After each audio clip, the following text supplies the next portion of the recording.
about boxing. Most motherfuckers can't train, don't know how to train a motherfucking fighter. I can train any motherfucker there is. I had a bunch of motherfucking fighters, so it ain't no shit to me. It ain't a thing to me. Most motherfuckers, like I said, most people don't know shit about boxing because most motherfuckers can't train, period. Okay.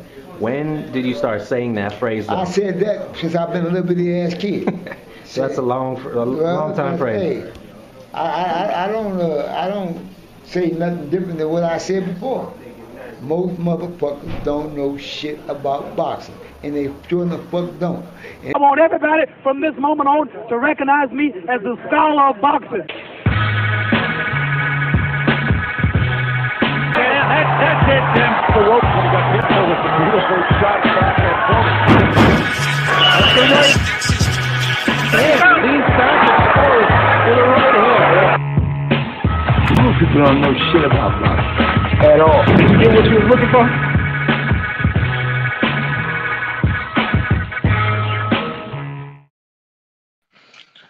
It's the motherfucking genius of all genius, master of all motherfucking masters. What's up?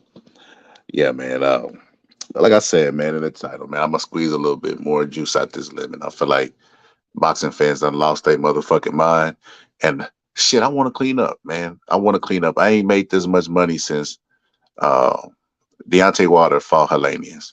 When Deontay Wilder fought Helenius, I dropped $50 and made $1,000. If Canelo gets in the ring with Bud, y'all can make them odds better for me. And shit, I can fucking clean up, man. I wanna do it. Come on, y'all can help me get to it.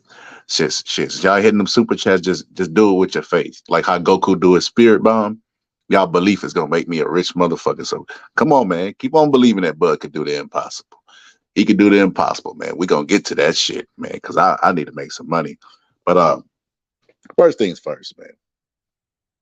You know, I'm a part of a boxing group, and then this came out. You know, Derrick James alleged split with Errol Spence, and I just wanted to say, I would be shocked, extremely shocked, if Derrick James and Errol Spence split. It wouldn't make any sense whatsoever. But the announcement's coming now, that he's just now finding out about it now. None of this shit makes sense.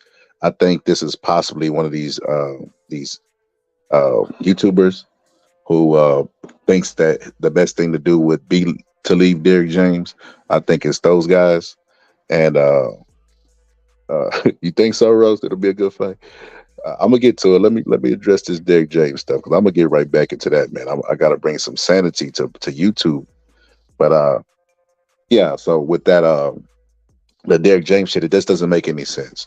He been with him his entire career. You know what I mean? Derrick James was there for him afterwards. He said that he's going to win the rematch, so he still has faith in him. He has a busy schedule, nonetheless.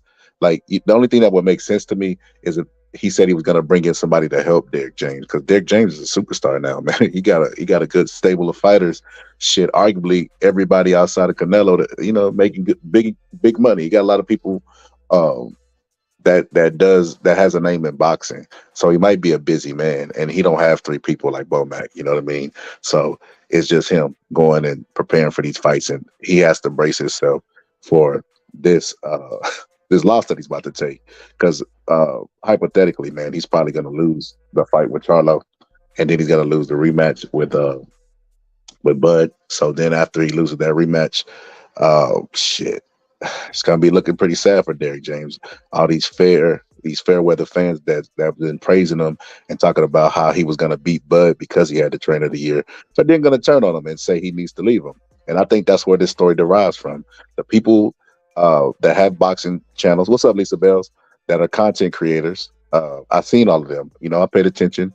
I don't always comment on their shit, but I lurk. I don't hate watch, but I still lurk. You know what I mean? Especially if the algorithm sends me to somebody else's channel.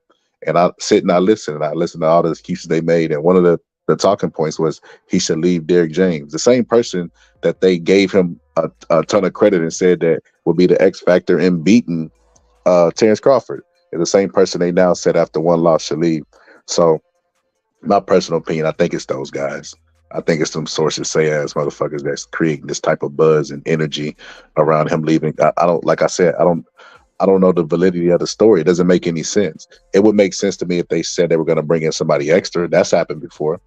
Bringing somebody extra to help out in the corner because Derrick James might have a busy schedule. But as far as him leaving him completely, that makes absolutely no fucking sense. And actually, I think it would be worse on Errol Spence. Having to learn a new style, having a new voice in the corner, and a crisis situation, because it was a crisis in the first fight. You think it's not going to be a crisis in the second fight? You think he's just going to get better under a new trainer?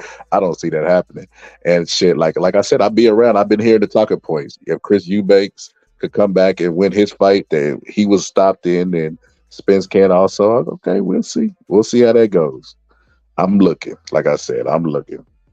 I'm done with this story. I just wanted to address that real quick.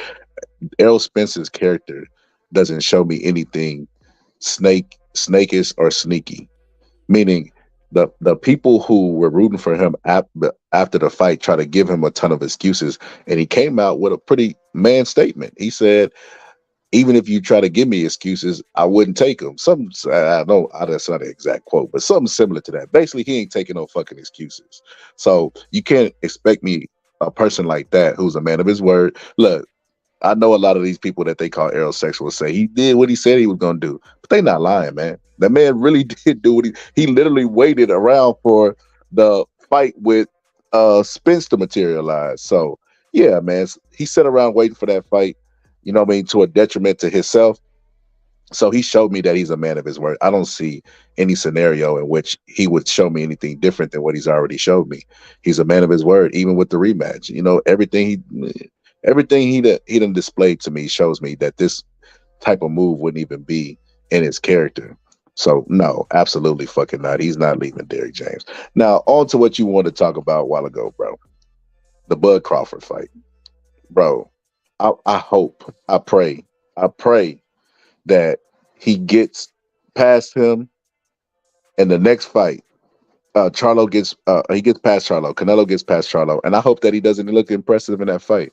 I hope he doesn't look that impressive in his fight, so that it'll just raise the stock for the Bud versus Spence fight even more. Shout out to Lisa Bells for sending the super chat. Thank you, Lisa. I appreciate it. Lisa Bells is a real one, man. She's probably one of the most knowledgeable women on YouTube, man. I always tell her that. Shit, it's been times where Lisa told me something, and I was like, nah, because, you know, at the Mandela effect, I thought it was one way.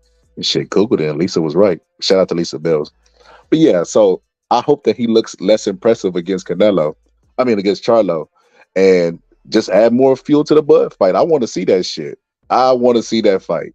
Like I said, man, I can retire off that fight. I promise you, I'm not even a heavy gambler. I'm going to go put about $500 on that fight, man. Just because I think that the more people only remember what you did last in boxing, and that's what's going on. Because Canelo was considered to overdog to beat Bivol. And then after Bivol beat him, everybody was back to reality. Like, oh yeah, he's too big, he's too this, too that. It's the same scenario. Bud has never been defeated, so we can't see him get defeated. And he dismantled Spence in such a manner that, you know, we never even seen Spence dropped like to the floor, let alone dominated like he was against Terrence Crawford. So, I mean, people are still doped up off that win. And like I said, I think I can retire off that win, man. I think I retire off YouTube and stop creating content for like at least 2 or 3 months. So yeah, man, I want to see that fight. Let that fight happen. Let that fight happen, man. Look, I'll even give you motivation, man. Y'all got a Hall of Famer that thinks he's gonna win. Check this shit out. Crawford is a master. He will make Canelo look like a child. He will make him look like a child. Like a child, man. Come on. I need this, man. I need to pay my car off, man. Y'all come on, y'all. We can do this. We can do this together. I want y'all to keep believing in Bud, man. Like I said, Bud pound for pound is the best fighter in the world, but pound for pound has its limits. You would never say Sugar Ray Leonard could go up and beat Shabala or any of those guys from, you know, that era. Shit, the C-class heavyweights. You know what I mean? He couldn't even beat the guys that Klitschko was knocking out the nobodies. So, I mean, because at some point, weight has its limits. You know, it tapers off. But like I said, man, I'm going to keep giving y'all confidence. I'm going to do the Puro strategy. My homeboy Puro does this. I'm going to do it too, man, because I need to make some money. I ain't made a big payday since Deontay Wilder. Like Canelo said, I want payday. But check this shit out. This Bud giving y'all more confidence. Let's go, Bud. Let's go. Get active. Like, this man is right in front of that dude. He's rolling with every shot. He's picking off every shot the other dude throws at him, and he's countering with like split-second timing. Yeah, and that's hard to do. That's hard to do. And you got to be comfortable enough to have confidence that you got to take chances. Yeah. Like when I dropped him with the uppercut and the hook, I got hit. In the left hand, right? Yeah, I got hit while I was throwing the uppercut, but I knew that going into it because I baited him in and set a trap. So in my mind, I'm going to take one to get this off, and then come back with something else, and that's how I got the second drop. Yeah, that uppercut was genius. It was just inside, tight, boom. Now, honestly speaking, a lot of people on YouTube they don't really have like sharp eyes or high IQs, right? So they wouldn't certain stuff they wouldn't notice. You know what I mean?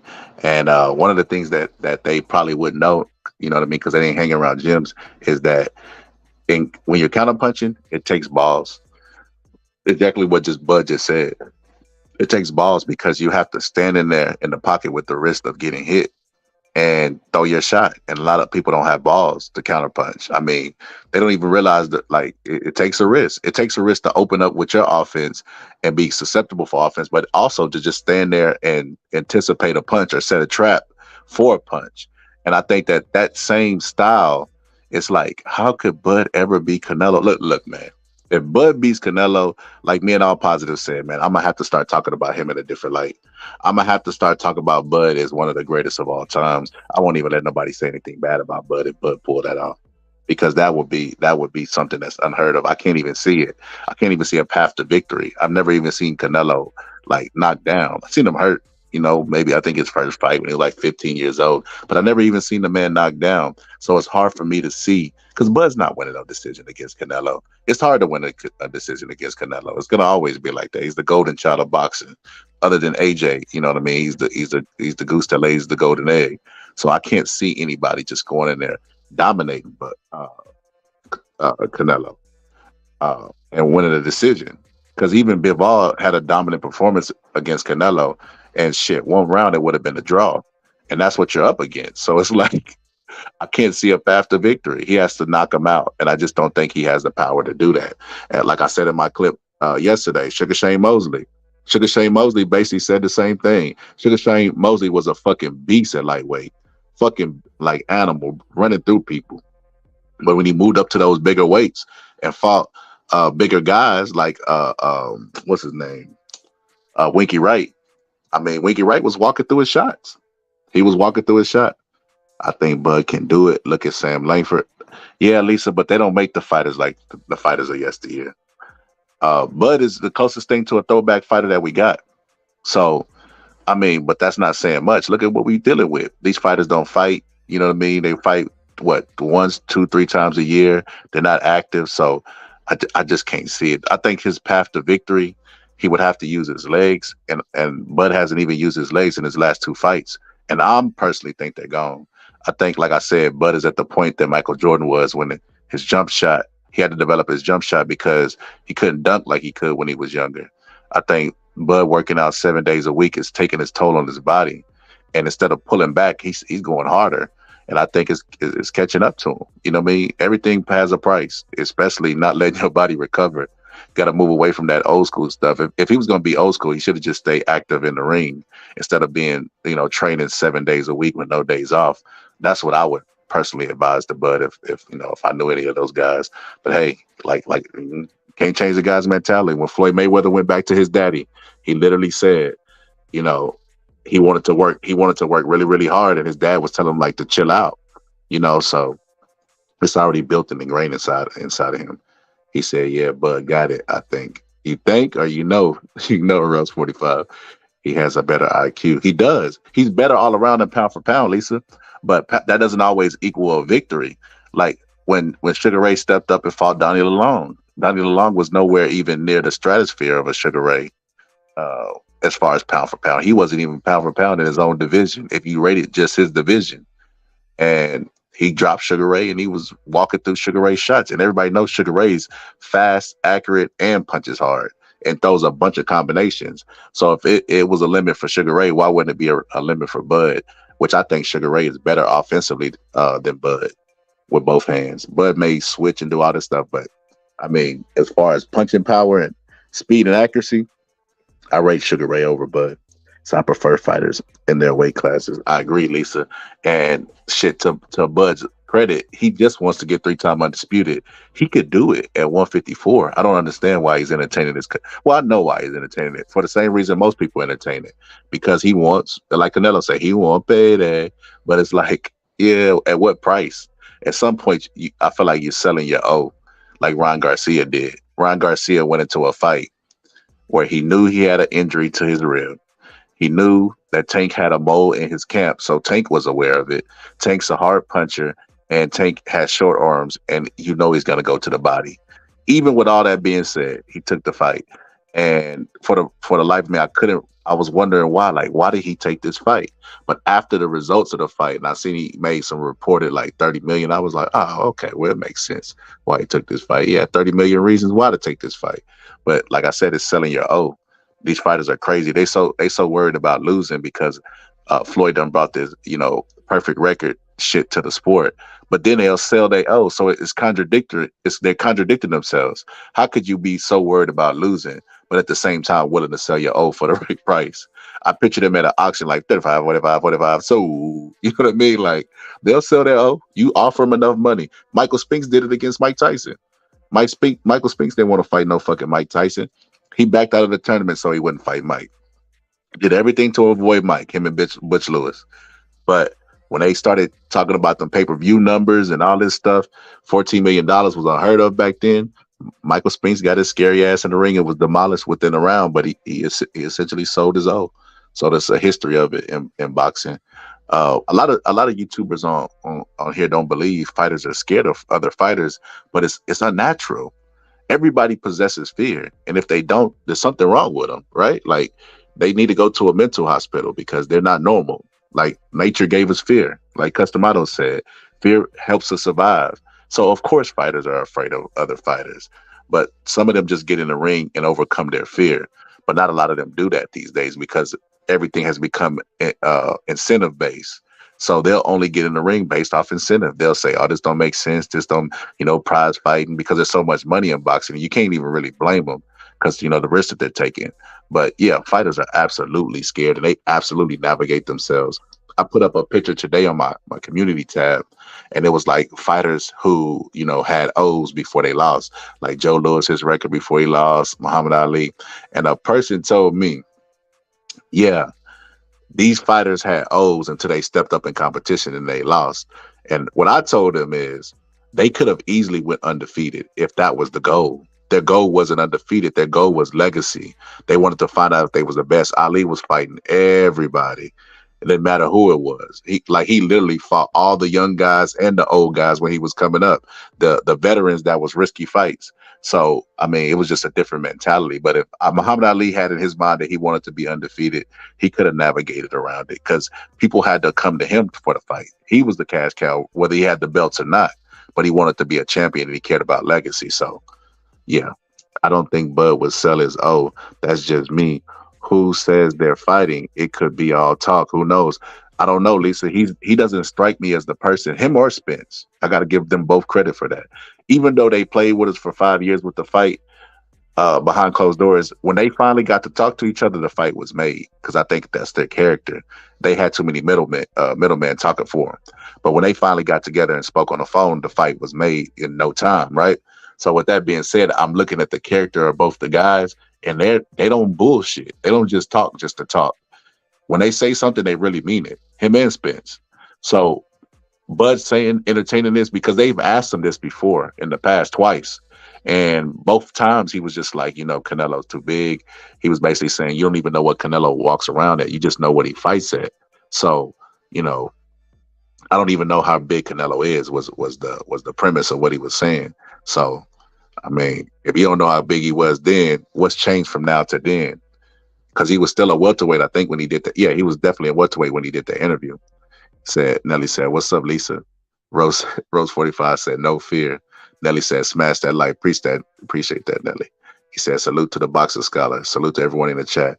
Ali was different. Definitely was different, Lisa.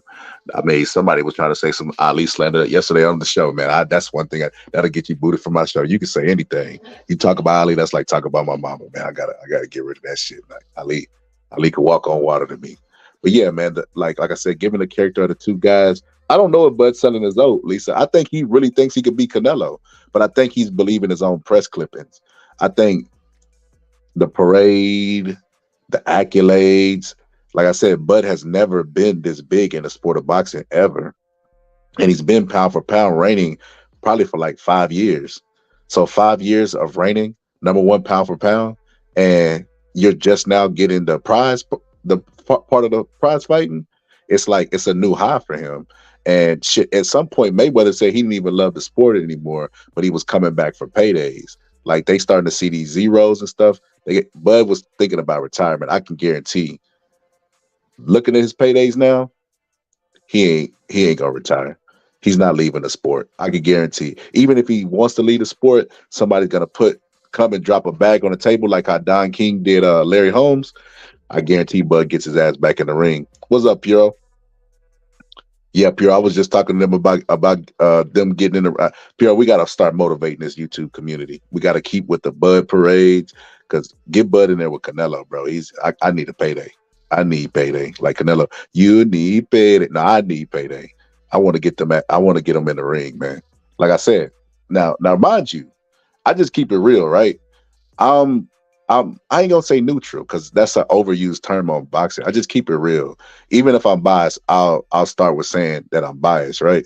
But I keep it real nonetheless. I remember saying that Bud was the best fighter in like the last 25 to 30 years. And this is way before I think it's when he fought Sean Porter. And I can remember people being really, really crazy up under my comment section telling me to change my name. I didn't know shit about boxing. How the hell could I be a scholar of anything making a statement like that? And then if you look at the dates, 30 years, it was like 2022, 2020, some shit like that. Like, that's not a long time. 30 years from there is not a long time for them to be acting all crazy and shit. But yeah, they were acting crazy. He said, Lisa said, he deserves it too. Any fighter that becomes undisputed deserves a parade. They didn't have one for Devin Haney, Lisa. He said, LOL. He said, hey, Lisa. And then Lisa started putting laughing emoji. Rose said, what's up, Piero? What's up, Piero? What up, Rose? Hey, what up, Scholar? What's going on, man? What's going on, big man? Just chill. Hey, what we getting into? Trying to squeeze a little bit more lemon juice out this lemon, man. So I need to make a payday. Because I was sitting back, Pio, because I like Bud, right? Sitting back, I'm like, man, I do not want Bud to take this fight. And I was like, why the fuck do I care about if Bud take this fight? Let him chase greatness, like they say, right? Let him chase him. Let him go for greatness. Shit, because I need a payday. I ain't made a big payday in boxing since Deontay Wilder fought Alanius. Canelo doesn't have the monopoly on going for greatness or reaching for greatness or whatever the fuck they call it, you know? Fucking Bud should have done this a long time ago, to be honest, bro. I mean, he's good enough fighter. Shit, man, Pierre. I hope that Canelo doesn't look good against Charlo. That'll make the odds go even better. I'm gonna put like $500 on Canelo. It would.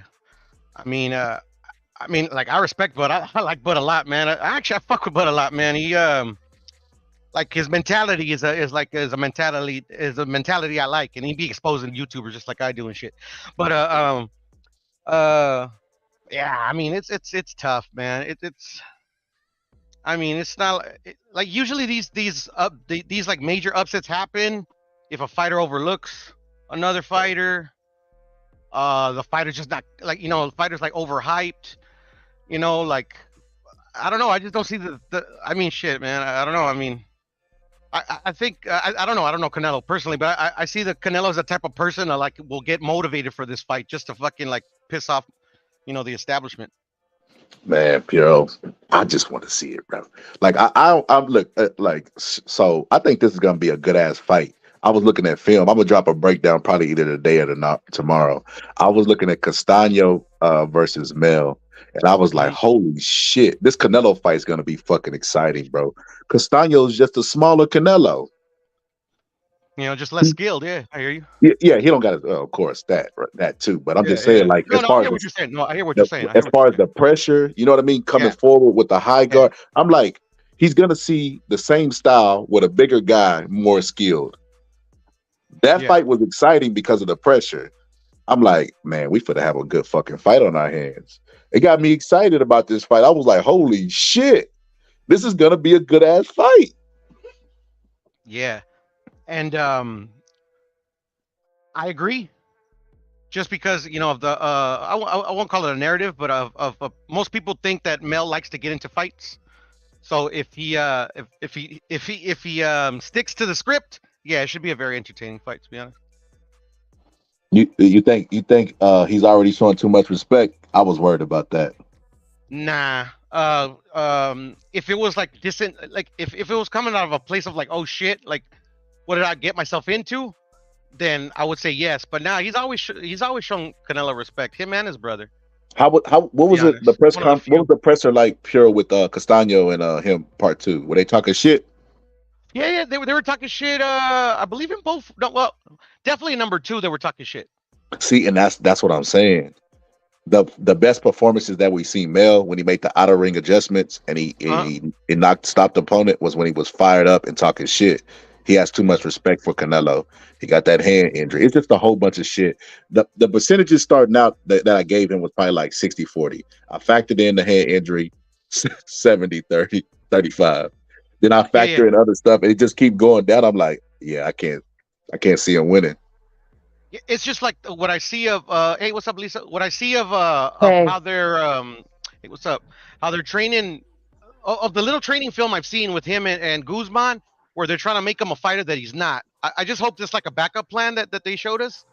But yeah, if he fights like that, I don't know. I don't see it going well for Jermel. But yeah, I give it 60-40 as well. What's up, Lisa? Go ahead. hmm nothing. Well, What's up, Lisa? Lisa, you Jamal, think you what's up? you What's support up, everybody? Bud versus Canelo? I mean, it's not a fight I was looking at. I prefer, for me personally, I prefer them fight in their respective weight classes. The same with Jamel. But I'm not saying it's nothing wrong with going up and daring to be great. Nothing wrong with that because people in the past have done it. So I Hmm. can't say, I can't say it's anything wrong with that. But uh, prior to him getting Derek James, he was a boxer, wasn't Yeah, yeah, Yeah. I agree with you. he? Yeah. So I don't know. It depends on how. I don't know how that's the visuals. Yes, interesting. So so I agree with you about that, chasing greatness. But this is the thing I do have a problem with. I feel like hmm every fan ain't like you and Puro or y'all purists. I feel like when you got a loss on your record or a blemish, they kind of like throw you away. You remember how Andy had Woody and he just threw him because he was ripped? That's how I feel like boxing fans will do when you have because like if Roy Jones had beat Tarver and read off in the sunset, I feel like they would be saying that Roy Jones was the greatest of all time. But because he kept stayed in the ring and kept getting knocked out, like you know what I mean? They didn't respect Roy as like they should respect Roy. Like even now they disrespect Roy as a trainer. Like they talk a ton of shit about Roy. But I guarantee you, if Roy had retired undefeated, they would look at Roy like the best trainer ever. Because Mayweather's not even a trainer per se, but they think because he's never been beat in the ring, his advice is just like golden. Well, I mean, these people are not fans of boxing per se. They just fans of certain boxers. That's just my opinion. If they didn't, That's they wouldn't. They don't have a wealth of depth. They don't talk about nothing but just current stuff. Anything Mayweather, post Mayweather, they have nothing to draw on that's when you facts. talk about when you talk about boxing. That's facts. One But a loss does not make you. Come on. If that's the that's case, I facts, wouldn't Lisa. be But fan. If that's the case, I wouldn't be a fan of Duran or Hearns or Hagler or Marvin had what's his name? Sugar Ray Leonard or any of whoever. That's facts, Lisa. But they outnumber us. It's more of them than us. Who gives a fuck about them? What if they jump us, Lisa? What if they beat us up in one of these fights? I'm just Nobody joking. gonna I'm just nobody. joking. These people ain't gonna bust a grape and a fruit fly. I agree, but you know, I don't care nothing about these people. but a lot of the promoters, they cater these fights to those. They're not catering it to us. They catering it to them. So a lot of boxing is That's formed around them. Like just think about the content creators. They produce content that they know is a lie, only because they know that that's what their base wants to hear. So I they don't kind of even listen to half of them content creators. I same like to here. listen to people who talk boxing. I don't want to hear the same talking point every night. I like variety. Like I like diversity. I hear you, Lease, but there's like few and far between. Like not to like dog They're anybody here. out here, They're but yeah, it's like here. They're here. You just gotta look for them. They're here. Shit is I don't know. At least I think it's probably like 50 of us. I'm gonna say there's. It's a lot of no. It's a lot of content creators. I've been sub to people for years that talk boxing. Hmm. Yeah, but even them, what I see is I see a lot of people that are like the purists, and they don't give a fuck about the business. They don't really care about it. They just like to talk boxing. But the promoters, Leonard Ellerby is not gonna go looking for those guys, even though they might No. have a little bit of influence. They're not gonna go looking for them because the majority of fans they can make Tank fight a turd, and people are gonna buy that fight of Tank fighting a turd. So it's kind of like Hmm. they have the numbers, so they have their voices. Their stupidity is what runs boxing. Hmm. Well, I'm a free thinker. I can think critically to know that I know bullshit a turd when I see it. I don't follow anything Leonard says. Leonard and them have you thinking Tank is the face of boxing. We all know that's not true. Because it's all just a talking, it's a marketing tool. Hmm. And Yeah, and like by when him the saying that, people were saying it. I'm not saying that Tank can't be that in the future, or he did great pay-per-view sales with Ryan, but I'm just saying they'll have you believing, and I'm glad even I don't listen to that. Even the writers, they're horrible. The boxing writers, They don't exist anymore, in most my of opinion. them. Exactly. I read some of them articles. They're terrible. Yeah, I it's looked all. at Jim Lampley, and Jim Lampley. Look. So I know Pierre probably got a problem with Jim Lampley because I did. But like looking at where the state that boxing is, bro, it's kind of like one of those things where you're in it and you don't really see the long run, and then you get out here like, damn, he really wasn't that bad compared to what we got now. Jim Lampley Yeah. wasn't that bad, man. Like HBO used to put money into their production. They had the Yeah, they historian, did.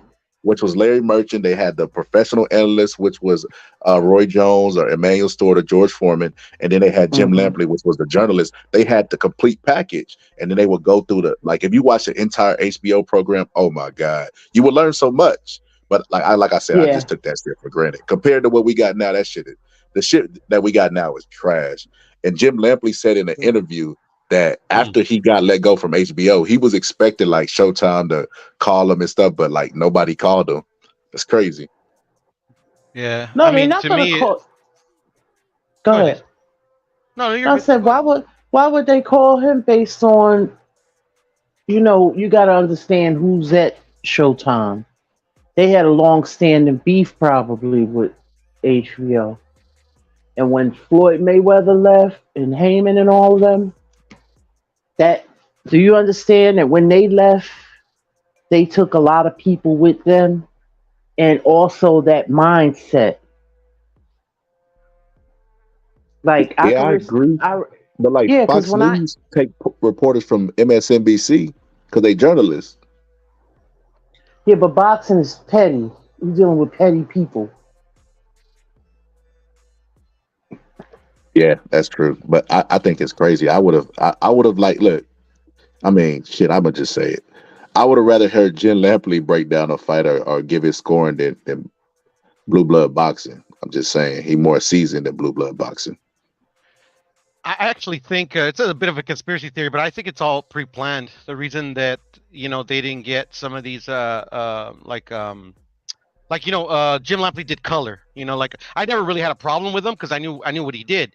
The ones that I held in high regard when they would narrate fights or they would break down fights or for whatever was George Foreman, Roy Jones, Hmm. they like the actual boxers, that HBO carried. I even thought Max Kellerman was very knowledgeable.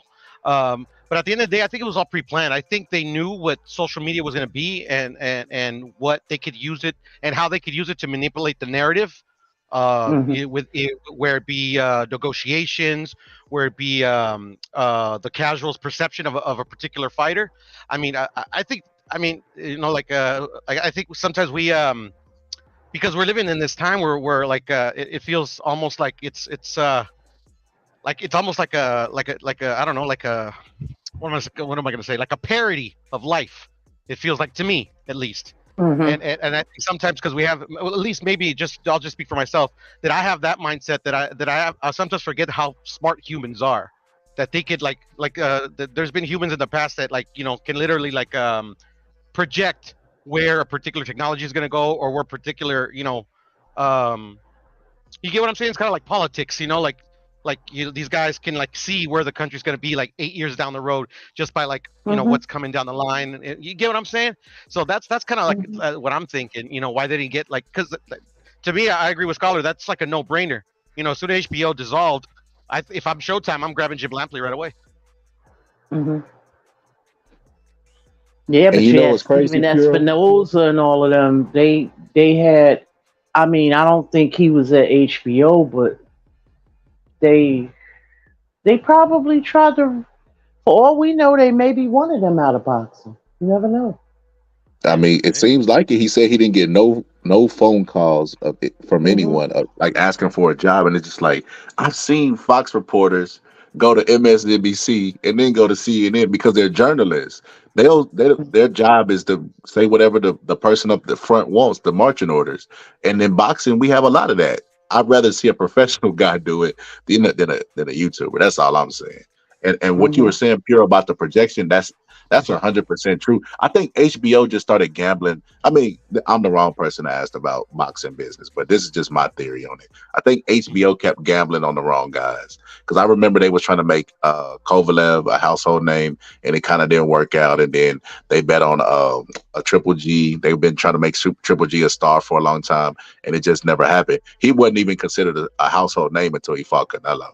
So I think they Yeah. just kept betting on the wrong guys, and it was like, why am I gonna keep putting money in and losing money when at the time HBO had Game of Thrones? They was making a lot of views and money off their shows for them to even participate in boxing anymore. So I think they just washed their hands of it. Mm. But when you but when you think about it, I know those guys weren't Americans, but they had great careers. GGG had a good career. I don't put him in the category of Monzone or Hagler or B Hop. No, no, I don't. But he had a decent career thus far. Um, he's probably been the most dominant middleweight, Of in recent the times, yeah, I agree with you. Yeah, yeah. And yeah. when you think about it, they didn't like the fact that Chocolatito, but look at who Chocolatito was. He's a walking Hall of Famer, but Hmm. these Hmm. people didn't know them, so they tried to go out and get other fighters, but just the Americans kind of clapped back on it. Yeah, I agree with that sentiment, Lisa, because I've always thought the business of boxing exists in this country.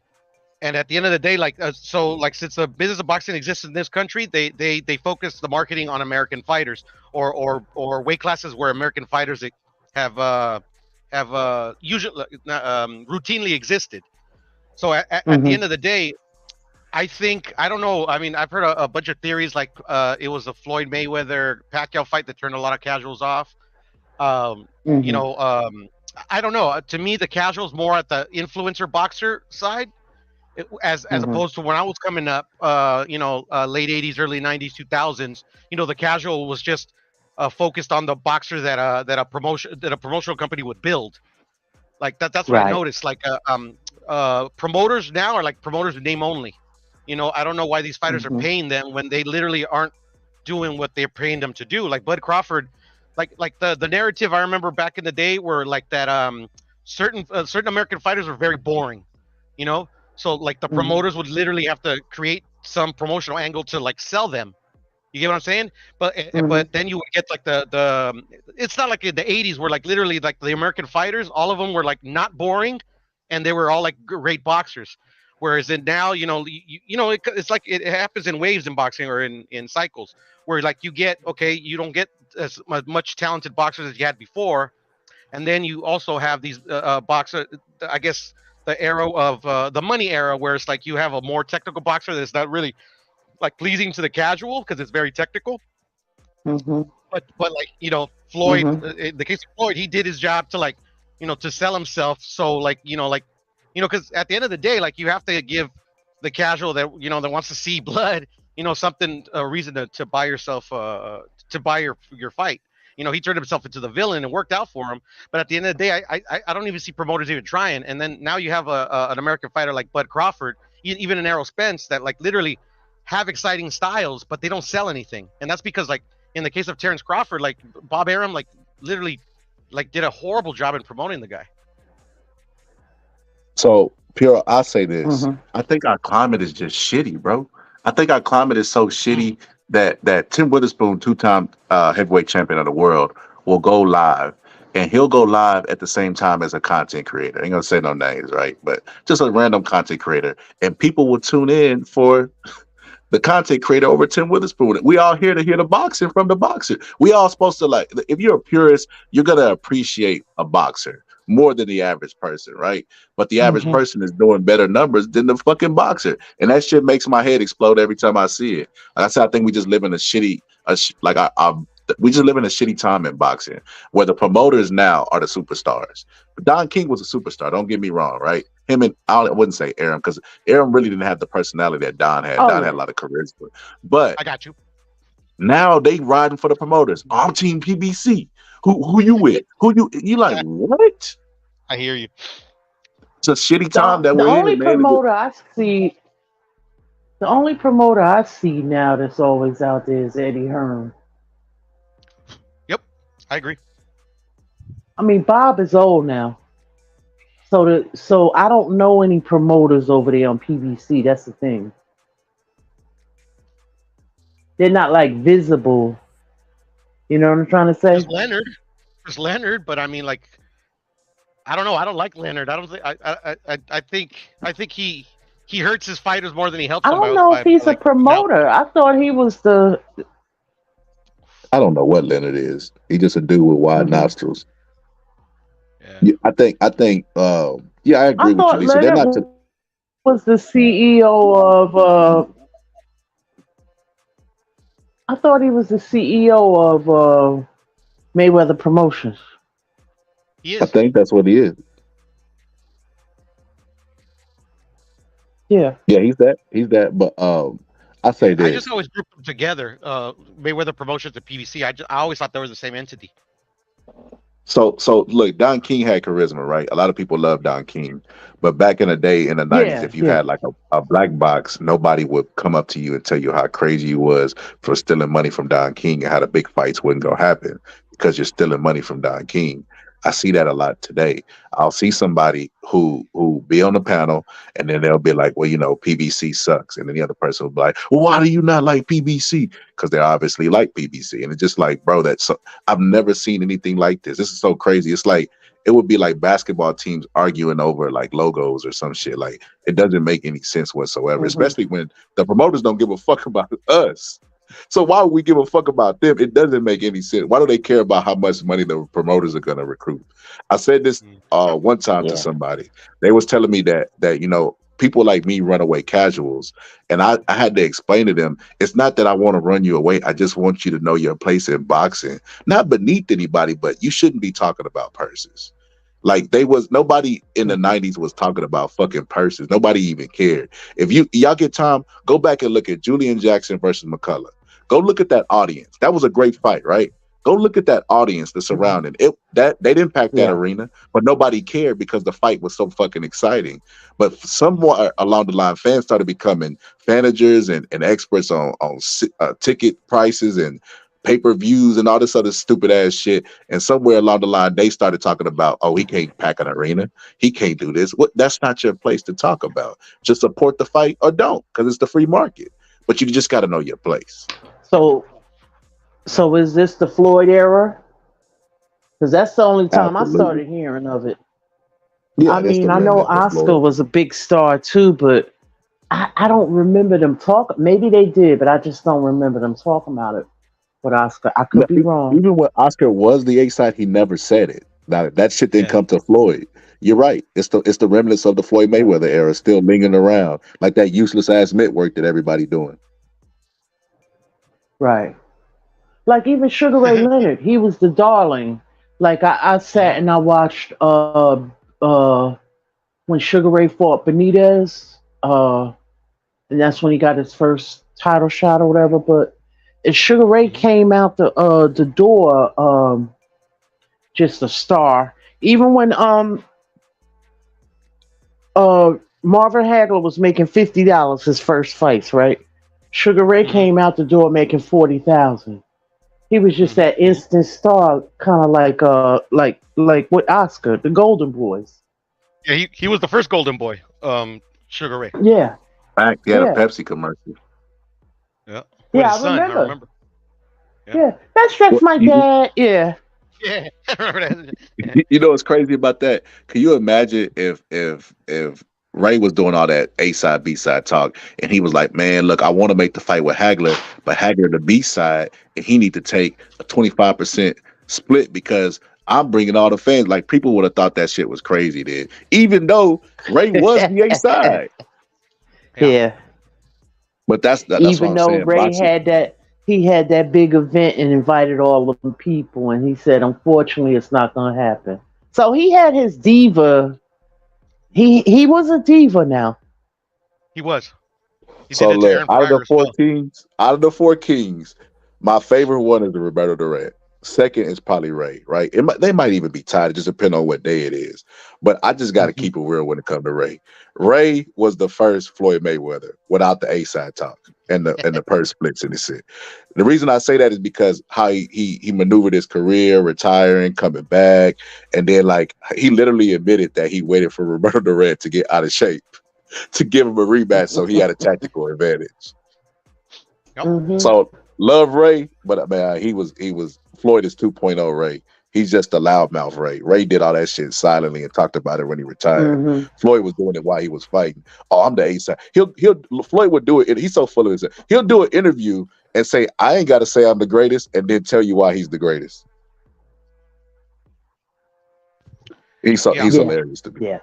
Yeah, that never bothered me because to me the boxers, He's I'm like the I mean, modern what day else can Jack you say Johnson that? in a way. Fact. Yeah, right. Okay, I got you.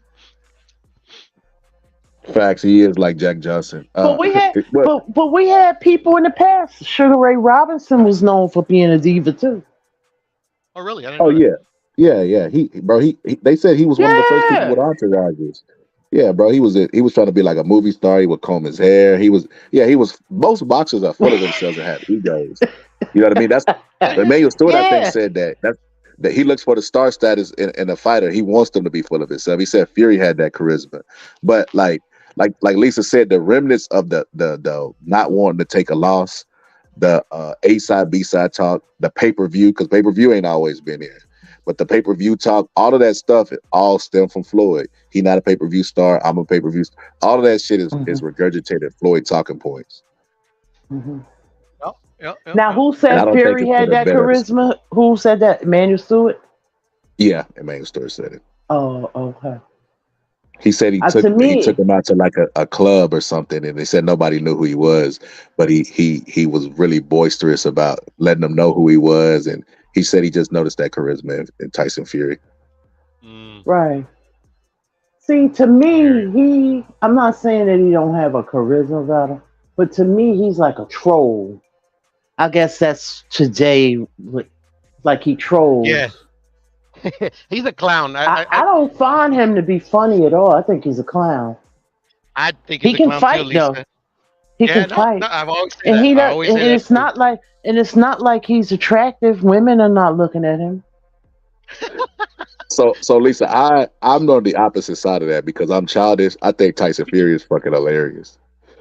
I think him taking a picture of Usyk with his pants up, I thought that shit was fucking hilarious. Yeah.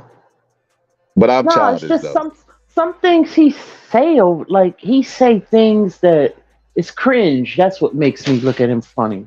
I get what you're Like saying, that like the time, back and like forth. that time when like, he's no, I'm talking about years ago when he was saying, "I bet he got a big ding dong." Like stuff like that is cringe to me. It's not even like trash talk. It was like when Rolly was fighting Tank and he was like, he's the size of my dick. Or so he said something weird like that. Everybody like, huh? What the fuck is he talking Rolly's about? the worst to me. troll, bro.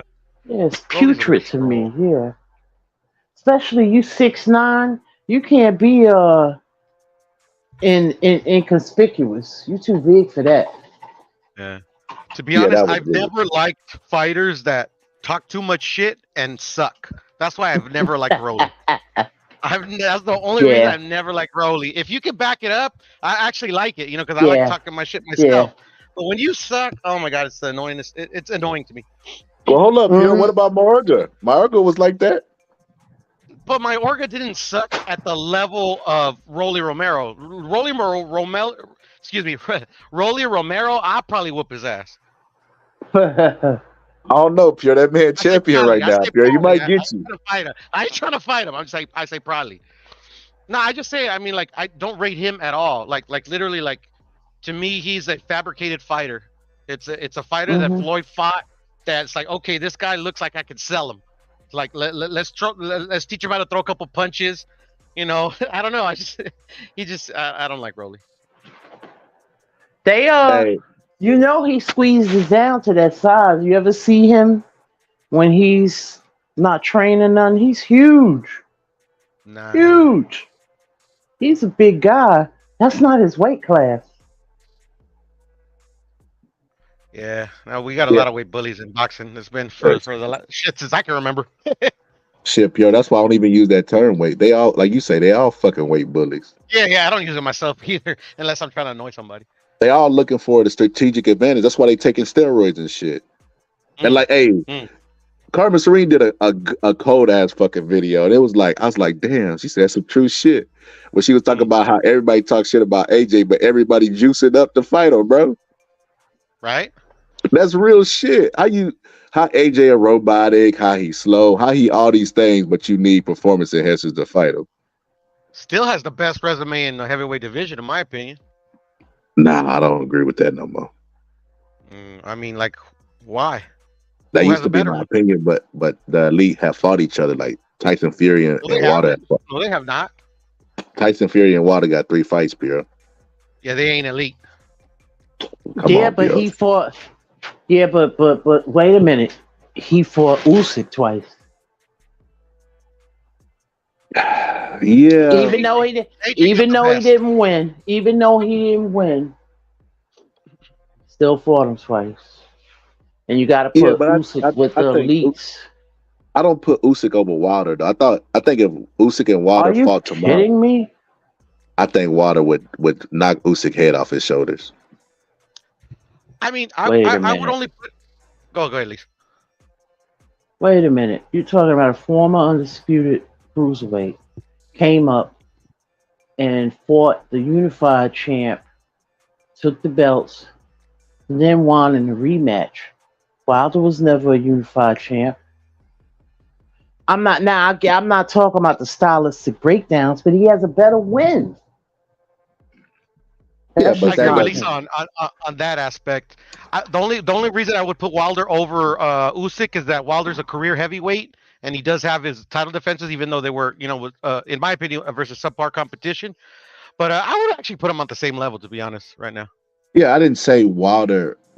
Wilder rates higher than Usyk, like pound for pound or anything, or accomplishments. I just said if they ever fought. Trevor Okay. Buttercup, he had more accomplishments than Mike Tyson by the time they fought. But what, like, how did that end?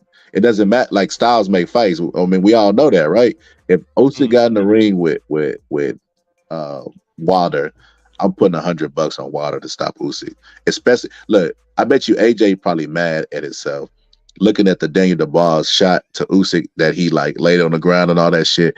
Like Usyk's body resistance is a fucking negative too, as far as Yeah. heavyweight, because he's not a real heavyweight. He's got that small body, and he can't take body shots. European fighters cannot take body shots. If you go look at him in the amateurs, it's the same thing. It's a trend of Usyk. He cannot take body shots. If AJ would have got with Derek James and not Robert Garcia, I think he would have beat Usyk in the second fight, which I think me and Pierre are the only two people on YouTube who think AJ won that fight.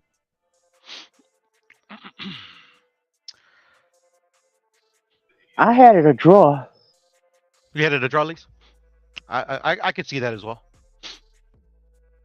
I had AJ winning. I thought AJ was actually robbed. I think AJ believed he was robbed. That's why he behaved like he did after the fight. Yeah, I think so too. I wouldn't call it a robbery, Scholar, but because it was very, very close. Like I wasn't mad at the decision, especially how AJ just like I thought AJ was gonna knock him out. I believe in that 10th round when he had that huge round, and then like literally like he just for whatever reason I don't know whatever at this point was done is done. But even though with Usyk making that late rally, I still had AJ winning that fight. And also I wanted to add that even though I rate Usyk, I think he's a tremendous cruiserweight. I think at heavyweight, I think he's been less than impressive in all of his fights there. I could agree with that. I think in the Chad Witherspoon fight, he didn't look good. And then he fought what's his name, Chisora. He didn't look good in that fight. The most impressive fight to me was the AJ first fight. Like I think he didn't look that good in it. Everybody thought he was gonna stop AJ in the second fight, but AJ went in there and damn near stopped him. But I don't think he looked good in that fight. I think Usyk, in my opinion, Usyk should ride off into the sunset with his accomplishments and let everybody think he's probably one of the greatest of all time. Yeah, that would be the smart way to go. I actually didn't even think Usyk looked tremendously well in the first fight. To be honest, I thought he just. I mean, I don't want to take away the credit from his first win, because he was very smart in letting AJ fucking I think he just saw that like he felt about the first round and he saw that AJ was trying to outbox him. He's like, he probably thought in his head, what is this guy doing? Fuck it, I'm gonna let him tire him out and then fucking continue and then try to I don't know. I just didn't think he looked overly impressive in the first fight. I thought he looked great. I thought he looked good. But I mean, Usyk has great. I mean, this is what's really going on. What Tyson Fury and them is doing is they're waiting for him to slow down.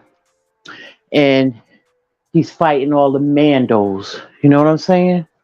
So we don't know when this fight is going to happen. We don't know when it's going to happen. He's getting ready to fight.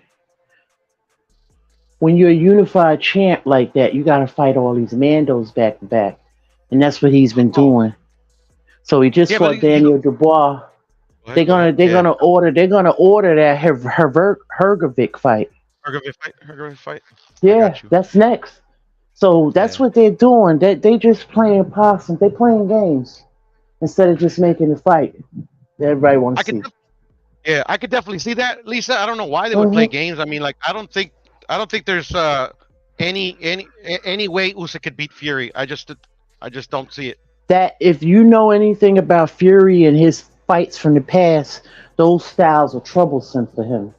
Look at the John McDermott's and all. Those styles are troublesome for him. He don't like to fight small guys with movement and a southpaw. Okay. I agree. I think it's a bad style study. You got to go back in his career. No, I've been following his career for a long time. Go ahead. Right. Even the guy Cunningham. Okay, Hmm. they movers. Yeah, but I don't even think Usyk is a mover like that though. Like I haven't been impressed with his movement at heavyweight. That's just me. Mm-hmm. But you gotta That's just me. remember I that don't. last fight. You know, I Go ahead, found Chief. out later. I didn't know then. Paulie talked about how it rained inside the ring and how it was slippery. So that makes sense why he didn't look that impressive in that fight. But it would make sense because he's a mover, and if the ring is wet and he can't get his grip, that's why it would make sense. That performance made sense for what Paulie said. I had no idea about that because I turned the volume all the way down when I'm watching the fights. Yeah, You it mean the was Dubois raining. fight? Yeah, it was Dubois? raining. Yeah, Yeah, it Dubois was was raining. raining Yeah, in correct. Poland. Yeah. Yeah, man. Yeah, man. But I mean, he'll probably have his favorite referee ref in that fight, Mm-hmm. Luis Yeah, but Pabon. yeah, Yeah, but that's his buddy I though. just see That's him making Wilder look silly. But I mean, if he get clipped too, no. But I just see him making him look silly. That's just my opinion. Who, he AJ or will. Usyk?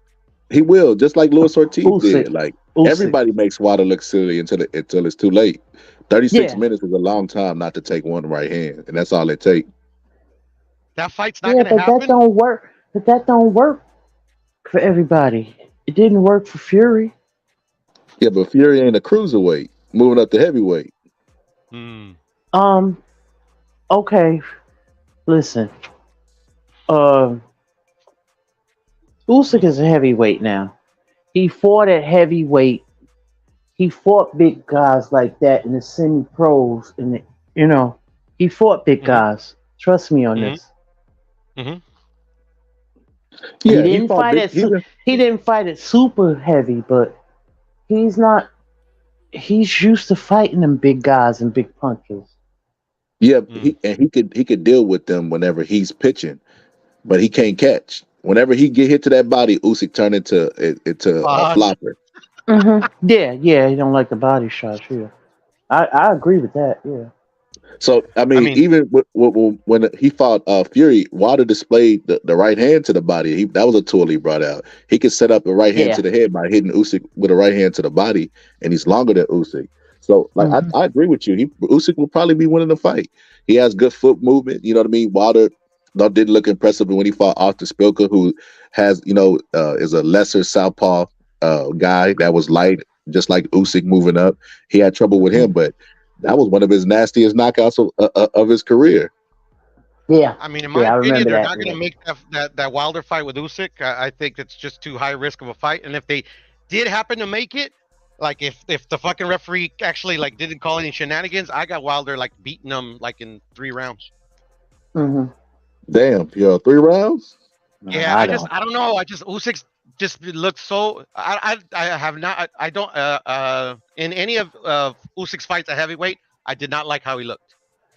And the first 2 fights, he should have showed out, and he didn't. Mm-hmm.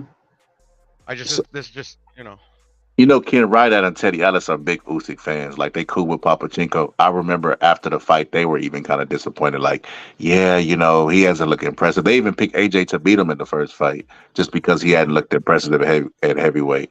But somehow he finds a way to win. Pure, you can't knock that. No. I don't take any like I was saying before. Like, I'm not trying to take away his wins other than the last one. Like, that was bullshit to me. But that's not here nor there. What's done is done. But yeah, no. I mean, like, he's a great fighter. I give him all the props in the world. Yeah. It's his skill.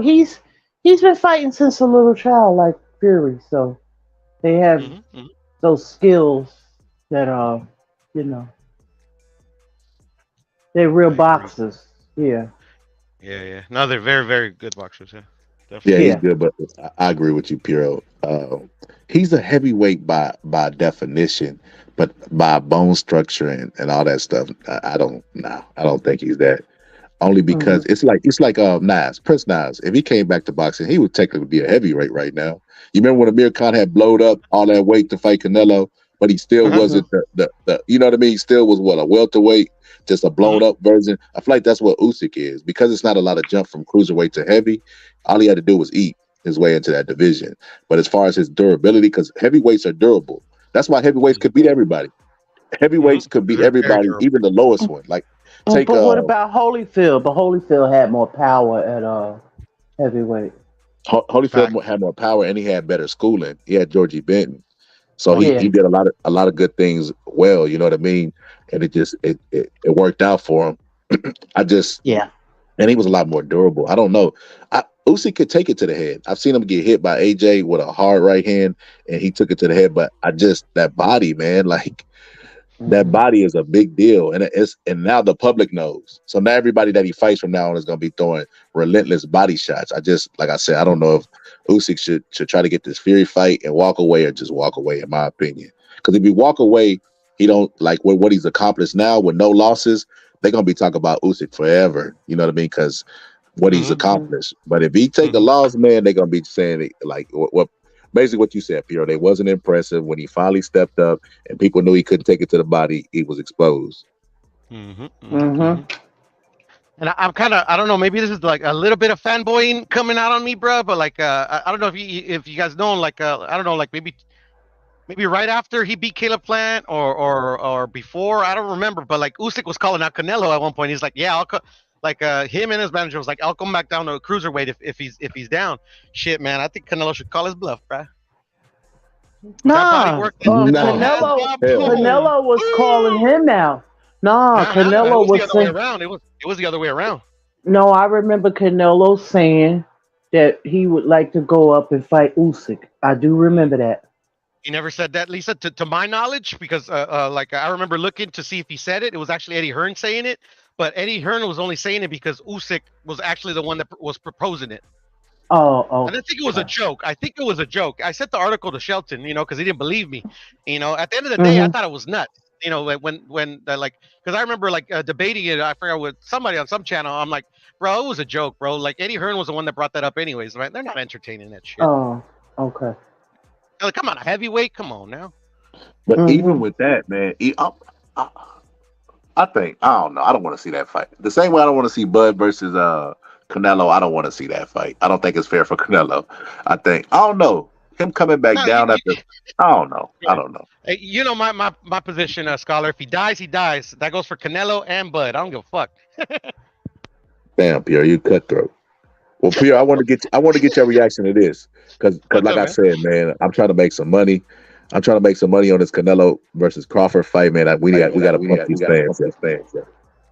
So let's. I want to get your release to reaction to this. I respect Crawford. He's a great fighter, and I always say that.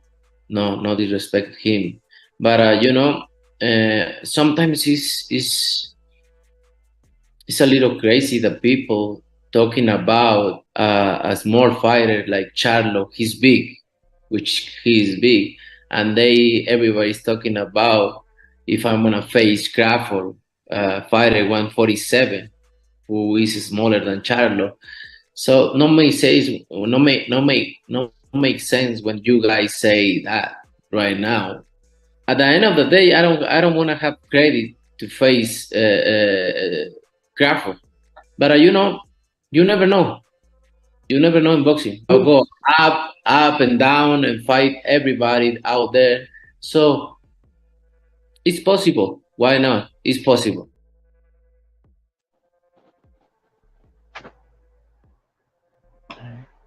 Pio. Yes, sir. ¿Qué dijo? It's a bit of an echo. I don't know. Let me go on mute. Let me see what's up. Hello? Yeah, he went on mute. There's an echo. I think it's coming from you. Oh, it's me? Yeah. Testing. 1, 2, 3. Go ahead. We're listening, Pierre. Okay, cool. Yeah. So react to that. Hold on. Before you react, let me say, ¿Qué dijo? Go ahead. What'd you say? What did he say in español? ¿Qué dijo? He said something in español? Yeah. ¿Qué dijo? No, yo no sé qué dijo. Like it was in English. He was talking in English, wasn't he? No, I'm talking about me. Like, what the fuck did he say? He said he said that the boxing fans are basically crazy and pointed out why the flaw in like their logic. How y'all saying that Mel is a cherry pick and too small when they virtually been around the same size, around the same age throughout their entirety of their career? And yeah, that's exactly what he said. yeah, and then you say you'll entertain Bud Crawford, who's definitely the smaller guy. It doesn't make any sense. Oh, so you think he's not making any sense? Nah, I'm saying like what he said was fucking facts. Yeah, like yeah, I got you. That's why I said, Kenny, what did he say? He said some cold ass shit just now. Yeah. Well, that's the thing. I mean, like, especially like I go to certain channels, you know, Canelo gets a lot of hate anywhere, not just on YouTube, but you know, like there's some people that just don't like the kid. But at the end of the day, I mean, like he normally like spits facts, bro. Like he doesn't normally. That's what I like about one of the things I like about Canelo. He normally doesn't say anything, so it's kind of hard for him to stick his foot in his mouth because he doesn't really say shit. I've been following this guy since shit, man, fuck, before he was even a boxer, you know, he was like, fucking fighting on little cards in Mexico. Like he's always been like this kid that really never talked. He's not a big talker. Man, I was stoked for this fight that was coming up with Charlo. When he said motherfucker, I'm like, oh shit, Charlo finna talk that shit. Charlo is to bait him into an exciting ass fight because both of them fight really bad. They're really good whenever they have intensity inside the pressers. But when he came on that respect shit, I'm like, oh man, bro. Not only is it a bad stylistic matchup for him already, and him coming off the hand injury, the inactivity, you know, a whole bunch of stuff that's making him at a disadvantage. But the mental side, because a lot of this sport is mental, right? Majority of it is mental. Yeah, he's already showed a concession that this is the biggest fight of his life, and he doesn't want to be disrespectful, even though he's disrespectful in all the other big fights that he's in. So I'm like, yeah. Yeah, but playing devil's advocate though, Scholar, like maybe like we spoke of it a little bit on other lives. Like maybe he like literally is cognizant that like, yeah, okay, a pissed off Canelo is usually a more dangerous Canelo. So maybe he's like, okay, let me just, fucking do what I always do, just show him respect, blah blah blah, and then fucking become an animal in the ring. I don't know, just devil's advocate. But what you're saying is 100% right, but that's a concession. If I don't want to bring the best out of you, you know what I mean? Because I'm scared that you might whoop my ass even harder. Well, then that you just show that you don't want to see my best. You hoping I'm coming in less than myself. That's already a concession right there. And you know how Canelo has spurts where he'll get tired, right? From holding his arms up too tight. Holding your arms up in that position, just try that shit for a minute. Your arms are going to be on fire. So that's why sometimes he rests his arms. That showed me that he's going to give Canelo the space to do exactly that. Canelo's going to rest when he wants to because he's a veteran. He knows how to. And he's going to beat his ass in between him resting. But see, I'll say that Scholar, I think that's the way us as fans think because we've never been in these like high. We've never been obviously fighting in front of fans, but we've never been in like the highest levels of a sport. Like I think these guys, I think they're both veterans. I don't think that I don't think they're thinking that. I don't think like we're looking for intangibles to see like who has more of an odds to win the fight. I don't think they see. I don't think the fighters, especially at that level, see a fighter's reaction of respect or no respect in that way. I don't know. I've always thought that. I might be wrong. Well, they say stuff like, well, Pierre, let's put it like this. That's the consensus that fighters don't really care about this stuff that we make a big deal about face-offs and stuff like that. But you look at the Spence versus Bud fight. Who broke eye contact?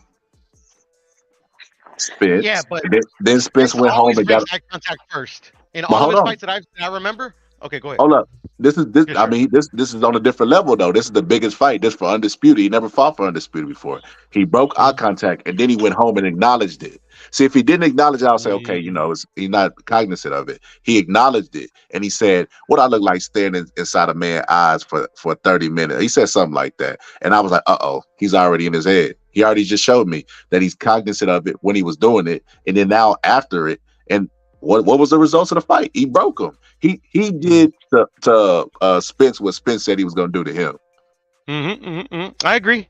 Yeah, man. I mean, I hear you. I hear what you're saying, brother. I mean, yeah, I guess you gotta look at everything. Cause like, what's his name? Spence and Derrick James was just being flippant of all but skills and everything he brought to the table. So I just knew that was a recipe for disaster. I take, like you see, I take everything into account. If you humble, if you understand, what's actually going on, all that. I hear you. Yeah, I Yeah, agree. They were very arrogant and cost them. I mean, you don't underestimate your opponent. Even if you disrespect them, you don't underestimate them. Hmm. yeah. I think it's an echo again. I think that fucking that's the mental side always gets slept on, but I think a majority of sports is just mental. It just is what it is. For some reason, if we could take pills that are sugar pills and heal our body, I mean, we don't know how strong the mental is in just regular life, especially in sports when you're competing. And fight of this, like, well, I mean, I'm quoting Floyd Mayweather. I hate that I begrudgingly quote Floyd Mayweather. A fight of this magnitude, um, he's feeling the pressure, bro. Like he's feeling the pressure, and he knows that he's jumping up in weight. He never fought at this weight before. He's coming off a hand injury. He's aware of the inactivity. All that stuff is making him humble. It ain't got nothing to do with anything else other than the fact that he knows he's the underdog in this fight, and he knows there's a strong possibility he might lose, and he doesn't want to give Canelo any added motivation to make it a more tougher fight than what it is. And that to me is a concession. Mm.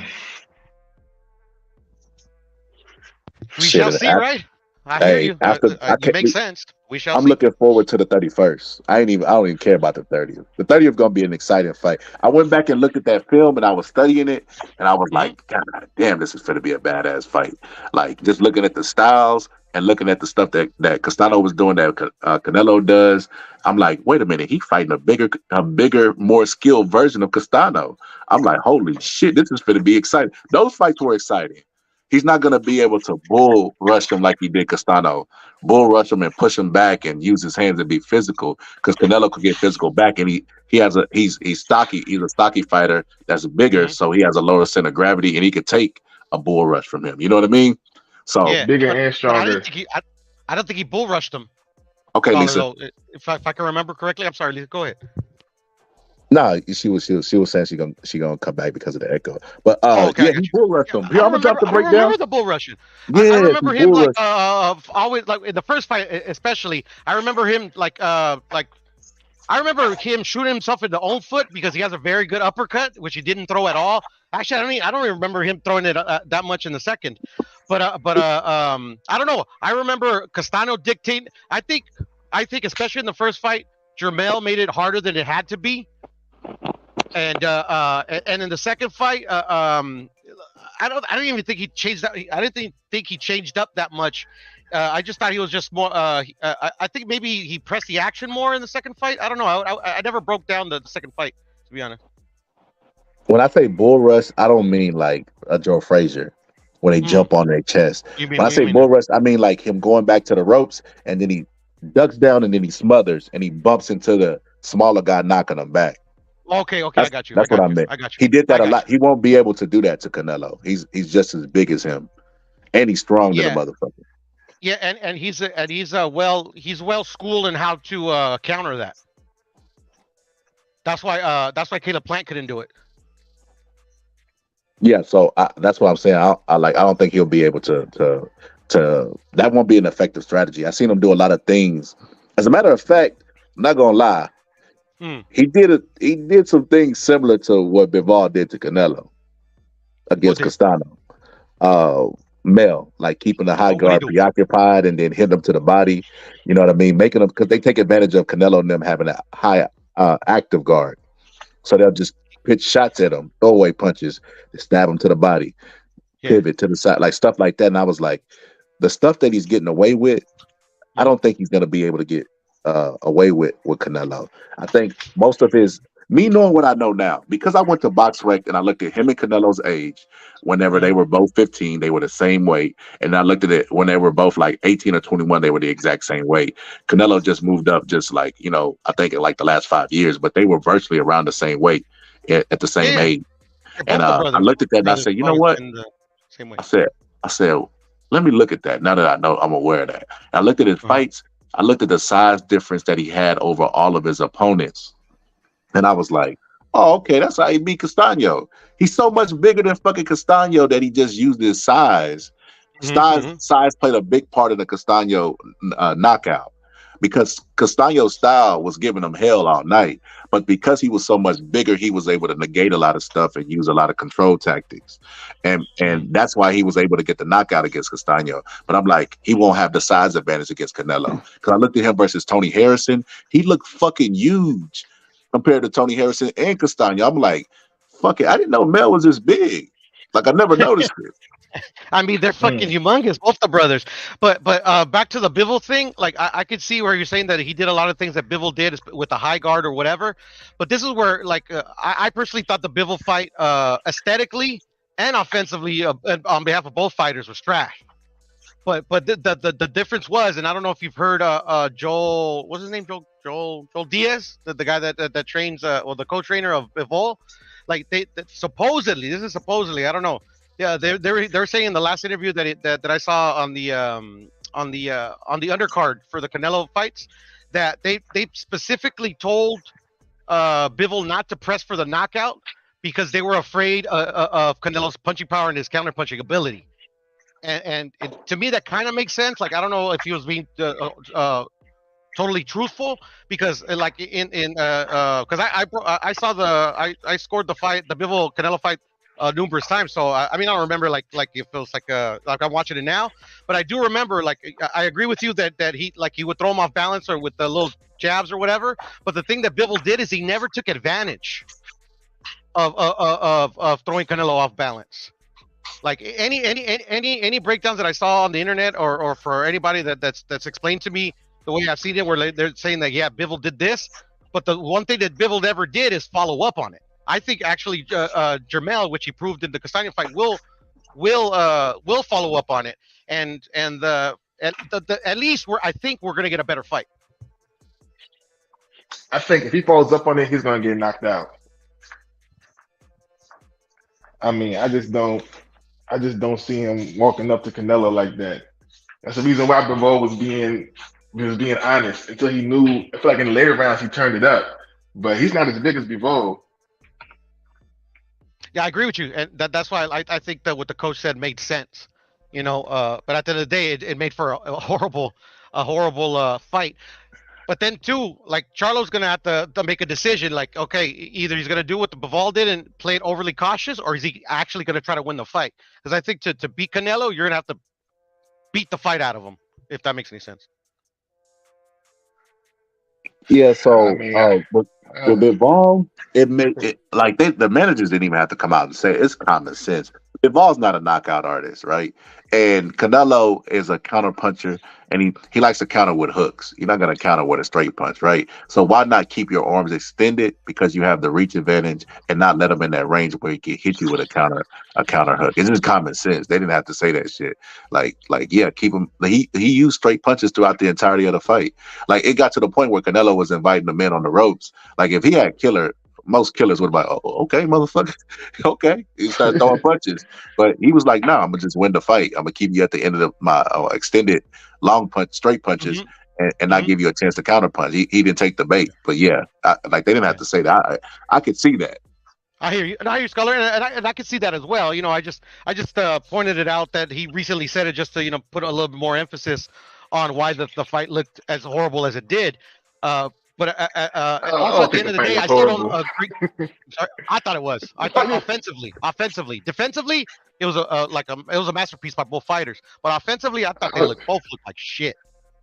I think it was like, good signs being displayed, but I guess it's not, like a barnyard fight. It's not going to be like, up and off. Like, oh, someone just got, hit with the hook and someone's wobbled. Like, nah, but it was a good display of boxing skills. Yeah, I agree with that. Even though I was rooting for Canelo, but I mean, they were looking. I mean, Canelo and Bivol were at times in that fight were making themselves look silly, making them like miss these wild shots, hit like throwing punches where like I don't know, like sometimes it kind of looked like he's deliberately missing a shot. Both fighters. Nah, look, even though I didn't get the desired outcome of the fight because I was rooting for Canelo, it still was a good fight. I mean, I was a little bit mad after the fight because I felt like Canelo could have did better. He had moments where he could have did better, but I mean, that's how boxing works. You know what I mean? You got to take the good with the bad. But I mean, was it a George Foreman versus Ron Lau fight? Absolutely not. But, you know what I mean? Skyler, Like, I think you're showing them too much respect because you think people will probably criticize you for saying that it was a trash fight, bro. Just say it was a trash fight.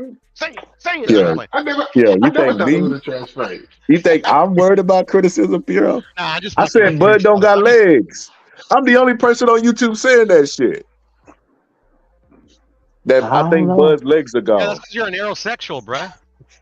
And I've been accused of that. That's what I'm saying. If I cared about what people think, I wouldn't even have a channel because my views are mine. You know what I mean? Whether I'm right or wrong, I stand on what I say, and I don't take anybody's talking point. You know what I mean? So me saying that just show you that I really don't give a fuck about what people got to say. Scholar, they call me a cuck for my views on boxing, so it's all good. I'm with you, bruh. But nah, my honest opinion is it was a good fight. Like I think I did a live one. I can't remember. I'm pretty sure I did a live on that fight. And after the fourth round, after the tide of the fight changed, like Bivol just took over, and Canelo was looking fatigued, and I was like, "What the fuck?" It looked like something was wrong with him. It definitely did. Why can't he get a fight? I was seeing an article earlier. He having problems getting fights. Bivol? Yeah. That's crazy. Shit, maybe how good he looked against Canelo. Yeah, I think he tried to get more money for Canelo. Canelo said no. I mean, and then after that, I feel like he just wants a better payday, but it's gonna be hard to because he's still not that Canelo win should have got his name bigger than it is. It should have been put him on high demand, but unfortunately, you know, I'm sorry, I'm a Canelo hater. I'm just keeping it 100. Unfortunately, it doesn't work when you fight Canelo. They always have excuses when he loses. People don't get their recognition. And now he's stuck, I guess, pricing himself out, which is also his fault, but it is what it is. In my personal opinion, Lisa, he's not having trouble. Like he turned down the Beterbiev fight. He turned down the Canelo fight. I mean, he had 2 fights. And you say he wanted more money, but in the Beterbiev fight, I'm not sure even. You think they talking about that wouldn't have been sanctioned? Come on. But they turned it out. You talking about they. When was the Beterbiev fight turned down? Because didn't they want to have it in Canada or something? It was. I mean, I could pull up the article when the manager, I believe his name is Vadim something or other, like said that yeah, like Top Rank offered him a deal, but it wasn't enough money, so they let it go. But I don't know when it was going to be, but it was supposed to be sometime this year. Right. I would have put my money on Beterbiev. And then what's his name? Don't want to sanction the fight. Also. Yeah, I heard that. I heard that. Which is some BS. But too, Bivol also like it's never said that because Mauricio, like even though I don't agree with Mauricio because he does a lot of dumb shit, Mauricio clearly told him like all Bivol needs to do is what Beterbiev did: submit a request to show that you because he doesn't even live in Russia. He lives in I believe in Palmdale or fucking the Salton Sea. I forget where. Like, cause like you know, like Beterbiev was in the same situation. He submitted a request for not Beterbiev. I'm sorry, other Russian fighters have been in the same situation, and all they have to do is tell them that okay, I don't live in Russia, blah blah blah, and they give them an exemption. Like Bivol's never said, oh okay, yeah, you know, I'm gonna do that later, or that's not an issue. That's you know, obviously I'll do that. He's never said anything. You know, he's actually never even touched on the reasons about the sanction, not that I've seen. Because I remember they didn't even want to pay him for the Canelo fight because of the U.S. sanctions. Yeah, I think that was cap. No, that's not cap. You could read that. That's not cap. Where? Read it from where though, please.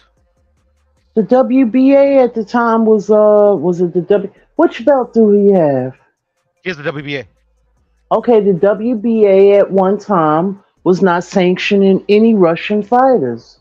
but they Yeah, I heard stopped that that too. now. Yeah, Yeah, but they that wasn't sanctioned the cap. Canelo fight though. But they sanctioned the Yeah, Canelo fight. no, this was beforehand. They was not sanctioning any Russian fighters. They didn't even. No, They couldn't even. No, what I'm saying is they couldn't even sing the national anthem. These are U.S. sanctions. no, I understand, but I mean, like, but I mean, what does the U.S. sanctions have to do with him getting paid for his services? Because he's Russian at that time. They was Yeah, not. but I I'm mean, like, telling you, you got to look it up, Piro. I no, can't really I've put it looked it in. up, I've looked it up. That's why I think it's cap. Right. It's okay. That's what I think. That's why I said, like, at the end of Uh, the day, like, I mean, like, I hope he got paid. At the end of the day, like, I mean, I'm sure he got paid. You know, like, I yeah, I mean, hope so. Yeah. yeah, I doubt Yeah, he didn't. I've You heard what couldn't Lisa even. You heard too. can't. Yeah, you can't. You couldn't even sing the national anthem or whatever. They wasn't No, I get allowing that or that. nothing. Yeah, I get that. It's like It Robesi. went He from couldn't play his national anthem in Japan, but the he still got paid. right. The WBA did it. Now the WBC is doing it. Yeah, but the WBA didn't do it in the Canelo's case, though. That's what I'm saying.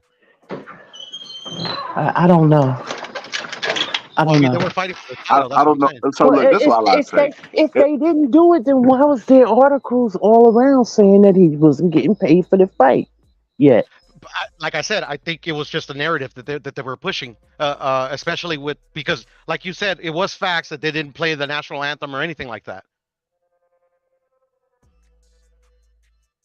I think if the fight happens, I think Bivol beats Better Beef. I'm gonna just be honest with you. I agree easily, actually. I mean, with that, yeah. I mean, it's gonna just so much. See, they politicizing everything. They politicizing that. That you saw you saw they politicize it even with the Dubois fight. Everything is politicized right now with this.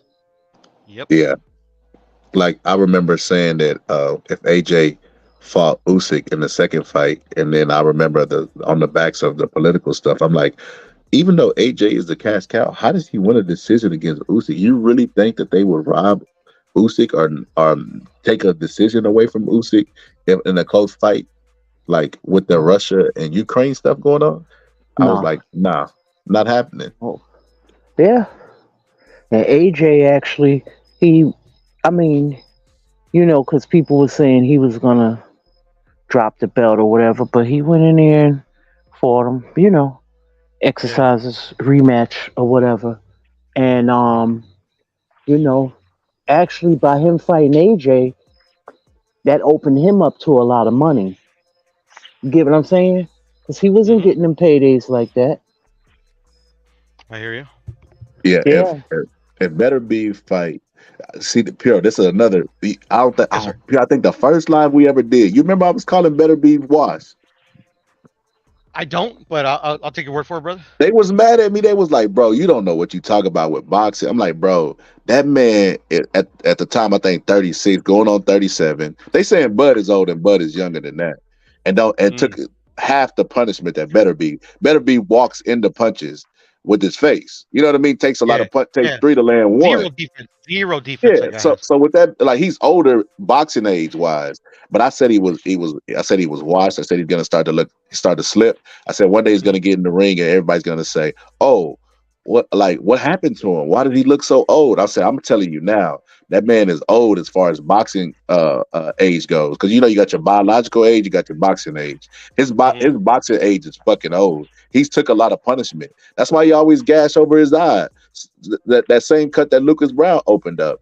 Like I think didn't Joe Smith open it up too? He just warned, like you just can't keep walking into punches. And I think if he He's gets been in there dropped with twice too, as well. exactly, Like, really hard punches. I put that in my breakdown, like talking about him being washed. And I said I think if he fights Bivol throws straight punches and he throws really really fast combination 1-2-1s and 1-2. I think that's gonna keep him at bay, and it's gonna be like pitching bullets at him because he doesn't move his head. I don't think Arthur could beat him. Yeah, he's a boxer puncher with no defense. It's like tailor made for a pure boxer. Agreed. He said he wants to see Benavidez. Man, Piero, I wish I had a direct line of connection to Canelo. I wish I was like I had juice like Teddy Atlas or somebody where I could call Canelo and be like, Canelo, please knock this motherfucker out. Like I'm just so tired of hearing about Benavidez, bro. Benavidez cannot fuck with Canelo. I know it. Yo. I know it. Everybody knows it. Okay. So wait.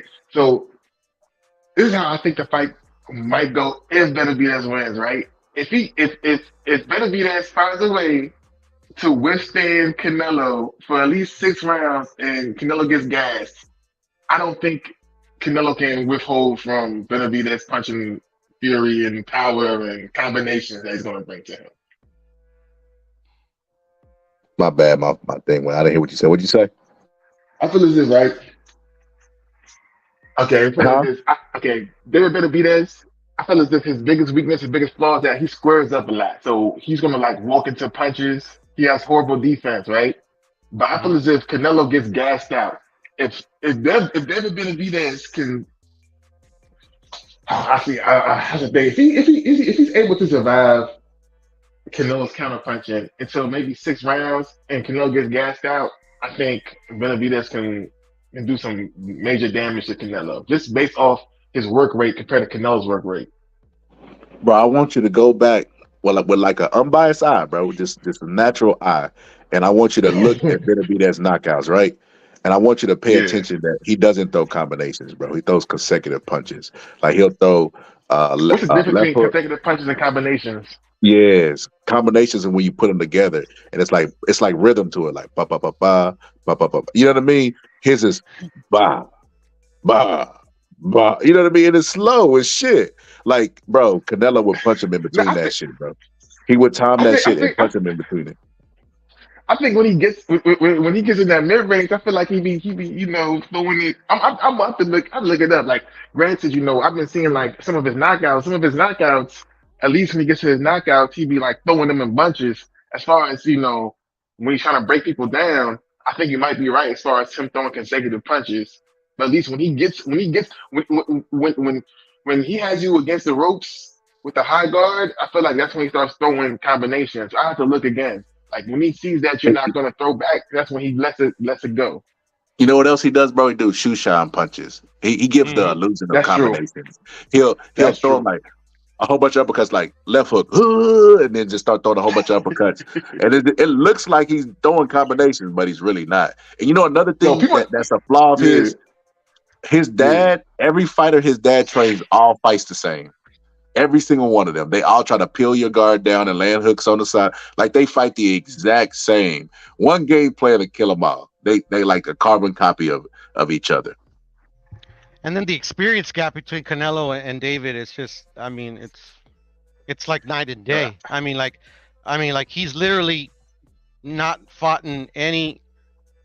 He's had no real smoke. He's fought in a bunch of 154, 160 pounders coming up. He's fighting another 160 pounder coming up. If Mel fought Benavidez on the 30th, who would you pick? Jamel Charlo? Yeah. You know what? No, I've not watched Jamel Charlo fight that much, so I'm not gonna make a comment.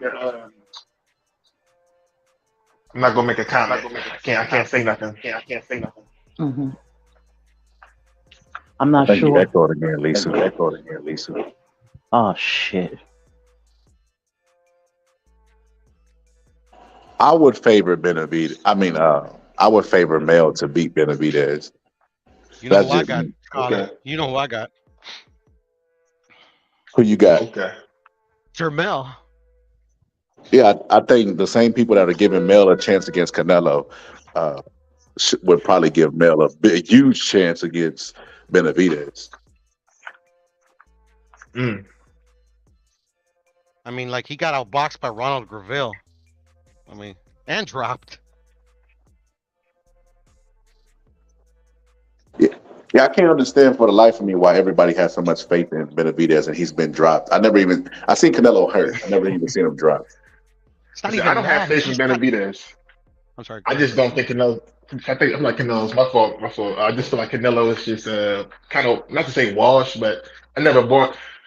I never really bought into the Canelo hype. I feel like he's good but not great.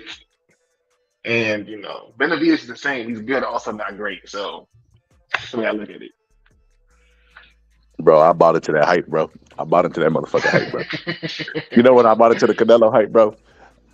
Where? When he fought, and he had that press conference, and Boo Boo Andre came in there and get the fuck out of here, and bro, that motherfucker learned English pretty fast, bro. That shows his IQ is pretty high, bro. I pay attention to shit like small details like that. All right, so then what about Floyd? Floyd Mayweather. Why is Floyd Mayweather's IQ so high? Please tell me this. Oh, Floyd Mayweather's been boxing since he was like 5. He was the chosen one, bro. Like everything There you go. he was supposed to be. So I mean, and Canelo's been boxing since he was 15. Same thing, bro. Like Sugar Shane Mosley said in the interview, he knew Canelo was gonna be special when he boxed him. He was like, shit. He lost money betting on himself in the Canelo fight because Canelo was just that skilled, bro. He knew then, and he boxed Canelo when he was young. Canelo's the same thing. He ain't gonna lie to you. When you say him being washed, I'm not gonna argue with you on that. He hasn't displayed the Canelo of old, in my personal opinion. Because the Canelo that fought Caleb Plant would have knocked out Ryder. That's just my opinion. So I don't know if it's slippage, injury, fatigue. You could get tired of boxing. Your body could be okay, but your mental could be tired of boxing. You could just be like burnt out on the sport. Bud was at that point. Bud literally said he was like about to retire until he got the Spence fight. Like he showed like he was tired of doing the sport. Most of the time when fighters have been like a 10-year career, it's really double that because they started when they were, really young. So they just get burnt out on the sport. I mean, Day in, day out, sacrificing. It's just it's taxing on your mind, not just your body. Floyd was so good for because sure. he had 2 generations of his style being perfected by his dad and his uncle. He got all their failures and all their successes, and he just put it together. And obviously, he's a savant. He's just born for it. Canelo's well schooled. Canelo comes from a very old school of Mexican boxing teaching. Yeah. Yeah, I think I'm just so tired of hearing Benavidez compared to him because I already know what's gonna happen. I know it's gonna be the results. Canelo gonna get in there and beat the shit out of Benavidez, and they gonna prop somebody else up. They either gonna make an excuse for why Benavidez got his ass whooped, or they're gonna prop somebody else up to be staying there. Like, well, you beat Benavidez' ass, can you beat Joe Blow's ass? It's never gonna stop. I think He said Benavidez, his Benavidez beats dad. Canelo.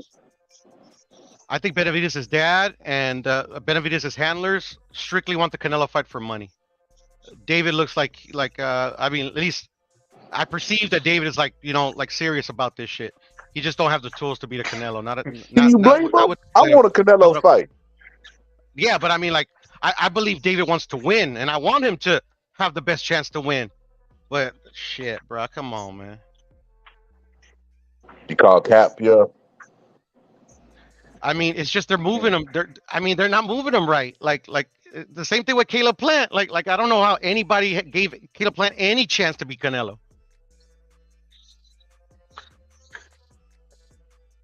He said why they not having a fight? rematch. He said they having a know. rematch. I don't know if I believe that.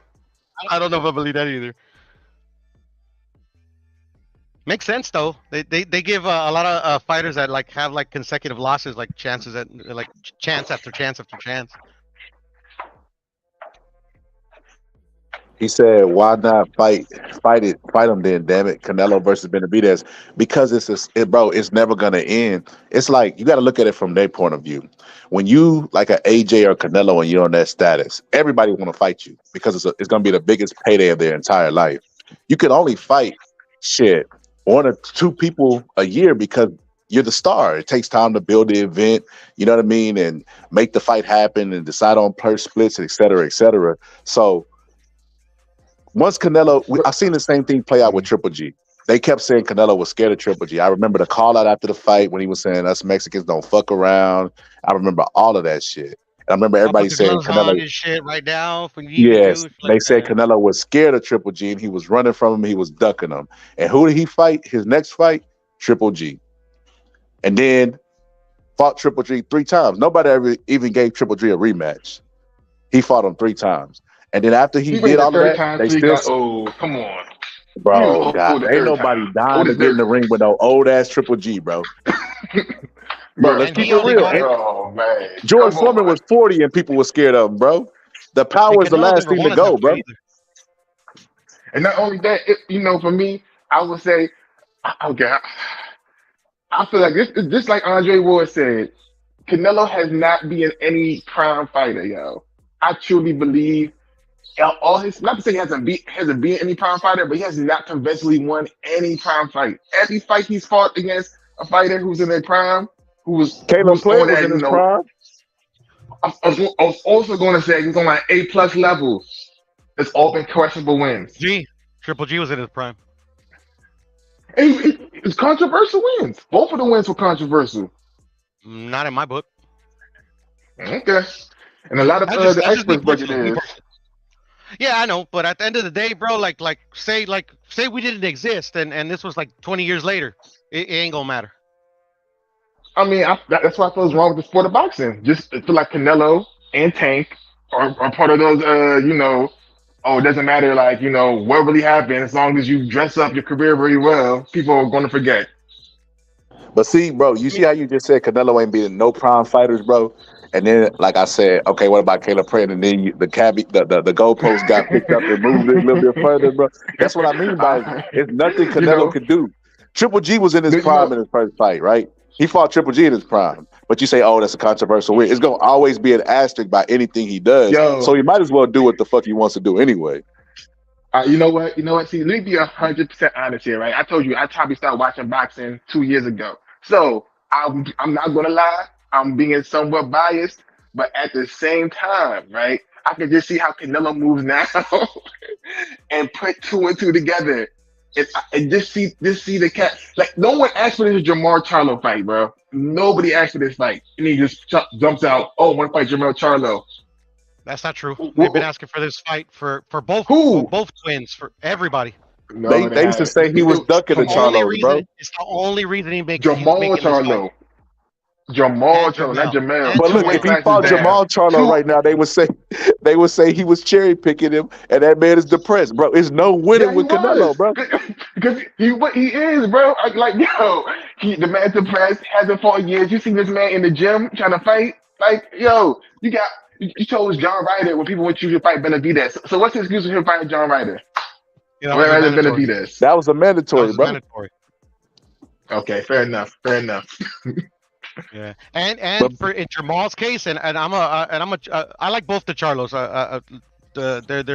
I like them. But he sent Jamal 3 offers, turned down all 3. I mean, that's all he can do. I mean, bro, they literally said Jamal was ducking, right? And then Jamal comes out and was like, man, Canelo ain't ducking me. So the fighter is saying he ain't ducking him. Bro, it's just, like I said, bro, it's no winning. It's no winning with these fans, bro. There's nothing you can do. Yo, not only that, just look at, understand Canelo's the cash cow, but John Ryder is mandatory. He has 4 mandatories. So all these mandatories, he just chooses when to fight them, when not to fight them. I mean, bro, come on. Hey, that's one of the perks of being a king, bro. You gotta, man. You know how you watch Lion King, bro. You watch Lion King. You know how that shit go. You have a year to satisfy your mandatories. And not only that, too, Triple G, people there's always been said like, yo, he got to wait and fight, right? Like as far as the Triple G fight, from the storyline I was told, there's actually even a video of Mexicans in Mexico calling Canelo out, right after he knocked out Amir Khan. He's like, oh, I'm gonna fight Canelo. So supposedly it took some time to happen, right? There was some video of Mexicans literally yelling at Canelo like, yo, when you gonna fight Triple G? You scared? In his own country, your own people is calling you out. And then supposedly, what was Triple G's next fight after that? That's when he got rocked or something. And then it was like, okay, we're gonna jump on a fight. And then Triple G even came out himself, was like, yeah, of course it was some bullshit. He was like, yeah, I have to make sure I look bad so I can get that Canelo fight so he will fight me. It came out Triple G's own mouth. Even with Bivol, it came out Eddie Hearn's own mouth. Like, yeah, Bivol didn't look good in his last 2 outings. That's why we chose Bivol. Right, bro. And I'm saying every fighter does Nah. this, but Bro, that yo, makes no sense. every So, fighter, so look, even if he looked bad, he yeah, did it on purpose, right? So he's still good. that's what He Triple good G enough said. to make he I good said that enough was Yeah. to go bullshit. into a Yeah. big That's true. fight and make it look bad. That's how good he is. So, like I said, no I said winning, that was bro. bullshit. I said that was bullshit. But still, Bro, Okay. he bro, I still can address contested those that he looked Mexicans. bad. They The wasn't real Mexicans. Mexicans, bro. They was Nah. immigrants from Oh you my God. they was immigrants No, from no. who was Go ahead. Russia at war with, bro? Ukraine. They was Ukraine. Ukrainians, bro, trying to pretend to be Mexican fans. Now, Kojo, you're on point. He gets a lot of hate. That all started with a smear campaign between rival television networks in Mexico between him and Chavez Jr. Okay. I think it's warranted, but fair enough. I'm not gonna deny saying the man's a bum. He ain't no bum. Bro, how But many times I just think it's overhyped. when was the Ryder fight? May. Nay, he fit a fight again in September, bro. Mm-hmm. Bro, out of Stays all the active. champions, he's the most active. To be ducking, bro, he giving us that old school feel of fighting frequently. Versus the number 3 pound for pound in the world, bruh. Come on, man. Jamel Charlo's number 3 pound for pound. In my list, yes. All right. Fair enough. I mean, I just that's not even a fight I want to see. 2 weight classes down. Just like you're gonna be But talking about Bud hold up. coming See, up this is why 3. Canelo think y'all crazy. He was talking to you, bro. He didn't say your name, Kojo, but he was talking to you, bro. Bud is even smaller than Mel. Listen, I want to see that as a Bud fan. That's not. You already know. I don't think he has a good chance of winning. I just feel like Bud pulls it off, that he gonna do great things. But I don't want to see. I'm just saying I don't want to see that fight. Actually, I do want to see that fight. But Jamel, yo, right? I mean, no, man, no. Jermel actually has a chance. Bud's gonna get murdered. I don't know. I think Jamel gonna be as bad as Bud if Bud can't pull it off. Still got my faith in Bud, regardless of his chances being slim. All right. No, but that's what I'm saying. Why do you want to All see they need that is a fight, but you chance. say nobody's calling for this Mel fight? I feel as if there's no one else really for Bud to fight. Bullshit. There's tons. Who? Everybody at Jamal 154, he Charlo. got no belts. Everybody at 160.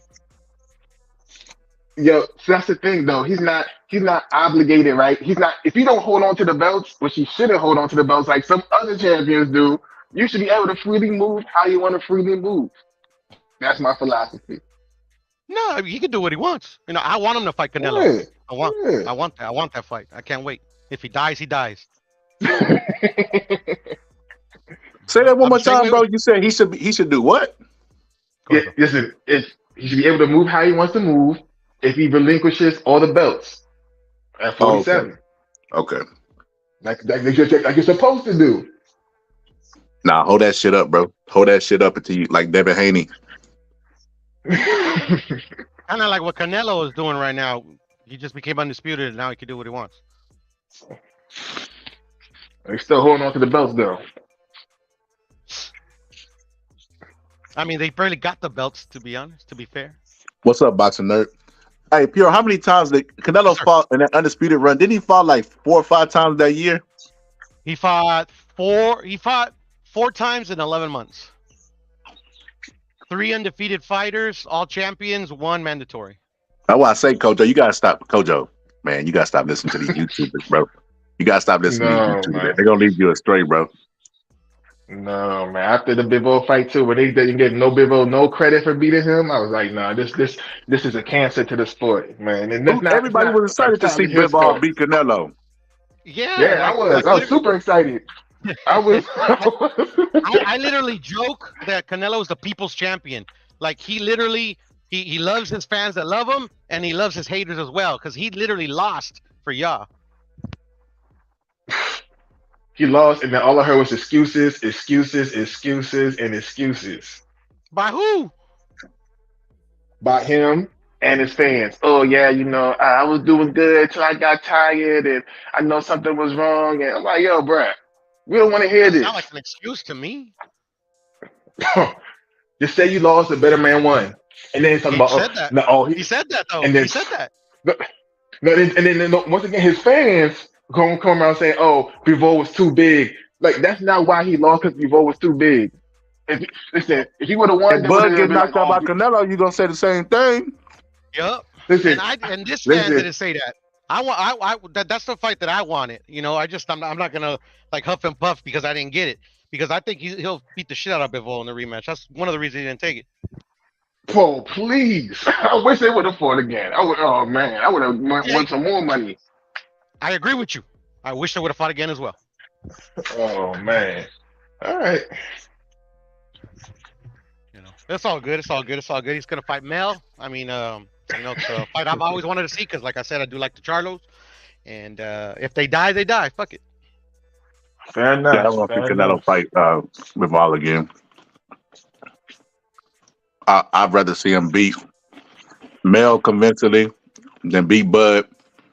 But you see, I got the double standard. I said if Bud beat Canelo, what does that make him? Y'all said they make him the greatest of all time, and then that makes him down. No, not you. Oh, okay, I got you.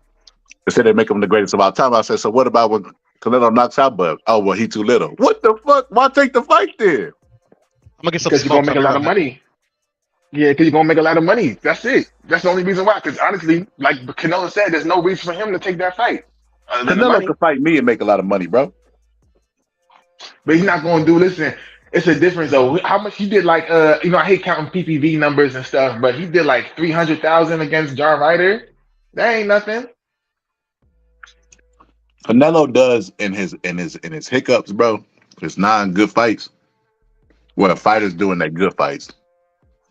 Like fighting John Ryder, bro. Fighting John Ryder wasn't that far a benchmark from the fight of the century in Bud and Spence. It was, but I mean, Bud and Spence did probably like a 400 more, 300 more than that. That's still a lot better. Yeah, but for fight of the century, bro, he fought Ryder. The fight of the century, right? The fight of the century. I guess it was a purist boxer. From a purist boxer, it was a fight of the century. I definitely I hear that. Both of them had no star power. I guess we can see if Crawford has a little bit of star power now, right? But I mean, if you look at like at least Crawford's hopefully newly acquired star power and Bud's star power. I mean, Canelo's star power. It should, if they want to shoot for the stars, maybe get 1 million PPVs. He said, does anybody know who Andy Ruiz is fighting next? I put, he's fighting his diet. He's fighting food. Andy Ruiz has become obsessed with No, he lost a lot of. Oh, yeah. I don't know what's going on with him. I thought Him he was and Wilder. losing weight. I feel like he looked slim when I last saw him.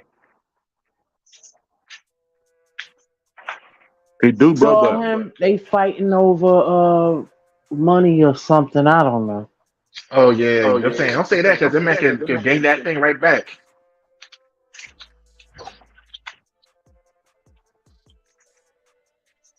Oh man, yeah, we'll see. I'll say that, bro. Hold on, give me a second. I say that to say everybody likes to shit on AJ, right? Like Carmen Serene pointed out. Everybody talk about how trash AJ is, but all these fighters taking everything up under the sun to fight him, right? But also on this spectrum, everybody say AJ hasn't been the same since the Andrew Ruiz fight, right? And I agree that he might be a little bit gun shy. Like he won't open up as much because you open up with power, you open for power. But he beat Andy Ruiz after being knocked out by him. People are more impressed with Chris Eubanks doing it to Smith. They gave him full credit for that. With AJ, they criticized him after he didn't knock him out or stop him, but he still beat him. But people still give him a ton of criticism for it because they just don't like AJ for whatever reason. You know, just throw an asterisk by it. They still like AJ. But if you really want to be technical about it, Andy Ruiz hasn't been the same since the AJ fight.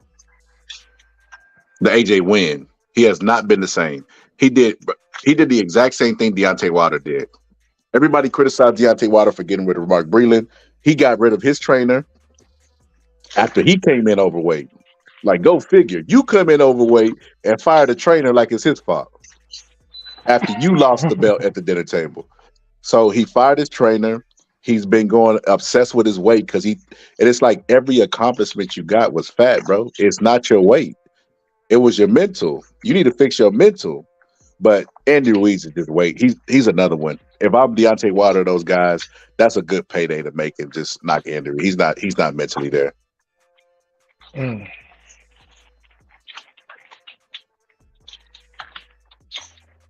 Yeah, he's a wounded Gazelle right now. Yeah, I don't know what's going on with him. Yeah, that's roast. That's about the extent of Ruiz.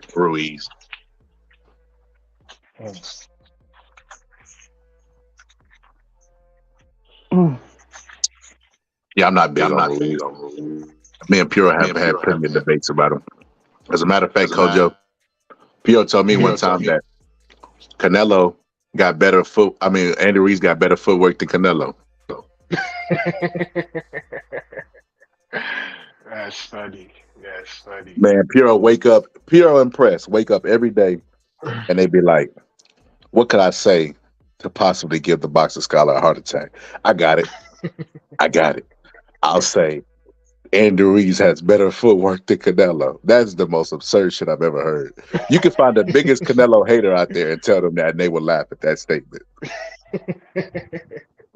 Yeah, it's very easy to hate Canelo, man. I used to hate Canelo way more, but I've tried to mature and just step away from the fans. I think the fans make it 10 times worse. So I just try to stay away from the fans and just keep it strictly as boxing as possible. Bro, you know how Andy Ruiz got his hand speed, right? He was first at the dinner table, bro. He didn't want nobody else to get none, so the hands became fast, bro. Like tearing up everything, bro. Bro, Andy Ruiz is a sitting duck for Deontay. Bro, as much shit as they talk about Deontay Wilder, bro, best American heavyweight we got right now, bro. Nobody beats Deontay Wilder in America right now. I'm talking about Jared Anderson. Okay, Lisa. What's the other guy's name? Richard Torres. I think he'll knock Richard Torres' ass out. Like, Deontay Wilder's the best hope we got at getting the belt again. But they're not. Usyk is not going to fight him, so he shouldn't. Yeah, I wouldn't either. It's a bad career decision. Yeah, he won't get that payday. I don't even know why he's chasing Tyson Fury, bro. Fury clearly don't want to fight him. Pure said he don't see no scenario in which Usyk beats him, and I disagree with that. I think Usyk beats Tyson Fury. Oh, really? How so? The footwork, like Lisa said, if you watch Tyson Fury's career, he doesn't like fighting little small speedy guys. Like, even when he was dropped, it was by a small speedy guy in Cunningham, and Cunningham was moving up. Same situation with Usyk, except Usyk is more accomplished than Cunningham and is a better fighter overall than Cunningham. So I think that's a bad stylistic matchup for Fury, and I think he's not interested in it because he don't think it'll be worth the reward. Like, Fury, to me, is trying to take the route of Mayweather. I want the fight that the name recognition is there. I'm gonna make the most amount of money with the least amount of risk. That's why he's fighting Francis Ngannou. That's why before that it was Chisora, and before that it was Dylan White. You get what I'm saying? Like, there's a trend there. He's not fighting, you know what I mean? Outside Dylan White, because Dylan White deserved that shot because he had been the mandatory for like a year and a half or 2 years or some shit like that. So I give him the Dylan White fight. The Chisora fight, absolutely fucking not. This fight, absolutely fucking not. Those are two fights that nobody was fucking asking for, and I didn't want to see the shit. I thought the shit was a disgrace. I thought both of them came in overweight, but I thought they both looked really, really sloppy. And Fury's everybody that talks about Fury always talks about herky-jerky shit, and that's how you know that they just go with talking points and they go with what everybody else is saying, because you go look at Tyson Fury actually box, he ain't did that herky-jerky shit since he got with Sugar Hill. Ever since he got with Sugar Hill, he's never done that herky jerky shit because Sugar Hill brought a different style in. He used to just move just to move, which is why he was knocked down by Deontay Wilder in the first fight, doing a bunch of feints, a bunch of movement that had nothing. He was over moving. He wasn't doing it with purpose. He was just doing it just for the sake of doing it. And that's why Deontay Wilder was just laid into him with the jab in the right hand and was able to knock him down. And he made that adjustment in the second fight, getting with Sugar Hill. And that's why he got the results that he got. But one thing I know about Crunk fighters and Emmanuel Stewart and them is they allow a heavyweight to eat whatever he wants to eat. And they just let him work out and let the weight fall where they don't believe in diet restriction for heavyweights. So with that being said, you got a big guy in Fury with them love handles and all that fat around his body. He eats a lot and he's not nimble on his feet anymore. So he doesn't fight in that herky-jerky style. So if he fights Usyk, he's going to be right in front of him, feet planted, and Usyk is going to, I think, dance circles around Tyson Fury. Like, even though we all know Usyk is vulnerable to the body, I don't even think Fury can take advantage of it. Fury's not a well-known body puncher. Like, outside of a jab and those type of punches to the body, I can't even really think of a time where Fury just banged to the body. Maybe against Wilder, he might have threw like an uppercut. But I can't think of no scenario where Fury just to the body. Like, nah, it doesn't go. He left Peter Fury. I was gonna say where everybody go, but Kojo back. Yeah, my fault. I had to put a call. My fault. He said, "Yeah, Fury got love handles." Yeah, bro. I was going on my Fury spiel, bro. But yeah, bro. I think Usyk give Tyson Fury a bunch of hell.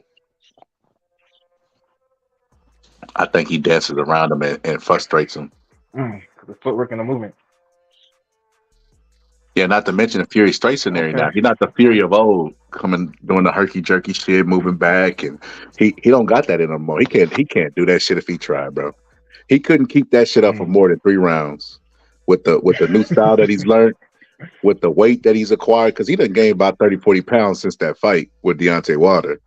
So with all that, bro, being a factor, he's not doing that herky jerky shit. And I can see Usyk coming, being a southpaw.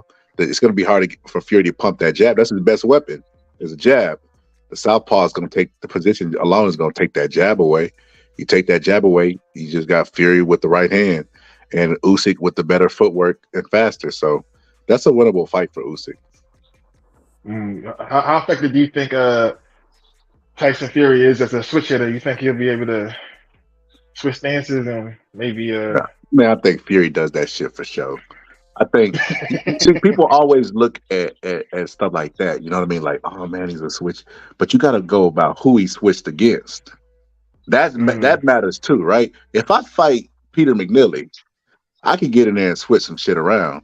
If I'm fighting Mike Tyson, I probably will switch less. You get what I'm saying? You got to look at who he did that shit. He's never did it in one of his big fights. I don't think he did it in any of the Wilder fights where he switched. Yeah, I think he might have switched in the first one. But when he got with Sugar Hill, he ain't been doing that shit. Because when he was with Peter Fury and he was with Ben Davison, he did a lot of shit that wasn't relevant to his style. It was just like too much movement or too much herky jerky. What are you making a guy faint for if you're not gonna make him pay? You're just making him faint just to faint. Doesn't make any sense.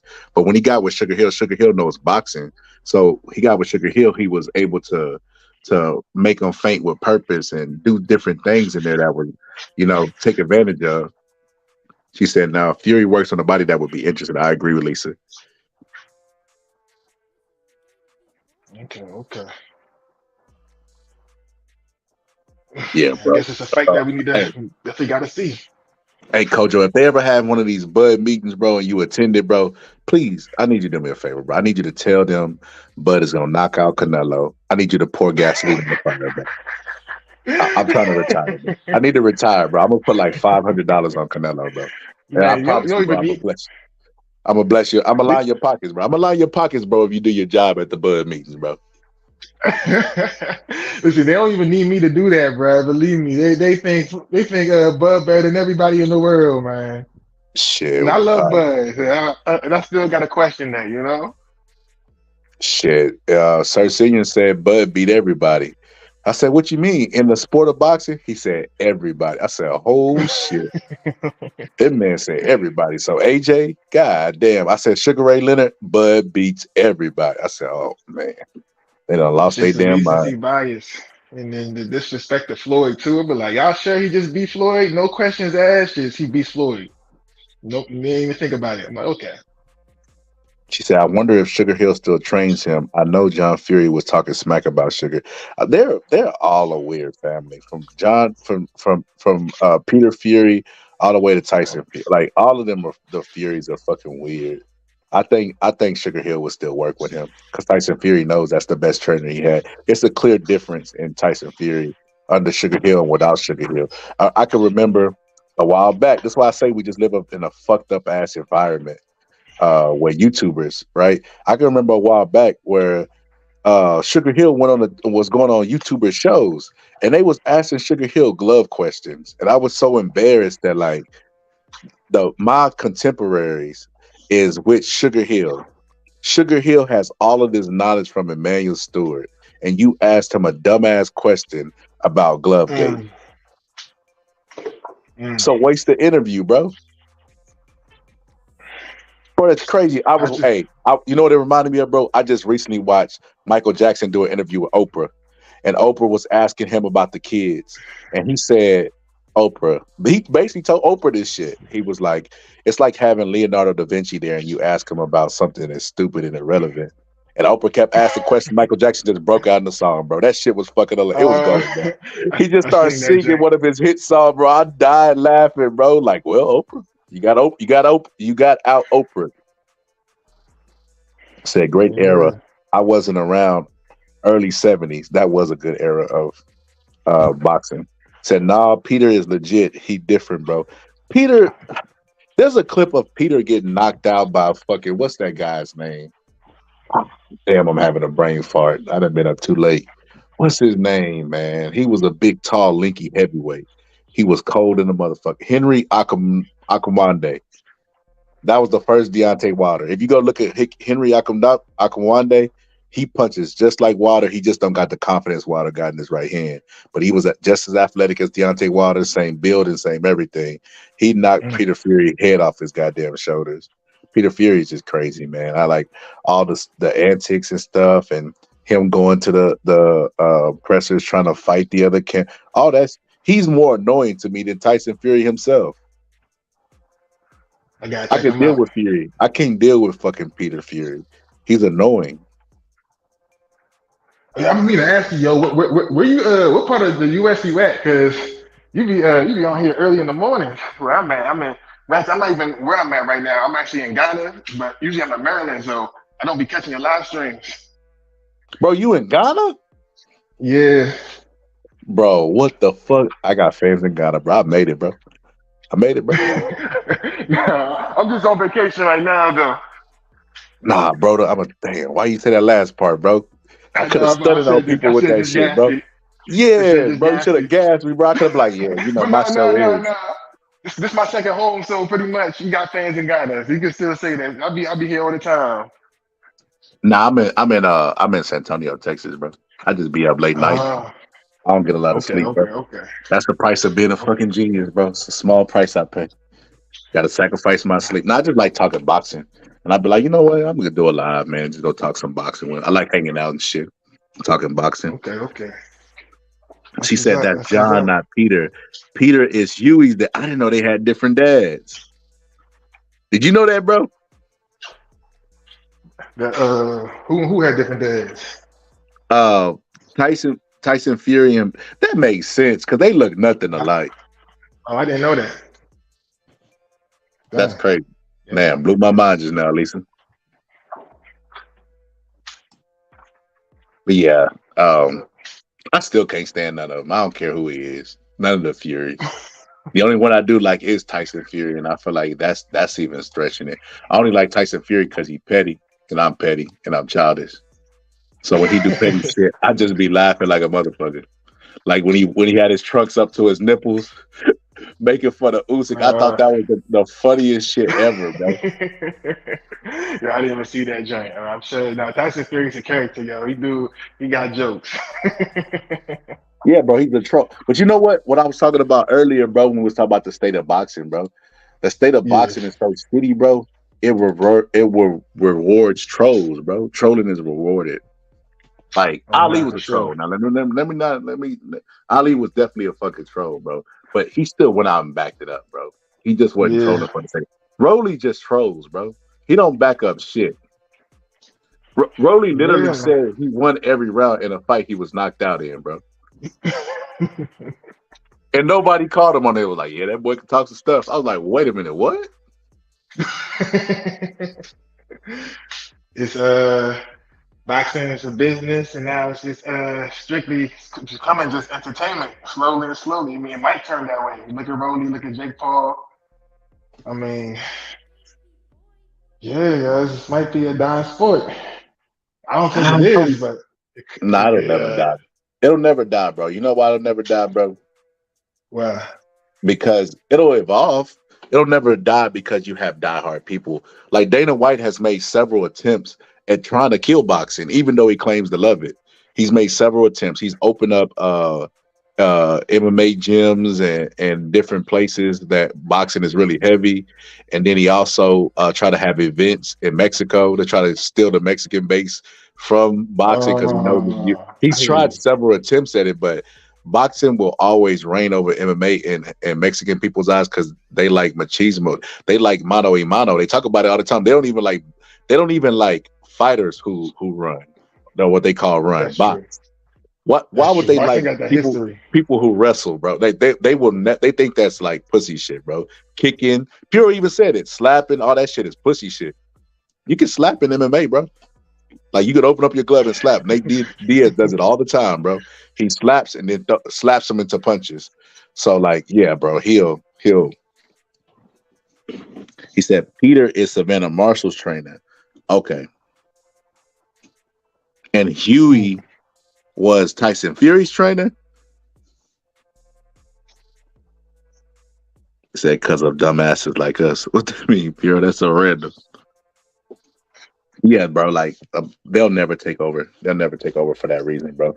The core of our sport is sitting on good foundation with the Mexican fans, and I don't think they'll ever fully embrace MMA because they don't like it, bro. It's like boxing has become cultural in Mexico, like especially amongst Mexicans in fucking Texas alone, where I'm from, bro.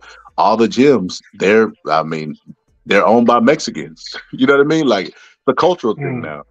That's another thing that we need to do, bro. Like as in our community, bro, in the Black community, we got to get like grants and stuff. We got to make boxing like big in our community again, bro. Like fight parties, stuff like that, bro. Because that's where it's drying up at in our community. But I mean, we can get it back, bro. We can get it back. You know, do the same thing everybody else do, bro. Put it on the back of hip hop. Because every athlete want to be a rapper, and every rapper want to be an athlete. That's true. That's true. That's true, So man. Yeah. now we gotta do is put it on the back of hip hop. Like Eminem walking out Bud was pretty big, bro. As irrelevant as they say Eminem is, bro, when he walked out with Bud, bro, everybody lost their shit. I wasn't even at the arena. I was in a fucking Dave and Buster's, and everybody went crazy. Nah, I was like, God damn it, he walked out with the white man. I knew he was gonna lose then, bro. I knew it. I was like, is that Eminem? Oh man, he won. He walked out with the fucking white man. He done won it all, bro. Crazy stuff. That was a crazy night. Bro, he should bring him out again and actually have him rap this time. That would be the highlight of the family. I'm reading Lisa's comment. That would be the highlight of the fight. Yeah, there's a lot of them in the family, Lisa. That would be the highlight of the fight, though, bro. Because nobody's expected anything different from this Bud fight. Are you? Nah, not at all. I'm trying to actually see if he's going to knock him out faster than he did the first time. Bro, now if this is true, he will. If this story right here is true, bro, he will. Let me see if I can find it. You talking about the picture? Which one? There's a picture of him getting out of the car. And Nah, not bruh, You seen that? Yeah, that's fake, bro. Okay, I hope that's fake. I'm like, bruh. If this is true, it says breaking news. Sources close to Errol Spence. Damn, I can't even see it, bro. How my screen Oh, okay, said. I think I know what Basically, you're he's talking about. leaving. Basically, he's leaving. He's leaving him allegedly. That's what they say. He's leaving him allegedly. But if that's true, he'll get knocked out in a more devastating fashion and faster, in my opinion.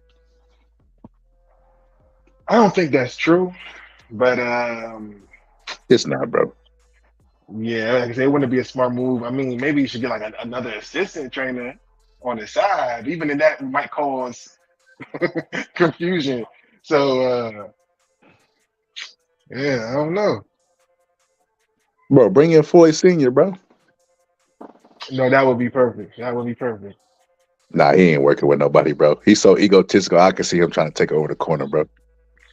That's what I'm saying. The egos will start clashing, but I mean, maybe yeah, Derrick James can be humble, which he needs to be, because he just said some of the dumbest stuff during that press conference before the fight. I mean, brother, this the lack of respect. That's just what pissed me off the most. At least Earl's a Bro, fighter, so he's just talking shit. But you're supposed to be the coach, game plan, and talk about I don't watch film, even though you do watch film, but it just shows that your head not in the game. nah, bro, you gotta see. Look, see, I told you, bro, the YouTuber's gonna get you in trouble, bro. So look, Derrick James was tripping in the press conference, right? But you gotta remember Yeah. this also. Derrick James was a fighter, bro. That ego never left him, bro. Like he's still cocky. Like if you look at trainers who was once fighters, if they're successful, even if they're not successful like on a championship level, if they be their ego still stays intact. Like if they move to boxing, they'll just be that cocky as a trainer. Same kind of cockiness as if they was a world champion. And I think Derrick James brought that in there and he was trying to get in Bomac's head. He was reading YouTube comments, bro. Like he was like, "You fat, you need 2 seats." Same shit the memes that I seen on YouTube, bro. Like he had to been reading the memes. But with all that being said, I think he was just trying to lighten it up for his fighter. I think he was trying to make it an easy fight for the fighter by getting in the other corner's head. I don't like and him watching film, bro. I think that was blown a little bit out of context too. Does he watch film on Bud? Probably not. Probably not, bro. You don't think But so? he's at a lot of those events, so he probably watching it live. That would not be a lie if he was at the live event and said he didn't watch any film on him. And if he did watch film on him, it probably was when in preparation for the fight, like when the fight was finalized. Okay, then he started busting down the tapes. But I can see it, bro, because Mm. once trainers have got to a point, like Customato got to a point, bro, where he didn't watch no boxing at all. He, like Teddy Atlas said, he got to a point where he would call him and say, "Hey, Cuss, I got a guy who's getting hit with a right hand," and he would say, "Tell him to do this, and that." Like he got to a point where he had seen it all, in a sense. You get what I'm saying? Like any learning that he gonna do is gonna be inside the gym with the fighter. He don't feel like he can learn from film anymore. Like once you get to a certain hours of film, you kind of get tired of watching boxing when you older. Because you got to think about it. People in Teddy Atlas done been doing ESPN for like 30 years. He probably done seen over 1 million hours of fucking fight film, bro. At that point, you kind of get like numb to it. Like, why should I keep this? I see it. Like, it's just natural. They're human beings. So Derrick James was a fighter himself, and he probably done seen a whole bunch of film. And he might not even love the sport. Sugar Hill's like that. Sugar Hill doesn't watch boxing outside of the events Actual that's fights. going on, the major stuff. Okay. So- I mean, that's the thing though, right? If you're gonna do that, then you gotta, at least in my opinion, I'm not a trainer, but at the same time, you gotta at least feel like he knows his shit. But even the whole, I don't really believe in hair movement thing, and I'm just like, bro, is that not? I guess it's been working so far, but people have been telling you, other experts have been telling you, like, yo, Bud's gonna win. Bud's gonna win. Spence got one style. We ain't never seen him do another style. All this stuff. Bomac even said, yo, he's been watching him for 5 years. He said, yo, while I'm, sometimes when I'm preparing for a fight, I say, okay, let's do this because, Spence does this. Like, you would be putting, like, Spence game plans in another fight camp. You know what I'm saying? So it's like, Yeah, he got So outmaneuvered, it's bro. like, It's just as simple as that. Like it's no, it's no explaining the fact that he underestimated Bomac and overestimated himself as a trainer. But that happens in the sport of boxing. It happens with that's fighters. true. That's When true. It fighters happens would in think life they so too. good they ain't got to train. Mike Tyson thought he was gonna look at Buster Douglas and burn a hole in him, and the fight was gonna be over. And then next thing you know, he's picking his mouthpiece up off the canvas because he didn't got his ass knocked down. So it just happened. It's just you That's gotta remember true. these people are human at the end of the day, bro. But as far Hey, as that, That's Scholar. he true. just got he got out trained, he got out coached, bro. Out coached, out prepared, out maneuvered, chess wise. Like Bomac was like 5 plays. If it was chess, he was 5 plays ahead of him, bro. Like he just fucked him up pretty bad, bro. And ain't nobody fault but Derrick James. But bro, watch how if Mel loses this fight with Canelo, which he probably will, and then Bud loses this rematch, they're gonna be talking about how trash of a trainer he is. Remember they were saying he deserves trainer of the year, why they ain't gave it to him, and how they was giving him all these flowers. Watch, bro. Watch whenever he lose, bro. Watch how they change.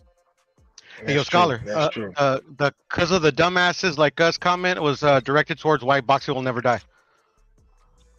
What you mean? Like you're like I was listening in my car when I went to get the cigarettes or whatever. Like you guys were mentioning like why boxing will never die. That's why I made that comment because of dumbasses like us. Now speak for yourself. I'm a motherfucking genius. But go ahead, elaborate. No, I'm just saying because the dumbasses like us that like keep thinking that boxing's gonna change one day. You know. Nah, I We just let it watch, start too I much watch to let it and die. know it's not gonna change. I never expect boxing to change. You know what I do try to attempt to change is the fans. I know boxing is boxing. Business of boxing has been the same for virtually like what 50, like even the contracts are still structured the same from the 90s when Don King and them was around. Everybody talk all this shit about Don King, but you look at the contracts, they hadn't changed that much. You know what I mean? So obviously the business of boxing is working well and not gonna change at all. Like when they try to take it to Congress, I can remember they was even getting a lot of pushback for it. Congress literally went after the baseball players for juicing up and hitting balls over the fence, bro. But they would not help boxing whatsoever. That right there show you that the corruption of boxing run deep in the motherfucker. But with all that being said, I never look at boxing to change. Like it's not like an abusive relationship where a person abused them and say they're gonna change and they believe them. I know boxing's still gonna be fucked up. Whenever I do complain, it's only for the fans. Like that's why I put a hashtag make fans great again. And I talk about how we gotta stop worrying about pay-per-view number. Like I speak directly to boxing fans. Like I don't even give a fuck about promoters. That's why I stream fights. I argue with the boxing fans about streaming fights. And you know what they tell me? If you stream this fight, they're not going to give us the big fights that we want because you're streaming it. And I tell them, they're not giving us the fights we want any fucking way. Facts. If they're determining, if they're looking like, the boxing scholar's not buying this fight, yeah, we're not going to give them the big fights they want. If y'all really think that that's what they're sitting there saying, then God be with you, like Deontay Wilder say. Yeah, they want you. They want the fans to say that shit so they can fucking keep conning you. Yep. And they ain't gonna continue to piss on me and tell me it's raining.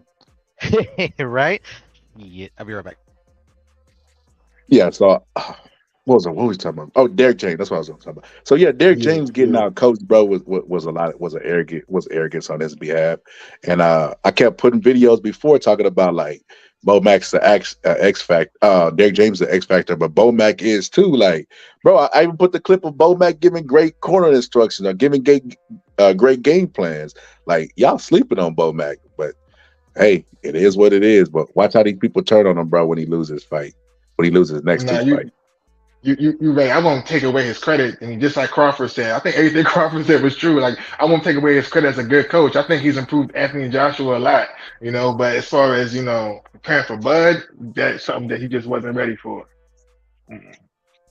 Bro, I hope this loss has made him more humble and more vigilant to where he comes up with a great game plan and not be so angry. But he's also busy too, bro. Like that's another thing that he needs to bring in help. Cause it's like, bro, it's only one of you. You got Mel, you got Ryan Garcia, you got Anthony Josh. You're getting kind of packed over there. You might want to bring in some fucking help besides the guy that holds the body shields for you. Like you want to bring in another good mind. Emmanuel Stewart had help. Like if Emmanuel Stewart can have help, so can you, brother. So can you be humble enough to have help. But I don't think he'll do it. I think, like I said, his ego is really big. And I watched the fight with Derrick James. he fights the exact same way Errol Spence did. It's pretty scary, bro. Yeah, yeah, man. I think I've seen that too. Same way. I was Yeah, like, yeah. what the fuck? And he got knocked out that fight also. What a coincidence, bro. He was winning the fight and then he ended up getting knocked out. I was like, holy shit, bro. But yeah, bro, like I said, bro, I was telling people this for Bud was the best fighter the last 30 years. They laughed at me. I told them Bo Mack should have been trainer of the year, runner up, maybe. They told me I didn't know what I was talking about because Bo Mack doesn't even train his fighters. I'm like, what are you talking about? Bud trains them. What? Bud is a trainer? I ain't seen Bud work no corner. Have you? They say I that seen because Bud give advice, but that's equivalent to Phil Jackson, like Kobe Bryant helping Michael Jordan helping Kobe Bryant out with some advice, but Phil Jackson's still the coach. You get what I'm saying? Like, yeah, you're gonna listen to Michael Jordan because he's Michael Jordan, but your coach is still your coach. You wouldn't get full credit for just the little tad bit of advice you gave them. He said that, because Bo Mack, I'm like, Bo Mack trains Keyshawn. Nah, Bud trains Keyshawn. If you look at the clips, I'm like, bro, like I said, bro, I mean, sometimes conversations that I have with people, I see it's like chasing my tail and they're never going to get through and they're just arguing just to argue. And I just wash my hands up. I said, we'll see. And I don't know what makes people so passionate about, I don't know how to even put it, like characters in boxing. What makes you dislike someone that much that you would just go with discredit anything that they try to do? For me, I don't like Canelo, but I just have a healthy respect that I'm not a professional boxer. So when he gets in that ring, regardless of if I think he's overrated based off other boxers, I'm like, he's doing something that's amazing. So I mean, I don't know. It's weird to me how some people, I don't know, go out the way and try to discredit people. I don't know. Bro, that's males, bro. And the reason I know it because I used to be heavy into football growing up because I played football and I was good at it. So I wanted to know everything. I like the same way I am with boxing, studying film. I did the exact same thing in football. I would break shit down and want to learn stuff to give me a tactical advantage. And I can remember when college teams would lose and how they would flood the cities, bro, and just storm that motherfucker and flip over cars and like just do silly shit. And I'm like, male fans are not only are male and females different, but male fans are more toxic and volatile than female fans. And it makes sense, bro. I don't hear I never heard Lisa Bells talk about pulling out the AK or anybody, bro, for disagreeing with them, bro. But you see male fans do it all the time, bro. Like they kicking everybody ass, bro, in theory. Nah, for sure. I mean, that might go into a whole nother conversation. But even that last conversation we had about Clarissa Shields, it was talking about anyway, I don't want to get into that. I just know personally, like I said, I went to a military school. I know how men can be, bro. I could say they emotional. They can get emotional, then yeah, bro. You just gotta. They just I don't know. I remember talking with this dude one time, and this is how funny it is, bro. Because I ended up winning money off of him because I knew he was emotional after this conversation. But I was talking to this dude. This when the Patriots played Seattle for the Super Bowl, and I told him Darrelle Revis is the best corner in the NFL, and he said no, Richard Sherman. And I said, bro, do you understand defensive schemes? Darrelle Revis. They call it Revis Island, bro. He was one-on-one lockdown. Richard Sherman got the Legion of Boom. He got a whole bunch of backup and help, bro. I'm like, nah, it's not the same.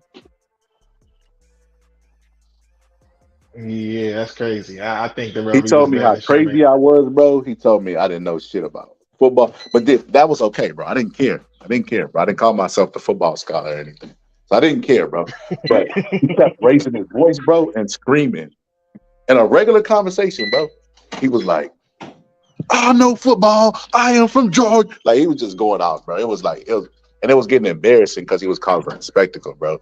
And that's what I had to politely tell him, bro. Like, bro, don't get up on my face, bro. It's going to be an issue, bro. I really would be embarrassed to fight you over like something so petty, but you're yelling at me and I'm not your kid. Thank you. Told me you're yelling at me and I'm not your kid. But that's when I knew that male fans were fucking different, bro. They just different, bro.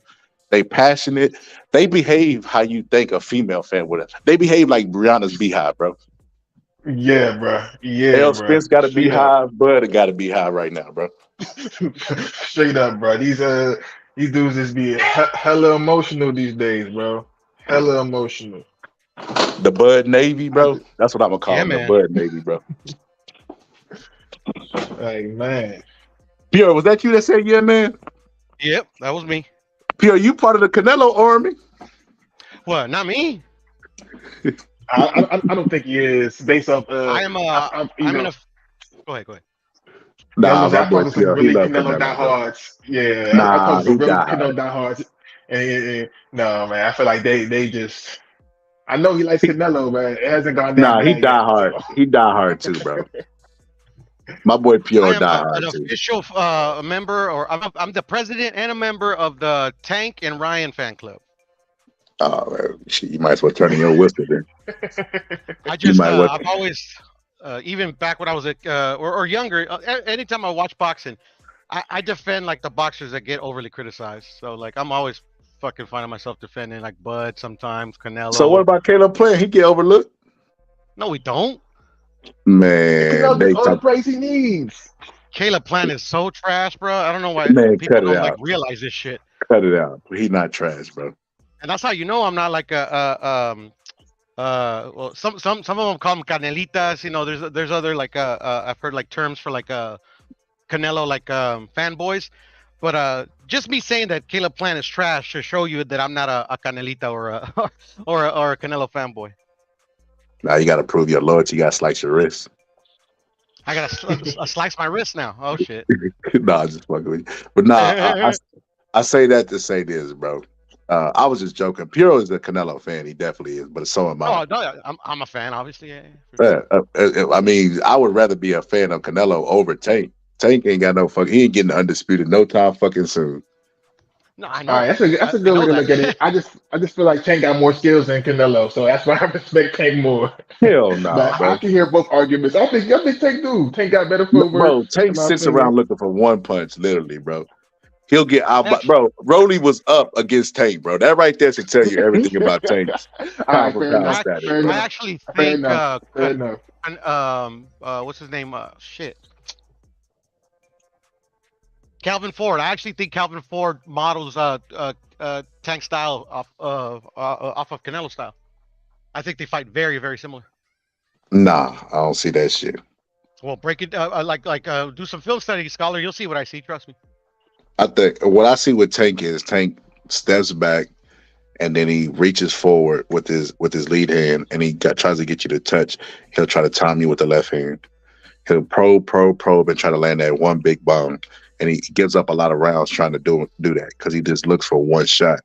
But everybody who's been watching the sport for a long time knows that shit is successful until it's not. You know, you're eventually going to run into somebody that's not going to allow you to get that shit off, or they're going to get up like Tyson Fury did against Wilder. And then you're looking at, you know, if they might get up fighting like how Tyson Fury did against Wilder. Now we're looking at a different type of fight. So I think Tank has to, I mean, he showed times in fights that he has skills, but as of lately, bro, he just been reverting back to that one shot. And I'm not a big fan of that. I mean, I think he fair does. enough. Oh, sorry. Go ahead, brother. No, go ahead. No, I was just gonna say, I don't like what he does against fighters that he feels are not on his level.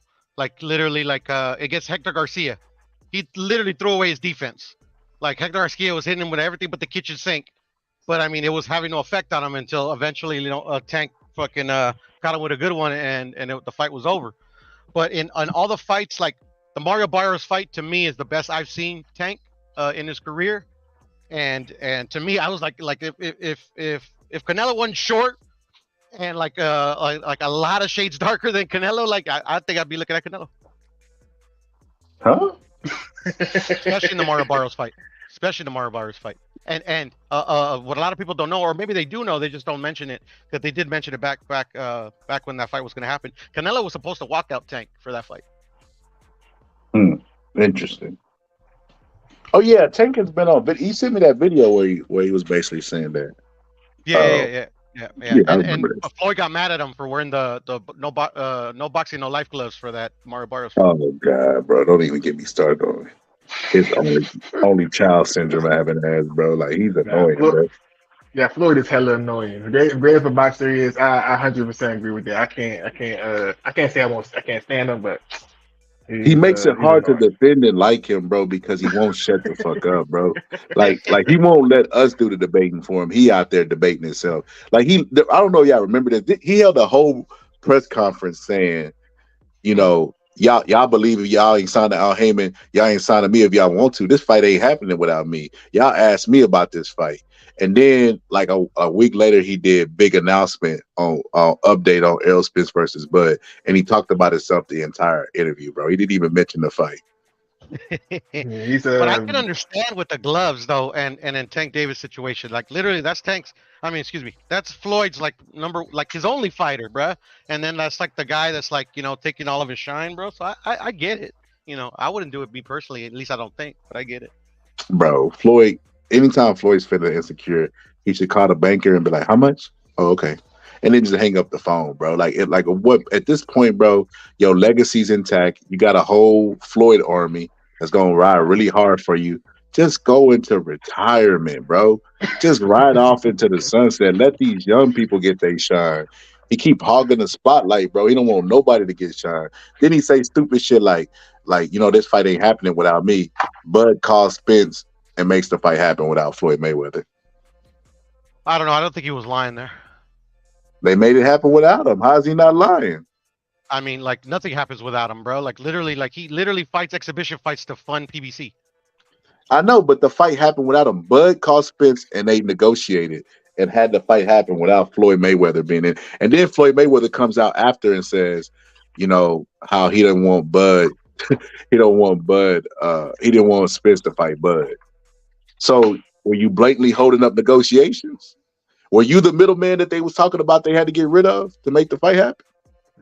No, they just. I think Terrence was the barrier all along. Nah, we're gonna disagree on that one, bro. I mean, Terrence says it himself, bro. Like literally, Errol was the one that made this fight happen, and Errol breaks it down. He had to give him more of a percentage that they were offering. He had to flip a coin to see who comes in first. I've never even heard of that. And what some other concession that Bud didn't fucking was in no position to fucking request. But Errol, at the end of the day, and I respect him for it, because at the end of the day, I respect both of them for actually making the fight happen, even though it happened a little later than I would have liked it. They made the fight happen, bro. And Earl in particular, he got his ass. But if we're gonna look at hindsight, I don't have to guess who's gonna win that fight. But yeah, if we're looking at hindsight, pure, we could say that Spence didn't make the fight happen because he knew he would get his ass whooped. If we look at hindsight. Yeah, but I mean, at the end of the day, literally at the end of the day, they told us what was holding up the fight, and Bud literally whatchamacallit, corroborated his story. At the end of the day, I also have another theory that he was never going to fight Spence that first time. It was all a bunch of bullshit just to try to build more momentum or more promotion to the fight. I think Avenesia was the plan all along, and this fight date was the plan all along, to be honest. But that's just a theory. But you also got to look. There's also another plot line as well. I think at one point, I don't know how this even goes together, but I remember at one point Bud said that he was willing to acquiesce to everything Spence asked for. It's just that he couldn't see where the money was going on the back end, and that's when he fought Avenesian. So maybe he might have changed his mind after the Avenesian fight and said, you know what, I want everything that I'm supposed to get. He got a lawyer or whatnot, but at one point he did say he was willing to do everything. So that still might be the case as far as what boxing scholars said. But what both of y'all saying, there's definitely plot lines there that prove both of y'all points. So it's a confusing situation. Yeah, I hear you, and I actually 100% agree with you. And that's like a conspiracy theory that I just explained. I think both of them knew that this fight was not gonna. I think all the negotiations, everything we saw, all the fucking back and forth we saw, the David Avenesha fight, I think that was all capped just to drum up more promotion for the fight. And if Spence had taken the tune up, it's pretty dumb. And now Yeah, that was hindsight, dumb. I think it was dumb. Stupid than a motherfucker, bro.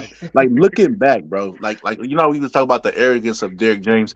I can't believe the whole arrogance of everybody, top to bottom, trainer bro. to everybody, to sit around and wait for a guy at a weight that you said you had trouble making and you wanted to move out of, and not taking a tune-up fight, coming off a car crash in a fight that you didn't. I mean, you might have wowed some, but you didn't wow me. You was hurt by Ugas, who's not known to be a punch. Like I said, bro, it was a lot of. Look, had he took the Keith Thurman fight instead of being like take the L out of lovers over, I ain't fighting it, all that shit he said. That would have been a good tune-up fight for him, and it would have got his timing better, and it would have boosted his confidence even more. Like that would have been a good fight for him to take. But I mean, the fact that he was with all that stupid ass arrogant shit is his trainer is why the result of the fight was what it was. Yeah, man. But I do mean what I say. I do appreciate that they made the fight happen, because I didn't want to get like at one point I actually didn't think the fight was gonna happen. So now we have to guess who was better. Now we know who's better. Exactly. I think that's why I feel like Crawford and his team respects Spence, because he actually went and made the fight happen. Like that was really huge. He's a man of his word. He didn't fight. He didn't fight Thurman, and he actually fought Terrence. Bro, that's equivalent. That's equivalent to somebody taking shit and then smeared it on your head and saying good job and patting you on the back. Like they're congratulating him, and they probably do have a level of respect for him, but they're championing his stupidity, bro. To stay at 147 and not take a tune-up and take the fight and do exactly what he said he was going to do is why he got his ass whooped even worse. He was confident in himself. If he would have won, he would have been like, "Oh, Spence a big fish." He would have been shitting on Bud Crawford this whole time. So, he could have just ran off, and then, they would have never known. He would have had to fight Boots after Thurman. After Thurman, all the undisputed Trump titles, defense over Boots was the mandatory fight in 128 days. That was error. Yeah, bro. I think that. Huh? Say you would have to fight Boots if Spence. I think he's saying if he would have took the Thurman fight, he would have had to fight Boots. I think that's what he's saying. That makes sense. But, okay. Yeah, but they still fucking stupid, bro. I fight somebody else. Shit, fight a David Avenesian. Shit, he could have found a version of David Avenesian. Do the Ugas rematch. Bro. Try to take the other eye. He could have fought Boots. Nah, that would have been stupid, bro. Now knowing the results of this fight, bro, that was the Errol Spence would got fucked up in that beast fight. I don't know. I'm not convinced of Boots yet. He's very. I ain't either, but I'm not either, bro. But like the fact that Bud was able to make Spence look so childish, bro, and take advantage of his Bud though slow feet. I mean, Boots got fast feet, bro. I know, but Boots doesn't have the championship experience that Bud and Errol has. True. It's just, I don't see. I still stand by the fact that I don't see Boots beating either Bud or Errol. Okay. Even after that performance, you don't think he could beat him? Yes. That's crazy, bro. I hold experience high, to be honest, especially at this level. Trevor Berbick had more experience than Mike Tyson. So he couldn't fight anymore voluntarily. He did? You think so? Yeah, he did. He definitely did. He was champion, bro. Okay. That's the thing. He was champion. Tyson didn't have any belts. But Styles make fight, like bro. Boots, I don't know. Boots' defense is just shaky to me, especially on the inside. I feel like that's Spence's bread and butter. I still think that 2-1 is what knocked off his equilibrium and then fucked up Spence's whole game plan after that. But I think Boots can get caught. I think Boots has a good beard, but we haven't seen him get Villa. We've seen him get hit by Villa, but I don't know. I mean, I think it might be a closer fight. Some fighter back in the day, I forget. Oh yeah, he's been. I mean, it's boxing, bro. People get hurt. It's not a big deal.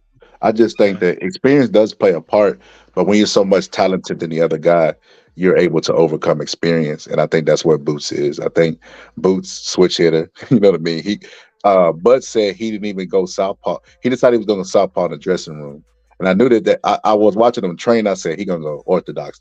The entire time I'm like, man, I wanted to bet he going to go orthodox. There's no way he's training all this, and then he's going to go southpaw. And then he said in the locker room, he just thought about it, bro. So I said, manifested this shit, bro. He was like, man, you know what? He don't fight a lot of southpaws. I'm going to go southpaw. Like, the shit was ordained, bro. It was ordained, bro. It was supposed to happen the way it happened, bro.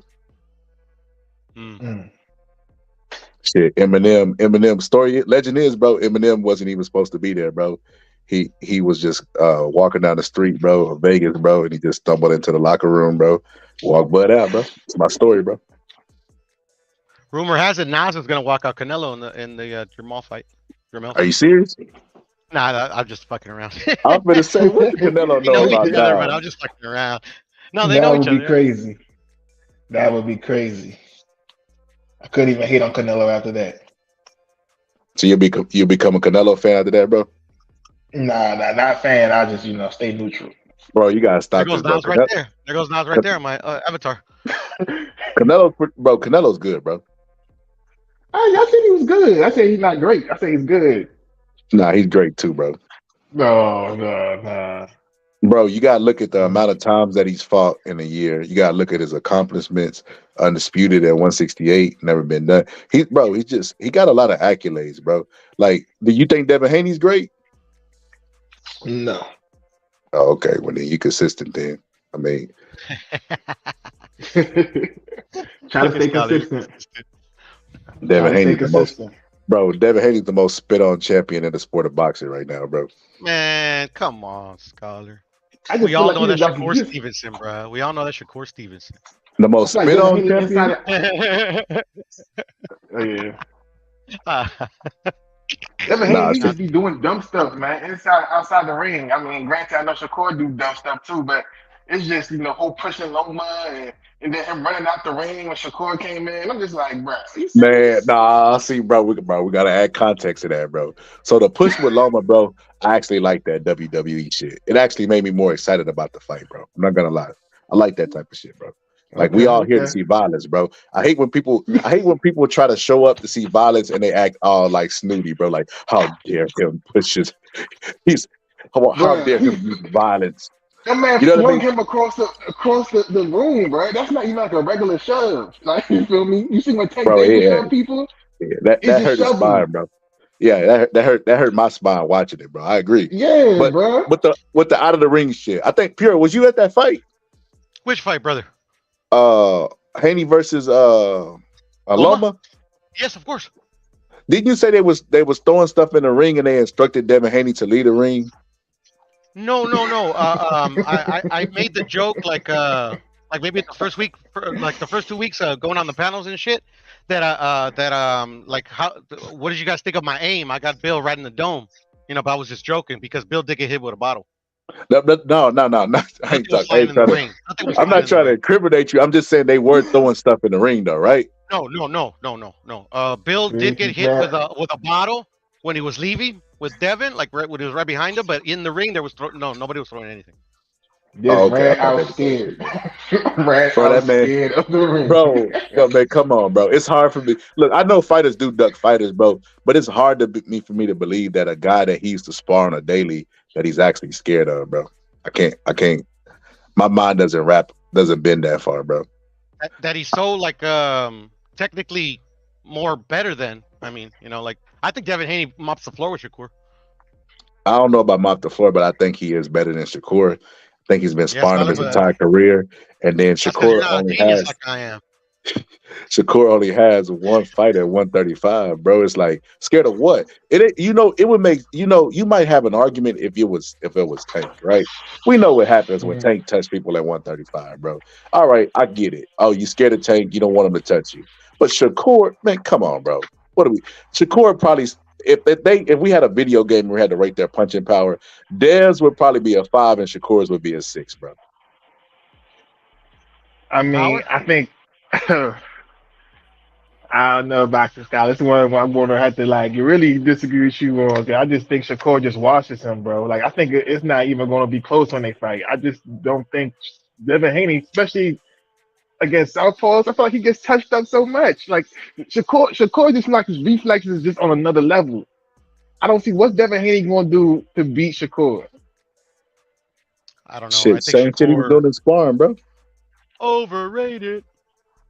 They got sparring together. It's like we could simulate in our head, but we could also just go to the film, bro. We could just go to the film and like. I think he can beat him. I think he showed stuff in the film to where, like, first off, both of them are counter punches. They're gonna want to control the center of the ring, right? They're not gonna want to be on the rope. But what I seen in there is Devin Haney was being really physical with Shakur, and he was controlling the pace at times and had Shakur on the ropes the entire sparring session, bro. If he could go and duplicate that, you know what I mean, just the pro version of it, he could win, bro. It'll be a close fight. The thing about those two fighting is it's gonna be like Loma versus him. It's not gonna be a scintillating fight, and it's gonna possibly be boring. Well, it's gonna be a boring fight. It's gonna be an acquired taste fight, and it's gonna come down to what you like as a person scoring the fight. Like, it's not gonna be a clear cut winner in my personal opinion. But I think Devin Haney could pull off the W. It's a winnable fight for him. I think it's gonna be easy, Scholar. You heard it here first. I'm on the exact opposite side.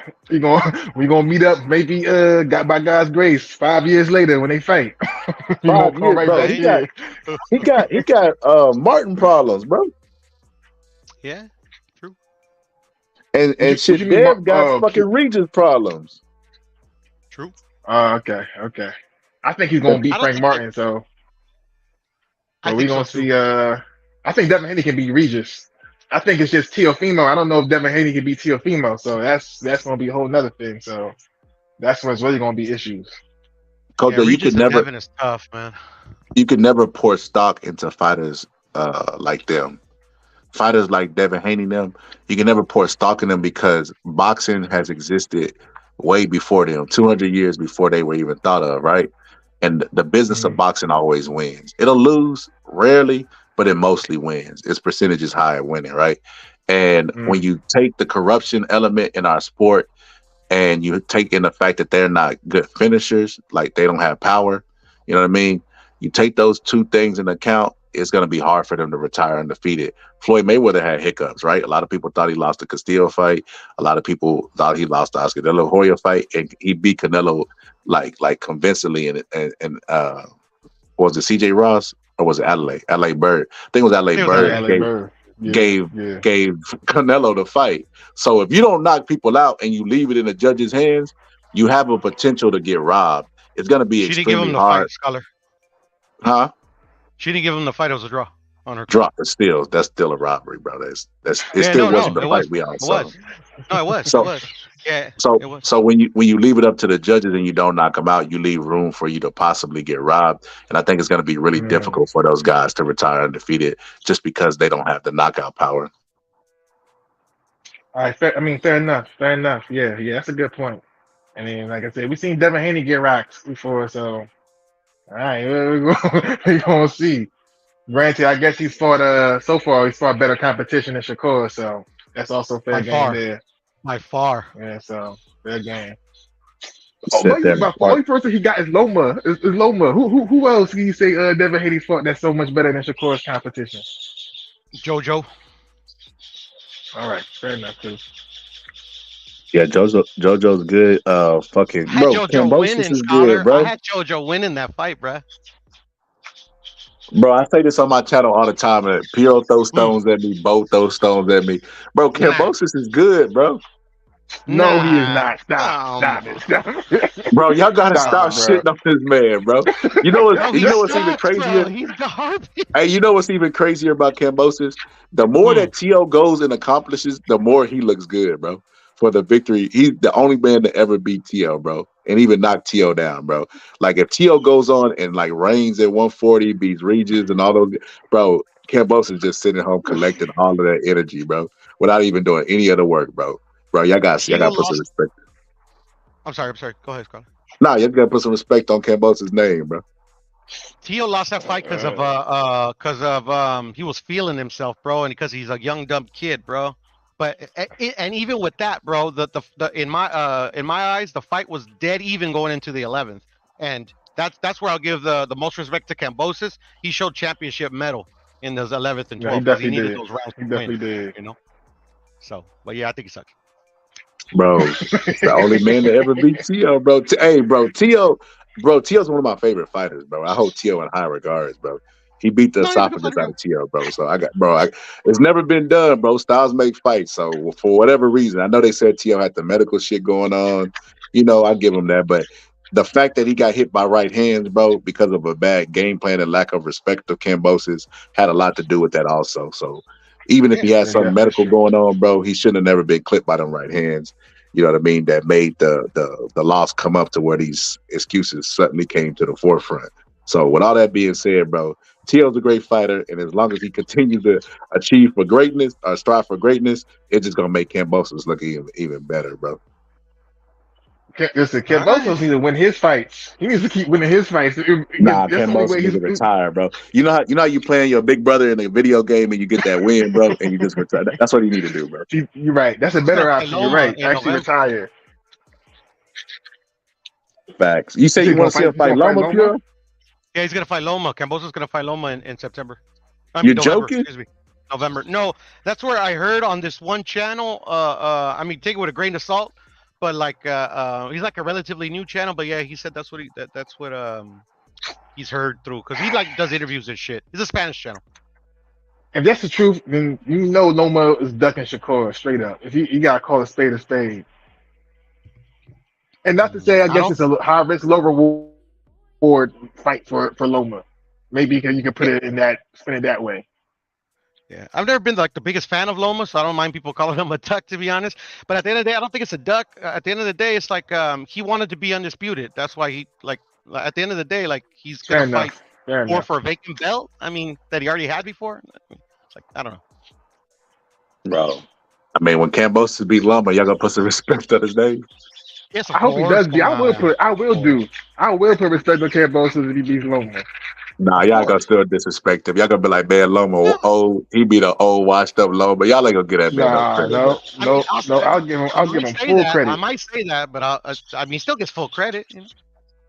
Listen, he beat the man. And still, in my opinion, like I understand that Devin. I feel like Devin versus Loma at best was a draw. I gave that fight to Loma, so did I. I think Loma technically is quote unquote a champion. Like just like all the Loma fans say, "Oh, Loma really won." So Kambosos beat Loma. In my mind, you beat the champ. You beat the man. In my mind, my own little Nah, words. bro, we can't do that. We can't give invisible titles, bro. Yeah, I won't give him an invisible title, but I do think that Devin lost the fight. I do. Pure Mark said you cap it. Same here, man. Yeah, it sounds like Well, Mark. hold on, always look. saying So I'm look, capping. how y'all say a man won a fight that he on camera said took the last round off? It was a close fight. Nobody would contest that, right? Everybody would agree it was a close fight. I didn't think it was close. So how'd you score it? I haven't like sat down and scored it after the fact, but like as I was watching the fight, I was 8-4. Pure. That's Pure. I'm gonna call you Capaholic, Pure. You said Canelo versus Bivol was a close fight, and you had the same score. Yeah, initially. But I get where you're coming from, Scholar. Okay, I'll call it a close fight then. All right. Okay, so like in this close fight, bro, when you're scoring it, right, you have to give Loma like you have to give Devin Haney the last round because Loma said, "I took the last round out, bro." How do you get the championship? Like, bro, as bad as Bud was beating the shit out of Spence, right? He still didn't relax. He was like, yeah, I'm gonna just put it on cruise control, take these last rounds off. Like, no, bro, you don't do that as a champion, bro. That's so, especially if you don't have knockout power. That's just crazy to take the last round off. He deserved to lose that fight, bro. I understand what you're saying, Scholar, and okay, give him the 12th, which I'm pretty sure I did. I mean, what's like? I mean, maybe in your scorecard it'll make it 7-5, but it's still a Loma win in my eyes. I never officially I mean, I gave Devin Haney the fight though. That's cool. I mean, Devin won. At the end of the day, I can't go. Ain't gonna change nothing. I feel like this is how boxing fans are, right?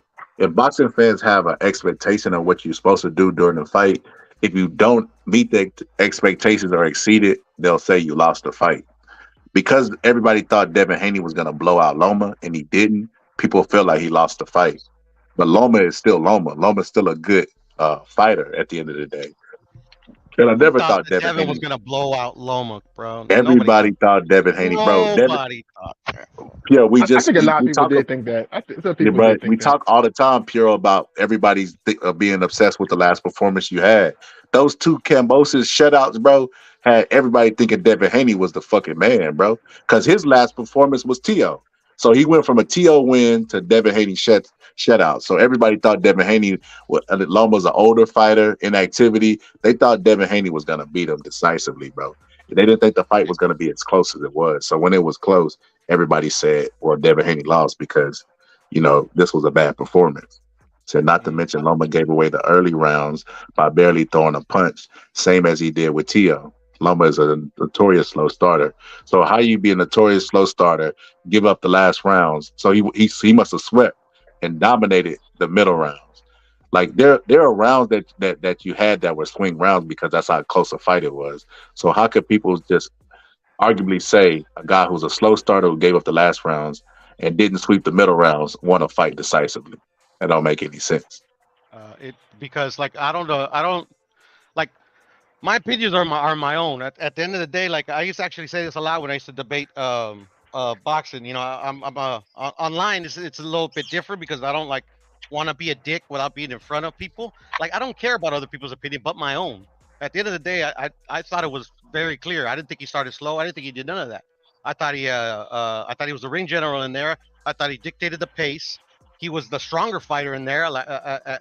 He obviously was confusing Devin some fierce because he was telling his pop in the corners it's like he knows what I'm doing before I do it. I thought that sentiment was in his mind the whole fight. That's just me. I thought he went to the body very well. Some of the rounds were close, were swing, but 4 of them were swing in my eyes, and I gave them to Devin. Did you have whenever Sean Porter got stopped by Bud? Did you have Bud up? Did you have Sean Porter up? I did. I don't remember because I didn't watch the fight live. I watched it after the fact, so I don't know if I had. I know it was a close fight. I thought I had Sean Porter up, but the reason I brought that up is because yes, sir. when we start rating fights off what they say in the corner. No. I'm not. Well, that's the thing, Scholar, man. Like you have the boxing scholar, bro. I only say it I only said that to myself, so I know I wasn't tripping. I didn't use because I was at the fight live. I didn't hear what Bill was saying and Devin were saying in the corner. I saw that after the fact. So for me, it was just like, okay, I'm not tripping. Everybody's saying that like fucking Devin won and this and the other was close fight. Like I'm like, to me, it was just something that's like, okay, I'm not tripping. I don't know. I think I've seen way closer fights than that, and I don't feel like that was a robbery at all. And I feel like people shouldn't ride so hard for Loma, especially like his own words out of his own mouth was, "I gave up the last round. I didn't try the last round." So you don't deserve to be champion. Then it's as simple as that. That's the thing. I respect that, but Yeah. like literally for me, like I don't like Loma. I never have because I think Loma is an entitled fighter. Always have been, always has been, always will be. And he always makes excuses for fucking every fucking thing that goes wrong. But at the end of the day, I try my best. Sometimes I'm human, so sometimes I can't control the bias that I have. But I try not to have those biases affect the way I'm seeing a fight. If that makes any sense. I got you, Pure, but like I said, I'm trying to think. I've seen way closer fights than this that I thought might have been a robbery. I don't think this was a robbery at all. I think Devin Haney's just like numero uno, like on everybody's most hated list for whatever reason. I don't even know what Devin Haney possibly did. Is it because Bill Haney's going around with that energy, bro, pulling up on YouTubers, bro, with 2 subscribers and 1 person watching? Is that why, bro? Like, I don't know what the problem is. Why what? Why they don't like Dev? I don't know. I've never disliked Dev. At least I don't have a strong hate for Devin Haney, but I just thought I still say it was corny how he ran out that ring straight up. And then also I don't think like I said, the Loma fight wasn't a robbery, but I just don't think maybe because I thought he could have did better against Loma I do think he could have did better against Loma, in my See what I opinion. mean? Hey, I mean, so you respect to just Loma, agree with me, right? The expectations is why, like, they held the but the bar so expectation. high for him. I seen that happen in a lot of fights where if like with Bud and David Avenesian, like the bar was set so high they thought Bud was gonna blow him out in a round or two, and like when you don't That's exceed the kind of crazy. expectations or meet them, like they criticize you heavy, and it's like But he knocked it's an him out unfair critique. cold. He He did, knocked he did, Abenesian out cold. he Yeah, but did. he was getting And that's pieced up in there too, though. He was getting because he was tagged trying too, to though. because he was trying to get him out early, so that's why he was getting tagged up. You know, he was willing to get hit because he wanted to get him out. But at the same time too, I didn't take away from Devin Haney's performance against Noma. I still thought it was he deserved, not to say he deserved to win. I can see how he won, even though I didn't think he won. I think it was a close match that could have gone. I don't think it could have gone either way. I think at best it could have been a draw, but I understood he's a champion. You got to beat the champion, right? Just like you said, you can't take a round off, right? But at the same time, too, after that, I'm like, okay, for me, you barely won against Loma. Then, the way he's jumping up and down, like, woo, I won. It's like, okay, you can tell that, it's a close fight. After he was jumping up and down, then you run out the ring. I'm like, Bro, bro, why that man can't be you happy? You serious? see how, bro, you critiquing that man's happiness, bro. Cut that out, bro. That man can't be happy for beating Loma. You like, man, he jumped up and down too Bro, excited, man. you was super happy, then you run out the ring? Like, bro, Bro, it's two things put together. bro. So, perception is reality, right? Shakur told the world that Devin Haney ran out the ring from him. Devin Haney walked away from Shakur. But even with that being said, bro, what would he run from? He's the champion, bro. Shakur in his head, bro. Shakur in his head is Mike Tyson, bro. At heavyweight, not even at heavyweight. He thinks that, bro. He really thinks that people are scared of him, bro. He talking about pulling up and slapping people. It's like Shakur, cut it out, bro. What would Devin Haney be scared of, bro? What you're saying is true, but please tell me this. When have you ever seen anybody run out the ring? Please Bro, tell me this. he didn't run. You see, bro, you see how he didn't run, bro. Let's start there. Bro. When you ever seen somebody walk away from somebody?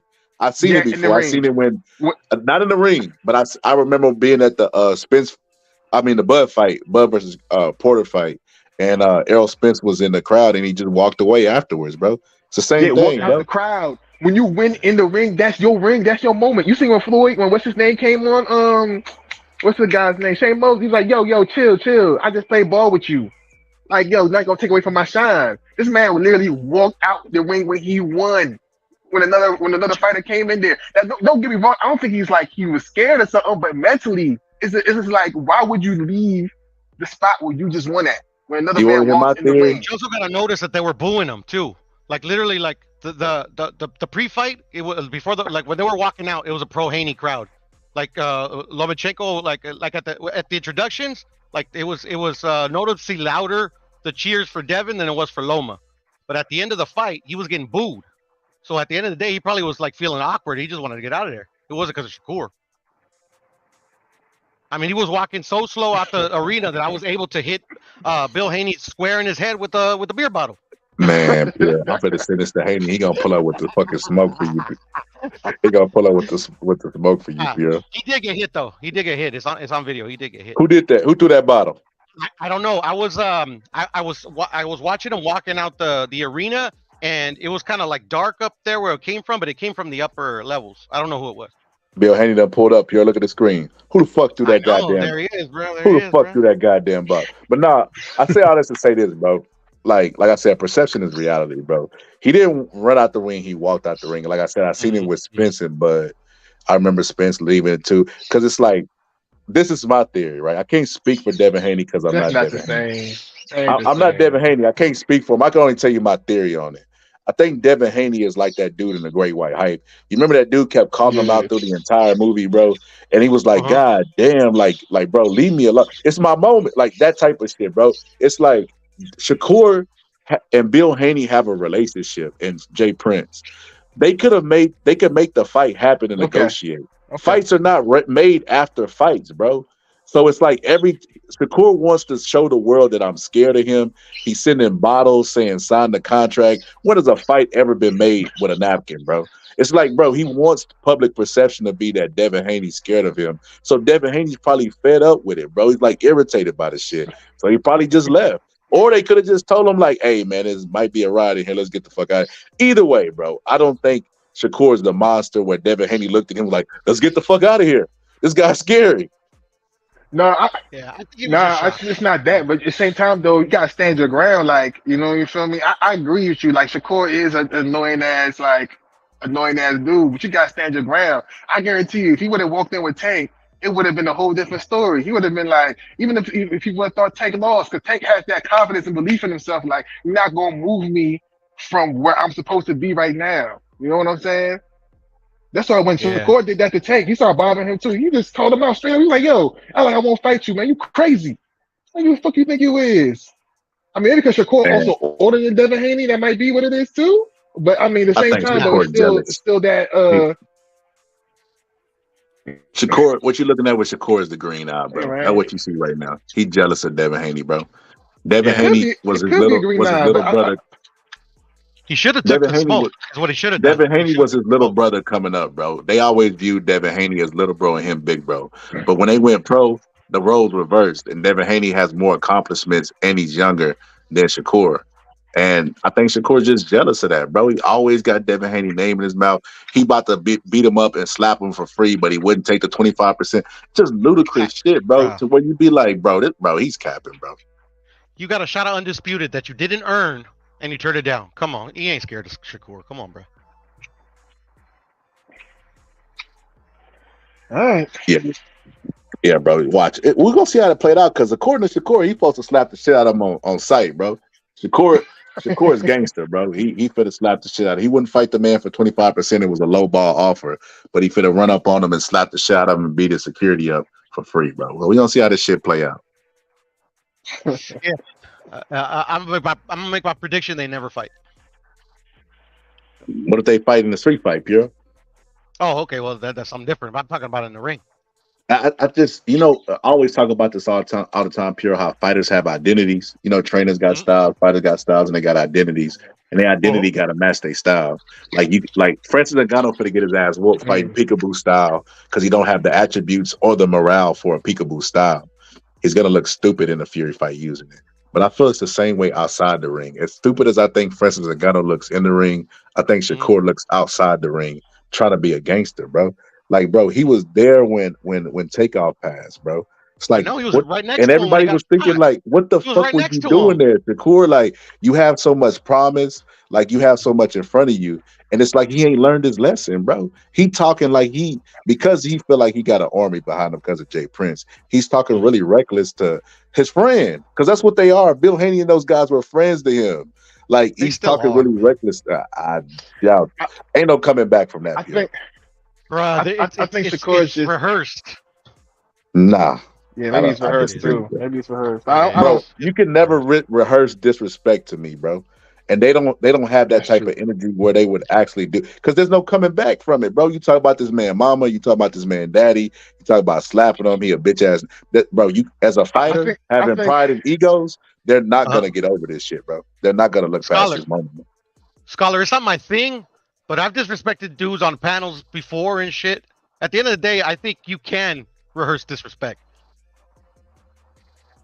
Yeah, but even when you did that, you didn't. So did you go behind the scenes like, "Hey, man, we're gonna disrespect each other," and then what is the goal? What's the goal?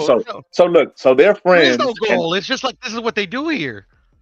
Nah, I can't go with the conspiracy theory. It don't make any money. It don't make any logic. It makes total logic, bro. It to make be honest. enemies. It make enemies. You got Enemies two out of people who? Enemies out of who? two people that were close. They were friends. They came up in the No, amateurs it together. makes them more money because these guys have no fan base. Like these guys, like for whatever reason, I think Devin at this point, probably gets a little too much hate that he doesn't deserve because he really doesn't say anything. His dad is the one that does the talking, and actually, I like that Bill Haney is the villain in this situation, and Devin Haney is the fighter.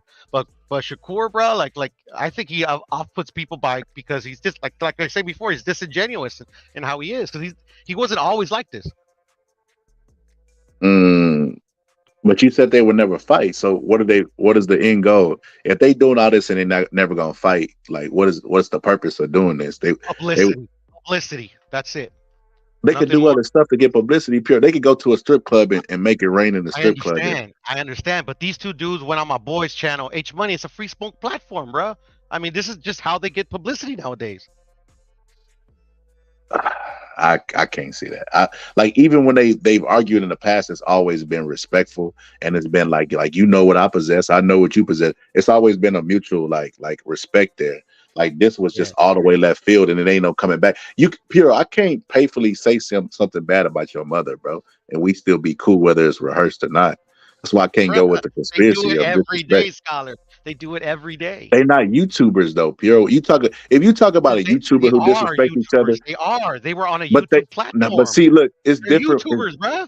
It's different when you don't know somebody, you don't know where they from. I could pull up Shakur's bio right now on the computer, bro, and read it word for word. Like I know, like when he's at a public place in Houston, I know exactly where he's at. So it's different type of games with different type of stakes when you're talking about this. It doesn't make any sense. Like comparing them to YouTubers, if Pure. they know they're Wow. not serious, bro, how would they have animosity? Like they know, like they probably, bro. I'm telling you, this shit is scripted, bro. I disagree, man. Comparing them to YouTubers, Pure. Mark is fucked up, bro. Look at that avatar, man. Damn, Mark. Yeah, comparing them to YouTubers is wild, bro. I think YouTubers do it because they go on YouTube channels, bro. They're YouTubers. But they're in the YouTubers that argue in the safety of their own homes, bro, and they know it's not going to be consequences for what they say. They in the same circles, know the same people, and is in the same profession. That's 1% of the population. Content, Scholar. They're creating content. For who? The YouTubers? They're not making any money off of. Taught me this a long time ago when I first met him, because I like Mark used to always say like, "Hey, Puro, do you have anything you want to plug and promote?" It's like, nah, I really don't have nothing. You know, I'm not a content creator. I don't have a channel or anything. He's like, sure you are. You're creating content right now, and I never saw it that way. I mean, like, bruh. I think it's black and white. It's clear as day. I agree. I get what you're saying. I just don't. I don't see like I said, disrespect, bro. Bro, there's some YouTubers who have said disrespectful shit to me, and I never forgot it, bro. Like, there's some people that just don't play like that. You can't do it like we do it, bruh. You get into your feelings too much, Scholar. You know, I get it. It's cool. I know you. It's not like saying like you like soft or anything. It's just like, bro, like this is childish shit that I participate all the time in, and like, trust me, bro, it's like, it's childish shit, bro. But the difference between YouTubers and them, Puro, is their name and brand and likeness is attached to everything that they do. I could say fuck white people and there'd be no consequences on this panel. Like, it doesn't follow me in my everyday life. So for them to go to where they went to the mud pit and started slinging mud at each other, bro. There's no coming back from this. They're not going to forgive each other. Even if they fight, it's going to be like how Wilder and Fury was when he was like, I don't respect you after the fight. Yeah, but Scholar, there's nothing to forgive, bruh. When they know they're entertaining. That's all they're doing. I got a question for Pluto. What's up, if you think that's fake, can you tell me a situation that you thought was real? On YouTube, no. No. I'm talking about with two fighters. With the fighters. A situation that was real between two fighters. Well, like, they got real animosity. Like, do you think the Wilder Fury stuff was fabricated? You think that's real animosity there? I have a feeling that it is, Mark, just because like how ludicrous of like the accusations that Wilder did, and like how, like, you know, like if it was real in my head, I'm like, I mean, charges should be brought up, like if investigation should be had, you know, and then just the way boxing has always been promoted. I'm not talking about the allegations. I don't mean to cut you off. I ain't talking about his allegations. I'm talking about the animosity that they had, though. Well, I mean, the allegations would add to the animosity, wouldn't it? Especially if you're Tyson Fury. Yeah, good point. Yeah. So, but I would say to your initial question, Mark, yeah, like one that I could think of, Marco Antonio Barrera and Kennedy McKinney, or Marco Antonio Barrera and Eric Morales. Their beef seemed real. You know, Puro, even sometimes if it is conjured up, it can still be real also. For instance, same promoter or manager, whatever he is, Jay Prince, right? Mhm. He said he told Floyd Mayweather when he was fighting goddamn, I'm having a brain fart. Morales, Morales. Uh-huh. to say woman beater and like really like get him in his feelings about the shit. It was real Mhm. beef, but it was conjured up. And afterwards, Jay Mhm. Prince said he went to go work with Morales, and he didn't want to work with him, and he had to explain to him that it's just the entertainment. Corrales, not Morales. Corrales. Corrales, Chico. Diego Corrales, Mhm. that's it, yeah, Corrales. And he had to explain to Corrales that like, hey man, you know, it was business, et cetera, et cetera. But he didn't want to forgive him for that shit. So it's like Shakur is with Jay Prince, bro. Like, I don't know if he has anything to do with this. I don't know how he doesn't have anything to do with this, especially if they recorded it at a meeting request on his behalf, and he ain't came out publicly and said Shakur need to chill or anything. So I can imagine he probably does have his hand in the pot on this, but it could be both. It could be what you're saying, the conjured up shit, but it could also be real too. And everybody ain't forgiving, bro. You can't say that type of shit to me as Devin Haney, and then I'll just be like, all right, man, everything's good. You know Fair what, enough. Scholar, you just swayed me with that one, man. Because I remember Jay Prince stepping in with the Pusha T and Drake beef, and that shit that hadn't got this bad. You know what I mean? He was like, "Yeah, Fact. you don't get in the mud with the pigs and all that stuff," and he stepped in and stopped that. And that was rap beef. This dude is actually threatening to slap the shit out of somebody when you see it, which is crazy to me because you're a professional boxer. You can fight the guy and get paid and win titles, but you want to do a street fight. I don't know, man. Like, I got a lot of love and respect for both of those teams and their camps, man. And I'm even though these guys like polar opposites of their stories and where their origins are, like, man, I got a lot of love for both of these camps, man. And unfortunately, I can tell people are already trying to make this Spence Crawford 2 type shit or AJ and Wilder like type of energy where the fans are so divided and it's getting so divisive and it's disrespect for if you with this guy, you with that guy.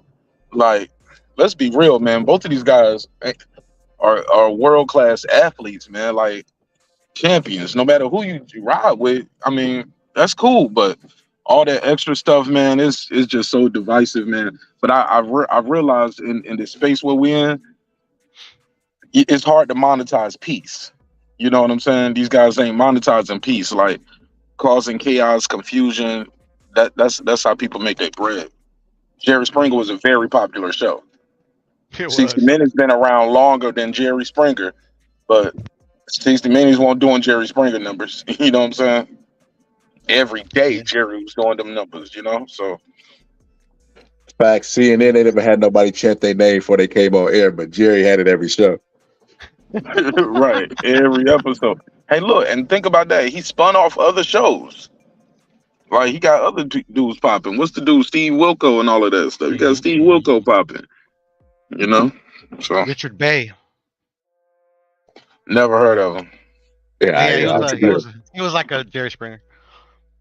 yeah. I don't know where the fuck Shakur, like Shakur looking corny out here, bro, with this bullshit, bro. It's like okay, we following you with the bottle, sign the contract. We following everything that y'all going with the melee, but like, bro, when he went like in this direction, it's just like, all right, you look corny now, bro. Like you done went too far. You didn't over exceeded what you was trying to show the world. Well, I will say this. I got a source, man. And y'all can take this with a grain of salt, whether you believe it or not. Um, top rank. Hold on one second. I'm just looking at it. I'll call you right. Matter of fact, let me mute my mic. Be right back. Pure, what you got playing back there? Don't give, Oh, that's the slap heard around the world, bro, you know, before the don't plant do fight. that. Don't do that, bro. To the great Caleb Player, bro. He the go. Oh yeah. Oh yeah. But here we go. They was Top Rank is encouraging their athletes to use their social media more. So some of this stuff, I don't want to blame Jay Prince for it, and I don't know if it's orchestrated, like y'all said, or if this is really how you feel. But they are super involved in encouraging their fighters to get involved in their social media more. If you look at them and their fighters compared to other fighters, you'll see the Shakur, Keyshawn Davis, Teofimo Lopez. Those guys, you know, a lot of their fighters are more involved on social media than other people, you know. Facts. But Yeah, that's and by then, design. But that's by design. That's them telling people, hey, you want to be a star, blah blah blah. You need to use your social media more. You know what I'm saying? You need to get active on your IG and Twitter. You know, when really getting guys out there with no media training and stuff like that. You picking them up off the street. Some of these dudes don't even have high school diplomas. You know, or no college courses and stuff like that, and public speaking, and and you telling them, hey, take this phone and type whatever you feel in your mind. It can be you're gonna get some mess ups out there. Shit, Tank deleting a tweet every fucking week. Yeah, he's That's notorious for that shit. Smart. But you know what? Like, well, now that I think about it, Jay Prince had like several fucking publicity stunts involving boxing in that book. He talked about how he showed up with Floyd and that shit. I remember when Andre Ward was fighting Kovalev, he showed up at the press conference trying to intimidate Kovalev. I just like, now that I'm thinking about it, I'm like, yeah, bro, there's no way he ain't got What do you do with Kovalev? I missed that. What happened? He showed up with Kathy Duva and got on the mic and was just basically like, y'all better keep this shit in the ring. Like, we got the homies with us. Like, bro, you just trying to intimidate him, bro. Give little slide threats, but not really say nothing. I just remembered that, like, how he was talking about Kathy Duva and them was liars and how they team is strong and how they unison. And then remember, he even got John David Jackson. He paid him to give him some dirt on Kovalev. Like, Jay Prince always trying to like play. No. He was trying to leave Kovalev.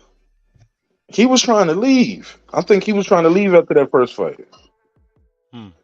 So I remember when John David Jackson came out and he was like put on blast about it. Basically, his defense to that was Jay Prince them like invited him to a meeting, basically, and then exposed what he released and then exaggerated with what he said. That's what he said. But he could have been trying to damage control. Yeah, and I think Virgil Hunter said he was trying to leave. Virgil Hunter got a different version of this story. He's like, look, we don't want you. You get what I'm saying? Yeah, because they said that Virgil would have never got credit for beating Kovalev if they would have brought in John David Jackson. I think he would, but I get your point though. But that John David Jackson was shopping the offer. That was when, because Kovalev, I think in that first fight, or was it the second fight? He barely was even talking to John David Jackson. He wasn't listening. He was doing what he wanted. He was listening to the Russian trainer more than John David Jackson. And all the stuff came out about Kovalev and the racist remarks. And I think John David Jackson, as a black man in America, like, man, this kind of a bad look. I'm hanging out with this guy and people are calling him a racist and I'm working with him. He might have just wanted to get the hell away from that situation. Remember Kovalev with the monkey shirts on for Adonis Stevenson and all of that? Yeah, I remember that shit. I remember John David Jackson trying to justify, like, they use that word different in their country. I'm like, man, come on, bro. I remember that shit too. But I just remember Jay Prince smelling blood and how he talked about in his book, like trying to get in his opponent's heads, even though he wasn't fighting. You know what I mean? This might be him trying to do that, but it doesn't make any sense to the character that he portrays to the world. He portrays to the world that he a man of integrity. Like they recorded at your meeting and you didn't come out and say, like, I didn't have anything to do with it. You didn't clear your name. That man did 8 interviews about the takeoff situation, bro, trying to clear their name, bro. So I'm just looking at the character, everybody involved, and I think that he's that takeoff situation gonna bring some prison time. Not this Shakur Stevenson recording, and I think his sons are involved in that case. Matter of fact, I remember reading that court paperwork on the show. Shakur Stevenson name is named in the bail document as far as the guy who got the bail, who got the million. They put like $1 million in bail to get the guy who shot Takeout off. Yeah, which is kind of like, where did you get $1 million from? When they found you with a fake passport. You had a go bag with hundreds of thousands in cash. Where did you get that from? It's clear that to some people, I ain't gonna say it's clear in in no uncertain terms that the Prince family might be involved, but with helping this guy. But to see Shakur's name in the documents, like, hey, look, while you on bail, you can't talk to the Prince family and you can't talk to Shakur Stevenson. Out of all the people there, like, what the hell is Shakur involved in, man?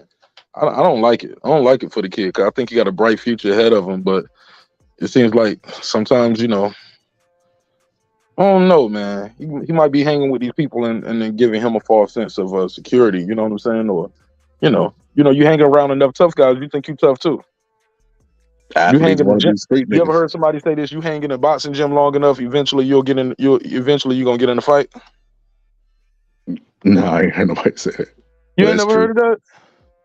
Nah, I ain't never heard nobody say that, but it's true. But yeah, You I hang around the think boxing gym enough. Like, I ain't gonna say you're gonna get in a fight in the gym, but you're gonna get into a fight. You're gonna throw a punch, or you hanging in a strip club long enough, you're gonna get a lap dance. hey, I do you one even better. I do you one even better. When NBA YoungBoy got robbed, Shakur is in the video saying, "Come get your shit back."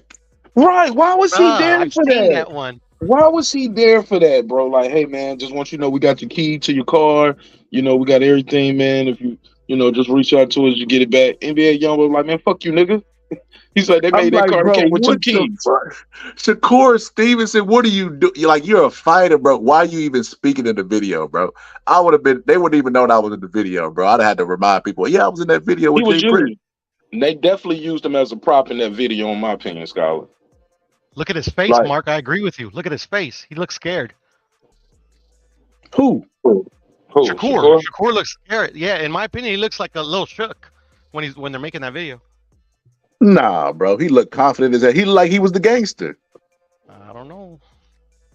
He looked Definitely like looked part Mark of said, that he shit. started believing he's the role. He like, you know how they said Tupac played the Juice character and never got a character? That's what Shakur is. They named him right, bro, when they named the Shakur, bro. Because he's the walking embodiment of that. Where he think he fucking Pac, he thug life and shit. He in the videos telling people, come get your shit back. What? Okay. He's at the takeoff shoot. It just, bro, Shakur, bro, Man, like I I said, keep defending this dude, but you keep hitting me with checkmate, man. Every time I move, you say check, and I move again, and it's check again. Like damn, bro. I keep trying to defend some of these actions because I think he's a hell of a fighter. And man, his future just so bright, man. He just got so much potential.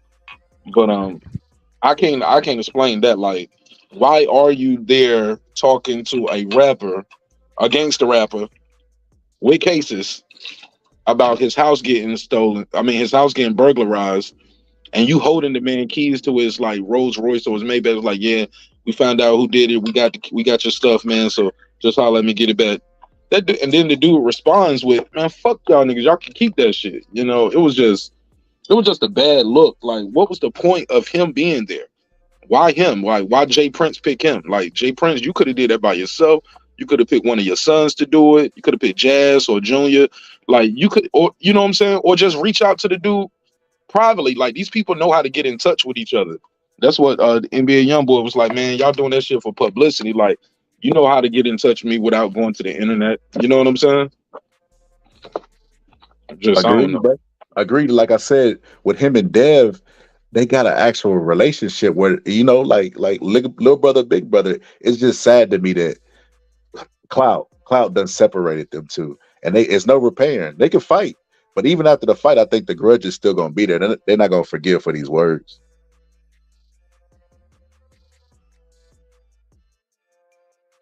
Oh, I agree 1,000,000,000%. Like, and I thought it was crazy, man. I saw it on another show, when they brought on Shakur as one of his uncles, and he was talking to Bill, and he was like, "Hey, Bill, you can agree, man. This don't went too far. Talking about mamas and shit. I was like, hold up, but your nephew started this. He started all of this from jumping in the ring to even in that Twitter exchange where he said, you a bitch just like your father's a bitch. When really Devin was replying to a video that Shakur had put up, was like, oh, you Devin Haney's cousin, right before you start hitting the guy, right? They said it was corny. After that, he replies with, you a bitch just like your bitch ass father. Like, where does that come from? So Devin said, okay, well, your mama's a bitch. Like, that's what do you think is gonna go? That's what he's supposed to say. Your dad ain't around, so he can't say that. That ain't gonna hurt you. You got to go for what's gonna hurt you. Hurt people. You know what I'm saying? So I just think that was crazy for him to try to say, well, oh, Bill, this don't went too far. He talking about mamas and shit. Like, no, man, he was talking about me if I was Bill Haney, you know? I seen Bill do an interview where he was talking about Jay Prince and how that video that they recorded, the sneak and record it like was from a long time ago, which means they was holding on to it. Like it, bro, it's 4 just so much years, snake bro. shit. 4 So years. much snake shit, bro. But the fact that Bill Haney said something like what Jay Prince told him, well, you know how we get. What the fuck does that mean, bro? Bro, you can't Say that again. threaten Say that me. again. He said some Say shit that again. He like said, "You know how we what?" you know how we could get like on our side, some shit like that. I'm like, bro, what the fuck does that mean, bro? Was that a soft threat? Like I couldn't understand what Bill was about. No, bro, Bill should have stopped fucking with him then, bro. He should have been like, man, you know what? I know Jay Prince is who he is, but I can't rock with this dude, bro. If we fight, we fight. If we don't, we don't. But I will say this: Bill be liking. I sometimes seem like he liked that affiliation with that underworld. I remember it was a Gary Russell video, and Skylar, I know you like to dig in the crates. You'll find it. He was in a car, Gary Russell in the car, and him and Bill Haney going back and forth. This was back. This was in 2020 when they was supposed when it was Bill. Gary Russell was talking about fighting Devin Haney, right? This is when Gary Russell was talking about he was gonna fight Terrence Crawford and everybody. Ended up fighting nobody. But he was like, yeah, man, when we be out there in DC, we be hanging, you know what I'm saying? So you mean to tell me the real street niggas, Lil Mo, Curly Sue, little redhead Fox, remember Redhead Fox? Yeah, man, you mean them straight? And Gary Russell looking like, I don't know none of these niggas you talking about. But Bill Haney was up there dropping street niggas names for the DC and Maryland era. He was like, yeah, you know, these real niggas they get money, they real street niggas. And Gary Russell like, bro, I don't know none of these niggas you talking about. But he was just sitting there name dropping street dudes while he's talking to Gary Russell about a fight between his son. Like, what was the point of that? It was weird, especially, and it was real funny too when Gary Russell was like, never heard of it. Like, who the fuck is these dudes? yeah, that's like, bro, if I got money, street dudes would be the last thing on my fucking radar. If somebody even start talking street, I would get the fuck up and move. I got shit to lose. The money buy you nice things. Money don't buy you that respect though, bro. And it's like some people want to be respected more than anything. And that street love. They want that love from the streets, you know. Not Warren Buffett. Warren Buffett and Jeff Bezos say they respect you. Some niggas that don't mean nothing to them. They want to be respected by Young Jeezy and Big Meech and shit like that, and they want to be respected by what's the dude we was just talking about in Texas? Jay Prince. They want to be respected by those guys, you know. But here's the kicker, man. I've seen videos of those same billionaires making people, street niggas like Meek Mills, do bunny hops.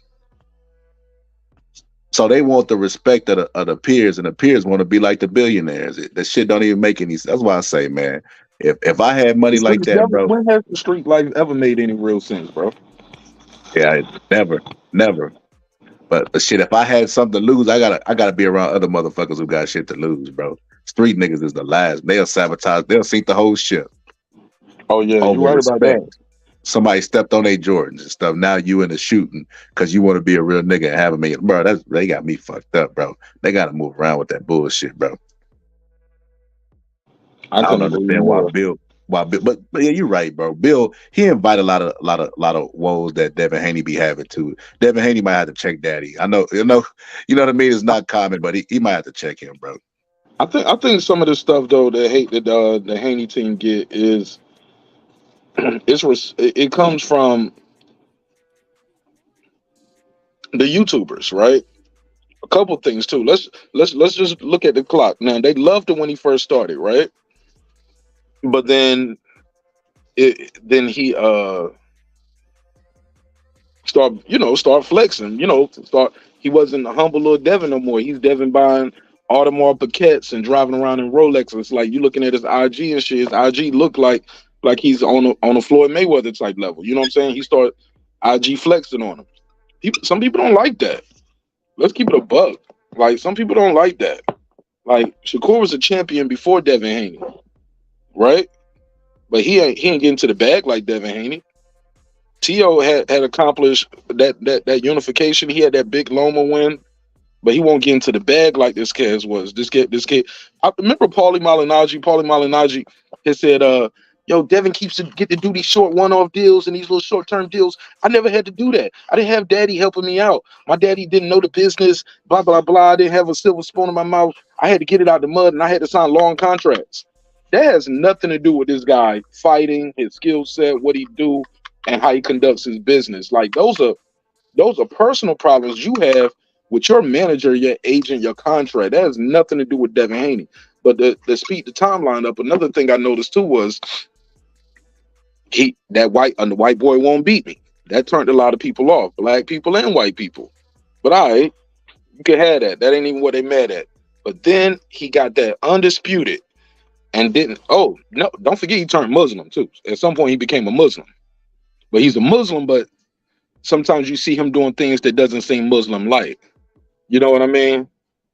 With the language, the girls he's dating, he was talking about like, Loma went to the hospital after the fight. I had a threesome. You know what I'm saying? I was having a threesome that night. Like people's Yeah, that like was in the wild. comments on the people in the comments are like, oh, that's Muslims not can't have Muslim like, threesomes? brother. You a Muslim. You ain't even married. Nah, you can't have no threesome. You don't supposed to be having premarital sex. I thought Damn that. sure I'm supposed to be having no threesome. How they be having multiple wives then? I think that's different. That's different types of Muslims. But I don't want to get into that. But that ain't even having. I don't think they indulge in threesomes. Even the people that got multiple wives. I don't think that's how they do it. But I don't want to get too much into that because that's not my culture. But some people don't like that.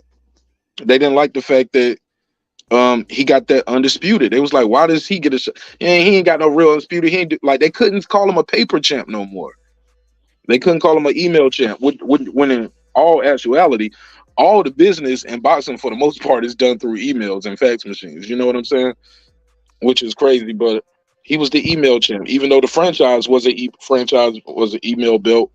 But he got that damn undisputed, and he beat the guy who beat Teofimo Lopez twice in his backyard. People don't like that. They don't like it because especially like the Teo fans, they really pile on heavy because he beat the guy who beat their guy. And he got the real undisputed, not the fake undisputed. So I don't know. Some of that hate, he got honest, but some of that stuff is just like, man, y'all just want a reason not to like a guy who's doing everything right. He going out there winning. And barely losing rounds a lot of times too. People still bring up that shot he got hit with by Linares. He didn't even get knocked down. He got hit with a good shot at the end of the bell. That was it.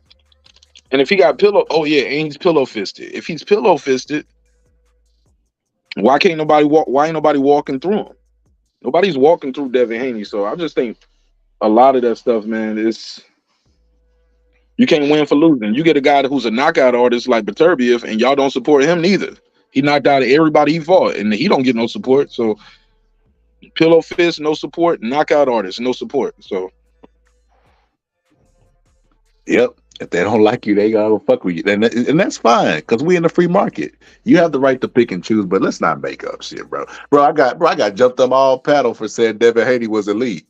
They thought that was the craziest shit in the world. I'm like, bro, what the fuck? How is he not elite? He's the undisputed champion of the world. That's crazy. You can't say the top names in the division without mentioning Devin Haney. That's literally what elite is. Outside of having the belts, he's in the conversation.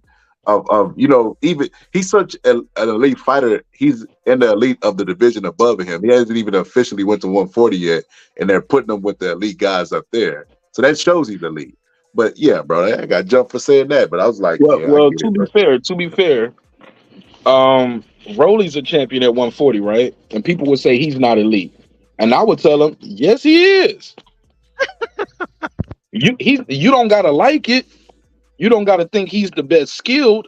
Shit, I didn't think Vic Darchinyan was the best. Vic Darchinyan and Ricardo Mayorga wasn't the best skilled fighters. You know what I'm saying? But they were elite. They were champions. Because when I say elite, think about how many people in the world got two hands, bro, and think they know how to fight. Whether they MMA, street fighters, boxers.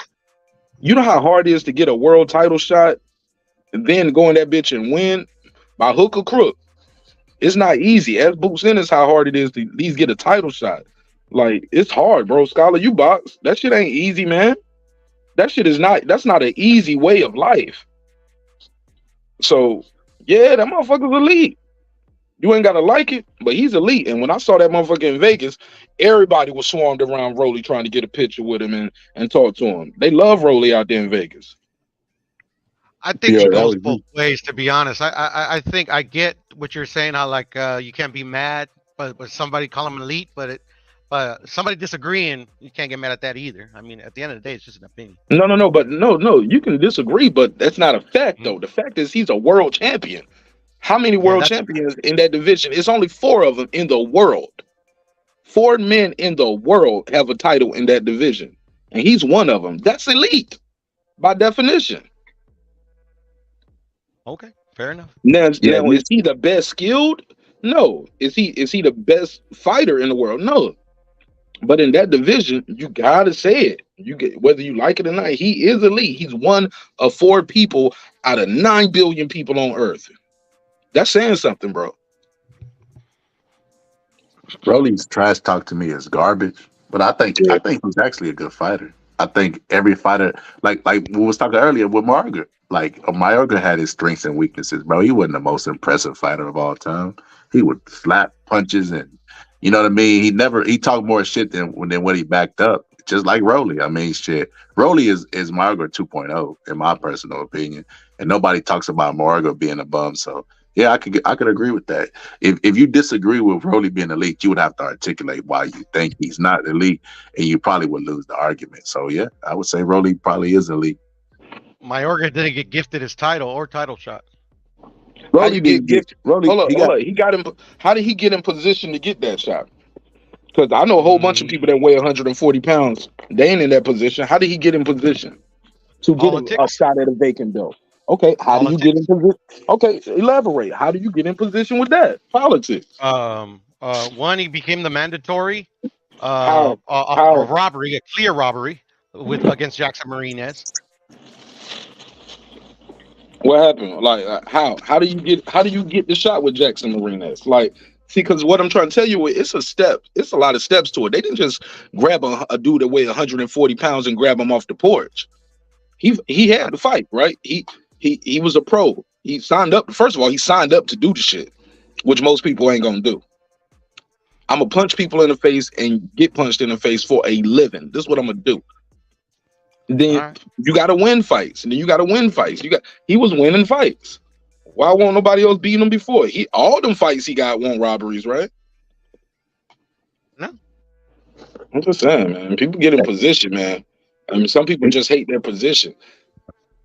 He got gifted a left hand to his fucking face. That's what he was gifted. Damn, that got knocked out. But shit, regardless, like Mark said, he gonna be remembered in history, bro. For whatever reason, bro. Like, what if for sure, not by me, but yeah, for sure. So look, a lot of people think he fooled at 140. What if he beat like what you would consider a legitimate guy? Would you say he's elite then, or would you still I'm put a little caveat by that win or asterisk? But like you told me one time, Scholar, like that you're pretty good on your predictions. Like I remember one time you told me that like you know how to predict exactly when a fight's gonna end just by breaking down the science. So I mean, just by my personal experience of watching skilled fighters and breaking down the science, Rolly is not gonna beat anybody worth their grain of salt. You don't think he got a chance against Ryan? No. Now him and Ryan got sparring footage where it's pretty competitive. What year was that? It's sparring, brother. What year was that? The sparring, I don't know. brother? I never even watched it.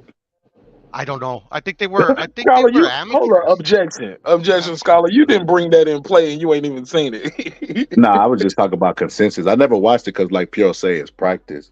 So, but I remember people saying it was pretty competitive because I thought Ryan would blow Rolly out, and that was the argument they would use. Like, now they have pretty good sparring online. I was like, oh, okay, well, shit. If they done been in the ring together, that's what Klitschko used to do. His strategy, he would find a young lion, get him in the ring sparring so he can get familiar with their style and try to beat him in a professional fight.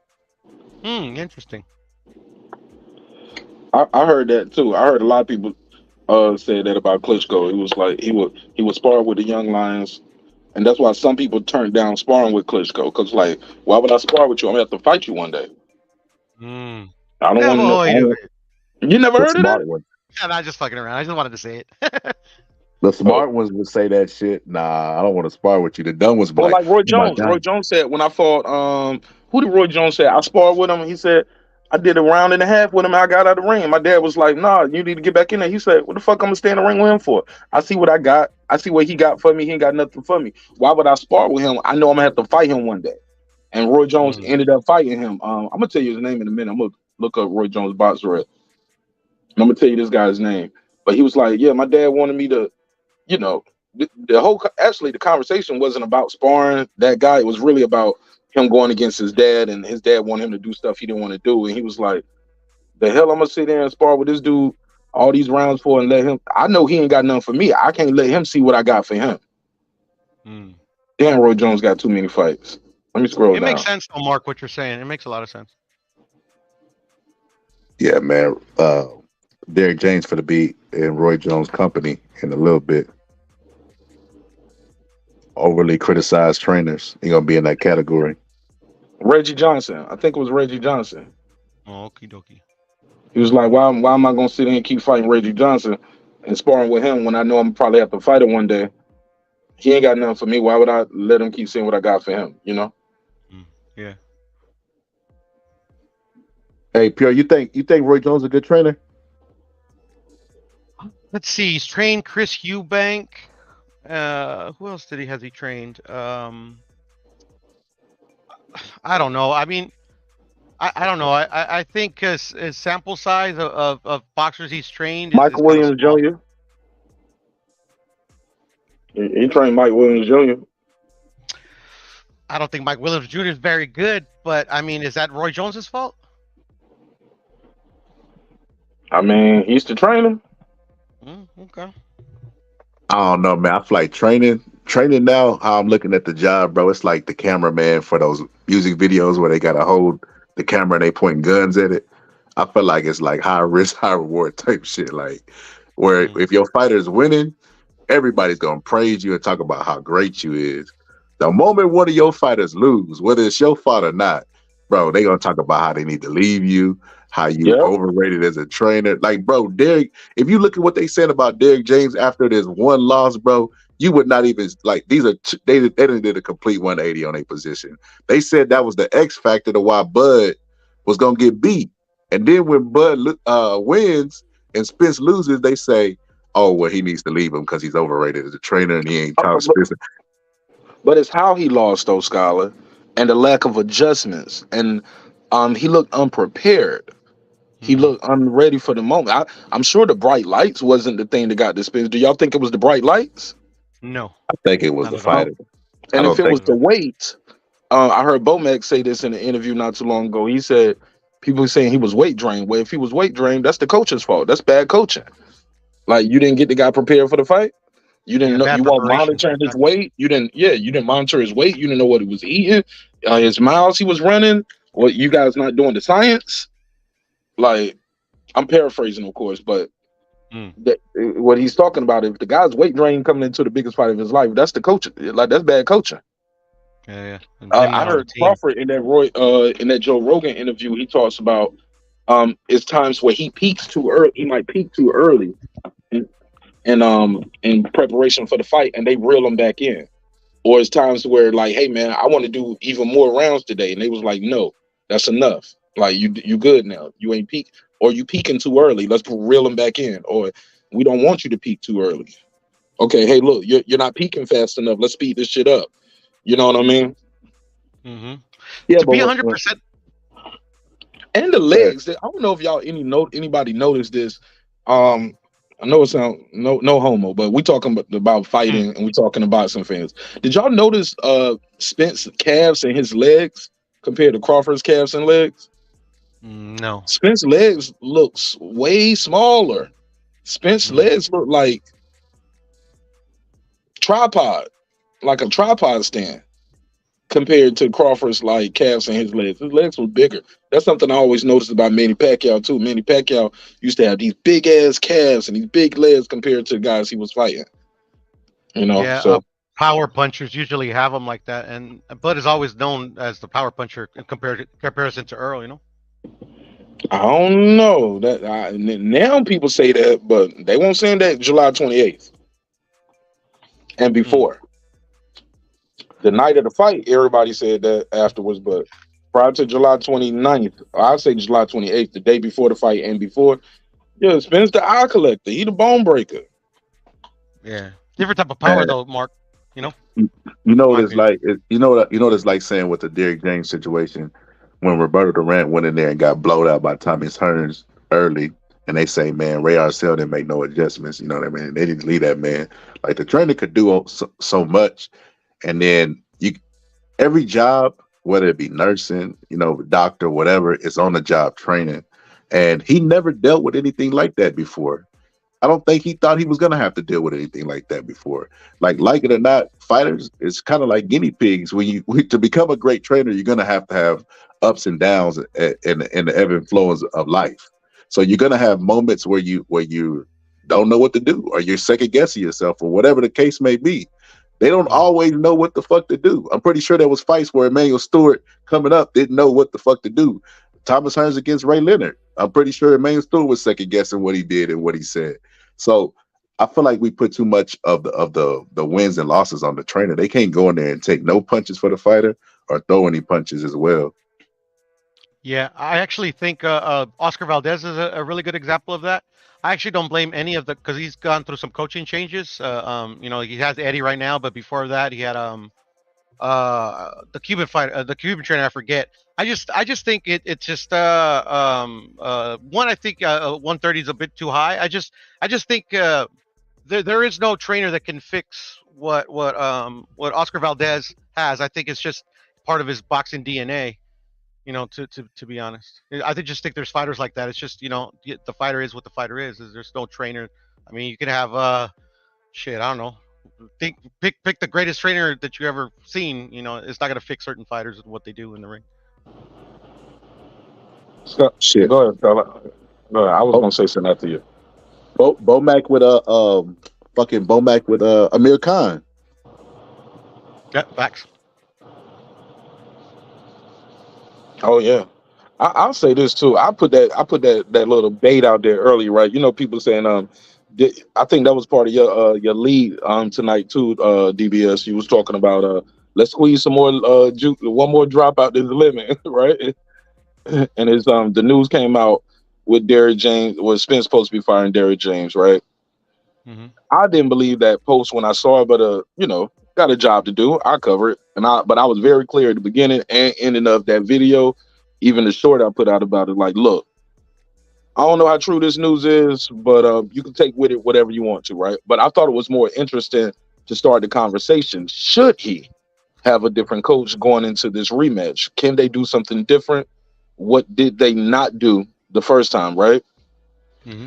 And a lot of people was in the actual thread on Twitter, they was calling him unloyal. They was like, oh yeah, he's disloyal. So I posed the question to you gentlemen: is it disloyal to switch your trainer after a fight? Because some fans look at it as like it's disloyal. I remember Canelo said, yeah, Oscar, his version of loyalty is different from mine. Something about look how many times he changed his trainer. I'm loyal. But does that mean you disloyal because you changed your trainer? No. Yeah, I could see that. I mean, yeah, I can see that. I can see why they would say it could be considered as disloyal, just because you've been with that guy that long. But I mean, nah, because then again, AJ and McCracken, I was saying he need to leave McCracken's ass. So nah, they ain't disloyal. You got to do what's best for you. Because when it's said and done, the trainer name ain't going in the Hall of Fame. Being for wins and losses, it's gonna be your name, unless they're Hall of Fame trainer. But it's gonna be your name. They're gonna be like, Anthony Joshua got knocked out. He should have changed trainer. They ain't gonna be like, you know what I mean? Rob McCracken lost the belt. So yeah, bro, you got to look at your legacy. So yeah, I don't think it's disloyal. I did, but I thought about it. Second thought, nah, it ain't disloyal. You got to do what's best for you. I mean, you can keep him in your corner like Wilder did Jay Diaz, useless ass, just bringing a more experienced guy. I think the trainer could possibly think it's disloyal or maybe like a slight, especially like if he's been with you since the beginning. I don't know if you guys seen the Oscar De La Hoya documentary, but they actually elaborated how they brought in a well-renowned Mexican trainer. His name is Cholain Rivera, but they told Oscar's actual trainer, which was Alcazar, that was janitor, but he was actually teaching him new things on how to beat. They brought him in specifically so he could learn new techniques that Alcazar didn't know to beat Chavez. Dang. Chavez, hold up, Chavez. You talking about Oscar or Canelo? Yeah, Oscar. No, Oscar and Chavez. Oscar and Chavez. They brought in a very well-known trainer from Mexico. His name was Cholain Rivera. But they told everybody that he was the janitor, that he was the one that's cleaning up the. What about his gym. father? Oscar's father didn't know? No, everybody knew, but the trainer. That's disloyal because they did it they were trying to deceive. Hold up. They were trying to hurt his feelings. So Oscar's dad didn't know who this guy wasn't no janitor. He don't know this was a world-renowned trainer. Nobody in the gym knows that. No, everybody knew, but the actual his actual trainer Alcazar, the one that he came up with. How did Alcazar not know this guy who he was if he's been in and around boxing for so long? Because he did. One, he's kind of a. They had to convince him because at that point he was very one, he was a communist, and I don't know why that had anything to do with it, but they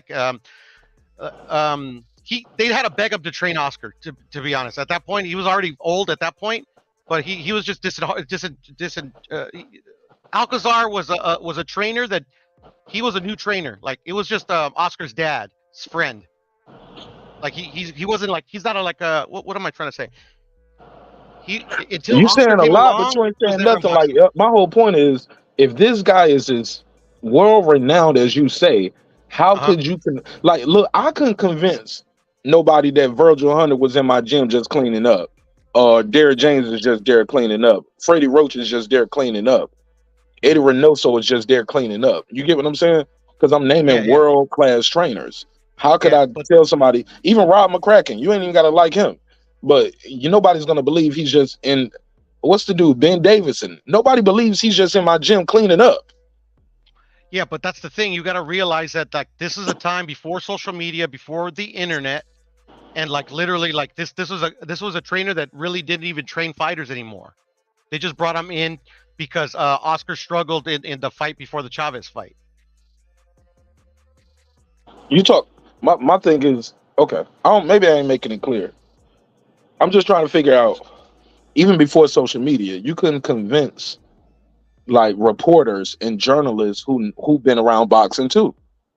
They've been around boxing. They wouldn't believe I got fucking Eddie Futch in the damn gym with me just to clean up. Because they know who he is.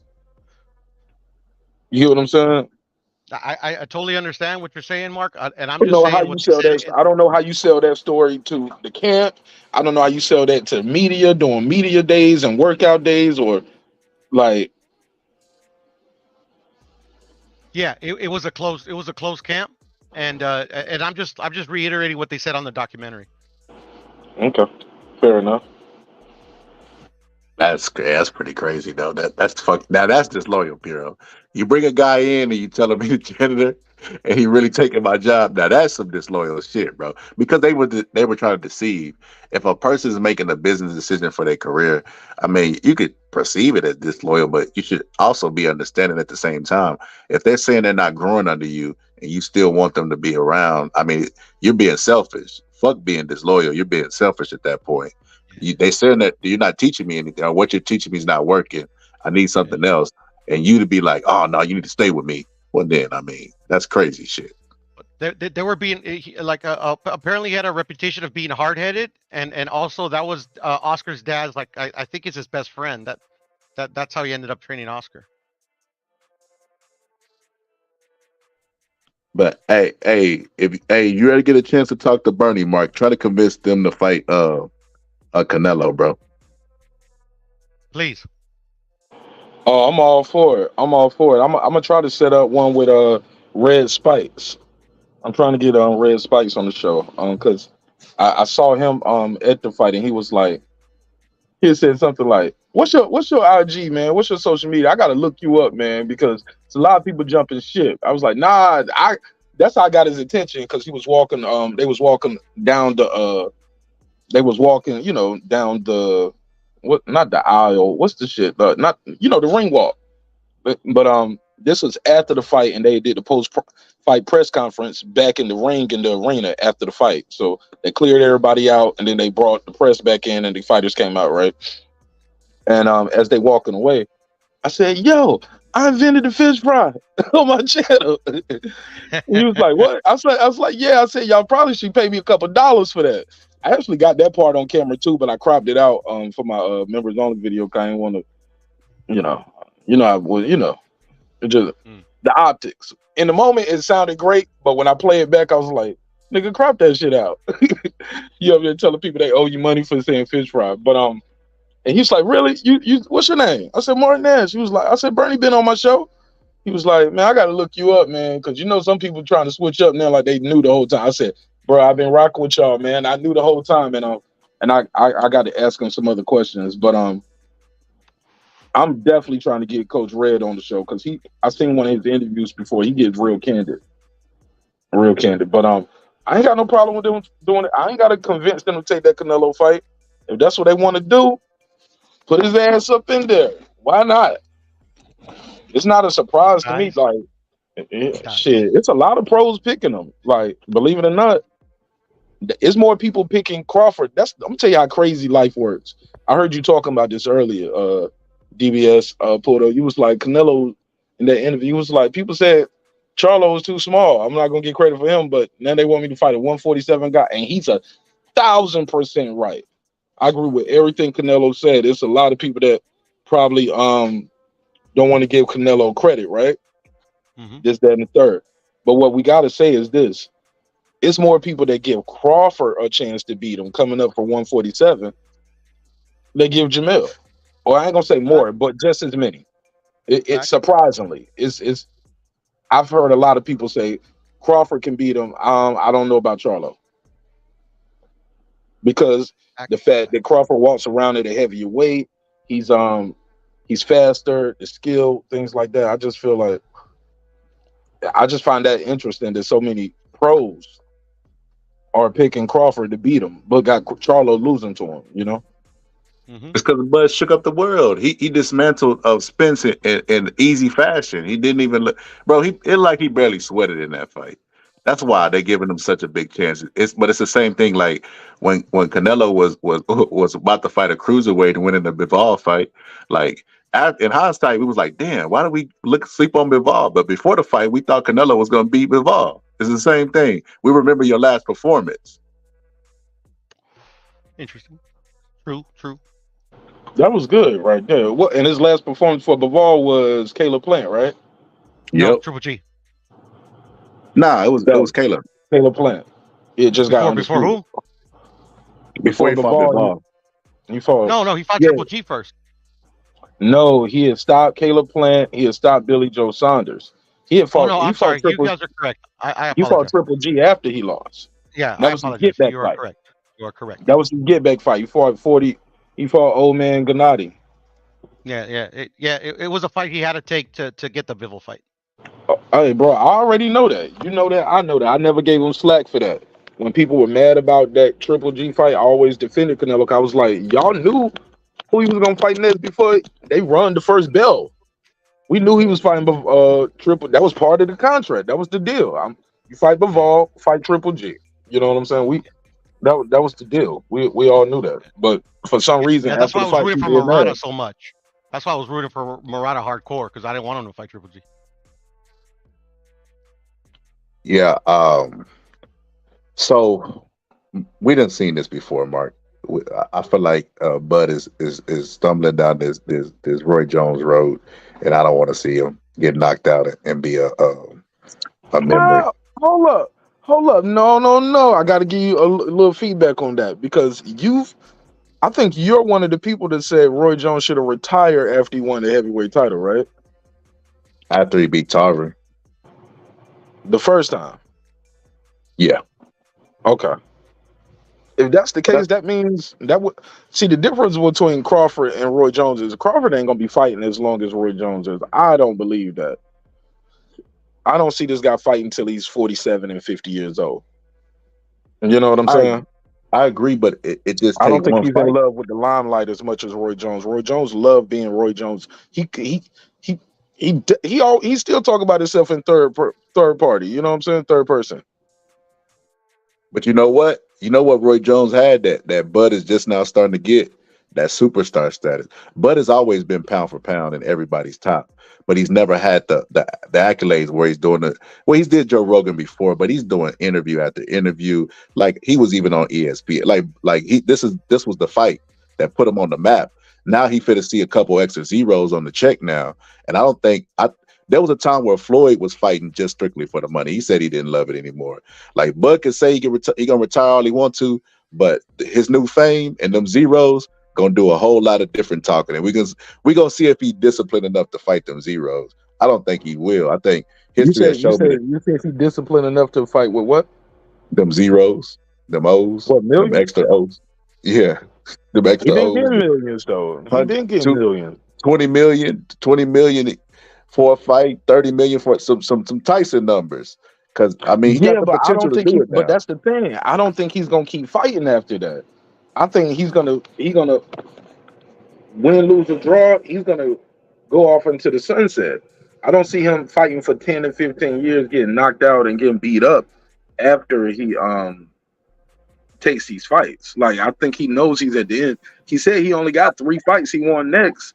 He won Canelo or Charlo winner, Errol Spence. Like he said, those are 3 names that he it's not like he's even interested in a guy like Boots Ennis or Tim Tszyu and none of that stuff. Charlo,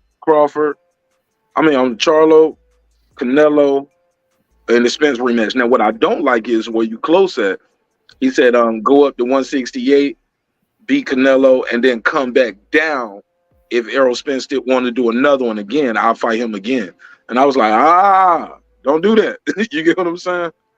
But I digress. What's up, Clips? What's happening, fellas? How's everybody feeling? What up, Clips? Piero, what's going on? Boxing Scholar, how's everybody feeling this morning? Good, bro. What's up? Oh, man, nothing, just chilling, man. I seen everybody on the early morning cook-up, so I had to come say salute, and, you know what I'm saying, throw my little seasons in the pot, you know what I mean? Clips, you think Bud could beat Canelo too? Please don't say yeah. Please don't say yeah. Actually, I do see a way for Bud to beat Canelo. Like I'm on record saying that right now, unless we're talking about a ridiculous size difference, Bud beats everybody until someone shows me that he can't. In my mind, 3 weight classes ain't ridiculous to you? Well, technically no, because Canelo, even though you know he's bigger, say physically, like wide-wise, he's still a smaller guy, and also Canelo is on a decline to where basically if Canelo can't bully and hurt Bud, yeah, but I can see Bud slowly piecing together an ass whooping.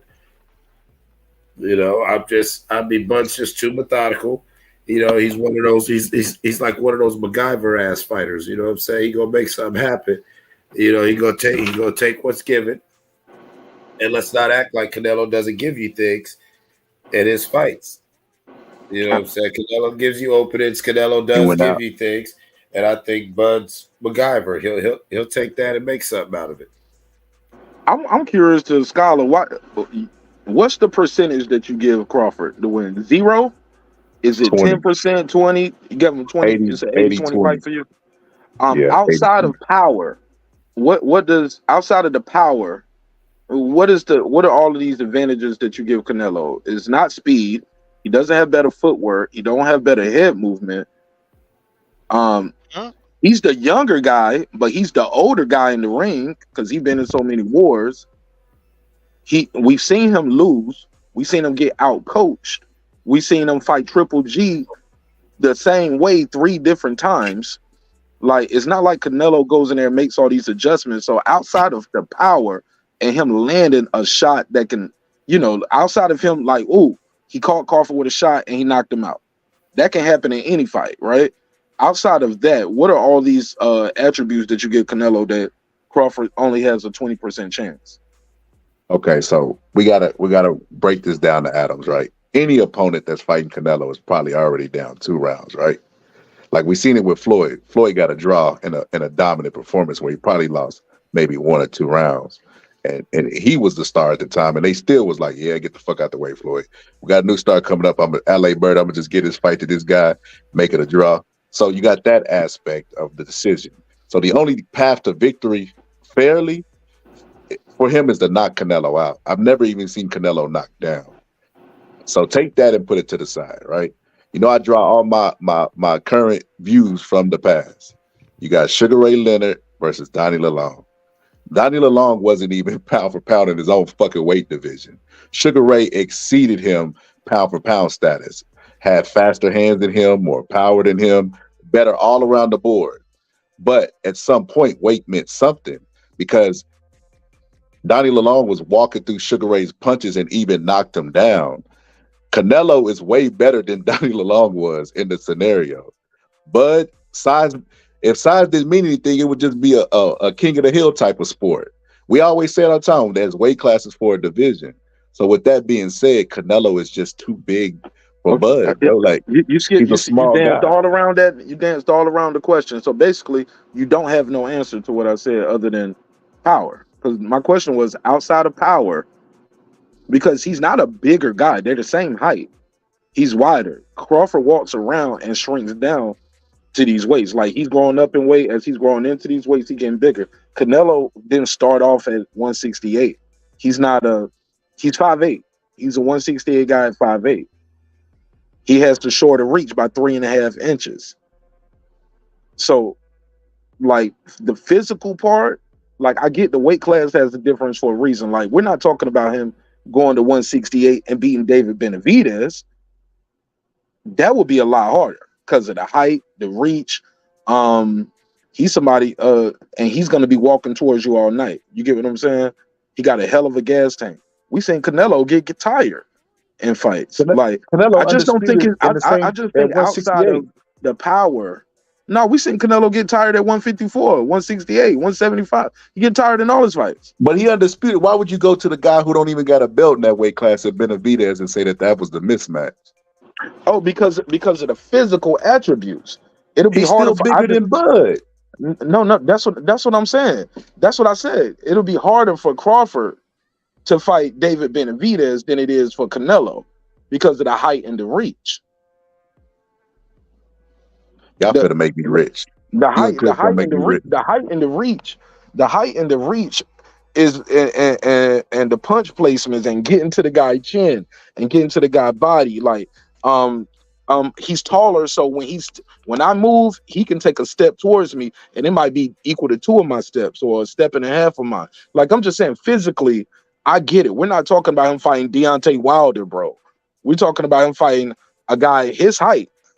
He's a little heavier at his natural weight, at his fighting weight, but their natural weight, they're both Crawford is like they say he walk around like 68 to 75 pounds himself. Whoever they is, bro, you shouldn't listen to them, bro. They pros, man. Hey, look, they got more. They've gotten paid more off of bots than me and you and everybody on this panel and chat combined. This is what they do for a living. This is what they say. True. This ain't Martin Nash. I'm just repeating. Like you said, you're repeating pros. I'm repeating pros. If Bud fight Canelo, I'm gonna make more money than all of them because I guarantee he gonna knock him out, bro. Oh man, I want to see that one. 3 divisions and at the weight.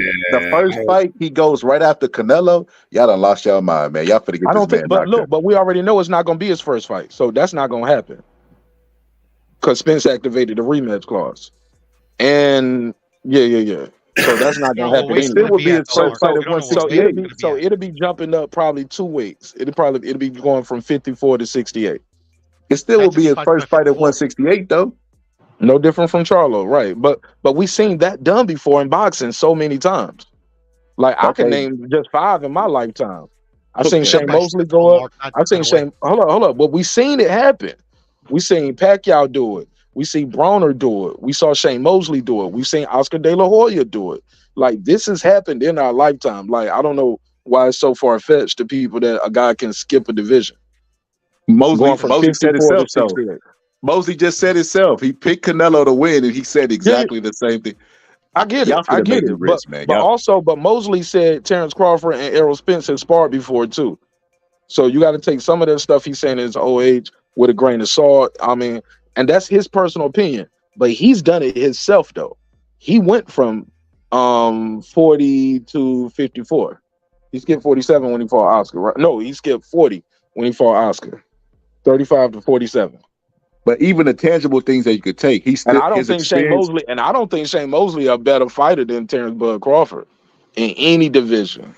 Y'all missing the forest for the tree. Y'all ain't gonna be convinced the Bud get knocked out. Oh, y'all gonna make me some money.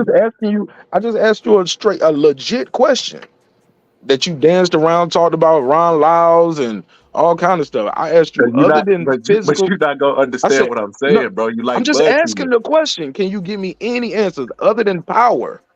What are the attributes you give Canelo? Name them. But I just answered that. No, you didn't. You said weight classes. You said they had weight classes for a reason and all that stuff. And you told me, and you gave me an allegory. You didn't name them. Like, I named them. I said, I'm gonna answer it, but it's not gonna be the way you want. It's gonna be practical what you just said. You could be the better pound for pound fighter, which Bud is. He's better pound for pound. What more do you want? He's better pound for pound. How is that not answering it? No. Like, okay, here we go. I'm gonna give it to you. X and O, because this is the boxing scholar show. X's and O's. I'm naming physical things. I'm naming boxing fundamentals, as in footwork, speed. He has the reach. They're the same height. Championship experience is about even. You got a guy who won 18 of his. Hold up, bro. Let me finish. 18 championship fights ain't nothing to just frown your nose upon. You got a lot of experience, and you 18-0. Canelo has 23 championship fights. He's won 20 of them. Lost 2, got a draw. All right, so we talking about, so basically he got 20 wins in championship fights. Crawford has 18 wins. That's pretty close. Am I tripping? 18? If I give you if I owe you $20, I give you $18 instead, you ain't gonna be mad at me? You're gonna be like, all right, man, just give me that like that's close, Puto. Stop it. Y'all know 18 to 20 is very close in championship fights, especially when another guy ain't lost none of them. All right, we're talking about 18 wins to 20 wins in championship fight. That's comparable. So this is what I'm talking about. Height is even. Reach 3.5 inches over here. You get what I'm saying? Momentum. One guy is prime and peaking. Another guy, some would say, is declining. He's coming off of surgeries.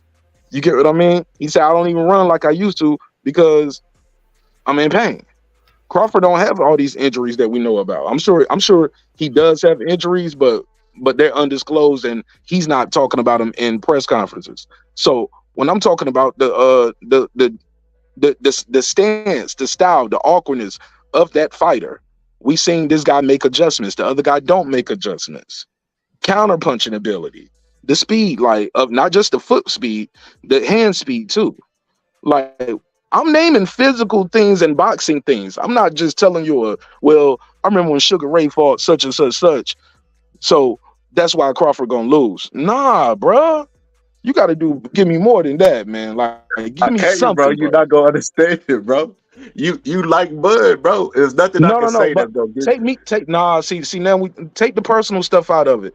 No personal attacks. I'm asking you about Canelo Alvarez, his skills. Can you name the skills that he has better than Crawford? Take me out of it. This is what we would do with any other time checking about. I'm trying to come up with a way to explain it to you for you to be. Why not just say it's just power if that's what you believe? Because that's all you keep telling me. Size was the main thing. He's too big. Okay, that's why they have weight classes. Wait. So look. Okay. In a way, so who's better? Who's better pound for pound? In a way, or Usyk? Better pound for pound fighter. Mm-hmm. I would say anyway because I've seen him go through more divisions. He has more speed than Usyk. He has better footwork than Usyk. all the stuff that a pound for pound fighter has, which is why we And I have the seen pound for and pound list. he's done 3 divisions, right? 3 Yeah, but division champ, right? if going up like who would win a fight? Obviously Usyk, right? But pound for pound does not mean just because you're better pound for pound doesn't mean you will win in a fight, and that's the point that I was making. Bud beats Canelo pound for pound, in my personal opinion. But when you put them in the ring, the size difference will negate all of that.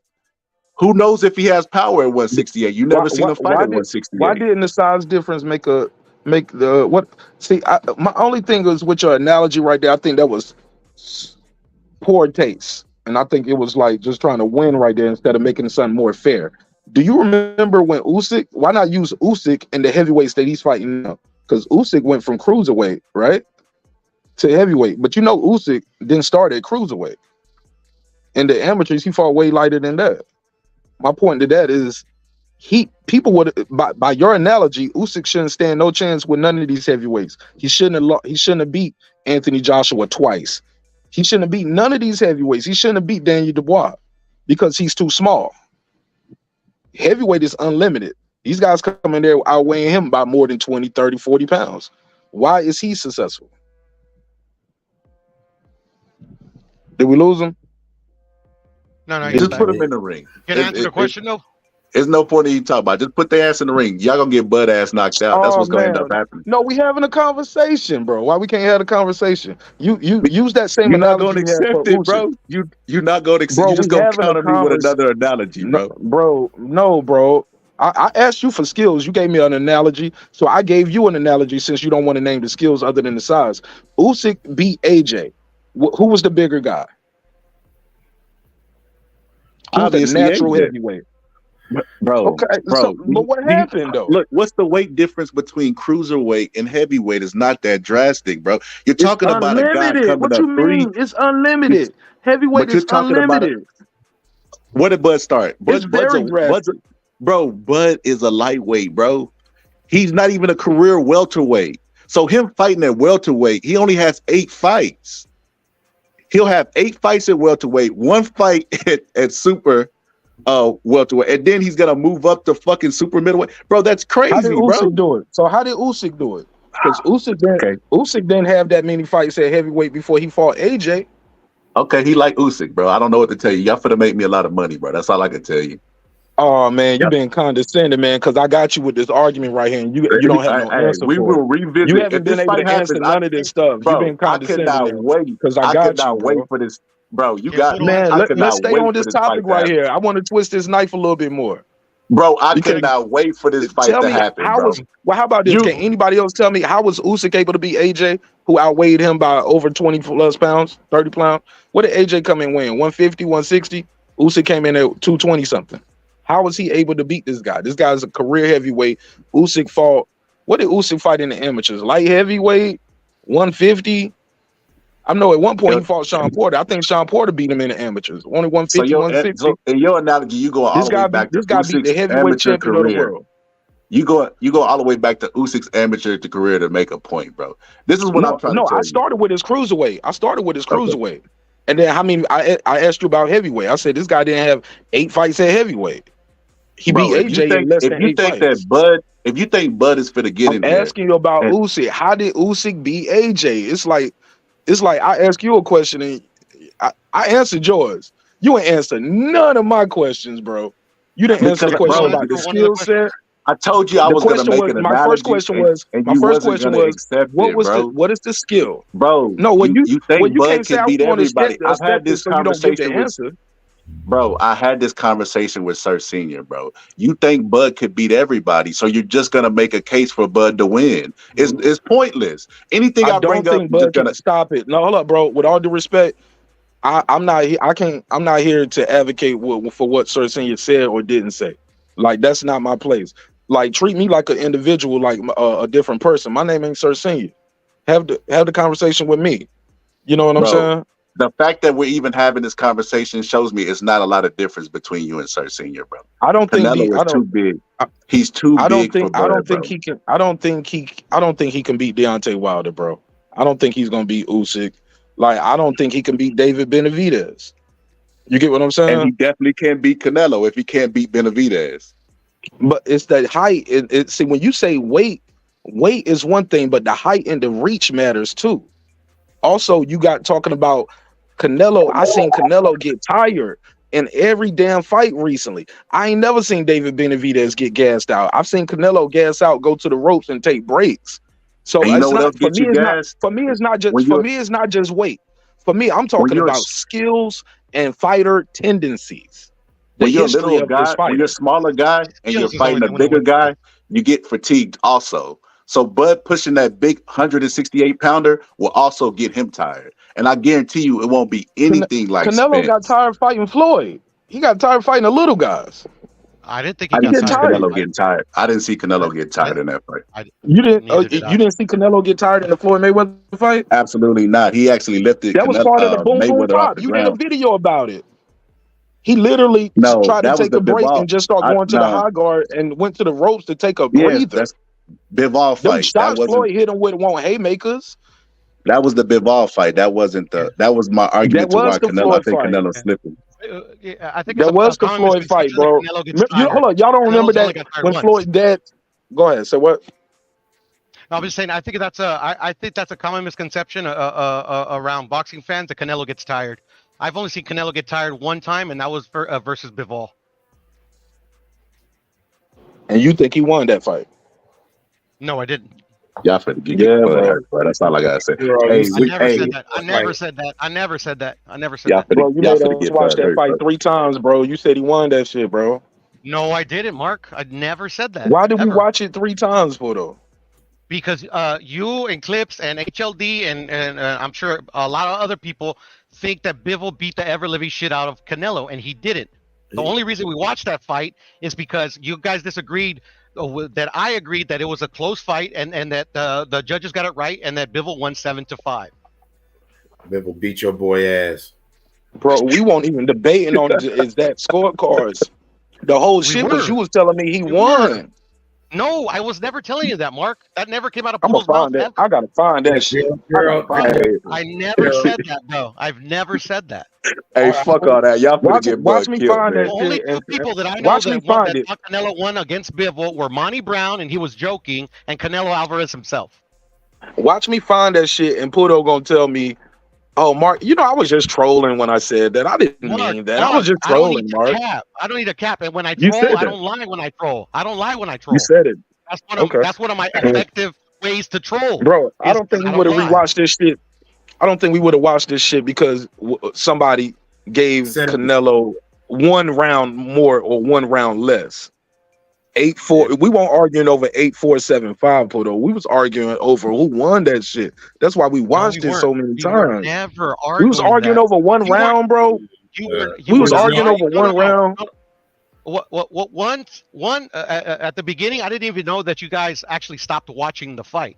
Clips was the one that told me that you guys thought that he was getting his ass kicked so bad. Yeah, that you by guys round 4 or 5, it was done. And you don't No. Hold up, stop. We didn't stop watching the fight. We stopped scoring it. Yeah, we stopped scoring it. By round We watched 4 that whole fight. I might be mistaken, but I could have sworn Clips said. Yeah, we didn't stop watching it. We scoring bought the that fight. We bought that fight. We didn't stop watching it. We bought that Yeah. fight. We scored it. But at some point it was like we don't need to keep going over here to the Canelo foul. At this point, it's like he needs something major to happen. He's losing every round. He just keep But he losing these wasn't, rounds. though. He wasn't, and If that was my you're- whole if point you're- of contention. if you're- That was my whole the point reason- of contention, that he wasn't losing the every single round. And at the end of the day, once we finished watching score it, and all of us, Clips, Mark, HLD agreed with me that the judges got it right. Bivol won 7-5. No, I had it 8-4. Like I said, originally I barely had 7-5 Clips. No, I know I had Canelo barely winning 2 rounds, and then after the rewatch, I said I could see a case for maybe 3 to 4 rounds. That's how I settled at 8-4. I even brought up the point that we stopped scoring the fight because your argument was that Canelo won, and we were like, "There's no way in hell Canelo won." That's why I even said, like, by the round 4 I never or 5, thought Canelo we won. just gave up scoring the fight, and we were just watching the ass whooping clouded. Yeah, I know, but the point being is that like I never said that Canelo ever won that fight. Oh, la mentirosa. bruh, I mean, it's on Mark's channel, bruh. The rewatch, bruh. I mean, like literally, Nice. like come on, bruh. Like my whole point of contention is that like everybody says it, like everybody, like people Falsehood. think I'm crazy thinking that that was a close fight. Hold up, Puro. Hold up, Puro. You let him Yes, sir, my get you out your square, Puro. You wanted to say something a while ago about Canelo. I'll let you and Mark cash it out. He never gonna see it my No, way, man. I just wanted I to, can't I wait just till the wanted to fight answer happens. Mark's They question. finna make me a shitload of money, bro, because I'm putting at least $500 on that fight, bro. No, I just wanted a chance to answer Mark's question about the skills because he was saying that like he has better head movement than Canelo, which he doesn't. You know, in my opinion, like Canelo has better defense. You know, the inside, the infighting is on Canelo's end, in my opinion. Championship experience is way to me lopsided on Canelo's favor.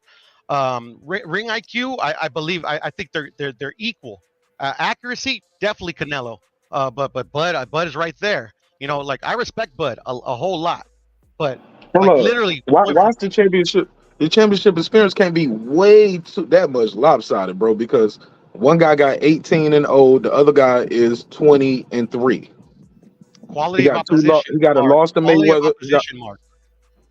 Okay, but you said okay. So you mean okay? I can get. I smoke a bag of that. All right. Okay. All right. I just say, You man, know, I and can't at wait the for end this of the fight day, to happen. Bud's never been in a situation where he has to where shit is going wrong. Canelo's been in multiple, and he's found ways to win. Maybe close. Maybe some people think that the other fighter could have fought, but at the end of the day, like it's just like it's just I want to see the fight just How about because this, like Porto? Is battle tested sometimes mean you're battle worn as well? that's a good question. Because they both been tested. No, I would say no. We I would don't. say We no. don't because Yeah, I just think they're because both you don't see them get correct. tested, just because we don't see physically in the ring what the guy is going through. Like we didn't know Canelo even was going through those hand injuries, right? Just because we don't see the spar wars, the miles, the weight cut. Okay, this guy got a good poker face. He got hit with a good shot, body shot, but he didn't let us know. He clinched up. Boom, boom, boom. Like I didn't know winning constantly in dominant faction was a bad thing. Where it's like, well, you know, he got tested more. Some would say, okay, Crawford, you got dropped. That I've heard people say Crawford got dropped. He ain't never got no count. Yeah, it's not a bad thing in And what got Bud up was and able walked to straight to that dude. but it could be to I've your seen Canelo. detriment when you're trying. People, I'm gonna tell you what. People still bring up Crawford getting wobbled by Gamboa as the reason why he gonna lose to Canelo. But that's the same shit they just said about Spence. That's the same shit they said when he fought Porter, Brook, and you just keep going all the way back to that fight 9 years ago. But nobody brings up Canelo 10 years ago getting hurt by Jose Miguel Cotto, and Yeah, he it's was hurt just worse than Crawford, and didn't finish that guy in that round. He finished him later. Crawford got hurt, finished the guy seconds later. Like, yeah. I would not bring up those fights in why I think Canelo's going to win. I just think Canelo's going to win because in what Bud is trying to accomplish in trying to defeat Canelo, like it's a tall hill to climb because Canelo in like this would like literally this would be shit. I don't even know how to explain it. It's not like it like you need something to like Sugar Ray was able to accomplish it versus a fighter that was like literally levels below him, but he still struggled in the fight. Like Canelo was not levels below Crawford. You ain't gonna have no luck with that. I tried that avenue, Pierre. He's not gonna accept that one, bro. He's not gonna look at the history, bro. Terrence has never attempted something like this. Canelo has experience fighting guys that are bigger than him, that have physical advantages over him, that are better boxers than he is. But he still finds a way to win. Bro, I think everybody up here, except for Puro, like Bud is probably their favorite fighter, bro. Like mine is Bud and Tio right now. My I two just taking favorite fighters. Ryan, bro. But I mean, at the end of the day, we're talking about Canelo and Bud Crawford. Hold on, you ain't even let me finish what I was saying, Puro. Oh shit, my bad, caller. I thought you were done. My bad. Canelo's in there too. I like Canelo too. But regardless of who I like, it never affects what I see and my opinion of anything. And I look at Bud and I said, Bud started out as a lightweight, bro. He's not even a fucking full-fledged welterweight, a career welterweight like Sugar Ray Leonard was. And he tried to go up in some weights, and it was against a guy who was, I mean, he wasn't a bum, but he wasn't a Canelo. And that guy was walking through his punches and eventually knocked him down and damn near stopped him. And that's why we have weight classes. Like, we have weight classes for a reason. I knew that Bud's last performance and dismantle of Errol Spence was going to make everybody be hype up off this dopamine train. And I knew that they was going to start talking this crazy shit, because they asked Bud about this before the fight. He never entertained it. He basically said what I'm saying. We got weight classes for the reason that Canelo walks around. We don't even know what he walks around at. We just know he fights at 168. And now that the fight is getting more realistic and happening, people are talking about Bud's walk around weight. Well, he walks around at this weight, and they're entertaining that fight even more. They're convincing themselves, oh, well, they're virtually the same height. Look, when we say bigness, it don't necessarily have to do with height, because Mike Tyson was a big heavyweight. He wasn't a tall heavyweight. Canelo has that stature where he's a stocky guy. He's bigger than Bud. There's no doubt about that. Bone structure, what they walk around at, what their body is able to carry, that's not even up for debate. Bud's legs can't even carry 168. He's still going to have them little chicken-ass legs. He's going to have that little bitty-ass waist like Evander Holyfield. His body's not going to get any bigger. If he could stay away from Canelo for 36 minutes, I would say, okay, he might win the fight. But him being at 168, carrying all that weight around, he's not going to be nimble on his feet, and he's never fought at that weight before. That's his walk-around weight. It ain't like Bud is sitting on the couch at 168, going into the gym, sparring at 168. I think it's ludicrous to even talk about, but like I said, y'all finna make me a lot of money. And Scholar, I think you make great points, because at the end of the day, we have to make big leaps of faith that a 36-year-old Crawford is going to have the same punch. His punches are going to have the same impact on a full-fledged 168-pounder, and he's going to retain his speed. You could take those leap of faith, and I have no problem with it. But I mean, at the end of the day, the only way to prove it is to see it in the ring. Man, bottom line is, y'all been saying that shit every time Bud has stepped up since he came to 140. And when you see it in the ring, y'all still gonna be mad. All right, right now, I really want to see Bud beat the shit out of Spence for the second time. I would like to see Bud be the first person to actually stop Canelo. But Canelo's got to get through this Charlo fight, and I'm not going to act like it's a foregone conclusion, even though I do think it is. I'm gonna allow boxing to, be the sport that it is, and the best man will win. But let's not act like you're saying that Bud gonna go in there and get hurt against Canelo. I don't see it. I don't see Canelo going in there trying to stop somebody like Bud. We've seen even in Canelo's youth and in his prime, when he has a live dog with some lateral movement in there, he just fights to win. He'll just fight for the points. He'll just fight to be safe. He'll start getting tired. Who'll fight to be safe? Who fights to be safe? Canelo. No, he doesn't. Come on, bro. Well, anytime Canelo's fought somebody with good lateral movement, somebody could work with him, Canelo doesn't start coming in trying to go for the kill. That's the reason why people say he lost to Triple G and got that draw. Because, yes, Triple G was giving him lateral movement. Canelo played it very, very fucking safe. I thought he outboxed him beautifully in the first fight, and I thought he beat him up in the second.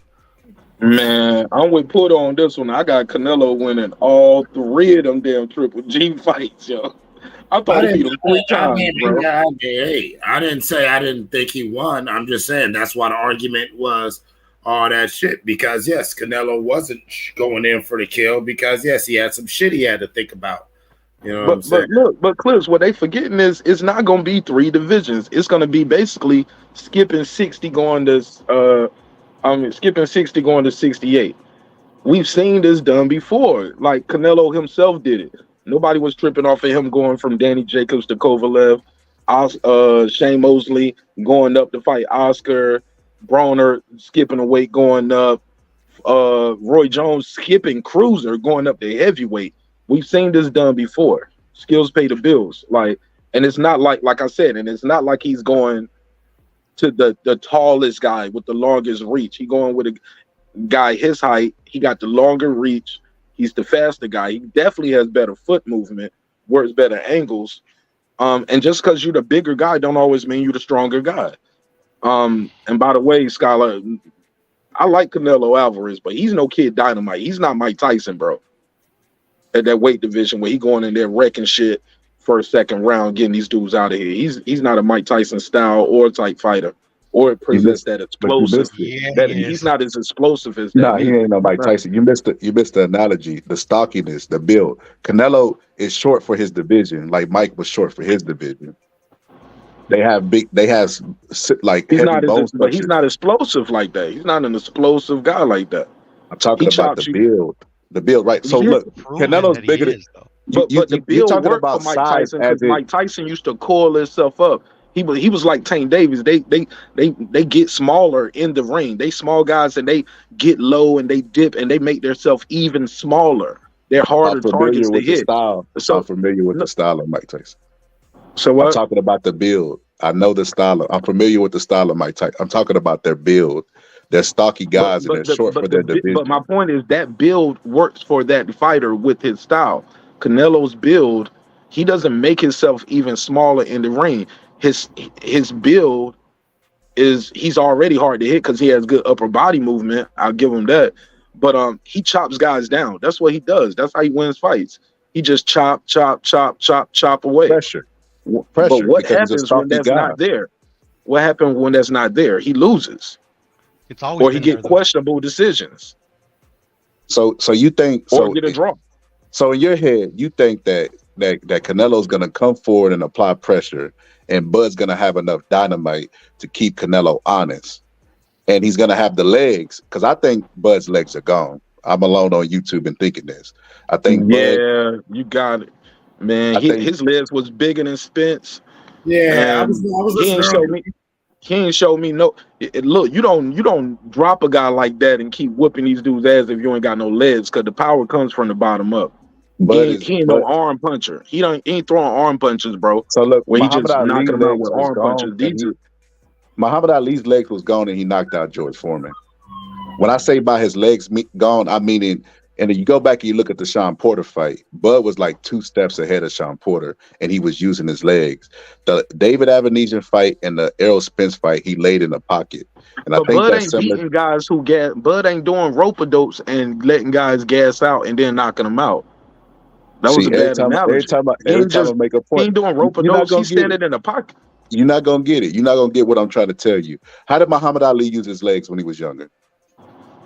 That has nothing to do with this, though. He used, yes. That's how you gauge when his legs are gone. That's what I'm trying to say. I don't know if you're gonna get the shit I'm trying to tell you. Muhammad Ali used his legs to gauge range when he was younger, and he danced for 15 rounds, but he couldn't do it when he was older because he couldn't maintain it for 15 rounds, and his foot speed was gone. Bud is the exact same thing. His knees got bad too. Also, he had a long ass layoff due to the war. Like it's a lot of things that go into that. He's a heavyweight. Mm-hmm. You get what I'm saying? Unlimited weight.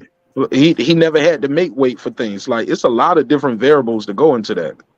Bud is laying in the pocket more, and he did it in the Avenesian fight, and he did it in the biggest fight of his career, and he's not doing it by choice. It's because Bud can't keep it up. His foot speed ain't there anymore. He can't do what he did when he was younger. So Bud is doing what He was Michael moving Jordan. in this Spence fight though. You don't see him moving early on in the fight. He was taking steps back, but he was 4 steps ahead of Sean sidestepping. Porter. I think he's meaner. Like I believe him when he says I'm meaner. I'm mean when he was asking him. They was asking about 147. He was like, I feel stronger. I'm faster. I'm meaner. And I think that mean part is, I know he say he don't care about the knockout, but I think he's very aware of his knockout percentage, his ratio. 100% knockouts. It is the knockout streak is at 11, where it was at 10 at the time. I think he's very aware of that, and he goes in there. If these dudes can't take this shit, I'm gonna get them the hell up out of here. And you can't do that moving around, because he probably learned from that Postal fight. Because since that Postal fight, he knocked everybody out. He probably studied his work and was like, I didn't have to move that much to beat Postal that night. I could have So stayed there in the you pocket. believe Bud when he say he don't do it anymore because he got meaner. I damn sure, but I see it in the fighting. I see it I in his mean, fighting style, how aggressive he is. Like that postal fight, he don't fight like that no more. I don't think he lost his legs that night. I think he realized like, hold up, man, I could have stopped this guy. I didn't have. I dropped him twice. I could have stopped him. I didn't have to go 12 rounds with this dude. He's probably he said he studies his own fights. I believe him when he say he studies his own fights. so what makes more sense? Bud getting older and his legs are gone, or that he's just getting meaner and he wants to knock motherfuckers out? I believe he believes he better than these dudes. You get better bro. I think he got better and better and better, and like he takes his craft seriously. Like even in the off season, like the not drinking and not smoking, the staying around your weight, this dude keep an 8-pack year round, bro. Like I believe him when he takes his craft seriously, mentoring these young fighters, and working with those young fighters, learning little things from them. They learning stuff from him, still sharp and still. And I really believe he's like, he thinks these dudes can't fuck with me. I'm a beat them. They expect me to move around. Okay, I ain't gonna move around. I'm gonna stand right in front of you. What you gonna do? And then they can't hit him. And when he wants to move, he moves. He can, and when he wants to move, he can move.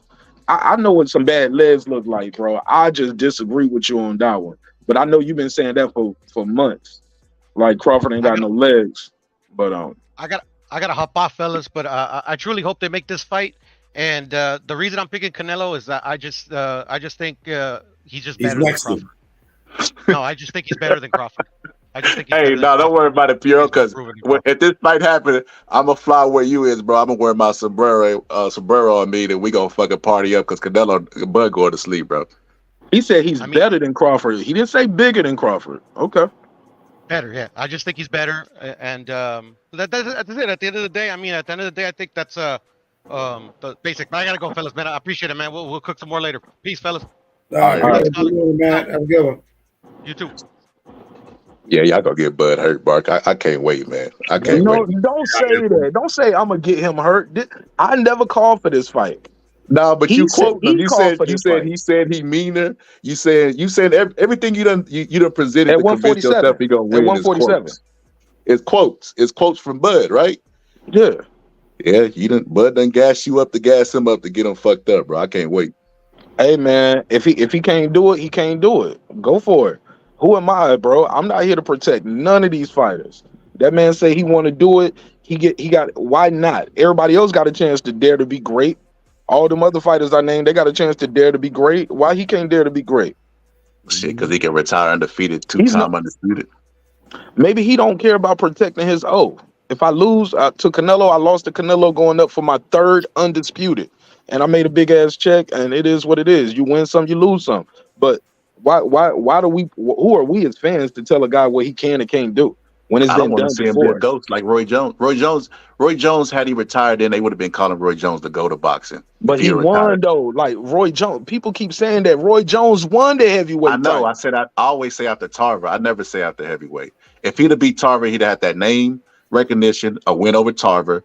Outside of the going up and being a heavyweight champion, they would have virtually looked at him as an undefeated fighter because that BS with the DQ. They would have been talking about Roy being the GOAT of all, like the greatest of all time. But because Roy got knocked out, it just stained his whole legacy, bro. Like he was never able to recover.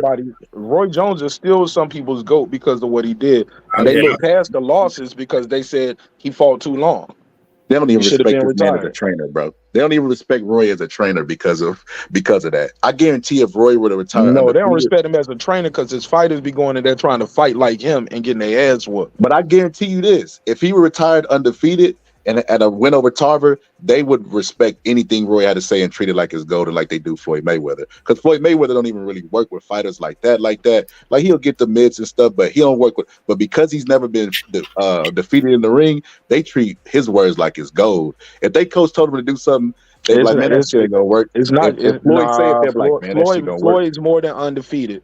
Because Joe Calzaghe, I can name some other guys that retired undefeated. Floyd is respected like that because he got that damn bankroll like out of this world, out this boxing shit. He left with his faculties, and he beat so many champions. He came in at a good time where he was able to fight a lot of current and former champions. But they overrate Calzaghe. They talk about Calzaghe in the same lights as a fucking Roy Jones, like as if they should even be comparable. Just because Calzaghe was undefeated. Roy Jones. Nah, Joe Calzaghe. Like a lot of people don't. I don't hear nobody other than American fans don't talk about Joe Calzaghe. I hear that from my UK guys, but I do a lot of episodes, bro. Nobody bring up Joe Calzaghe, bro. Bro, I done had to argue Joe Calzaghe a bunch of times, bro. Now the only thing I know about Joe Calzaghe was how disappointed I was when he beat Roy's ass. That's all I know. Yeah, I agree. And I always have this conversation of when y'all become Joe Calzaghe fans, because I can remember YouTube was fairly new. So you wasn't streaming the fights and nobody was checking for no UK fighters. We didn't even know who Calzaghe was until he fought Roy and goddamn Bernard Hopkins. Let's keep it all the way at that. Wow. Like, where did these fucking Calzaghe fans come from? But I still get debates about it, bro. They talk about him because he got that nice, pretty O. Like Floyd Mayweather always say, God made my record perfect. Some shit like that. Some stupid ass quote like that. But yeah, people be literally going around quoting Floyd just because of that. And they think his word is gospel and he's the greatest defensive fighter of all time. They give him all these accolades because they never seen him defeated in the ring. Same thing with Rocky. When Ali came along, they were saying that Rocky was better than Ali because he'd never been defeated before. But it's just like, that doesn't mean anything. If Ali's goal was to navigate around people or carefully navigate his career, he probably could have ended up undefeated also. But it means a lot to the casuals or the boxing world, the boxing masses. And if Roy Jones had retired when he was supposed to after the Tarver win, that win would have been like just a cherry on top of fun. It'd have been like Jordan hitting the final shot against the Jazz. If he had did that and walked away, oh my God, he got a James Toney victory, Tarver victory, went all the way up to heavyweight, like fucking undisputed. Bro, he would have had all the fucking trophies. Like, he would have been considered the GOAT. Played basketball on the same night he fought. Just amazing, an amazing talent. They'd have been talking about him being the GOAT, but because he got knocked out, they still do though. That's what I'm saying. They don't even respect his opinion as a coach. They say this dude is overrated and he sucks. I'm telling you, bro. People still. And look, Michael Williams Sr., I had him on the show. He was mad at Roy Jones doing that interview. He still said Roy Jones is the GOAT. He was like, this nigga walk around like a god, bro. He couldn't even shit on Roy like too hard because like, man, Roy was like a god to me, man, as a kid growing up. You know what I'm saying? He's the GOAT to me. He's still the GOAT to some people. Right after saying that, he criticized he's talking about method. Yeah, he's talking right now. Him as a trainer ain't him as a fighter. But do you think that they would why we can't separate the two? You can't. Do you think they would question him as a trainer if he was undefeated as a fighter? They wouldn't, bro, because they question him as a trainer because according to them, he won't there. He said, my son was with the chickens and the goats. Roy wasn't there as a trainer. He would show up, a couple days later, or he'll show up, or he was leaving all the time. You can criticize him as a trainer, but say, hey, look, as a fighter, I enjoyed this fight. This guy had a good, like what he can do. Look, Jordan is a hell of a player, but he get criticized all the time as the owner of a team or as the GM and shit like that. Like sometimes the best players aren't the best coaches. But then on the flip side, sometimes a good player or average player be one of the best coaches in the world, like a Phil Jackson or a Pat Rock. Hey, Phil Jackson won more championships as a coach than he did as a player. No different from Freddie Roach. Freddie Roach wasn't no killer-ass fighter like that, but he's very respected as a trainer.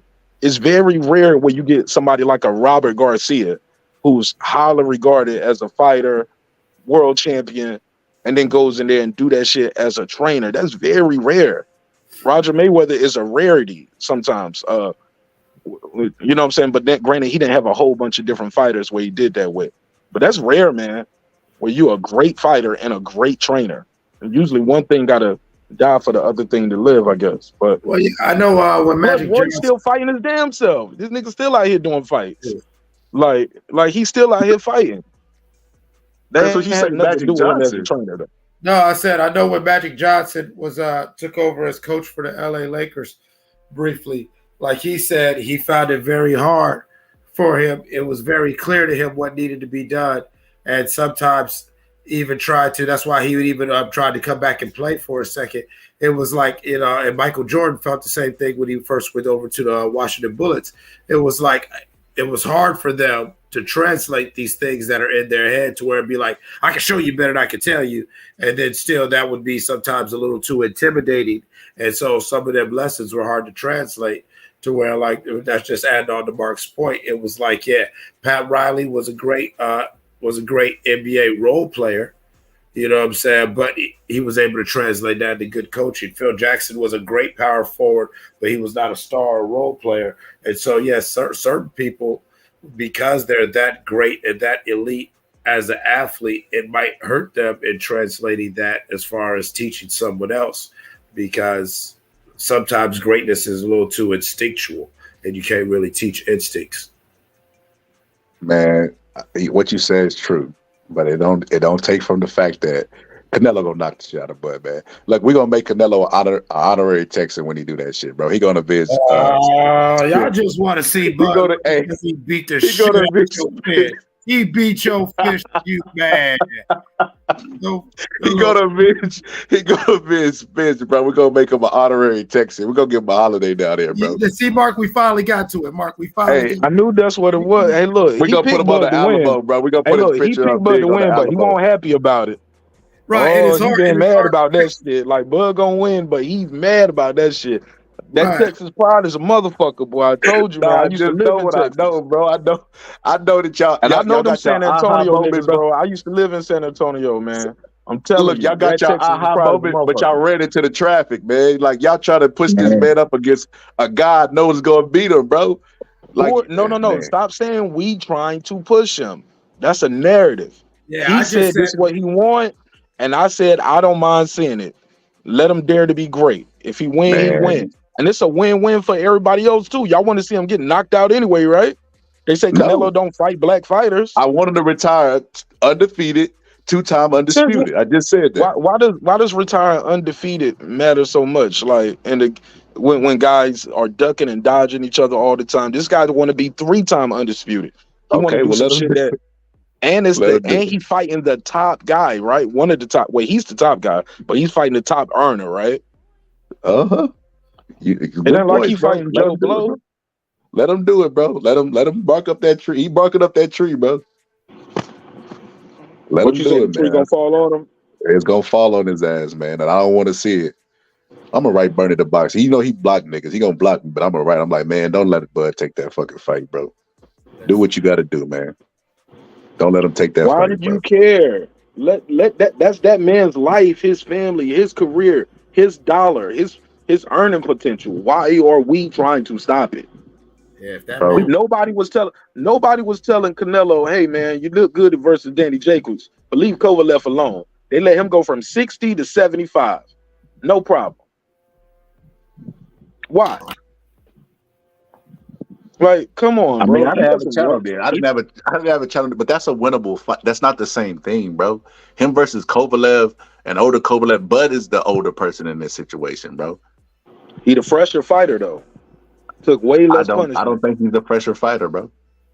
Hold up, Canelo. Look, Canelo. He gotta be. The Canelo just had surgery. What do you mean by coming? Canelo's had losses. Hold up, Canelo's been in wars.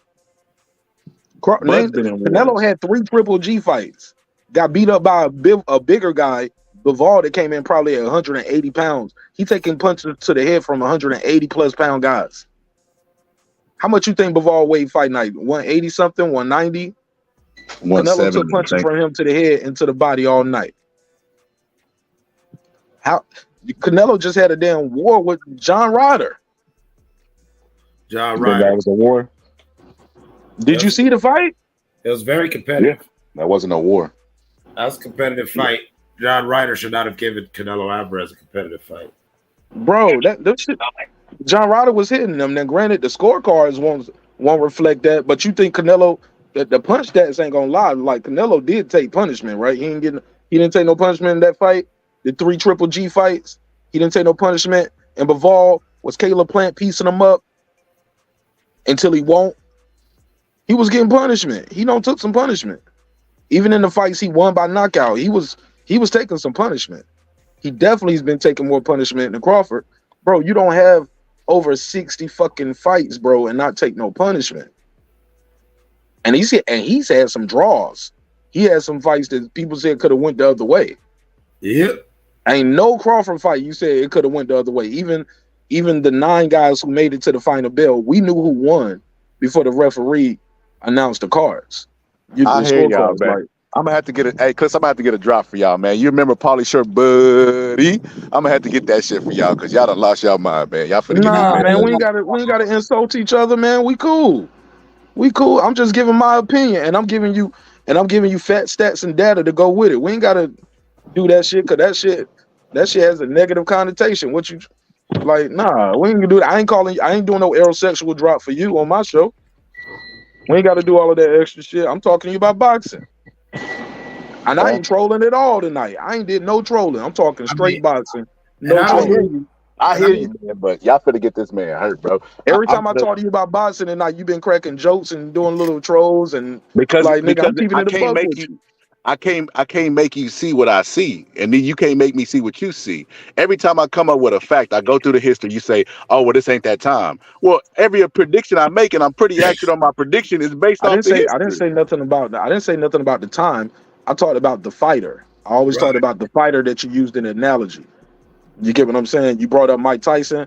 I said why the Mike Tyson analogy for Canelo was not a good analogy. When you talked about Bud's legs and used Muhammad Ali, I talked about why that is not a good example because of the height, the weight, heavyweight being unlimited. Also, let's keep it a buck. Ali wasn't the most disciplined athlete at all times, and Ali had a long ass layoff due to the war. Talking to you about boxing. I ain't talking about the time or what decade it was or how many rounds they was fighting back then. No, I'm talking to you about the analogy that you put in front of me. When I made the Tyson analogy, that was just for physique. But like you so strung on Bud beating that you counter back with, well, they got different styles, bro. I wasn't even comparing the style. That's what I'm saying. You're not receiving anything that I'm you brought putting up out. the height. No, you actually brought up the height. And my point to you, what the height was, Tyson height worked for him, and I added another caveat. I said, look at Gervonta Tank Davis. He uses his height to his advantage because he's already the smaller guy. He makes himself even smaller because they always fighting guys taller and bigger than them. Canelo is always fighting guys taller and bigger than him. But in this situation, he's not going to be fighting a guy taller than him. You get what I'm saying? Like, I'm giving, bro, I think I'm on point with this. This ain't no fanboy shit. This is pressure, but pressure I'm just giving you comeback. What's going to happen when he fights you a little Bud? pushback, and I'm articulating myself a little well, and I'm a little on point because I had that nap tonight, and I think I caught you off guard. Is that what you do, bro? I think you delusional, bro. Hey, look, more personal attacks. I'm talking boxing, more personal attacks. You want to call me a bud buddy? Bro. You want to call me delusional? Take away the that's no me being personal honest, attacks from me. I'm talking boxing and you. More personal attacks. And I think you delusional because physics is a real thing. So you're bringing up stuff that doesn't matter. Like we know Bud is the better pound for pound fighter. That's the point I was trying to make to you earlier. Of course he's faster, bro. Of course at his weight. Pound for pound, that's what it means. That's why the list was made. But when you're talking about moving up weights, bro, none of that shit. You don't even know if he could punch at 168, bro. You don't know if he's gonna have the speed because he's gonna have to put on 168 pounds, bro. Hold on, I don't know. Okay, so throw that shit out the window. It doesn't mean anything. Hold up, but I'll give you a counter argument. We didn't know about Canelo fighting Triple G at 175 until we saw it, right? What's the difference? Canelo fought Triple G at 175? I mean, I'm sorry, I misspoke. Sergey Kovalev. He fought Kovalev at 175, bro. We hadn't seen that before. Bro, but now, is that a fair argument? Now, is that a fair argument? Bro, yeah, bro, he's not even what's your argument for that? Bud is not even a career welterweight, bro. Canelo wasn't a career 160 pounder. But he was still around the weight. He wasn't around the weight. Canelo started at 47. That ain't the same as 175. So Canelo jumped up three weight classes. And I know what you're gonna say. Oh, him and Spencer having a rematch at 154. Crawford won't be jumping up 3 weight classes. It'll be one weight class, no different from Canelo. Canelo It's fought 3 Damon weight Jacobs, then classes. fought. So No, he's fighting a guy. it'll be going. No, He, it's not. It'll be going from 54 to 60, 68. he's fighting a guy that he already beat at 147. So he's not gonna get tested in any areas at 154 to even know if he's the goods at that You're gonna weight or if carry he can that handle weight. the weight. That is going to be a way you carry the weight. You're going to fight at that division. You're going to see how 54 feel to you. Who knows? Maybe after you fight Spence at 154, it's like, hey, I don't like the way my body felt on this one. You know what I'm saying? I don't like carrying this extra weight up here. That's I what don't I think I hope can do happens. that. Who knows? That's what I hope happens. But what we can't say is he's not a career 154 or 147. Canelo won't no career 160, 168, or 175. He wasn't. And a lot of Bud is people he's thought a he was small going to win guy. that Bivol fight. But no, but the Bud size, is a small. but the small size didn't matter for Canelo fighting none of these dudes. Is it harder to pack on weight when you're a stockier guy or when you're a linky guy like Bud? I don't understand the question. Say that again. Is it easier to pack on weight or harder to pack on weight when you Bud size or Canelo size? I think it's harder for Crawford probably to pack on weight sometimes. I used to think that because I always looked at him like a guy like Manny and Floyd, where they have really high metabolisms because they always so active. It was only until this fight when I found out, like, wow, I was blown away. Like, this was new news to me to hear that Crawford actually comes into, he's been walking around like I'm gonna be honest, fuck it, since we're keeping it real. This how you. So I ain't no Bud Buddy shit. I'm just keeping it the buck. I was shocked to hear that he had a pre-camp for the first time. And then when we hear but we didn't hear about that till after the fight, right? And we heard some people saying it was harder for him to make the weight. A pre-camp, ain't that the same thing as fat camp, Boxing Scholar? Did he have to do 30 days of fat camp? Like, what was the pre-camp? Nah, there's some experienced trainers like Teddy Atlas. They do a pre-camp. They do like a walkthrough. They just getting your mind ready for the fight. It's not necessarily what they just do. I mean, it was a fight of big magnitude. You just never know. Okay. I don't think it was. I don't see Bud. Bud works out 7 days a week. There's no way I would believe that even in between fights that he ain't fucking like he just ballooned it up in weight. I don't see it. I thought it could be. I was shocked to hear that Bud was like 20 something pounds. Like, he was walking around, and I've heard people say high 60s, early 70s in weight for 140. And I was like, what? They was like, yeah, he loses a lot of muscle to get down to these weight. I was like, he had to, because he don't look fat to me. It was like, yeah, but it's some water weight, it's some muscle, it's a whole process. But he shrinks down to that shit. And then to hear him after the fight, and then to hear him after the fight talk about, I mean, shit. All we know, hey, look, take it with a grain of salt. We can pick and choose what we do and don't believe, right? But I did hear him one time, right after the fight. They was asking him, they was like, how you feel? He was like, I'm sore. And they was laughing. It was a Hot 97 interview. It was like, why you sore? Like, shit, I ain't see you barely take a punch. He was like, my body blowing back up. And you gain a lot of weight in a short amount of time. It can be, your body get a little sore.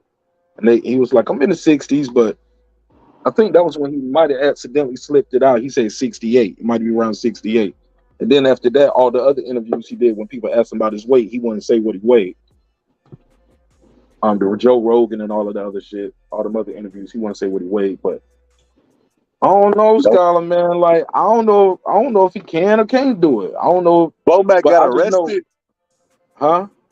He said, did you see Bomac was arrested for a loaded gun in Manchester Airport? What the fuck?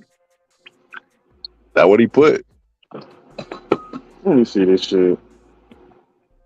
Damn, that's fucking crazy. I hope Bomac ain't going out like that. Why? That's stupid. Oh my God. Hey, look, he might have brought that shit over there, but he might have brought a gun with him and they can't get it back. Nigga, Bomac, that's gonna fuck up your trainer of the year shit for me right there. You ain't training yourself be out like to Brittany keep that gun Garner, at bro. home. He on that Brittany Garner shit, bro. That is bad. That's the worst. That's the last thing we need right there, bro. You be catching cases overseas. That's a Oh scary shit! charge. Oh, so you mean to tell me that Bomac might not be in Bud's corner? Hell yeah, Texas, we back. We back, Texas. We back, Texas. But nah, bro, I don't even want to see Spence do the rematch, bro. I feel like Spence should train and go after Tim Tszyu ass. I think Bud should go. To be honest with you, bro, if I knew anybody, like let's say I was cool with Bernie the boxer, I would suggest to Bud just go to 54. You say you comfortable with that weight. You could. Everybody there is beautiful for Bud. Why you going and barking up the Canelo tree? It doesn't make any sense to me. I don't want to see it. What is clear because it's the money. At this point, he got legacy signed and sealed. He wants some big marquee fights. Like, and what's bigger? Like all the fights, like it seems like he don't have no big fights, unfortunately, that'll make him spend money. Like Thurman fight, Boots fight. No. And now granted, I think the Charlo fight would still be big, even if it was for 3 of the belts, and then you would have to fight. It's like he trying to get undisputed all in one swipe. And I think your show was talking. You was like, man, I would rather him fight Tim Tszyu and Charlo for the 3rd undisputed if that's what he want to do at 154. Was that you? Yeah. Or somebody on your show? And I love that. I love that too because he'll be 3-time undisputed. You still get the history books, make a little change, and walk into the sunset, bro.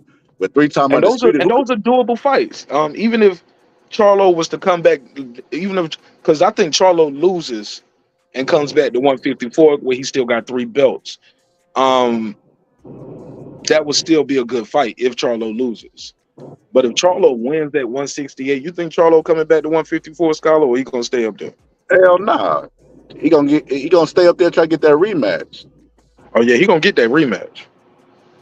Yeah, he gonna get 2 paydays, and then he gonna be on everybody's pound for pound list, which he's the second most disrespectful fighter in the sport of boxing. Is Devin Haney? Would he get stripped if he wins and chooses to do the Canelo rematch in May? Would they strip him of them other 3 belts? I have no idea. Would he have to drop him, you think? Probably so. The way they've been treating him now, like, bro, Canelo get to hold them belts. Canelo could go up to cruiserweight, bro, and they wouldn't say anything, bro. Like they was ready to take the belt from Charlo, bro. In a fight with that he's fighting with Canelo, you know what I mean, for his undisputed. That's crazy. Yeah, man. I think they did that shit, and the way they stripping him the day of the fight. Ain't that weird? It's like we don't want you to have that history. I took that. I thought that was crazy. I was like, why y'all let him fight, win, lose, or draw, and then like what is the difference between like they said the moment he steps in that ring, he would be stripped, right? It's almost sound like a threat. Like the moment you do this, it's like, bro, I ain't heard that shit before. That's my first time hearing that. I didn't know that they said the that. moment he steps in the ring that night, that would be the day. He's not stripped of it yet. It's almost like you can pull out this fight and fight Tim Tszyu, or the moment you step in that ring, you're gonna be stripped. But why the moment he step in? Why not after the fight? Give him 12 hours, 24 hours on some Devin Haney shit. I think it's because historically, if you do win on record, we don't want somebody to say they were simultaneously, even if it was 12 hours or 24 hours. I was the 154 and the 168 champion at the same damn time. Oh yeah. Yeah, they historically, we can't let you have that, man. Him and Devin Haney are undisputed, and they wouldn't even be considered in people's pound for pound list at undisputed, bro. That's like I said, they're the most 2 disrespected champions and the undisputeds in the sport, and it's crazy to me, bro. Like when this fight was announced, they were saying that it was a cherry pick and that Canelo knows he's gonna beat him, like for sure. And I'm just like, who said that? First off, me and Puro had this debate too.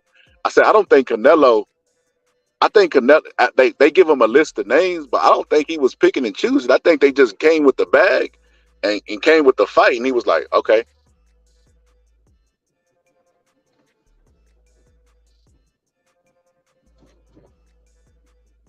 My bad, I missed that last part. Say that last part again, bro.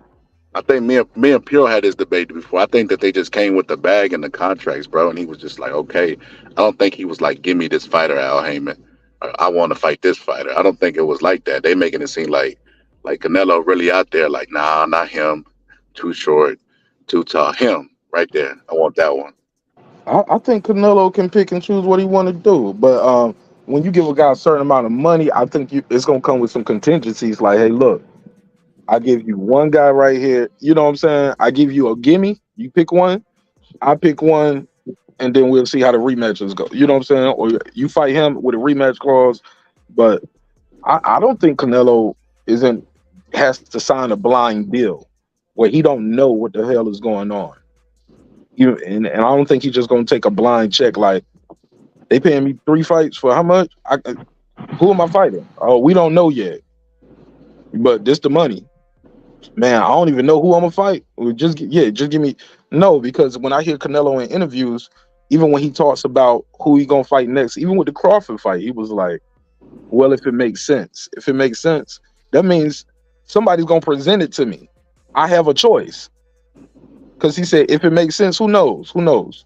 It's boxing. Anything can happen. That's what he said in that last interview. That one you got the clip of with him wearing the pink hat and the pink tank top. That's what he said. Well, I'm sorry. When a man wears it, it's not pink. It's salmon color. Nah, when a girl wears pink. No, it's salmon. It's salmon. But yeah, bro, he I wouldn't even take the fight if I was Canelo, to be honest with you. I wouldn't either, bro. Low key, unless it was for a lot of money, and I don't know how much money they offer him for Crawford. You think it'll be more money than they offered him for Jamil? If it's more money, then I'd take it. But if it's not, bro, I'd be like, why even? He already said it. They're not gonna give you credit for it. They ain't gonna give him no credit.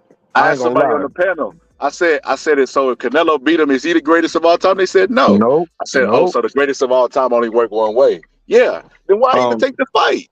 In this situation, yeah, Canelo would be given, in my opinion, Canelo would be giving Crawford an opportunity of a lifetime.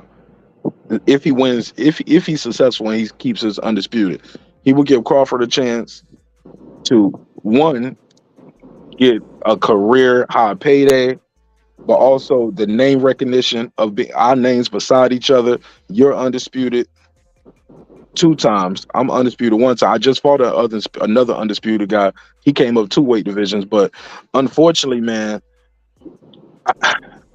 I agree, man. Like, all of this is Canelo giving another guy opportunity. He's giving Crawford an opportunity, but also Crawford's name is buzzing, and he's a hot name like right now, and they can't avoid it. Every interview Canelo has been asked about him. Every interview Charlo has been asked about him. And his fight was over 30 days ago, but his name is still bubbling. Like, when I put it in my analytics say, hey, look, put a hashtag Crawford in this motherfucker, man. You want somebody to watch this shit? I need to put it on my Donald Trump video or something like that. See if that shit work. I'm gonna be doing another random video, hashtag Terrence Crawford. Well, I'll just put Terrence Crawford name in the title. I'll put Trump mentions Crawford, and I bet you that shit'll blow up the fucking internet. But I need to put that out there. They're gonna kill me out. We having a meeting in Texas, the Texas Rangers, what we call ourselves. It's a group of us, and we gonna celebrate this victory. Goddamn, Bo Mac might be in jail. Yes, we just gotta get them 2 other trainers. We gotta plant something on them or do something. We gotta get them other 2 motherfuckers out the way, and then we got a chance at this shit. Hell, we almost in there, Clips. The Texas Rangers, we coming back. The South shall rise again, Clips. But nah, I'm just joking. But I don't even want to see the rematch. I don't like what the fuck. What Paulie made a point the other day. He was like, why the fuck a fighter just putting rematch clauses just because? Like, if somebody gets beat bad 1 fight, nobody wants to see the second fight. Like Deontay Wilder and AJ was talking about a 2-fight deal with a rematch, and they're both heavyweights, and the both of them are gonna. I'm gonna tell you why. I'm gonna tell you why. Paulie a fucking hater, man. Sometimes, man. But Paulie saying that, but Paulie wish he argued for rematch clauses in some of his fights that he lost. I bet he wish he would have got a rematch clause for that Adrian Broner fight, because that fight was pretty close, right? But that was bad business. He thought he won. He thought you won, but guess what? You didn't have no rematch clause neither, though. That was bad business on your part. You get what I'm saying? You don't get what you deserve. You get what you negotiate, bro. And Paulie knows that. This is business, man. Like, but also what happens in rematches isn't always what happens in the first fight. Even when it's one-sided ass whipping one way. Not too long ago, I don't know if you saw this fight, but Lee Woods fought Lauder in the UK. Did you see that first fight? Nah. Okay, Lauder knocked Lee Woods out. Lee Woods was doing pretty good in that fight too, but his ass kept getting caught, and then finally got caught, got dropped, got up. He had the Bambi legs. Lauder went in on him. His corner threw in the towel. Ben Davison, Tyson Fury old coach, threw in the towel. People was like, "Damn, why you throwing the towel, man? That's fucked up. You sold your guy out." He was like, "My guy has a rematch clause. He's hurt. He's getting fucked up right now. There's no need for to let him get really fucked up, and then we can't even do the rematch. You losing, bro. It's over. You was winning. You got dropped. You got hurt really bad. Bambi legs. I gotta throw the towel. Come back later, and you'll get another shot. You got a rematch clause. No need to take all this unnecessary. Could fuck around, lose an eye, get your nose broke, whatever." Lee Woods came back and beat the shit out of Lauder the second fight. I think Lauder missed weight too. You get what I'm saying? He went out there and had a party. Sometimes the way that first fight looked, even when you think it's the one look, Eubanks Jr. You talk about a turnaround. Man, I had a survey up asking people who they think was gonna win. It was almost 50-50 before the fight, but it was still edging a little bit towards Beefy, right? Beefy, people still thought Beefy was gonna beat Junior. Eubanks Jr. After the fight, bro, I look up on the survey, everybody don't pick Chris Eubanks Jr. for the TKO now after the fight. Like, come on, bro. Yeah. I look up, I was like, I didn't have this many votes before the fight. I remember this. I took a screenshot. But now after the fight, people don't went back and click Eubanks Jr. But yeah, man, you always get the money in Mortal Kombat. They do that shit in the comment section. Like if you pick a guy, they'll remember your comment, but they won't say anything. And if you're wrong, they'll go back to that comment and be like, "Man, you don't know shit. I told you was like you ain't say shit." Like right. You're gonna get some picks wrong. That's part of life. That's what makes sports gambling such a big thing, especially boxing, when it's one man against another man. Versus we got to depend on so many variables like the kicker, the punter, the quarterback, the receiver, the running back. How we in the sport though, where people constantly overuse the word bum and cherry pick? They scared to get a pick on a fucking fight that's 50-50. Got a 50% chance of winning in the fight unless it's a fucking draw, and they scared to get a opinion on it. That's crazy shit to me. You talking about pros or you talking about anybody? That's crazy. Just be wrong. What the fuck? Just be right more than you wrong, and you'll get respect in our sport. I think what happens too, though, Scholar, when you get a pick wrong, that's why guys like got to make these excuses when they get these shits wrong, or the fans, because people take it as an indictment on your boxing knowledge sometimes because you get a pick wrong. You know, so I don't think that's correct. I don't think that's the right thing to do, but. You are not. You seen it? Like you get a pick wrong, right? How many people come up with the nan and boo boo and shit? Like they ain't put no money on it. They damn self, but they want to say nan and boo boo because your name the boxing scholar and you got a boxing pick wrong. Like they get 100%. Hey, look, like you supposed to get 100% on every test question, every test, every question, 100%. Like, come on, bro. But just because your name is the boxing scholar. What makes one a scholar? You get what I'm saying? Yeah. So you saying but what was I gonna say? Yeah, that's crazy though. Like when pros do it, Sean Porter known for doing that shit. Sean Porter will ride the fence.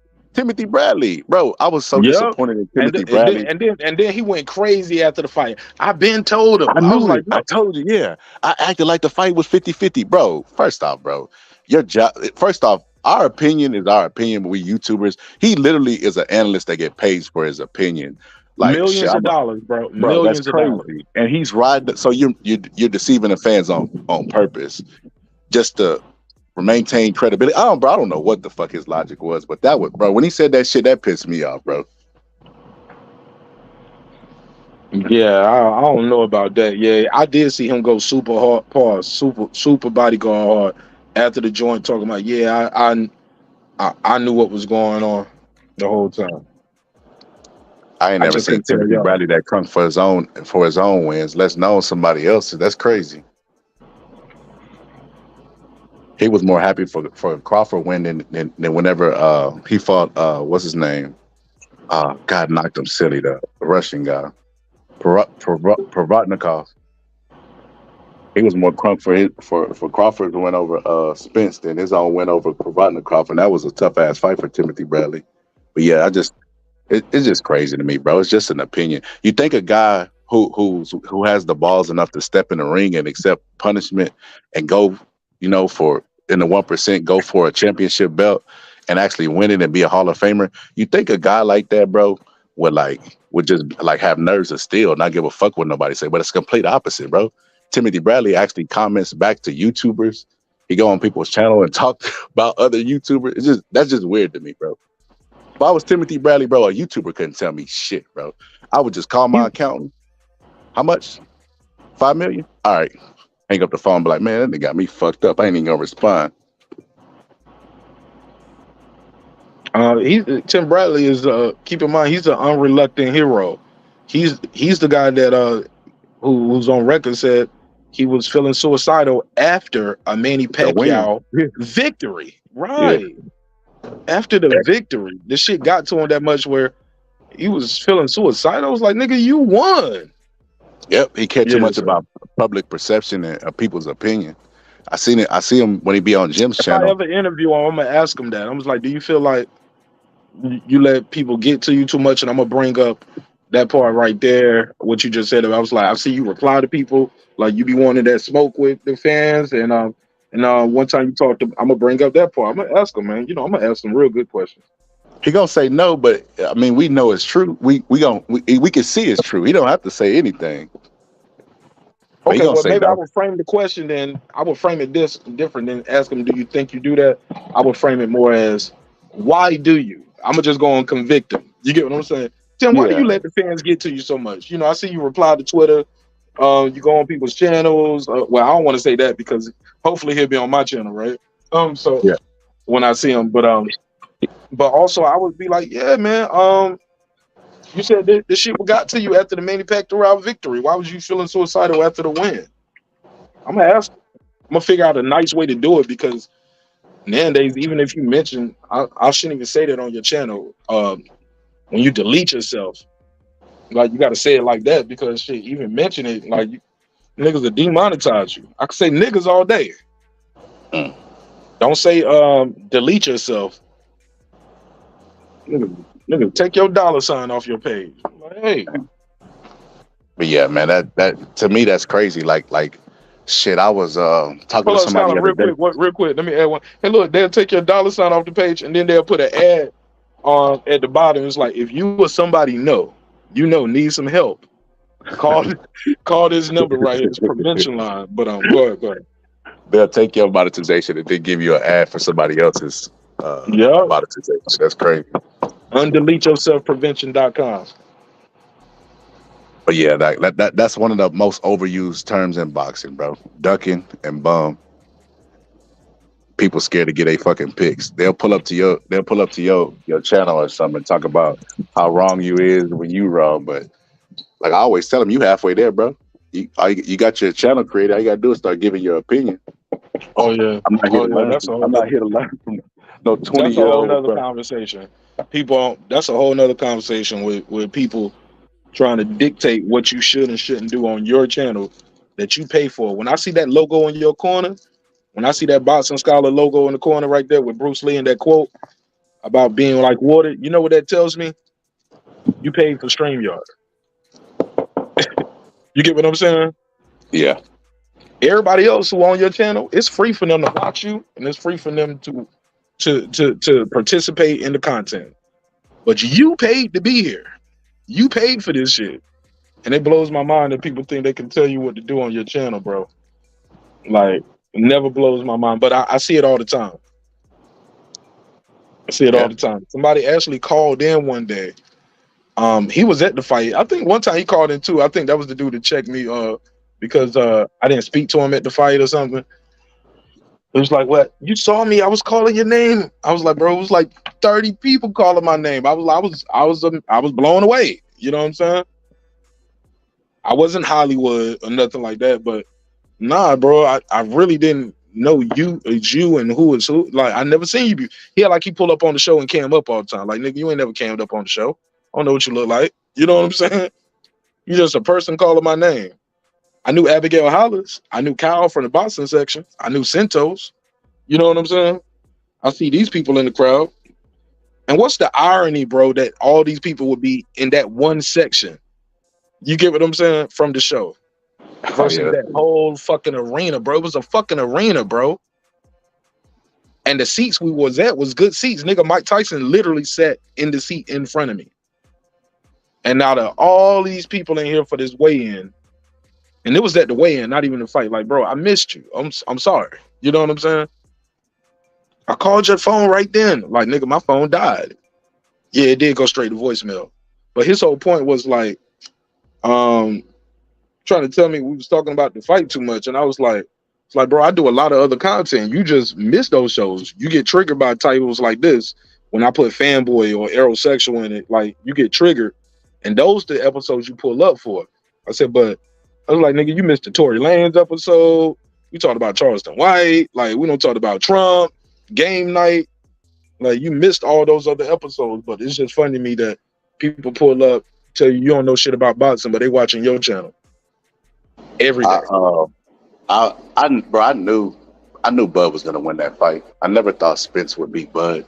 I can remember that 5-year stretch where they were supposed to fight. Remember Lennar, me, Speed for Speed, like, bro, just conversation after conversation. Oh, what happened to Lennar? He kind of disappeared, but I don't know where I ain't seen him in a while. Last time I seen him, the fight was for to happen in like 2 weeks. He was like, dang, bro, you been like, I ain't seen you around. I'm like, shit, it don't even matter, bro. The fight here. Like, what do it matter? That, like, I already know what you want to talk about. You want to talk about Bud and Spence. The fight here ain't nothing to talk about. I remember BVO. Shout out to my boy BVO. He was like, y'all want to debate you, man, on Spence and Crawford. I was like, fight is like, I think I was either about to fly to the Frank Martin fight or I just flew back. And I said, nah, it ain't nothing to debate about. Like, the fight is less than 2 weeks away. You know what I'm saying? What we gonna debate? Who gonna win? Why they gonna win? Shit, I got enough content of that. I was like, we could sit and just talk some shit for a couple hours. That's what you want to do, like, but I ain't doing no debate. Like, it ain't nothing to debate. I know I got my reason, you got your reasons, but at this point, it's time to see the fight. I've been debating for years and months. Like, niggas, at this point, we just talking shit. You know what I'm saying? It ain't no debating. We about to find out. So wait a minute, BVO wanted to debate me too. So he's pro. What is he pro? Is he pro Spence? Oh, pro at Bud? that point, he was pro Spence. He was telling me Spence was gonna win. So I was telling debate him, me. I don't understand, brother. No, it's all good. He's a good dude though. He don't mean no disrespect. He was just, he just want to, get his shit popping. You know what I'm saying? Have a conversation, chat it up. I think he believes in his heart of heart he's a good debater, but I seen his ass get cooked by Get This Smoke. And the debate format was interesting because that guy, Zone, he allowed the judges to ask the debater a question, and the debater got a chance to answer, and then you can after that, or give them a chance to clarify something they said, and then you can pick who you gave the round to. So you got a second chance to, like, so if you misspoke or they might have heard something wrong, you get a chance to, clean up anything they're confused about before you make your pick. So I thought that was cool. I've seen that in formats before, but I had never seen that in format before. But it is what it is. But I'll say this other thing while Scholar going. When it comes to Terrence Bud Crawford, he gonna beat the shit out of Errol Spence Jr. again, and he gonna beat Canelo. I'm joking. I don't know if he's gonna beat Canelo, but I think the matchup is intriguing. Boston Scholar said he gonna take all our money. He said he got 500 he putting on it, but I would tell him instead of betting Mark Nash or Clips for bragging rights for that 500. Man, you got 500 to put on it, man. Put that shit in Vegas. Put it on the odds online. Spread that out on the round. But yeah, go get your money, bro. However you get it. The other thing with this fight too, I think a lot of people always look at, well, he been fighting at a heavier weight, so he the bigger guy, he the stronger guy. Sometimes the bigger guy and the stronger guy. As I was telling Pudo earlier, sometimes battle tested it doesn't always mean you're not battle worn. You get worn down in those battles. Canelo has had some wars. When I look at Terence Crawford's career, I don't see a lot of wars. I see clean wins, headshots, sniper. Get him out of there. You don't supposed to be in the ring. And with Terence Bud Crawford, he gets you out the ring. Now, as I was stating earlier, when it comes to him, though, people always bring up that damn Gamboa fight. They forget all the times he dropped Gamboa before that. I'm gonna tell you what it reminds me of: selective memory. Boxing fans got selective memory. Even with Tio, like y'all know I like Tio, right? But when it comes to Teofimo Lopez, people say he beat Lomachenko, then he went and beat Josh Taylor. I was like, hey, you stop that shit. That's some bullshit. You skipping some things in between, homie. You know he lost to George Kambosos. Man, he was sick, man. Like he was half dead. He shouldn't have been in that night. Like, nah, you can't have it both ways, bro. You can't have it both ways. You can't skip years off a person's career. You can't do that. Nah. He went in there and lost. Got his ass kicked. Ironically, too, the same people that's telling Devin Haney is ducking Shakur at 135 are the same people that said Tio stayed at 135 too long. It's almost like, I'm going to bring you down with me. I ain't drowning by myself. You got to get some dirt on you as well. And that shit ain't right. That shit ain't how this shit's really supposed to go. Like, if your dude lose, he lose, but you got to get a guy credit. Like, you guys are riding with that Teofimo excuse of he was weight drained. Same dudes who say he was weight drained are now telling Devin Haney, who they also said, I got him losing because he looked weight drained. Kambosos 1, Kambosos 2, Lomachenko. They kept saying he looked weight drained, but they wanted him to stay at 135 just to fight Shakur. If not, he ducking. Like, you can't have it both ways. It's not like he's ducking, going to 140 to fight Rolling. Nigga, he's about to fight Regis. Well, Regis looked bad in his last fight, Martinez. That's why he fighting him. Well, y'all said he looked bad in his last fight and he lost to Lomachenko. Make that shit make sense. What's up, Scholar? I was just keeping that shit going. I heard what you said. I can't, bro. I can't even make it. I ain't even got the energy to argue Devin Haney no more. Fuck it, he a bum. I gotta accept it, bro.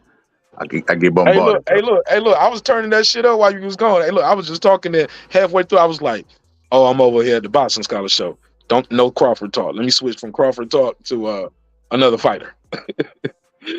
I kind of shifted. It was pretty smooth. It's nothing but Crawford slanted over here, bro. Bro, I can't believe you beat Texas like that, bro.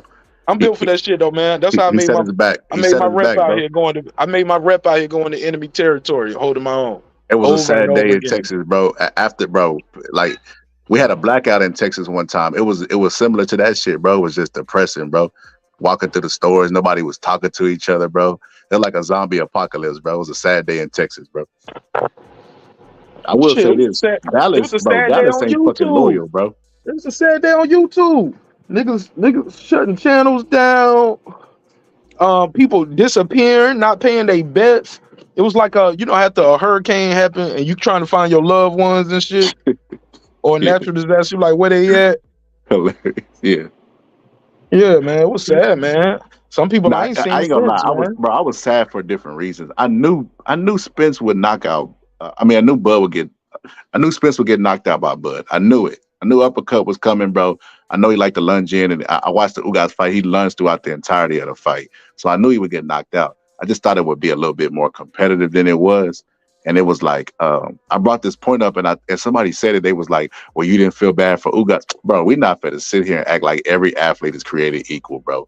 Bro, he's a star, bro. Spence is a star, bro. Like Bud is a star. If it would have happened to Bud, I guarantee you, I would still feel equally sad for Bud, bro. The same way I am for Spence, because I like them both. I made that very clear. Look, bro, Hap thought I was rooting for Spence because I said good things about him, bro. Oh no. He thought I was supposed to just be like, nah, he trash, you know, like, bro, that defeats. Then why do we want to see the fight? He said Bomac arrested, Bud exposed. Press, you gotta stop that. You gotta stop that, Press. Oh yeah, yeah. Who is that? Press. Oh, what's up, Press? Yeah, man, that shit crazy. That shit crazy. Yeah, bro. Yeah, it was. I don't know. I said, like I said, I would have felt the way. I would have felt the same way if it would have happened the other way. I like both fighters. I've been following their careers for a while, bro. Like I even said after, like when the fight was happening, like, man, I don't even know if I want to see the fight now. They're like, why? I'm like, I feel like Boots is waiting like fucking Thanos in the cuts, like to try to claim the throne afterwards, and that's exactly what happened, bro. Boots started making all this noise, beating himself on the chest the moment that they fought each other, bro. Felt like he was playing. What does that tell you? What is that telling you? What you think? What you mean by that? You think Boots was ducking the smoke? Yeah, I think that was a whole other conversation. Some people say Boots ducked. Like, yo, Crawford was a free agent. You could have fought, and your dad is on camera saying, nah, Blue Blood called us for BLK Prime. When we was like, nah, you trying to go behind they back. And but now we ain't signed to them, but we just going to be loyal to them. Like, yeah, they definitely ducked that, man. But you was a free agent though. Like, yeah, they was so waiting. Some people like a lot of people thought they was holding the division up. Boots was fucking holding the division up, bro. He was just like the rest of us waiting to see the outcome of this fight. Because either way it went, like they were gonna take damage. You know what I mean? And then it's an easier fight versus him going and cleaning up two of the old lions who are still good. Now all he got to do is fight one. And that one that he's fighting is still, like, a lot of people don't know this. Bud made it look easy, but he took damage in that fight, bro. You take damage every time you step between the ropes. Maybe minimal, maybe maximum, but you're going to take damage. And that's what Boots was counting on, bro. He know that he's seen the interviews where Bud is talking about, you know, let his body expand again and, you know, get back natural. He watching this shit, bro. That's why he calling Bud name, bro. I don't think he really still wanted like that, because in that $1 million worth of game interview, Bud said not once, not twice, but at least 3 times where I might come back. Like if he talking enough shit, I come back and be like, yo, what's up?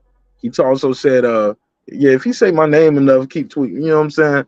Like he said that. He also told his dad, like, yo, y'all had an opportunity, like, because they was like, we gonna call him. He said, call him. He didn't run from that. Both of them, like both times they called Boozy, then they called Boots. Both times, like it was, you can tell he seemed genuine. Like he's standing on his square, like I know something y'all don't know. You know what I'm saying? And then he ended up pulling the card when they called him. So it was more than 3 times. It was several times in that shit. He was like, motherfuckers know what's up. And he could have fought me. You could have fought me, bro, instead of David Avanesian. You turned it down. Then he left the WBO, where he could have got the shot. And the people argued that. They was like, well, Boots did the right thing because he wouldn't have got the fight anyway because Undisputed take precedence. I was like, okay, so he left the WBO, but he knows Spence. But we know Spence was leaving the division. We knew that a long time ago. He left the WBO to go to the IBF, and he still ain't getting no shot. So what was the difference? Why did you leave the WBO to be the interim champion, to get that vacant belt? Because Spence was already at that point. Spence was on record of saying making weight ain't easy and it ain't fun. So, oh man, don't get me on this shit, man. Because y'all know I got love for Boots Ennis. Super cool dude, love the family. Kicked it with his brother in Vegas a couple times. First time I just saw him by accident, and I said something to him. I was walking my wife, and we was about to go catch the elevator. He was eating breakfast at this little bar, and I had already ate breakfast, so we was just going back to the room. And I was like, "Yo, hold up!" I said, "Farah," and he said, "What's up?" He said, "Oh, what's up?" I said, "Man, you ain't even follow me back on Twitter, IG, nigga." He said, "No." And I was just saying that jokingly and just walking off. And he got up, left his plate, and came to me. He was like, "Hold up, man, what's your name, bro?" I was like, "Martinez, blah blah blah." I was like, "I met y'all in Atlanta." He was like, "Oh, okay." Blah blah blah. My wife was like, "Nigga, I'm going upstairs." Fuck you mean? Fuck you mean? You said we was going upstairs to take a nap, and then you up here doing more boxing shit. So I was like, "I'll see you up there in a minute, baby." Chopped it over for Ron. We took some pictures. We talked about the fight, who he got, what's going on, the event. He didn't even have a ticket to the fight yet.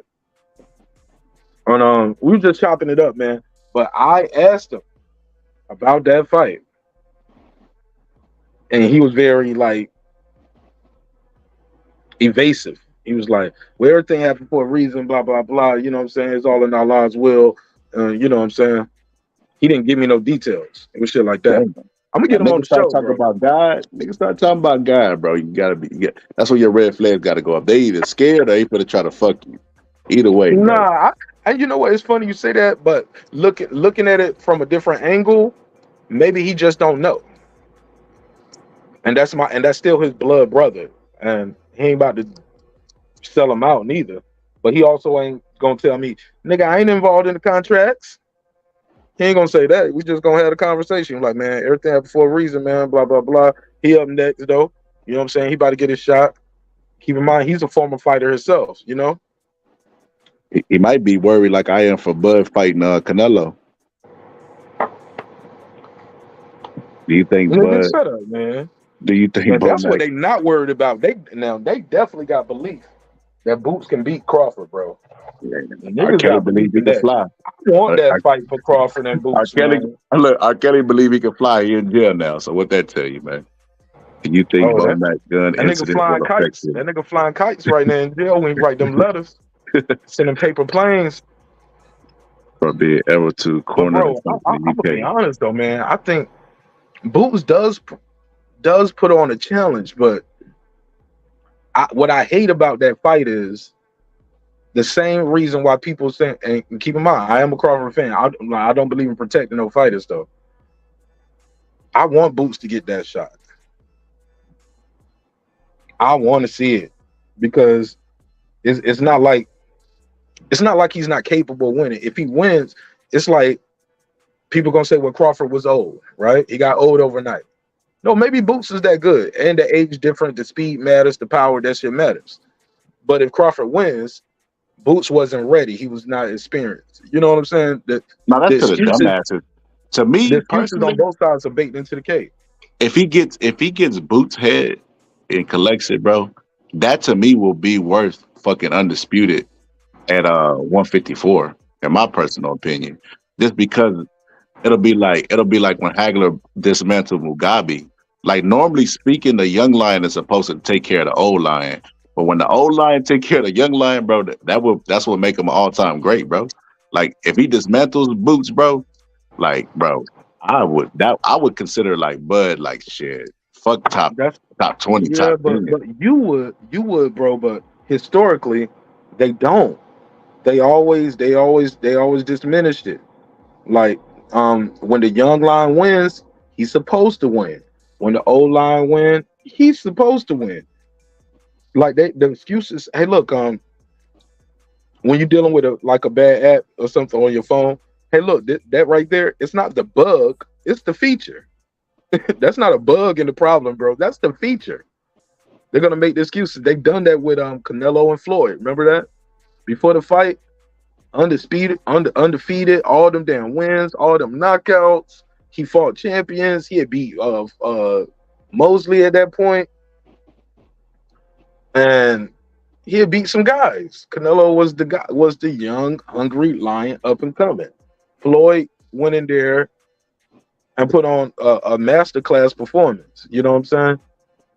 And people and aficionados, the Max Kellermans of the world were, well, of course, Canelo was young at the time. I was like, oh, hell no.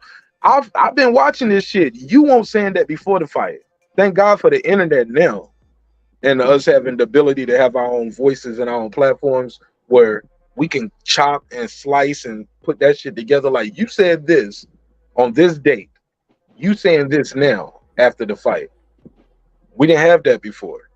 But Boots is what, 28, 29? Nah, he younger than that. You sure? Yeah, him and Crawford ain't that close to age. Let me look it up.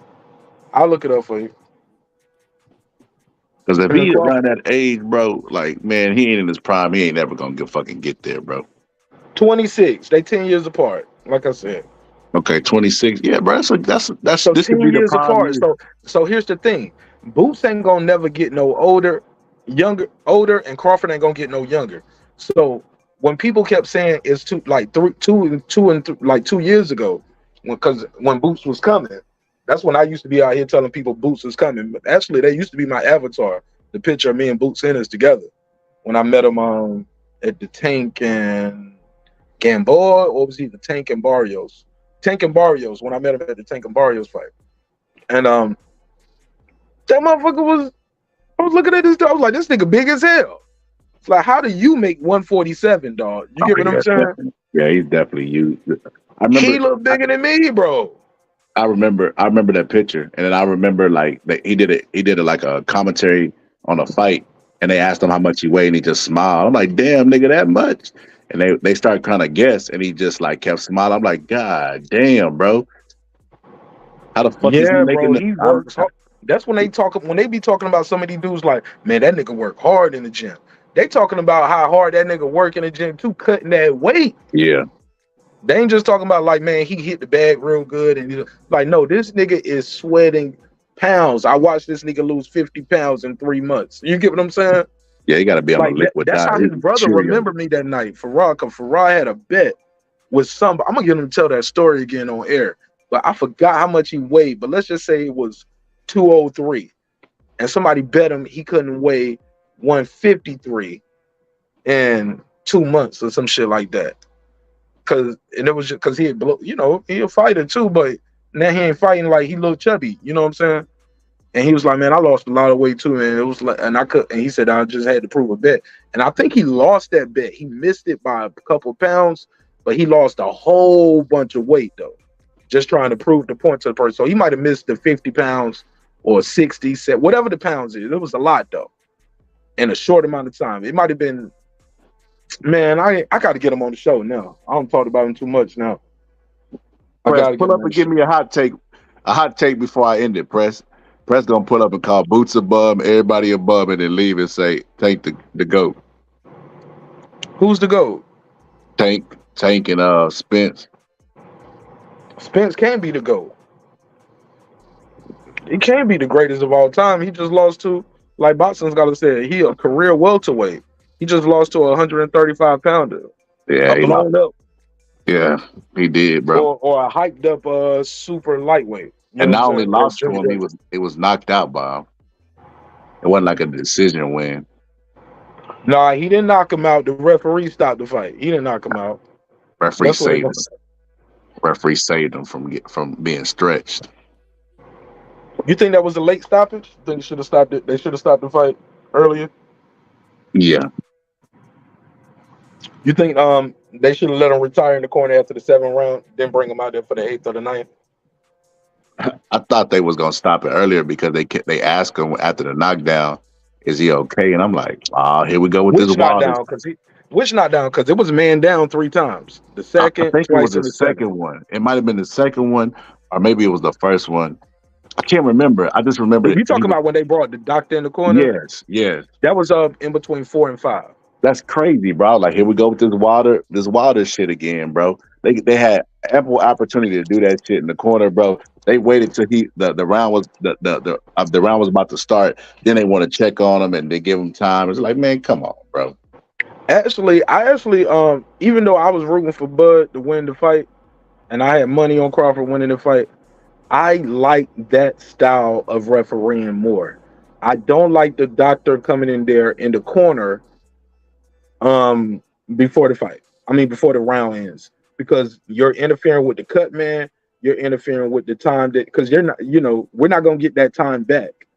Like the referee can call timeout so the doctor can check him out. The referee can't call timeout or is not gonna call timeout, so I can put this Inswell on the eye.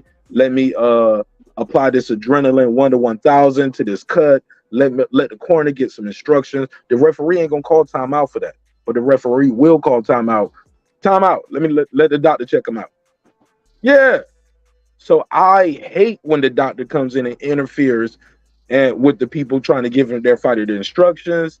Because if you're gonna stop the fight, you can stop the fight after I patch him up and we get his head back together. If you come in right now, as soon as you got him on the couch, got him on the stool. I said I got him on the couch like he at the crib, like we be at the crib. But as soon as you stop him on the stool, like, okay, he's still a little groggly right here. Let him get himself together. Let us fix this cut. Let him get some water. Let me talk to him. Then call timeout. Let the other people step in and see if he's still ready.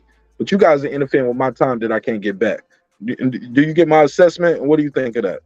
Yeah, I agree. I agree with that, but I think it's more so that they don't want to. They like when it's a break in the action. They don't want to interfere with the fight whatsoever. They want to be as like non-interference as possible. So in the corner, they could actually give them tests. You know what I mean? Or just warn them, hey, you keep taking punishment, I'm gonna stop the fight. Whatever the case may be, they'll do it to where they presence ain't felt inside the fight. Cause like that Deontay Wilder shit, bro, I ain't gonna lie. To this day, bro, I don't like that shit, bro. I feel like Deontay Wilder still would have won the fight, but god damn, bro, like, come on, man. Like, I don't know. I feel like they was trying to like cheat him, bro. Like give him some extra seconds, bro. Like their timing was just all off. Like if they go with the route that you're saying, even though you made a good point, like when you give referees discretion in a sport that's corrupt, bro, I mean they finna go to town with that type of shit, bro. They gonna wait to the very last possible second, bro, to push him back into the corner and then pull the doctor out and just give him extra seconds. Shit, we just seen that in the fight the other day with what's his name, Eubanks. Well, Eubanks, the referee with the mouthpiece and shit, giving that man a whole bunch of time. It's like, come on, man, bro. Like, I hate when referees like I said, their presence is felt in the fight. I feel like referee's supposed to be like a fly on the wall, bro. They just break up clinches and call fouls if need be. But if it's not necessary, you're supposed not to feel their presence. But some referees are just as egotistical as the fucking fighters and the trainers. They want their presence to be known. Yeah, that's that dude y'all got in Texas that be doing that. He's a junior. What's his dad? I forgot his. But the guy who did the Spencer Ugas fight, he's notorious. That motherfucker, the worst referee of all time. I know you talk about. I can't think of his name right now.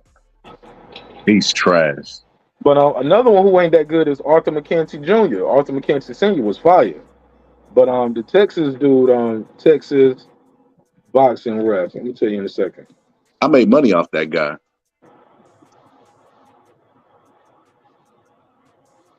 And the Ugas.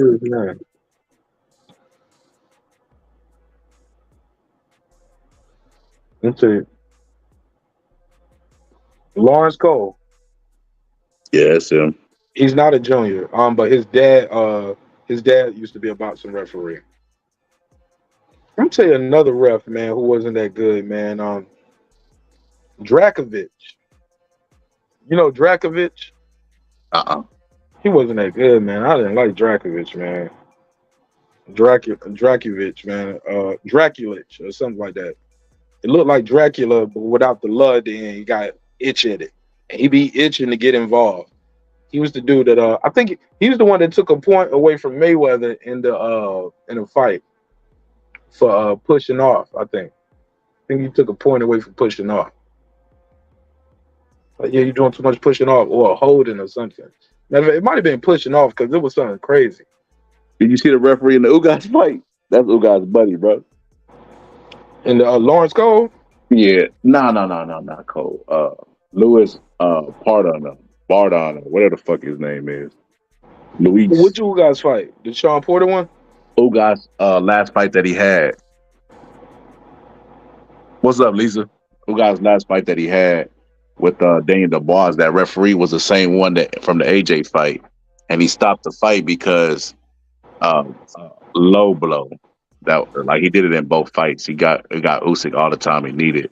It looked like they was jumping. Like Teddy Atlas gave the analogy that he had a shotgun and said like, "Don't come near my property no more." What? Yeah. Hold on. Who don't come to my property no more? Like the referee was saying that in the fight. Like it looks almost, you know how like a landowner will get a shotgun, like don't you get on my land anymore. He said the referee was basically saying that with Ugas's body.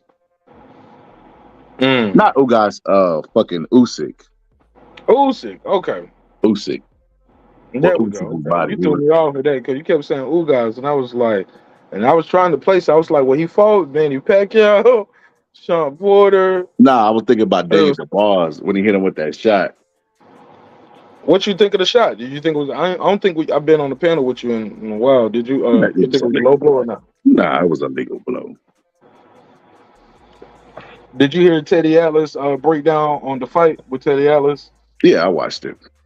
I like Teddy Atlas. He went all around the world. Didn't he go long-winded? Cause he like He like Usyk. He like Usyk. He like Usyk. And as much as he tried to be nonpartisan, non-biased, his bias showed up. Ken was keeping it up front. Ken was like, technically, it's below the waistband, it's low. But what everybody's missing, and what I want to go back and watch, because I don't know myself talking to you, I can't recall the referee saying this is good. Anything below this is, I'm gonna call it low. Mm-hmm. Usually we see that on camera. Maybe it happened and we just didn't pay attention to it. But I don't recall that. I just recall him saying, hey, I want a good fight, blah, blah, blah, respect my command all the time, touch gloves, let's fight. I don't recall him saying the Tony Weeks shit. Okay, right here is good, anything other than I love that Tony Weeks does that. Now, I might have told you in the locker room, but shit, your trunk saying your shit might move between the locker room and here and there. But even then, though, he did make a good point. And anybody who ever wore a cup and know, just because Usyk didn't get hit on the cup doesn't mean getting hit on the waistband didn't cause some pain and discomfort. But that was still a good body shot, and it was an uppercut to the body. It wasn't no touch jab, Jensen Rosario shit. You know what I'm saying? Where he was shivering and shaking and got counted out. This shit was an uppercut. And you can see the ripples go through Usyk's back. I don't know if you've seen that. Slowed it down, but I got a video where I slowed it down and I zoom in and you can see the ripples go through Usyk's back. You know what I'm saying? He felt that shit. Was it on the waistband? Yes. Was it low to the balls? And because he was holding his balls. Let's keep it clear. When he was on the ground, he was crunched over holding all of that shit. And like I said, the shit can shift a little bit, but man, Teddy Atlas did make one good point. I think once the referee was in play, Usyk sold it up and said, I'm gonna take all the time I want. Yeah. Shit, bring me a blanket here. Bring me a pillow. I need a nap. Yeah, I think he would have got up. I mean, but if the ref would have counted, he would have started getting up quicker. Yeah, he would have had no choice. That's the point. That's the good point that Teddy made. Like, if the ref, it's the referee's job to, like, if the referee would have been like 1, 2, then he would have had no choice but to get up. But you give me time in a fight where there's no timeouts, and I just got hit with a body shot, of course I'm gonna take it. I don't got a substitute where I can be like, Tom, go in and play for me for a little bit. Of course I'm gonna take all the fucking time I need. It would be dumb not to. So I think it's on the referee, but I don't think it was a low blow at the same time. Usyk's trunks was higher, and then the way he positioned his body, they rose right before the shot landed, and he was bending down on top of all of those factors. It was just like, bro, that wasn't a low blow. I couldn't believe that was a debatable issue on YouTube. Man, and I'm gonna tell you what, nobody was talking about that fight leading up to it. They were still talking Spence and Crawford shit. They still talking Canelo, Charlo, Haney, Stevenson. Nobody was even talking about that fight, but now it's such a travesty. This is corruption at its highest level. This is what's wrong with boxing. I'm like, nigga, you didn't even give a fuck about this fight. You weren't even talking about this fight. That's the Nelly effect, bro. You remember Nelly said he was done with boxing, and then he reported after the Bud and Spence fight. Like, wait a minute, Nelly, we thought you left, man. We had already cried our tears for you leaving our sport, man. Why'd you come back? He said the game needed him. He said every time I try to leave, they pull me back in. We called Nelly back. What's funny about that is I remember when Slow Bucks left the St. Lunatics, and Nelly said, "Ain't now person bought a ticket to see no goddamn Slow Bucks. Ain't now person out there asked Nelly for no fucking boxing opinion." Facts. Facts. I don't even like to hear Nelly talk sports when he be on First Take. I'm like, what the fuck is Nelly talking about? Oh, well, I got you here. What you think of the new movement we got with the debate series on TV? Like Shannon Sharp is now going to be across the table from Stephen A. Smith starting Tuesday. Man, I think Stephen A. Smith. Oh, matter of fact, they might start today. Is it September the 4th or the 5th? Is it today? It's the 4th. That's when they start today? Oh, I don't know. Today's the 4th. I don't know what day they start. I ain't gonna watch it, bro. I can't participate in it because I feel like Stephen A. Smith is a hypocrite, bro. I watched this man criticize LeBron for wanting super teams for what 3, 4, 5, 6 years, and then the moment ESPN started putting people on the chopping block, that motherfucker form a super team of analysts. Yeah, I can't rock with that shit, bro. So when LeBron they start today, 2 hours on September the 4th or let's say 4th through the 5th, following 1 week of college football and kicking off the opening week of the NFL regular season. So he's starting today or tomorrow. Yeah, when I want to believe it's tomorrow. I don't see them niggas working on Labor Day, but it's Monday. They get paid millions of dollars to talk about the football we just saw this weekend. I ain't mad at it. Yeah. What do you think about Skip Bayless? He got a new lineup over there. He traded in 1 Hall of Famer for 3. Well, with 3 champions. He got Keyshawn Johnson, Michael Irvin, and his other arch nemesis, Richard Sherman. I don't know.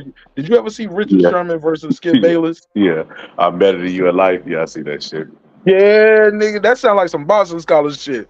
That's definitely sound like some shit you would say to a nigga. Like, I see that. I'm shit. better in life than you. That shit was classic. That's the only reason I swear, yo, you are Richard Sherman of YouTube Boston community. That's the only reason I'm even interested in that show, bro. The Skip one, but I can't fuck with Stephen A. Smith, bro.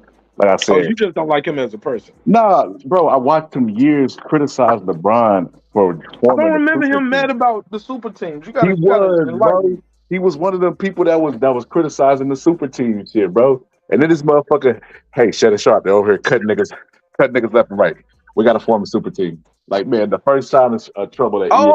That's hold up. Okay, now I get where you're coming from. You saying him and Shannon Sharp is a super team? Yeah. Well, to be fair, they were still beating Undisputed in ratings. Like, I ain't gonna say every week because that shit changes day to day. Ratings change day to day when you're doing TV 5 days a week. It ain't, but on monthly average though, yeah, he was winning without the super team. But why can't he just this is a good moment for me. I'm in position. The Max Kellerman shit ain't gonna work out. The other dude he got up there that him and that dude kept getting into some racial tension shit. That shit ain't working out. A guy like Stephen A. Smith, who people don't call the coon, or you don't want to help the brothers, or you just always working for the white man and you go against the brothers for the women because you're gonna lose your job. He got a voice in this. He got a say so in this. He's the executive producer of the show. They got bosses at ESPN, they got bosses at Disney, but Stephen A. Smith is a boss over there. He handpicked Shannon Sharp. Shannon Sharp had to choose to come over here. This right here is 2 brothers. And people always talking about brothers don't want to work it out. You got 2 black men, especially one guy that y'all don't call the coon before. On the flip side, the other guy, they call Shannon Sharp a coon too. Until he quit. You get what I'm saying? Say, y'all can just buy me out, or I'm gonna buy myself out of this contract.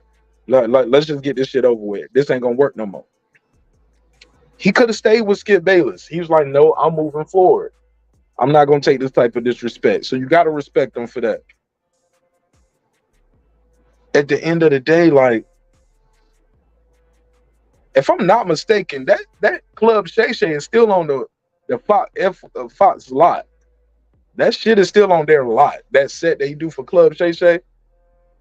So he still has some business over there, if I'm not mistaken. unless he just got a whole duplicate set, and because he's rich enough to do that, right? Yeah. Everything we got over here, I want it just like this somewhere else. You know what I'm saying? Same chair, same couch, fireplace. That's not hard to do, right? I don't think they're gonna last. You don't. Whoa. Who's gonna last first? Who's gonna last longest with that new format? Skip Bayless dealing with those three football players, because they said they're changing their format. It's gonna be more of agreeable type thing. I think that's how they framed it in the press release. It's not just gonna be us me and one person just arguing back and forth all day.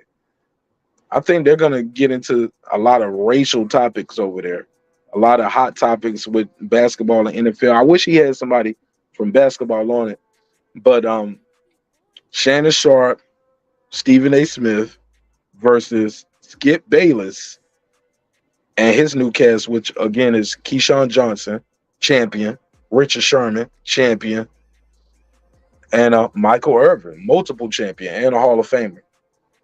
Whose show gonna last the longest?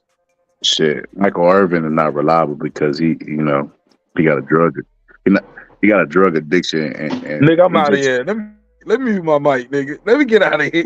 Yeah, he got a drug addiction, bro, and he put me backstage till you finish. I don't want to be on camera. He been known to like I remember when he used to visit First Take and how he would have some takes, but he just wasn't reliable. Like I don't know. I don't think day in, day out, I don't think that's Michael Irvin. He don't seem like that type of person. Scholar, are you telling me Michael Irvin is Bobby Brown in that Ja Rule video? Remember Ja Rule? And they said when we did the song with Bobby Brown, he was good in the studio. We was doing the video. He was good. We took a lunch break. We came back from the lunch break, and that nigga had the now infamous Bobby Brown jaw, where this shit was all the way to the side. I know you're getting bored, chilling with Sam. He didn't even say him no more. He said Sam. Yeah, that's gonna be Michael Irvin. I know you don't see Michael Irvin. I love it. Like Bobby Brown was wilding in the second half of that video. After that lunch break, that nigga hit that. Ooh. I know you done seen Michael Irvin just get crunk and start sweating and shit with towels for no reason. They be at AC. The Cowboys are going to the Super Bowl because we in Texas. And you just be like, what this nigga so animated about? Bro. Yeah. He not reliable. He gonna be the first one to go. And Richard Sherman and Skip gonna hold that grudge that Richard Sherman said. You got me wrong. Hold on, rewind. He was like, yeah, bro, he gonna be the first one to go. and Richard Sherman gonna be next because you can't tell nobody you better than them in life, and they just forget that shit just because they working with you.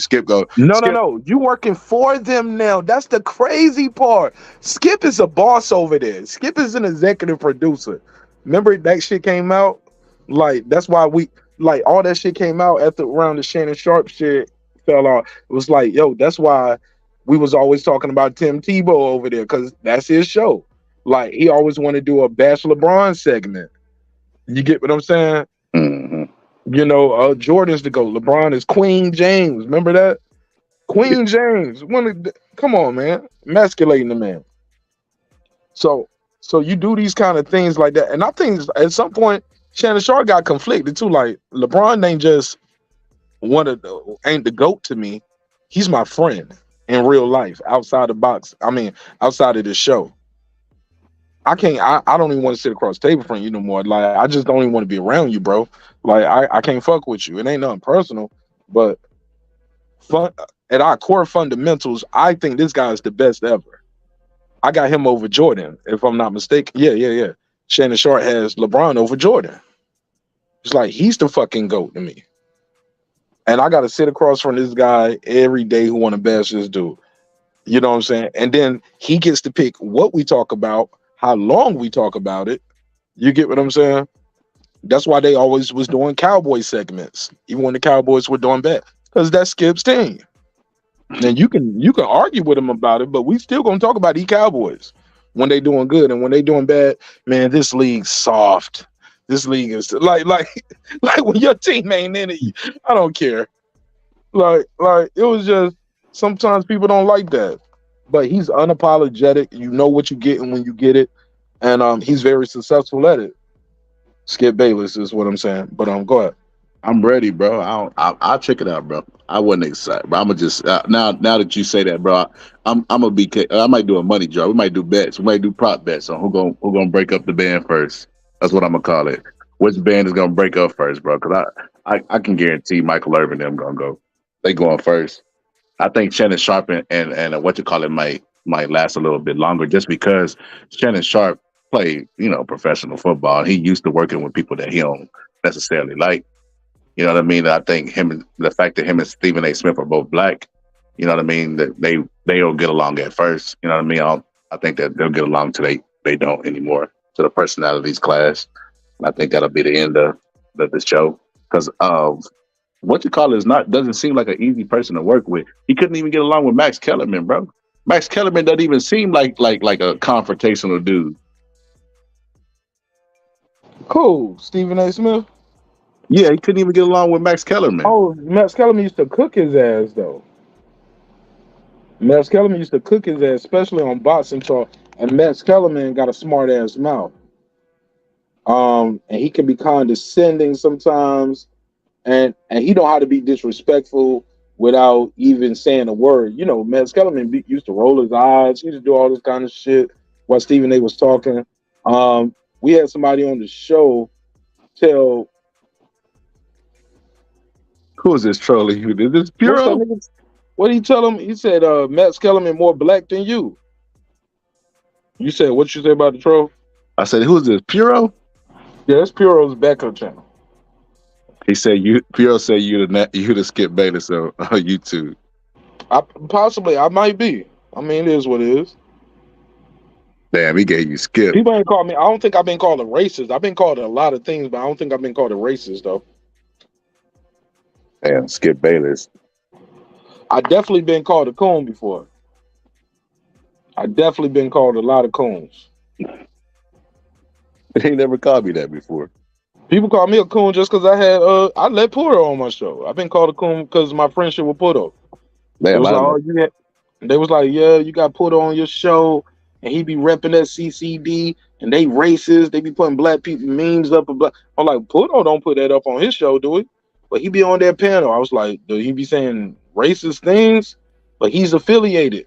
I'm like, shit, nigga, I'm affiliated. If you're going by YouTube shows and panels, or yeah, people say I'm affiliated with a lot of shit too, but I don't YouTube gangbang. But they was like, but he does.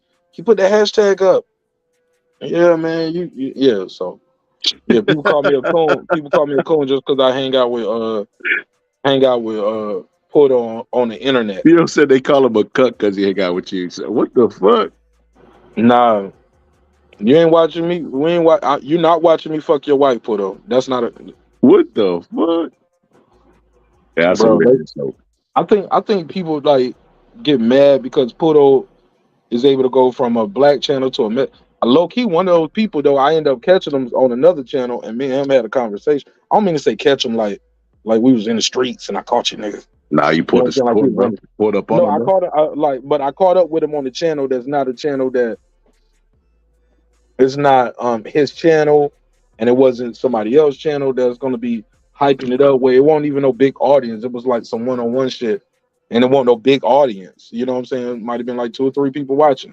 And I was like, bro, what's your issue with me, bro? I ain't never disrespect you, but you always disrespecting me all the time, bro. What did I do to you? He was like, you blocked me.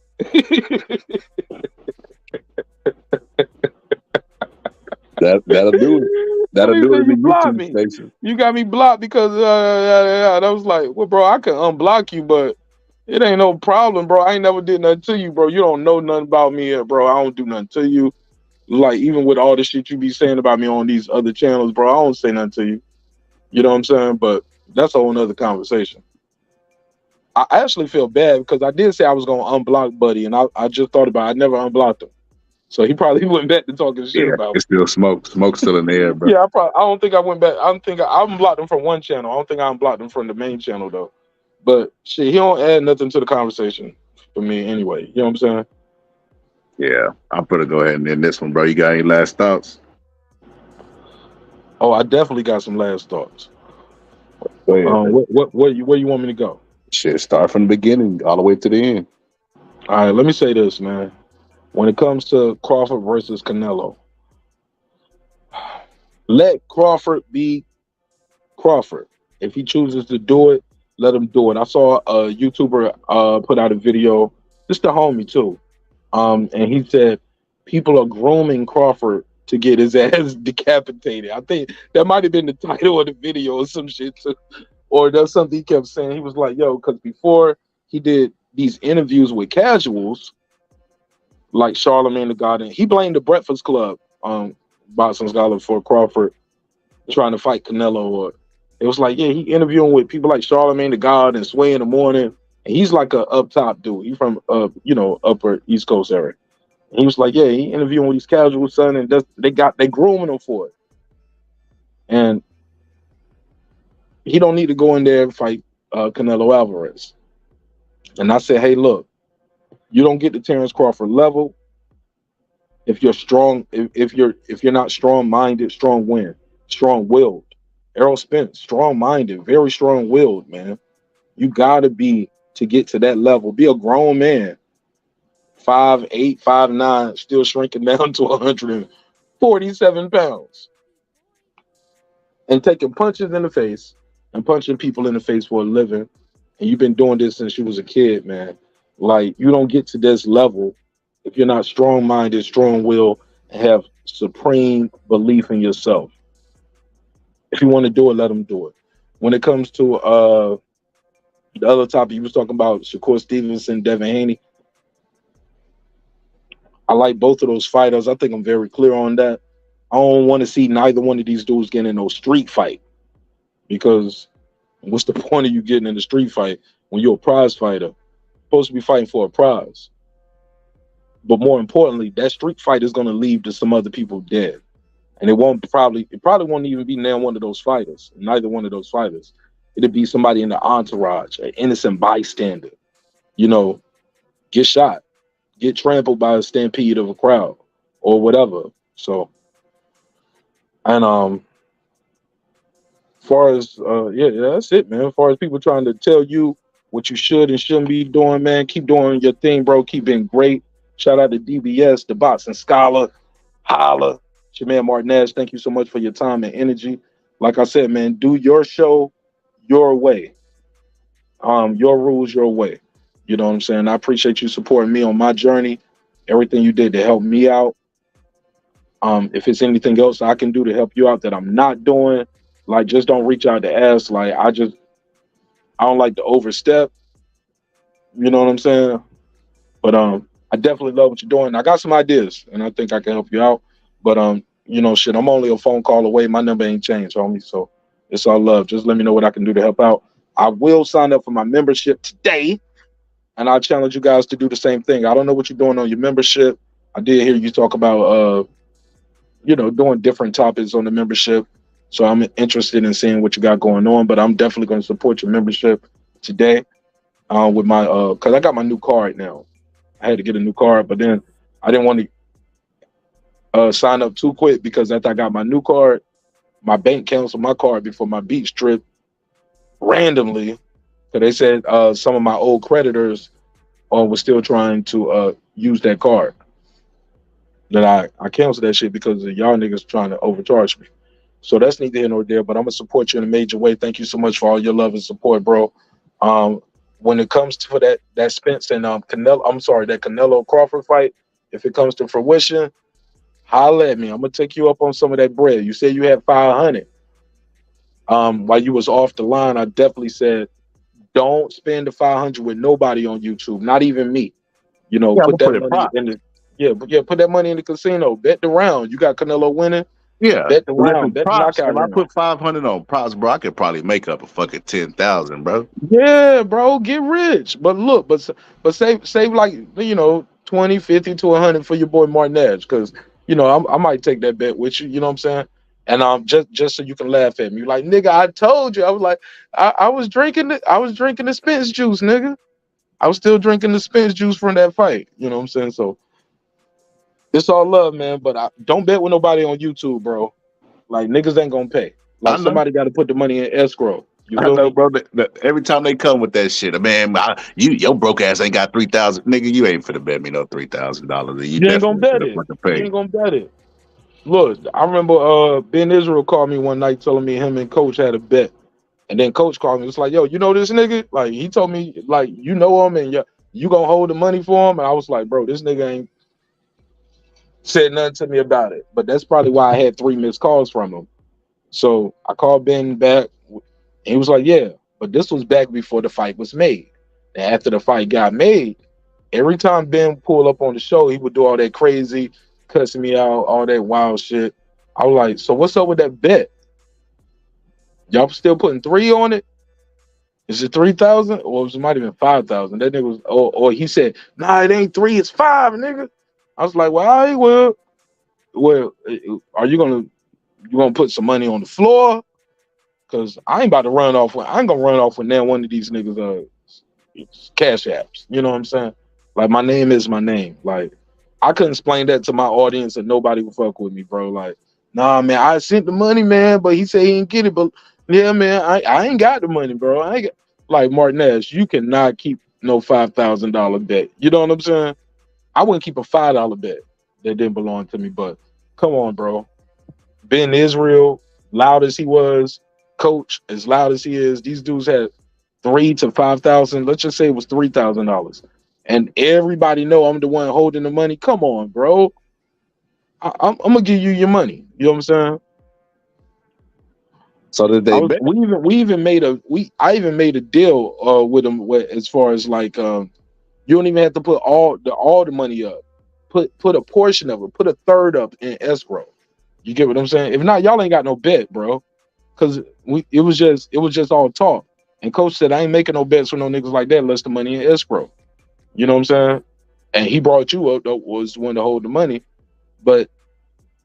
And that shit happened before too. Somebody was the one that said, yeah, Mark gonna hold the money. I got 500 on it. They brought me up to hold the money. Why am I just not finding out about this? So what? The fuck? They brought me up to hold the money? Bro, yeah, they mentioned me to hold money up on other people's shows. Why am I just now finding out about this? Like, this is news to me. What you mean? They brought me up to hold the money. Brought you up? Yeah, like they said the boxing scholar could hold it. Who said that? I thought that's what you just said. I was going to say, what the fuck? No. I know they brought Mark Nash. I just didn't say Mark Nash, but they was talking about Mark Nash can hold the money. Oh, okay. You know what I'm saying? I was like, why would you bring me up to hold the money? You thought I said B. Yeah. No, I said me. I was like, what? Why am I just Nah, man. No. You lost $1,000 per. You gotta retire from betting for a year. I already know what fight you talking. That's the Oscar de Valdez fight when nobody thought. Oscar Valdez knew he was gonna lose that fucking fight. What to Shakur? Yeah. No, he didn't put that up. Yeah, he said it was like increments bets, but it still equaled up to $1,000. Oh, okay, it was a lot. Yeah, but Puto's solid, man. Some dude's solid. They gonna pay what they owe. I think what's his name? Sean T had $1,000 bet with E Thriller. Did he pay it? Yep. Oh, that's surprising. Shout out to him. Sean T solid though. Sean T one of them people. Now look, I'm gonna tell you who I am looking for, and I gotta put a case on this nigga. Doom. King Asia Mav. King Asia Mav sent me a text message, man. And this ain't no me talking about no private shit that somebody said in a text message that, you know what I'm saying. Only reason I'm saying this because it's a clip from the Bernie the Boxer show. And he took a bet with Bernie the Boxer on Bernie Boxer's show. And I guess he was so proud of that. That's why he made it a clip and was texting it to everybody in the YTBC. He texted out a clip with Bernie the Boxer said, King Asia Mav, 25. Oh yeah, 2,500 King Asia Mav. I'll take that bet. 2,500 King Asia Mav. I got you. He screenshotted that video and sent it to me and sent it to other people. And my thing is, don't send me no clip of you taking the bet and then the fight happened and you lose. Send me the clip, just how you sent me that. Send me the screenshot of that Cash App or that Zelle or that PayPal showing that you paid your bet. You get what I'm saying? So you're saying King Asia math couldn't do the math when it come time to pay him? I don't know. I ain't say that. You said that. That was funny though. You said that. But what I do know is I got that video of him betting 2,500 with Bernie the Boxer. I don't have a screenshot of him paying him. And the only reason I got that video is because he texted to me. And I could screenshot that with the date and the time that he texted. He was proud of it. I got a $2,500 bet with Bernie the Boxer. Damn. All right. Did you pay it though? Did you pay it? Cause that's a lot of money, bro. But he always say, I'm 56 sitting on 56 mil. That's a lot of money, man. To somebody who ain't got 56 million. I ain't got 56 million. If I had 56 million, you know what I'm saying? He said he's 56 with 56 million? Huh? He said he's 56 with 56 million? Well, he always go up a year. So when he was 55, you said I'm 55 sitting on 55 mil. I'm 56 sitting on 50. Now he's 57, so I think he's sitting on 57 million now. You get an extra million every year. I don't know what kind of payment plan he on. Yeah, this but nigga got I just want to know if he paid that $2,500 bet because he texted that to me before the fight and was just kept, yeah, nigga, I got a $2,500 bet with Bernie the Boxer. Like he was proud of that bet. He screen recorded it. He texted to me. It was points in the text going back and forth. I had to tell him, I was like, you know who you talking to, right? You text the wrong person with your Crawford hate today. Cause anything that might have happened in the news or people talk about on videos, he will always send it to me. So finally, as we getting close to the fight, like we like a couple of days away, I'm like, bro, it ain't nothing else to talk about. Like you sending me this shit. Like, do you know who you texting? Like I made my position very clear years ago. I don't know why people are shocked that I'm gloating and doing victory laps for 30 days and 30 nights. And even then, I wasn't doing it for 30 days. I had a whole bunch of topics. So, but it's funny to me that I made my position clear. I never hid. Remember how you was talking about earlier, people don't want to pick that side of the street. All these pros, they be like, it's the 50-50 fight. I will pick a coin then, nigga. Heads or tails. Virgil say you got to see the camps and see how they work out. Oh, my God. I clowned them that night, too. Like, what the nigga, fuck kind of pick is that, bro? Yeah, man, because people don't want to be wrong. And also, let's be fair. Fighters are very prideful people, bro. And they got long memories when it comes to who picked against them with their peers. You know what I'm saying? And those trainers don't want to sell the opportunity of probably working with some of these fighters or fighters in their camp or people that's rolling with them. Like you don't want to be ostracized. He said, how much you make on Bud KO, Mark? Say what, bro? Pure want to know how much you made on the Bud KO. How much you make on the Bud KO? I will never tell. But I won money, but I ain't gonna lie, I didn't get the right round. I didn't pick round 9. I missed the round. But I got the group of rounds right. And I had some personal bets. But knowing what I know now, I'm never doing those personal bets again. I got paid. Everybody who owed me paid me, or we had the money in escrow, or they was just super solid niggas. But no. I did not make as much as I could have and should have made if I picked the right round. I did not pick round 9. I got the round wrong. He said that much. I did get the knockout though. I did get the money for the knockout. Yeah, I could never even place money. It doesn't even make it. But I didn't get the knock. I damn sure didn't get the knockdown. Hey, Pudo, I can't. Hey, Pudo, look. If I told people it was a low amount, I'm a sucker. If I told people it was a lot, won't nobody support me no more. Cause they'd be like, "Oh, you a rich nigga. We don't owe you. You got it." I can't tell them too much, Kyle. I can't tell them. Hey, look, I got to tell you, I need your support, but I can't be poor. But I can't tell you I'm rich neither. because you won't fuck with me. Yeah, that's true. But I'm not rich though. I can't wait Just till to be after clear, the I'm not 30th. rich. After the 30th, determine my business decision. I'm gonna come up like the motherfuckers did that bet into crypto. If Bud fight Canelo. I'm gonna tell you the crazy part. On top of everything that I won in my bets, but everybody know though, like it's not a secret how much money I had out there before the fight. I kept telling people I got 500 in the streets. I had 500 out there. You know what I'm saying? And that was before I got to Vegas. You know what I'm saying? So leading up to the fight, I had 500 in the streets already for the win. So everybody knew that it was 500. They just didn't know everybody who I had bets with, because some of those people were people y'all just don't know and don't give a fuck about. These people just at the barbershop when I go get my haircut every week, or when I'm at work. This is the motherfucker I work with at the job. He don't know shit about boxing. He just know Errol Spence more popular. He got Bud. I mean, I got Bud. He got Spence. Shit.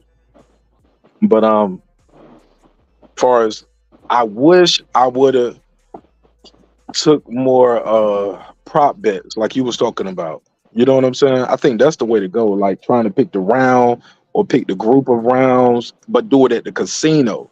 Casino is the way to make the money, bro. And I love the casino because you get your betting slip, you get your receipt. You get what I'm saying? It ain't just talking. Because a lot of people be talking. Like the only bet receipt, the first bet receipt I ever had was T.O. versus Loma. And I picked Loma. I'm sorry, I picked Loma to lose. And I said T.O. gonna win this shit. And I would have won more money, but I picked T.O. by win. And then I spread my bet out instead of just putting it all on the win. I split. I was like, shit, he might stop him late. So I put a prop bet on him winning by knockout 10-12, I believe. Some shit like that. But yeah, man. Bro, you gotta go for it whenever you gamble. You can't be doing all that safe shit. You can hedge your bet a little bit, but you're gonna get the most reward when you bet on your opinion Just outright. believe, right. And if you lose, you lose. But I don't like losing. I don't even play video games, bro, 'cause I don't like losing. I guarantee you this. A lot of people that was bragging about Bud winning, had they bet money and won 500, they would have bragged less. I won more than 500 though. I will say that I won more than 500. I'm just saying if they would have bet, if they'd have won with their opinion, like let's say they bet 10 and won 500, they wouldn't even needed to brag. They'd have been like, nigga, that was a come up. Nigga, I bet $10 and made 5. You get what I'm trying to say? Like when Wilder fucking won against right. That's why I'm so geek, bro. Cause I won so much money, bro. That's why, like, when people tell me stop talking, like, nigga, I'm happy. Like, how about this? I'm gonna tell you how great life is, right? On top of the 500 I put up, right? Because some of those were head-to-head bets. But I wish I would have bet the round, right? I would have won more at the casinos betting around. But on top of whatever I won, right? And how much I won, spreading out that 5, right? Because a lot of people won't take in bets. They just wanted bragging rights. Niggas wanted. I had a nigga make a bet with me. He was like, yo, if you lose, you got to shut your channel down for a month. I was like, nah, nigga, if I lose, that's a lot of content. Like, if Bud Crawford gonna get knocked out by Errol Spence and part of me losing, him losing is, I can't even talk about it. Take double like, off. nah, nigga, like, yeah, like, nah, nigga, like, I ain't making no bets like that. What niggas wanted to bet your channel type shit. Like, yeah, you can't talk about boxing for a month. Or you can't talk, or you can't do no live streams for a month. You only can do uploads, and your uploads can't be like niggas was trying to do bets like that with me. Literally, they was trying to get me to bet my channel on this fight, shit like that. And I was like, you don't even got no channel, so or your channel was less successful. Like, what do I win? You get what I'm saying? And niggas, they weren't trying to put no monetary. Yeah, right. They weren't trying to put no monetary value. I was like, you have to know what my channel values per month for you to tell me that, and you would have to match that financially. Like for me, like you don't have a channel, I don't win. How do I win back with that? Well, I won't do no lives anyway. Neither. I'm like, nigga, you don't do lives anyway. You know. So, but the crazy part about that whole shit is, after whatever I got and how much I got an extra 2 stacks for me and an extra 2 stacks for my wife, just off of going to the fight. I came up $4,000, Boston Scholar, just off the flight alone. I got a free night in Vegas. They gave me an extra hotel day. They gave me free food for 2 days. Uber to and from, or Lyft, whichever one I chose, to and from the hotel. Like, bro, I won. Yo, how you get all this? I won. Huh? How you get all that? Cause Delta, when I went to fly out the next morning, Delta was offering niggas $500 to give up their seats because it was so hot in Vegas and it was so hot in Atlanta. They was like, we got to take some people off the plane because we need to add extra fuel because we're gonna burn more fuel because we're gonna use more air conditioning on the way because it's so hot in Atlanta and it's so hot in Vegas. So we need 23 people to give up their seat. And it went from 500 to 800 to 1,000 to 1,500. And I looked at my wife. I said, if them motherfuckers say 2,500 a piece, we getting up. Them niggas said 2,000. I said, close enough. Get up. Close enough. 2,000 a piece, nigga. And they gonna give us, hey, look, they gonna put us in a hotel for the night. So basically, I got paid $2,000, actually $4,000, because me and my wife, we are a unit. I got paid $4,000 to spend an extra night in Vegas with my wife.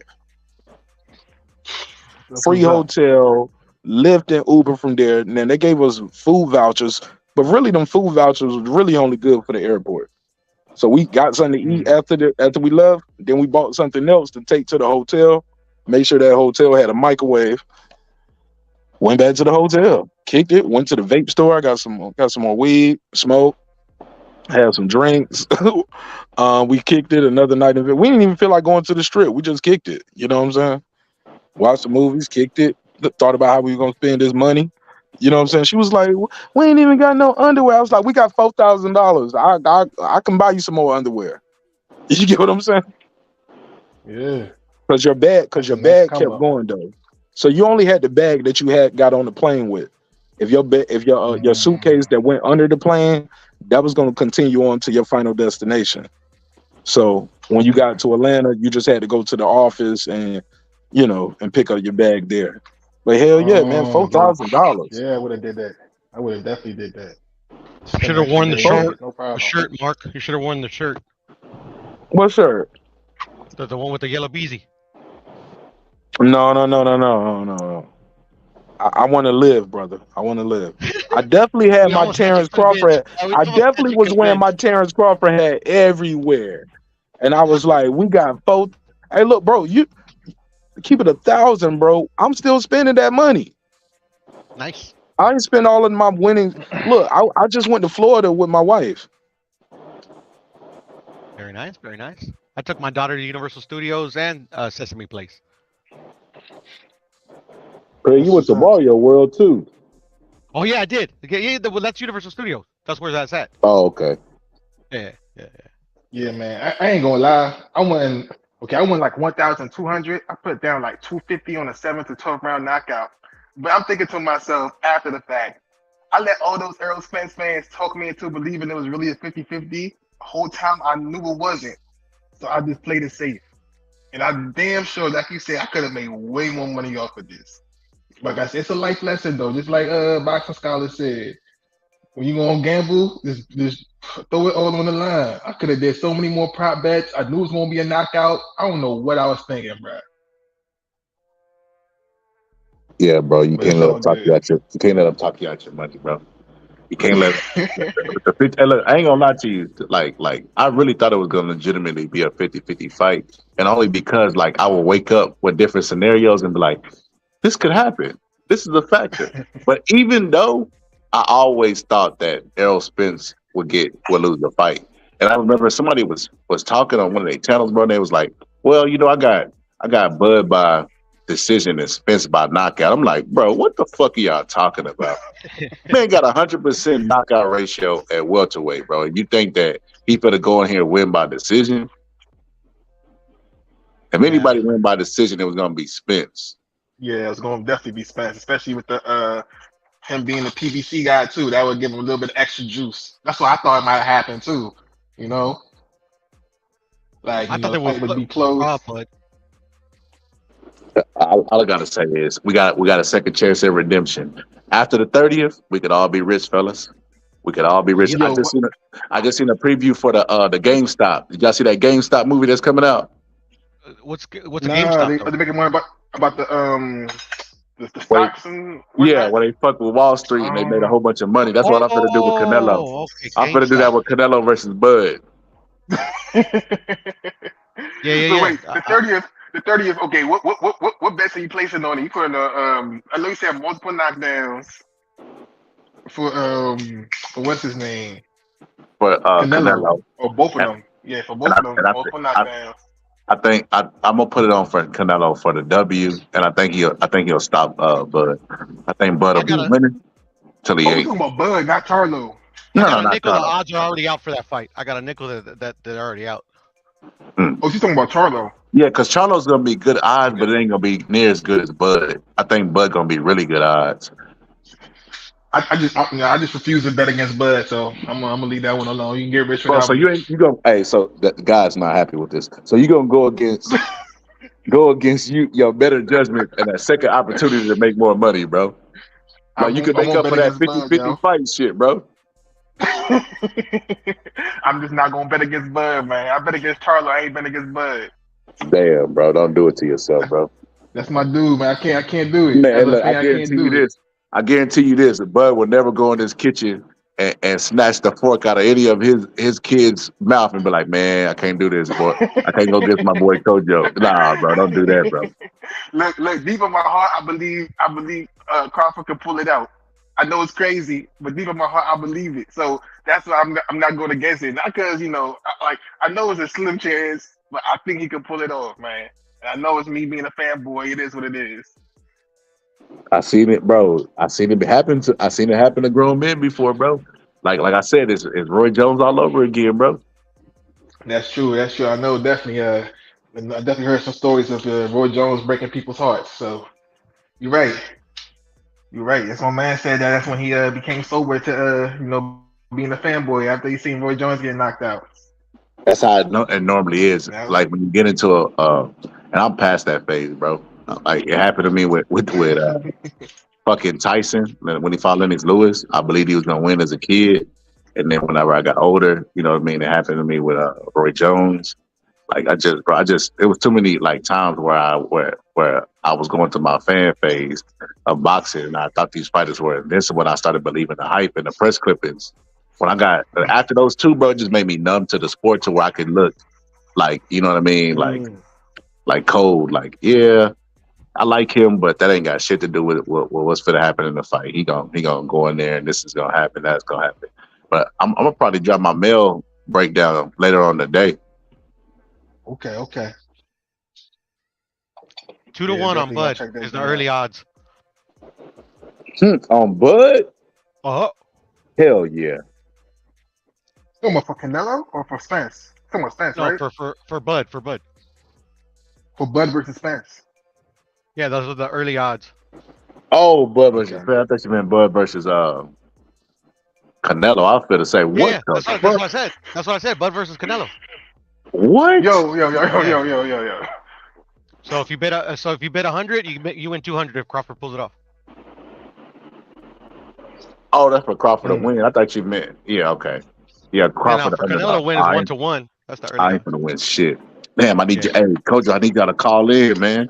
Call y'all senators and shit. Start talking about Bud greatness. I need them eyes to change. Yeah, so there's enough people on YouTube doing that already. Believe me, you already know that too. You don't need me. Yeah, bro. I know. I just had a debate with him, bro. I get to the point. I just throw my hands up, bro. Well, the fight happened. It happened, bro. I don't want to see that man get knocked out. I'm a true fan of that man. I don't want to see him go. I don't want to see him get knocked out devastating fashion. I'm not even a Stephen Fulton fan, but it hurt me when he got knocked out, man. It hurt me hard. It hurt me real bad. I have a homie that was like he looked like his dog died, man. It was crazy. It was Kyle, Scholar. It was Kyle. When Spence got knocked out. No, when Fulton got knocked out, like he did a live like the next day. Oh my god, he looked bad, bruh. Yeah, bro, that's just, bro. Ain't gonna lie to you, it's kind of defeating, bro. It's like even with gambling and stuff, that shit is like a rush of dopamine where you be high, like you know what I mean, like crunk in a motherfucker. Just a knockout, like shit. You be at a fight and you see a knockout, or you know what I mean. That's why Tupac, bro. That's literally why Tupac jumped on that guy, bro. He was at a Mike Tyson fight. His homie just won the fight. He was on dopamine. And he felt like he was Mike Tyson. He went and jumped on that dude, bro. It's like that's a real thing, bro. Like. That's a real feeling, bro. You go either be really, really high or really, really low if you that invested into a fight. That's why I never got that invested again, bro. Yeah, not since I've been a kid, and I love to win money, so I got to keep it even keel on any sport. You got to. You bet with your heart, you're gonna lose every time. Yes, sir. Ain't enough heart. The heart to money ratio is never a good ratio. El Status said he'll take that bet. You gonna bet on Bud? Ill Status? Don't do that, Ill Status. You got a good percentage of always winning. I mean that's fair odds. I feel like it should be more though. Either one way or the other. That's why it's like I'm looking through like the internet right now. I don't find it anywhere. This is like one site that has it. So it's like, yeah, don't take those odds. Like take it with a grain of salt. Because I got a bet.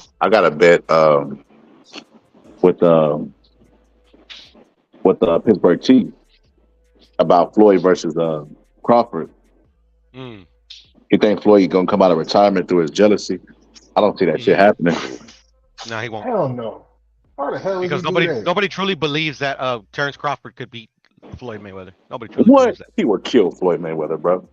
Nah, you don't even At this point. At this point in their career. No, at this point, no. I'm talking about prime for prime. No, he could only come out. He can't come out and be back in his prime. No, I know, but that's what I'm saying. Like right now, obviously, it's I mean, it's obvious that he would beat him right now because Floyd's a shell of himself. He a shell of a shell at this point. Yeah, exactly. Yeah, I think the debate I've seen other people mention it as well as you, Boxing Scholar. I think some people have said, you know, Terrence Crawford can beat Floyd at the same age they are right now.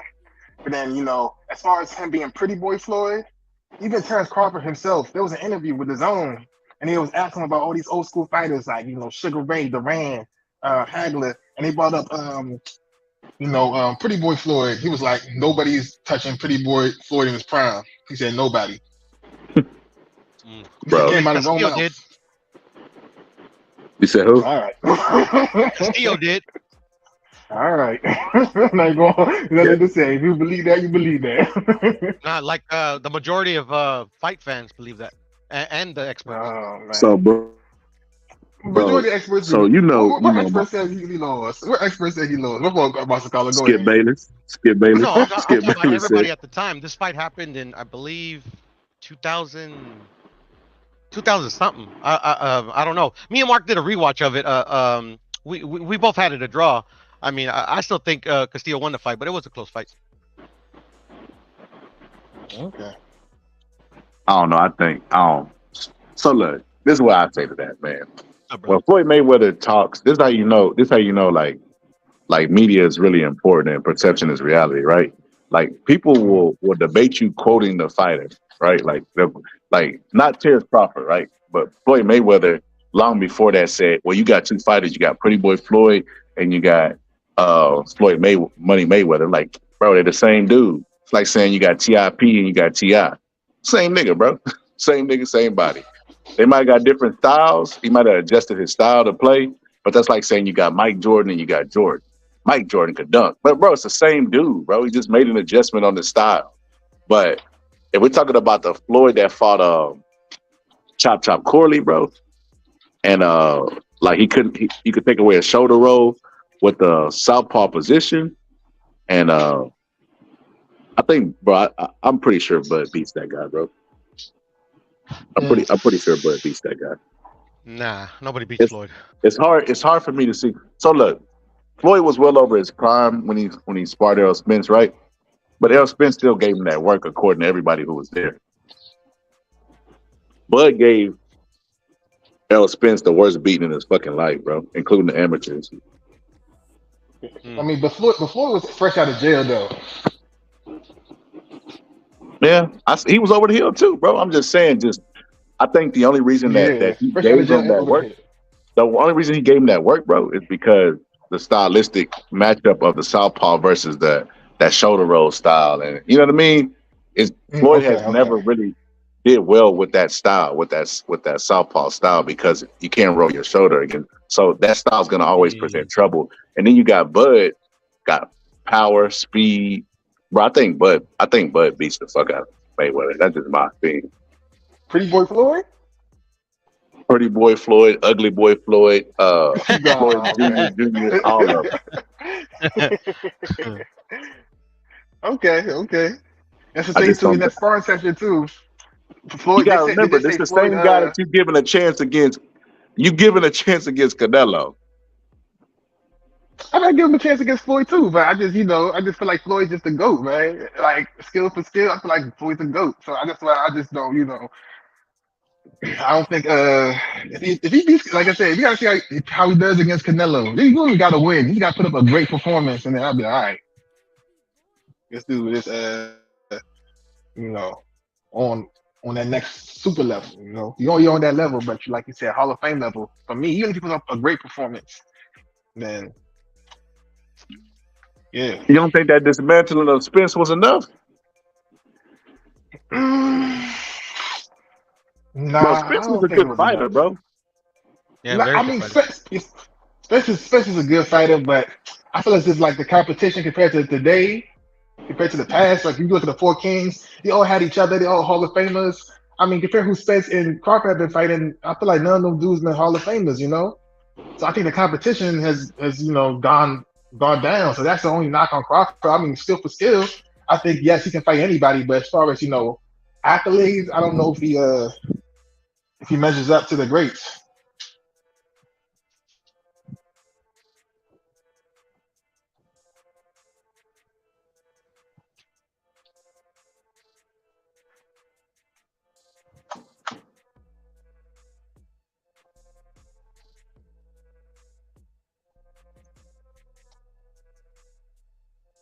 Yeah, that's still there. Yeah, Maybe I'm here. Okay. I don't know, but Scholar I think is at work, so he's probably had to go on mute. Oh, okay. Mark Nash, Yeah. YouTube member, welcome to the day. No, that's your thing. You got to come up with like a cool name for the community, Scholar. I got one, bro. Hate. And as I sip this soda that someone's spitting, let me see. I got the drop. The Player Haters Club. Welcome to the Player Haters Club, Mark. There you go. Goddamn Welcome, Texas Mark. Rangers. First off, I would like to thank God Almighty for giving everybody so much and me so little. I hate you, I don't even know you, and I hate your guts. I hope all the bad things in life happen to you and nobody else but you. Hey, bro, that's how they be swearing I be talking about fighters, bro. If any criticism, bro, if I be like, yeah, he ain't got good head movement. Oh, you hater. You talk so negatively about these fighters, man. Why you just can't be happy for them, man? I'm like, all right, I'm happy for him. I don't even know what to do at this point, Pierre. You don't do anything but keep doing what you're doing, man. For me, I've never met a group of people so sensitive than the ones on the YTBC. Obviously, nobody on the panel included. I mean, if you get offense to what I just said, I'm probably talking about you. Yeah. Sensitive in the motherfucker, bro. Can't you make this shit up, bro? Like I said, bro. So look, now that Bud done beat the shit out of Spence, now Spence was never in that category to begin with. He was above, bro. You can't make this shit up, bro. I hear you, brother. I hear you, man. They can't just say, Crawford was better. And that's it. Spence ain't no bum. He ain't no bum. Bro, they said what you call it? They said what's that dude's name? I don't even know his fucking name. He got initials. He's always inviting people to his private parts. To his private parts. Yeah. I don't know. It started with a B. Oh, I know you're talking about that Oh, dude okay, crazy. okay. That's BFTB I- boxing. Bro, that dude You said talking Errol about? Spence had an injury before the bro. Shut the fuck up, bro. Nah, he always that dude. I don't know if these dudes on the payroll or something.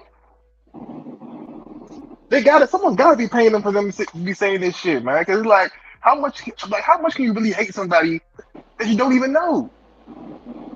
It don't make no sense. I mean, I don't know none of those dudes, but in my humble opinion, they all on the payroll, bro. You know, most of them. I mean, it's just I don't know. It's just kind of one-sided in one direction. You know, I don't know. No, I ain't so much they on the payroll is that they got a base that they got to feed. They got to give red meat to, and they know it. So they got to show up like like a politician, bro, and give them the red meat. Hey, That's true. the gloves was loaded. The water was spiked. The this was that, and the that was that, and they gonna be like, yeah.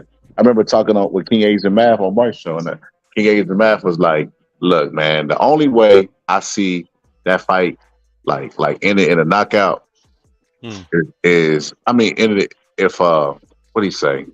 Only way I see that fight not going in Spence's favor is if he takes a dive. I'm like, bro, you're already prefacing the fucking the conspiracy. If your guy can't win, the other guy can't be better. It got to be something going on. Yeah. Hey, I don't, bro. Like, so I got cut off. But these dudes on the payroll or something? I know some of them are just fanboys, but some of them got to be on the payroll. I don't know, bro. Yeah, Scholar was breaking it down. I don't know. I don't think so. I think they just make money off of it, bro. They get a ton of super They chats. get views. Okay. They get hours out of the person life that they're not getting back just to tell them what they want to hear, bro. It's pimping, bro. Pimping at its finest. It's a shame. Our country's in a bad position, man. I mean, we got people who are this dumb, but you know what? I think this. I'm gonna be more positive anyway. I think people with personality disorders and got all that hate in their heart. I won't say personality disorder. That's rude. People got hate in their heart. They just seem to be more vocal than the people who don't. And they all just come on the internet where they have anonymity. Animosity. And animosity. Yep. I will say this though. I said this to Scholar earlier, man. People monetize hate nowadays. It's like if you look at some people you get a lot of views. Like if Boxing Scholar was the title of the video, fuck Mark Nash, he would have a lot of people in here watching that night.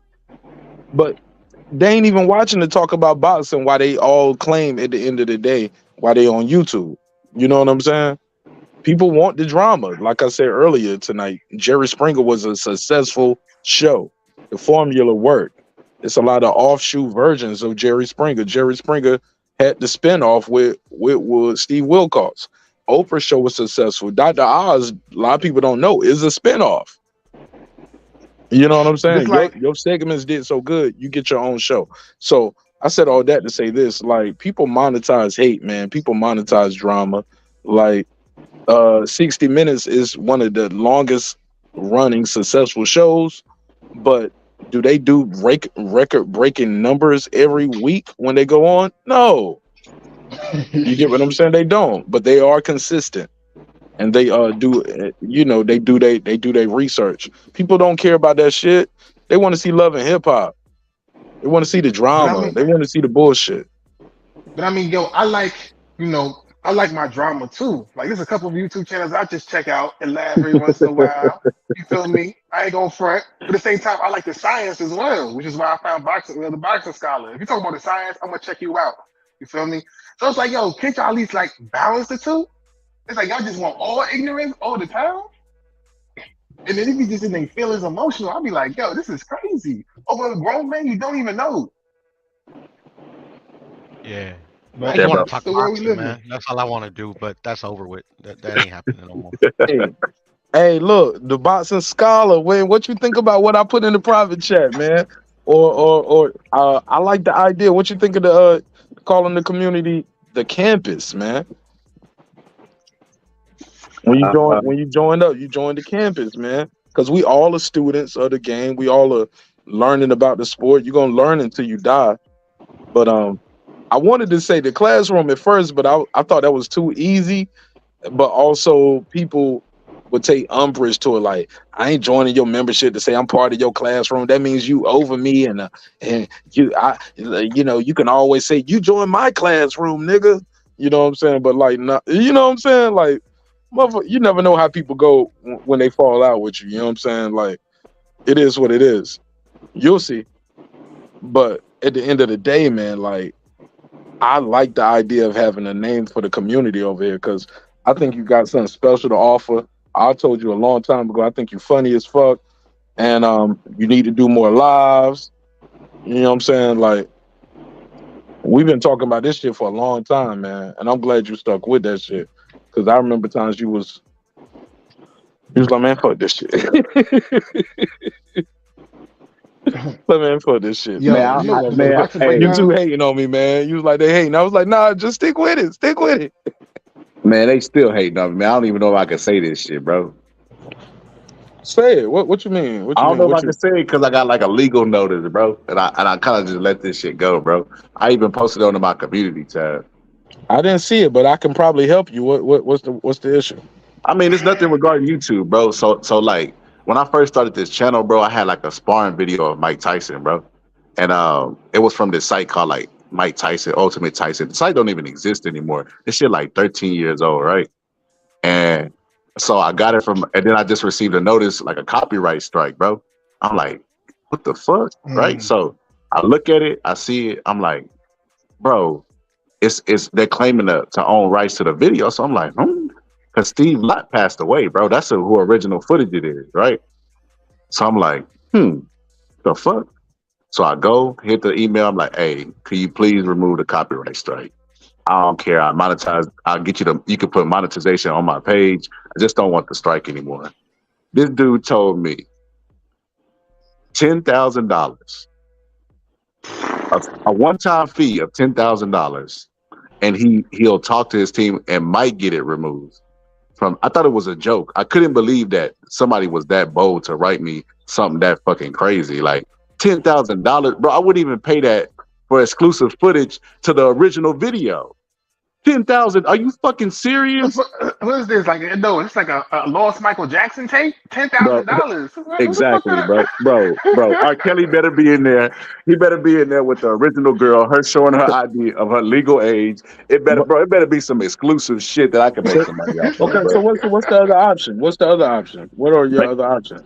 Basically, that's it. He was like, he'll remove that. He said this is not a legal like paper where you could use my video. I'll just remove the strike. And then like I screenshotted it and put it on my community tab, and he responded fast. He was like, I see you didn't read the bottom where I said you couldn't share this. Like it was confidential, legal notice. And my team will take action like immediately. Bro, I was just like, what the fuck?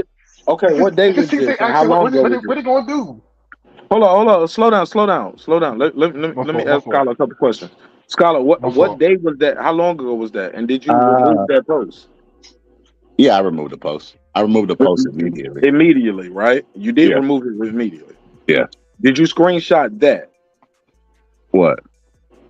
The fact that you removed the post immediately. Nah. I don't have no record of that.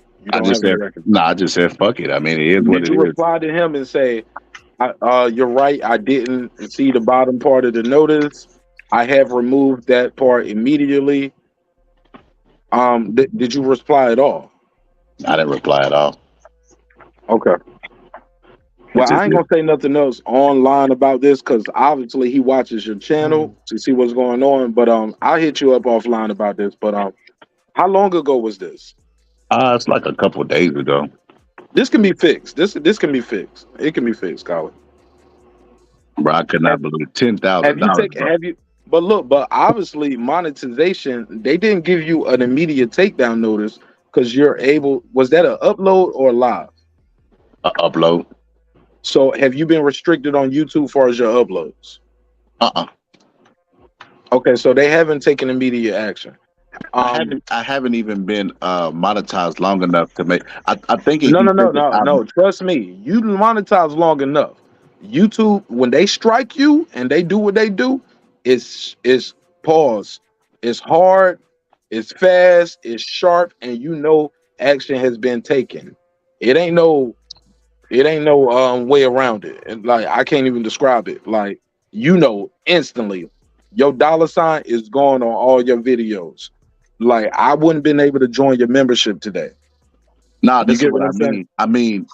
I think he thinking that like why he made such a big number is because he think that I've been getting monetized for 13 years off No, of no, that no. video. No, that's not no.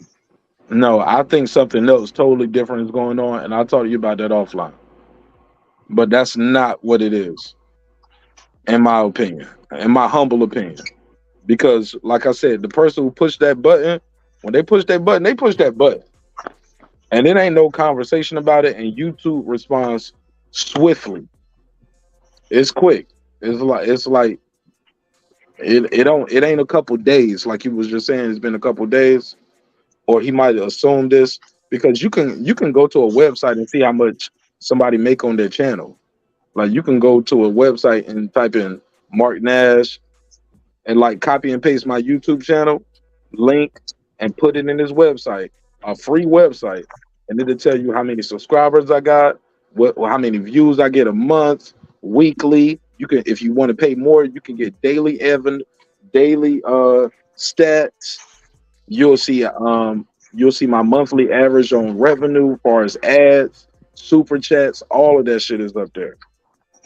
Depending on how much you pay to get the detail analytics. But you get a screenshot of the shit for free. So yeah, man. I think, like I said, I think it's something totally different going on. How did that person get in contact with you? That was the person who was the email record on file for the video? Yeah. All right. We'll talk. I'll talk to you. That's crazy. But all right. Yeah, but that's something totally different. But you haven't been strike yet. You haven't even got a warning. And you haven't got a takedown notice neither.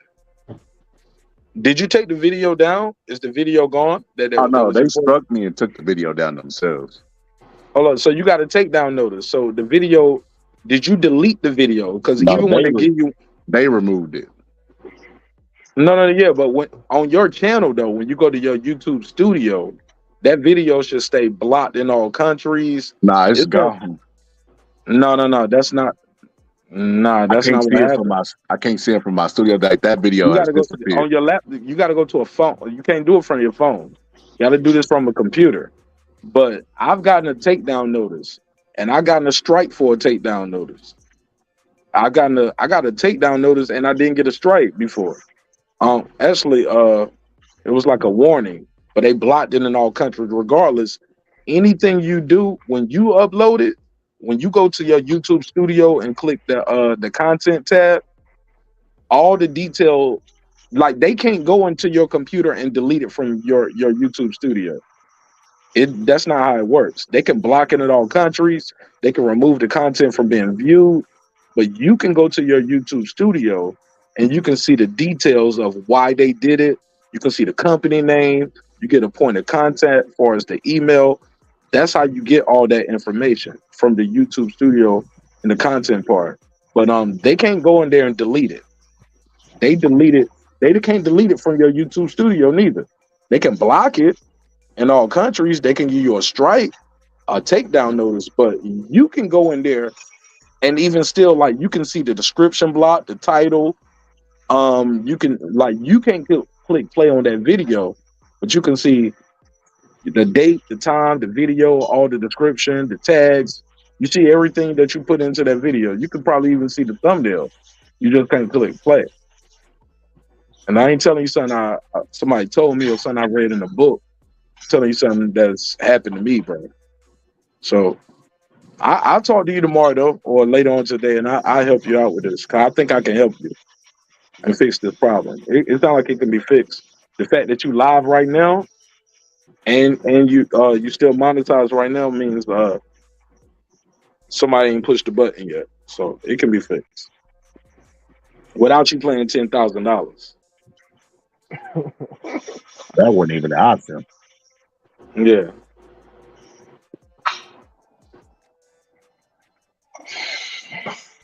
Yeah, that wasn't even an option. I start Absolutely me a not. whole. That's never the option. Bro, I could That ain't take the option. $2,000 and start me a channel from scratch and fucking pay for ads and build it back up. That before I pay $10,000. Yo, what boxing channels really getting 10K like that just to blow? Or like maybe you think like ES News or something? I'm trying to think who's really get 10K just Exactly, doing but fan fight like that. they got the wrong channel. They thought they was talking to Showbiz.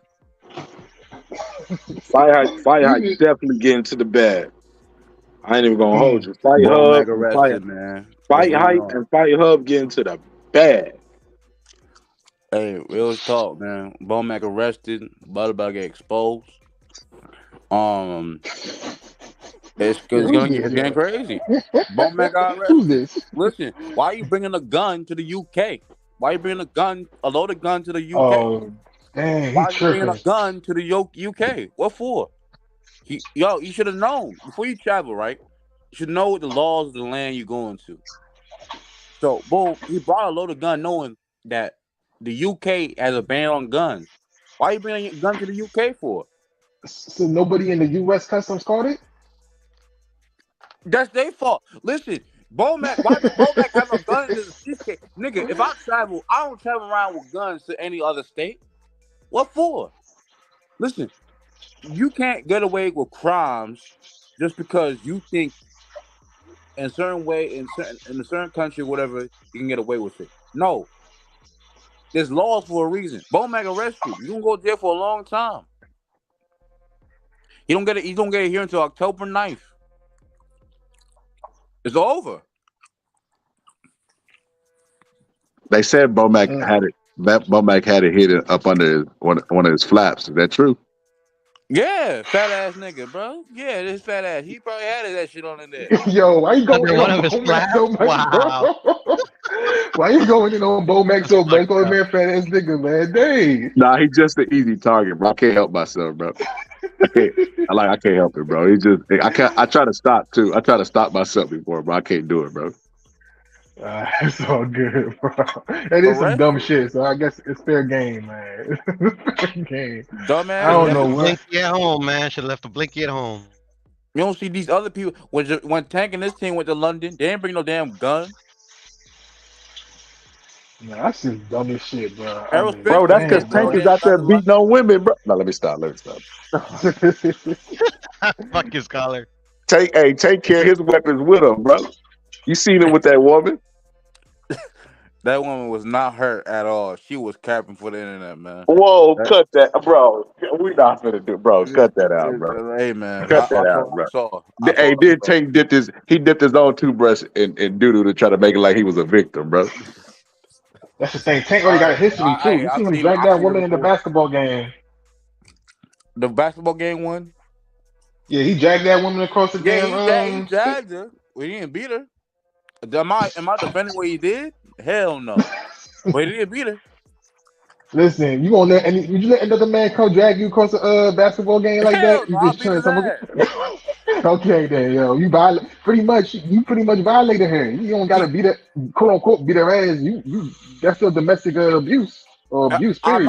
I'm not saying what he did was wrong. I'm saying what he did was wrong for dragging her across the game. Do that.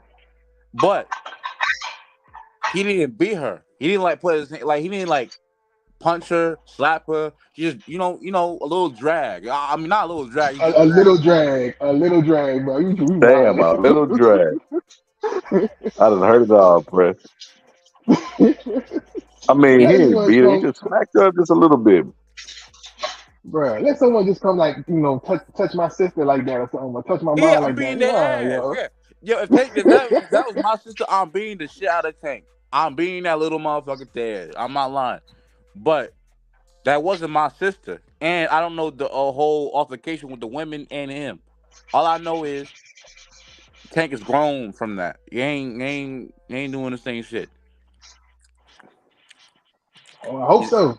He's an advocate for the community now. You see? Man, cut it out. What's that movie called again? When Chris Rock was a crack addict. Hey, so he out there in B-more handing out turkeys now, press. Yeah. He's giving out backpacks to the kids, back to school stuff belongs to everybody getting back to school. Bro, cut it out. He ain't cutting it. He Nino Brown, bro. He Nino Brown. He out there giving out turkeys and shit now. Tank got the best PR, that's for sure. Hey man, well, I saw Bill Haney giving out homeless pieces to people. Bill Haney was giving out, well, he had a camera recording him though. What's going on? What you mean? What's going on? He trying to get that press. Huh? What you mean? What's going on? He trying to get that press. Yeah, that's terrible. You supposed to do that out of goodness of your heart, not for good press. Man, fuck that. I got a cameraman right now ready for me to hand out some turkeys and shit and get that on film. That's crazy. Hey, and then when I'm gonna be like, get off me, get away from me, nigga, you dirty. Look, man, ain't no such thing as altruism. Man, that's Don King activity. Ain't no such thing as altruism. Everybody does something because even if you don't got no cameras, it still make you feel good inside if you help somebody. So all that altruism stuff. I ain't gonna lie to y'all, bro. I've been analyzing this Francis Ngannou fight with Tyson Fury. I think Tyson Fury gonna get knocked out, bro. You got all the hot takes today. It's not a hot take. I seen. Look, Tyson's training him, right? And Tyson is a master of boxing. He knows every style. Everybody think he pick it. No. He knows every style. He knows every style. I seen the way he was training. I seen how Tyson Fury is training in the past. Yeah, Fury gonna get knocked out, bro. It's just and Ngannou look like a piece of cardboard trying to move. Nah, man. We gotta see him in the ring. You gotta see him in the ring. He don't look slick at all. He looked like he explosive. He crack him. Yo, Fury don't got no chin like that, bro. He's been dropped. You got some of the video you was watching. He must be watching different videos. Nah, man, he don't got no chin, bro. Look like Tyson need to fight Fury instead of Ngannou. Tyson would have knocked him out. Would have killed Tyson. Would have killed Tyson Fury. Are you crazy? I'm talking about right now. I ain't talking about the past. I'm talking about the 54-year-old Tyson would have knocked out Tyson Fury. Listen, no. It's been documented. Tyson Fury has ducked Mike Tyson. Bro, Mike Tyson literally set up a fight, set him in a contract, said, listen, we're going to fight for charity exhibition match. Tyson Fury was like, oh, if I fought an old man and I beat him or he beat me, they was like, oh, you lost to an old man or you beat an old man. That's what he ducked. He ducked. They was ducking a 50-year-old Mike Tyson. Just remember that. These heavyweights were ducking a 54-year-old Mike Tyson. Just always remember that. That's y'all. I'm gonna remember that next time. There was ducking Scarlett, bro. Scarlett, they seen that famous training clip. He was just banging. He was moving like he looked faster than he was when he was 30. Man, cut it out. He did not look faster than he was when he was 30, bro. Yeah, he did. Look, bro. Go back to the training clip. Bro, I seen it, bro. It's a training clip, bro. That's like showing Michael Jordan doing a dunk. Oh, Michael Jordan can come back in the league right now, bro. It's a clip, bro. And then why was all these boxers scared? All these heavyweights was bro. It wasn't that Tyson Fury was scared of him, bro. It was that Tyson demanded like $200 million for the fight. But that's absurd. Tyson's a draw. Tyson Fury is not a draw. So he gonna take the whole purse? Huh? He gonna take the whole purse because he a draw. Yeah, he a draw, bro. Mikey is a legend. He's a icon, bro. Bro, cut that out. Treasure, bro. What are you talking about? Yeah, bro. Old money. $200 million, bro, is fucking absurd, bro. Yeah, bro. You acting like this is like you fighting like what? Well, what? Chris Martin or some goddamn shit, man. Michael Tyson, bro. That's Mike Tyson. Bro, I'm fighting Mike Tyson for $200 million, bro, and he can take the whole purse. My clout was up. Everything is up. I'm still gonna get money. Y'all don't understand the opportunity that Tyson Fury had, and he ducked him because if he knocks me out, this is I lost to an old man. All that he was ducking smoke. Oh my goodness. I mean, the proof is in the pudding. Listen, go back to what Tyson Fury said. It's all documented. A 50-year-old Tyson had Tyson Fury scared. Bro, he would have knocked Mike Tyson up, bro. You're crazy. You're crazy. Bro, I think that 54-year-old Mike Tyson looked more dedicated than the one that was fighting Lennox Lewis. If that Tyson went in there, he would have killed Tyson Fury. It would have been, bro. Listen, Press, How old is Mike Tyson bro. again? Press. I told you your heart gonna get you in trouble, bro. You make picks with your heart, and then you make evaluations with your heart, bro. Mike Tyson's 50 years old, bro. He's 50 something, bro. Like late and look mid at him. 50s, bro. He's dynamic, That explosive, shit don't, bro. That shit don't mean, technique still there. bro. Father Time is undefeated, bro. Bernard Hopkins was in good shape. Muhammad Ali was in good shape, but guess what? Father Time tapped him on the shoulder, was like, "Not today, not Well, today." Mike Tyson defeated Father Time. Nah, bro, he didn't. He did. Well, from what I've seen, he's sparring real sparring partner. He don't take it easy. Yeah, bro, he ain't fucking with, Go bro. watch a 50-year-old. Press. You gotta use your logic, bro. You gotta stop using your heart. So I'm look, using logic right now. Bro, can if I'm not Michael using logic, Jordan why come would to I the bring league up- right now? Why did Tyson Fury duck Mike Tyson? Why did he He duck him? didn't duck him. Mike He Tyson did. ducked him. Bro, just put money on the Ngannou knockout. You put money on the Ngannou knockout? I'm not putting money on nothing. I just know he's gonna knock him out. All right. Press me thinking See, it's you talk, got, bro. see, I put my money on my fist. I'm confident I'm putting money on it. I'm confident too, but I'm not gonna put money on that. I just put $10. It's an That's it. exhibition match. It's an exhibition match. You can still put money on it? It's an It's gonna be a exhibition. win? If this was for the world title, I'd definitely put money on it. But this ain't for the world title. Oh, this man got excuses. Come on, bro. I hear him. His name If you ain't that no confident, Why? if you that confident, Why is Tyson Fury scared to put his belt on the line? Why is Tyson Fury scared to put his belt on the line? yo, It ain't that. I put think the the money up. WBC won't allow him. WBC. Well, why does what's his name? Who's the president for that organization? That racist motherfucker. Devin Haney. No, not Devin Haney. Mauricio, whatever his name is. That guy. He's a bomb. That guy's a racist, an idiot. Don't know what he's talking about. I don't like Mauricio Pacho. I don't know what's his name. Bro, no way that guy's racist, bro. He gives the belts to black champions, bro. You're racist, bro.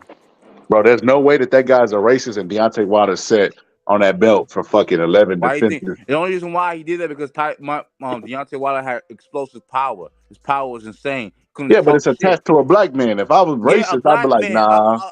A black man that's dangerous. Black men make you money, nigga. That's the reason why he did it. Because in the sport of boxing, who makes the most money? Black athletes. We make the most. But a racist wouldn't care. Huh? A racist wouldn't care. They would No, be they like, would care. Listen, no. Listen, a racist would care because money is more important than anything. It doesn't matter. Wait, But why listen, is what happened Mauricio Sulaiman? Why is he racist? What? he said, why is he racist? Why is he racist? Yeah. What would he do? What do you mean what he do?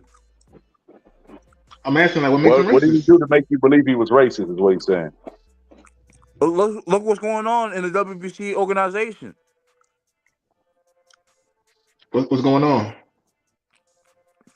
Come on, bro. Come on, bro. This ain't And I really don't know. I'm being serious. I really don't know. You gotta start watching every YouTube channel for a month, but mine, bro. Who you getting it from? Southpaw? No, I'm being dead serious. I really don't I know. watch Aki TV. I watch Dante Boxing Nation. Bro, you gotta cut them out right now, bro. Cut it out.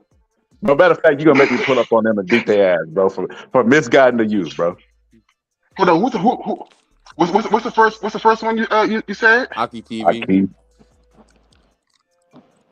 Bro, them guys. Aki TV. Okay. Them guys. First off, let's get this out in the open. What nationality is Aki TV, bro? I don't know. Because it definitely ain't black, bro. When I be hearing him talking about black issues, I'd be like, what the fuck? When did this happen, bro? Bro, that's like having an Asian at the Black Panther meeting, bro. Like, what the fuck is going on here, bro? He looks Asian. I mean, not Asian. Excuse me. He looks Hispanic a little bit. Yeah, bro. Like, bro, why is he talking about fucking? Why the fuck is he talking about race, bro? That's right there. Show you, press that they already on some bullshit. Like I said, bro. Real shock. I was half serious, bro. Like, They really out there got people misguided, bro. I can't believe Man, somebody dude. would really believe that Jose Suleiman is racist, bro. Let me tell you something about those people, bro. Like those, they speak money, bro. They don't give a fuck what race you is, if you purple, yellow. As long as you yielding them money and giving them money, they could give a fuck what your race is. And that's just facts, bro. That's how the business of boxing has been historically. They didn't like black people when Jack Johnson was boxing, but Jack Johnson made some bucks, bro. That's why, and that's what I'm talking about. You just proved your point. You just proved my point. Listen, Deontay Wilder was making them bank money fights. He was a draw. So why would they care about his being black? That's what I'm saying. But they still racist. Listen, it's all in there. Yeah, Mexicans can't be racist, bro. That's fact. What are you talking about? They can obviously be racist. No, they can't. It's impossible. Yes, they can. How's it impossible? That's the dumbest thing I ever heard you say. It's a very well-known fact. No, it's not. Well It's not a fact. It's an opinion. You see, this is why those boxing You channels just made are an horrible. opinion. Now That's not a fact. Now we get into some stupid arguments about racism and stuff. I can't hear talk about boxing. I don't want to talk about racism. Boxing. I just told you about boxing. And listen, let's say I'm still waiting for you to break down why he's racist. I really don't know why he's racist. I'm not saying this because I'm trying to be cheeky. I really don't know. Come on, bro. I don't want to bring up a so-and-so's name because I'm tired of talking about him every damn panel. See, that's what I'm saying. I don't even talk about that stuff either because it's enough bullshit when I just walk around in the world. I don't got time to talk about racism about something. Hold up. Hey, hold up, Kojo. Look, I gotta be real, man. Look, I'll keep it real, man. So there's this place in San Antonio where it's a famous park. It's like a splash pad, right? And one day I was going through with my kid, bro. And when I was going through my kid, I heard somebody scream the N-word. It said, "You don't belong here, N-word." So I turned around, look, Jose Suleiman, bro. There you go. That's a real story right there. Fuck his collar, bro. Jesus. Hey, that's the best evidence we got so far of him being racist. Thanks, man. Appreciate it. Nah, he's not racist, bro. You gotta stop listening to them press. They don't know shit about boxing, bro. I keep them talk about race because it sells, and it hides the fact that they don't know shit about the sport that they trying to talk about. Yeah, Joe. It's like it's I gotta put it, man. You gotta. I don't want to talk about it. Bro, it proves to me that I'm not biased. Here's why. Because those are pro Devin Haney channels. I don't be going on there hate on them. Oh, bro, I know you got some Haney slander. Let's hear the Haney slander so we can get back on the boxing, bro. Is Devin Haney elite? I just told you these are pro Devin Haney channels I watch, and I don't go there hating. They can like Devin Haney all they care for. I know why he's a terrible fighter. I already know why. And listen. I don't like Shakur Stevenson either. He a bum. Shakur will get beat by Devin Haney. I don't like Devin Haney, but he's gonna get beat by Shakur Stevenson. No, Shakur is gonna get beat. No, Devin Haney's gonna beat Shakur Stevenson. Bad, silly. Listen, the reason why I say this, Devin Haney's too fast for Shakur. Shakur has never dealt with a guy with that speed before. Also, the jab. He's a southpaw. But listen, Shakur's weak to the body. Very weak to the body. He said it in an interview that when Oscar Valdez hit him in the body, he almost threw up. He told his grandfather this. Bro, everybody gets hurt in boxing, man. I'm not saying that. Oscar Valdez was also knocking. Oscar Valdez is a hard puncher too. Before he got caught on steroids, especially before he got caught on steroids, he got plenty of knockouts. If he was an arm puncher like Devin Haney, why did Shakur get hurt so bad? Listen, Shakur got no durability. No one's ever tested him. Nobody. I mean, I say no one never touched Shakur, but at the same time, it's very hard to touch Shakur. No, it's not. Devin Haney's not going to be the one to hurt him. Yes, you will. But listen, he's been ducking other fighters. Been calling him out. His name is Edwin De Los Santos from Dominican. Oh man, he's been ducking him. He been calling him out for a year now. Shakur been running, talking about everybody ducking me. Shakur about to fight Frank Martin. Frank Martin is a more. Yeah, Frank Martin what's it called? more accomplished fighter than Edwin De Los Santos. Okay, I remember you now. You're the dude. Okay. But you won't put your money where your mouth is, so it don't really matter. You can say whatever you want to say.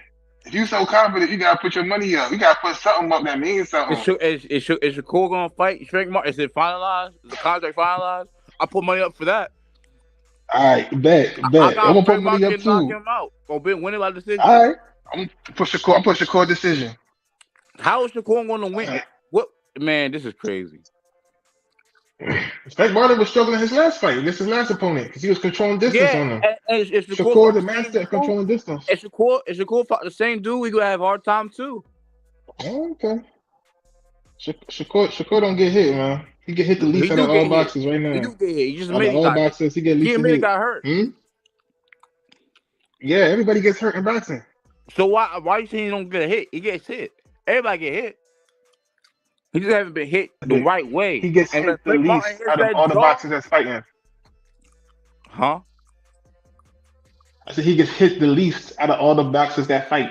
I don't believe in those he gets hit the percentages. least. I don't believe in percentages in boxing. That's cap. Percentages and eye tests. We've seen Devin Haney get smacked up plenty of times. Yeah, You've seen Devin Haney do wobbled. You've seen Devin Haney look like he drunk in the ring. Yeah, I seen that. You ain't never seen that. Well, Shakur got hurt. Shakur had to tell you he was hurt before you knew he was hurt. He had to tell you verbally. If not, you wouldn't have known. You going by his word. Got hurt, bro. That's all you going by words. You're going by what we see on the video. I mean, you could tell if Shakur got hurt or not if you watched it clearly. Okay. Devin Haney said Devin Haney got rocked. He said it didn't hurt him, and then he came back a couple of years later, like a year later. So yeah, I was hurt. Okay. What that mean? I mean, I always said David Haney had a glass jaw. I always been saying that. Okay. And I think Devin Haney got more power than Shakur. Look at the KO ratio. Okay. We'll see when Frank Martin fight. Like we gonna be right back here. Yeah. Don't Frank worry. Martin won't beat him bad.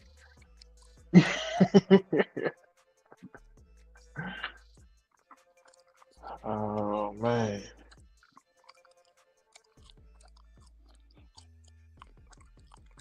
I don't like the whole Shakur camp either. Gerard Anderson, the clown. Keyshawn Davis, crackhead clown. Who else? Only guy I like is like Bud, but his trainer just got locked up for having a gun. I don't know what's going on with that. Oh man. Hey, when Ryan Garcia gonna fight again, man? What's going on with that kid? I need to see him fight.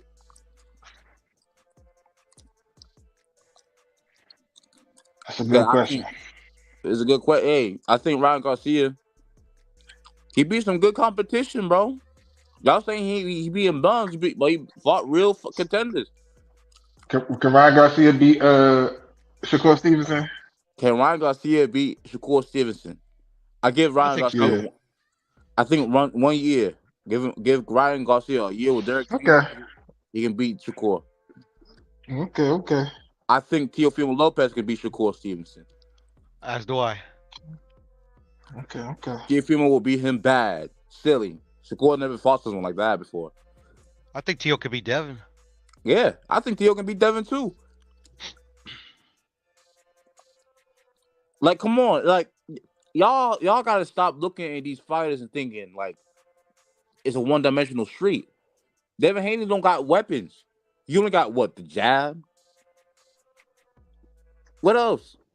Some speed, I guess.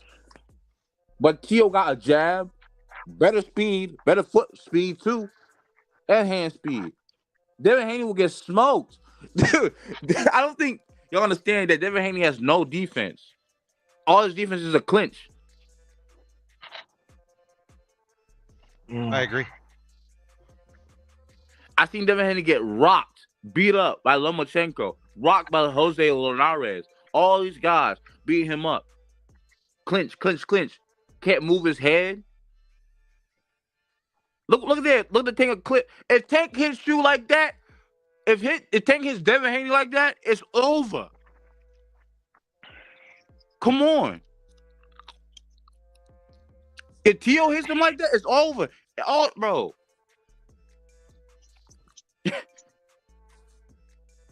Bro, think honestly, hot take. Ron Garcia can beat Devin Haney. Here's why. They're 3 for 3 in the amateurs.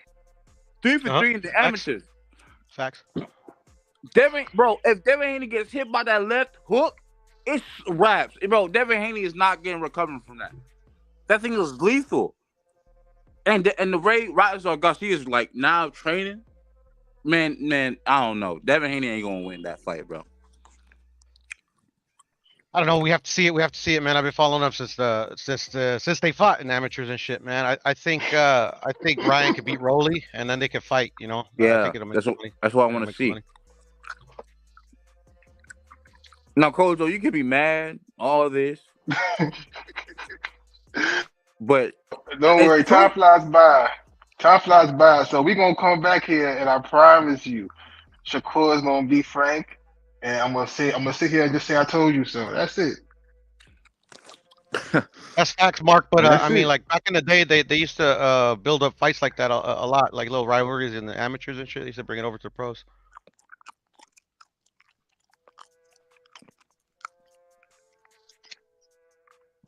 For sure, man.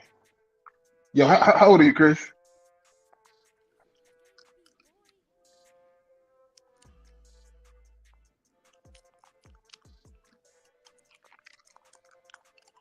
I'm just I a big guess Tank no and Ryan answer. fan, so I believe in the two dudes. So we'll see what they do.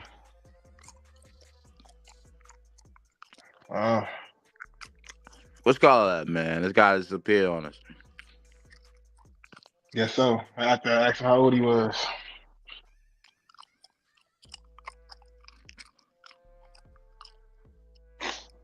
I gotta stop with this Ryan nonsense. Hey, I man. see what Bo I just saw what Bo just said. Listen, Bo, right? Shakur can't hang with Tank, Ryan, or Tio. He can't. I'm sorry, bro. Ryan Garcia. Ryan Garcia. This is the same Ryan Garcia who what's it called? Shakur's grandfather had to teach how to jab. That same Ryan Garcia. All right. Okay, Shakur's granddad was a coach. Okay, what does that have to prove? Like, as a coach, man. I mean, I'm just saying the skill levels are. Listen, what's his name? Derrick James got a lot of work to do. Got a lot of work to do. Ryan Garcia has no concept of distance control, no head movement. Hopefully, he stops dropping that left hand when he, Does Shakur got any head that right movement? hand. That's not true, brother. Watch Scholar's breakdown on Ryan Garcia and shit when he actually fights the way he's supposed to, man. He knows what to do. When he fights the way he's supposed to, was that once in the blue moon? No. I mean, he's fought a lot like the way he's supposed to, but the thing is like he's young. When? Like, the way he fought Tank was like a fucking moron. You know, like I never That's expected how I him to be usually. that bad. That's how I usually see him fight. And one thing I will say, Shakur doesn't have a lot of head movement. I give you that, but he can adjust and fight. So if he starts getting hit, he will start, literally adjusting in the fight and moving his head. I've never seen Ryan Garcia do no adjustments. I have. Sticks to the same thing. Keeps going. One way of fighting. He's gonna take a lot of work with Derrick James. A lot of work. I don't see Shakur being Ryan, bro. Hey, first of all, Ryan All faster than Shakur. Very faster than Shakur. Second of all, right, go ahead. He got more power than Shakur. Ryan a quitter, bro. Okay, Shakur gonna quit too. So was Roberto Duran. Look what he did.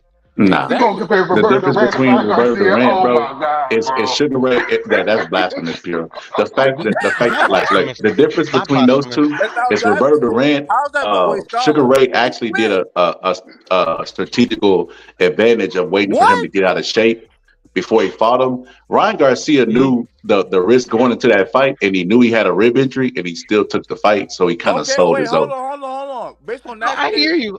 Here we go. Wait. Based on that, then that means Ryan Garcia has more balls than Roberto Duran. Based on what you're saying. Man, how you get that from what I said? He sold his own, bro. My point is that a lot of fighters quit. Chavez quit. Duran quit. Kevin Kelly quit. I mean, fucking De La Hoya quit. But you're naming champions that quit. Ryan ain't a champion. I understand. No, that's why I understand. Ryan never even won a belt. Ryan never even won a belt. Are you kidding, bruh? The disrespect. It's Yeah, bro, crazy. that's bad. Y'all He's can't a talk young boxing kid, for is what like a I'm week, saying. bro. What I'm That's saying. crazy. He's a young kid. He's a young kid. So if a dominant champion just starts quitting in the second round of a fight with what? With Sugar Ray Leonard, this is the fight of your life. Now Ryan Garcia fought is the fight of his life, and y'all saying he allegedly quit, right? I don't see how y'all can compare. How y'all can like say Roberto Duran is different from Ryan Bo, Garcia? Bo, pull up, Bo. That's crazy. Bro, the fact that you trying to make a case for Ryan Garcia to even be mentioned in the same breath, bro. Like, bro, we gotta stop this. We gotta stop No, this, he's bro. definitely not the same breath. Definitely not the same breath. I'm just saying fighters We're have not quit in saying the the past. same breath, bro. We're comparing the like you saying that because Ryan Garcia quit. You call him a quitter, but Roberto Duran was a quitter. Yeah, but they're not. It's not the same. One of those guys is one of the greatest lightweights of all time and was a champion. By the time he quit, he proved himself. Ryan hasn't proved shit. He proved he can get a lot of followers on Instagram. He don't got a belt. Ryan fought He decent quit before he even got He there. fought better competition. Boots doesn't have a belt either. Come on, man. Press, please, press. You got to stop saying shit like that, bro. What? Bro, you got to when you get off this channel, delete IQ TV, delete Dante's Box. You got to start just binge watching my shit, bro. You just said that Ryan Garcia fought better competition than Roberto Duran. No, I did not say that. I said he was fought finna better. say, bro. I was finna have a heart No, attack, bro. I swear to Hell God. no. I did not say that. I said he fought better competition than Shakur Stevenson. I wouldn't even say that. Yes, he did. I wouldn't even agree with that. The only like name I can say is like what Oscar Valdez. Nah, I don't. Who else he fought? That's a pretty good name, bro. He was undefeated. Yeah, that's a good name. The only Shakur, Ryan Garcia fought undefeated fighters. What's his name? I don't know, bro. It's about even. It's not the both of them resumes just ain't that deep. So I mean, the resume talk doesn't mean anything because Shakur is undefeated when he stepped up, and Ryan Garcia ain't. So, all right, I'm gonna go on Box Trek, bro. Shakur fought champions. Ryan Garcia fought former champions. What you talking about? And what did he do? Did he win? Yes. No, wait. Okay. So Hold his on. last one, he lost. Former? No, not yet. Not yet. Khan said exactly. Khan read my mind and put it on the keyboard. No, that's a fact. That is a fact. Ryan Garcia, man. I didn't know that he is strong, bro. I don't know who hurt you in this boxing world, bro. I don't know. Bro, I wouldn't even put Ryan Garcia over Danny Garcia at this point. You're crazy. Yeah, Mikey Garcia is better that's a than true fucking statement. Ryan That's a true Garcia. statement. That's a true statement. Oh, I'm looking at Ryan's box rec. He got a better record than Shakur, bro. Who gets better competition? Better competition. Right now. Oh, he did beat a former champion. I'm sorry, Ryan beat Fortuna. Fortuna's a former champion. Yeah, he's former champ.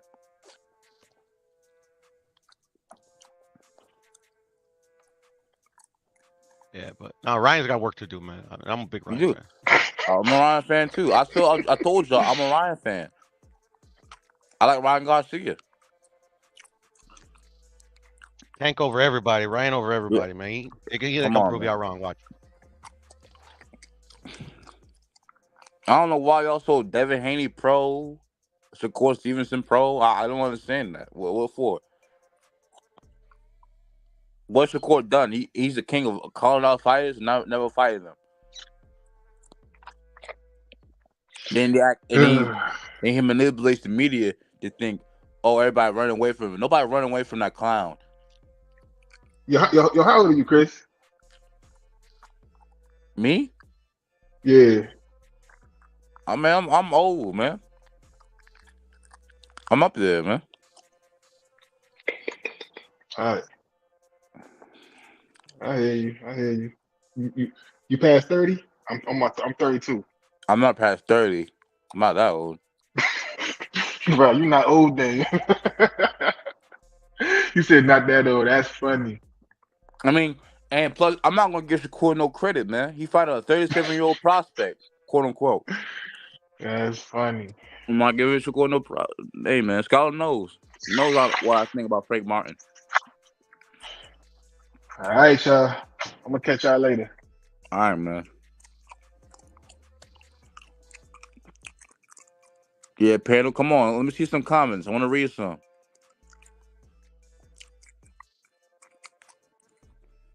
What's your opinion, man? Someone said Ryan is nowhere to the level of those guys. What do you mean? What level of who?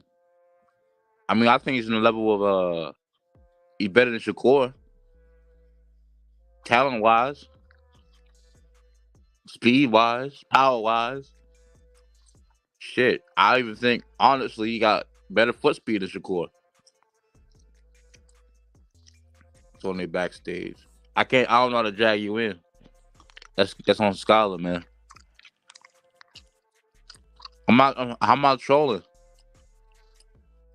I analyze boxing. I study boxing. I know what I'm talking about.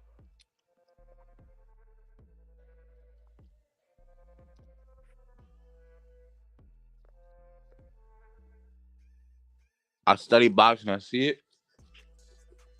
for what it is. And people can say I'm following my heart. I'm not following my heart. Everything I say is logical.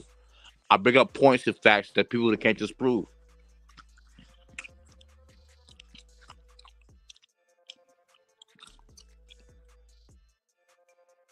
All y'all favorite fighters that y'all like to bring up here, they ain't on the level of the fighters I bring up because I deeply analyze them. Like Shakur Stevenson is no boogeyman. Nobody's scared of that guy. He's a clown.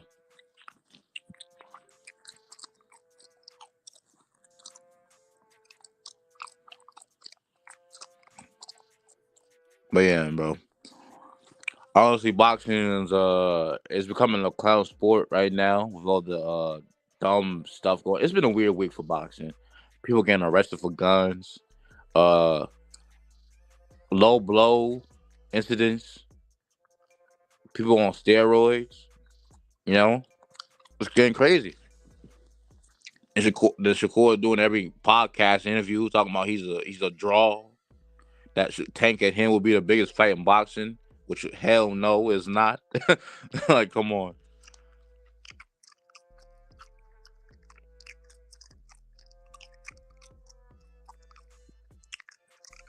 Bro, you're naming. Okay, he beat Valdez. That's the only name. Herring ain't no damn name. Either Tuvit. Yeah, it's not the biggest in boxing. Of course, that fight will never be the biggest in boxing. Shakur Stevenson said it because he's an idiot. He don't know what he's talking about. He gas himself up to be some. Bro, this guy has no power. How is he talking like this with no power? Who was the last time Shakur Stevenson knocked out a guy? Don't bring up that Japanese bum we don't know about.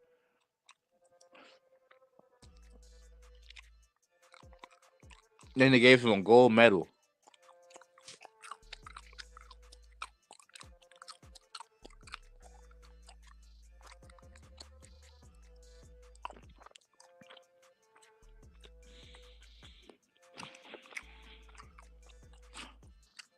You know what I'm saying?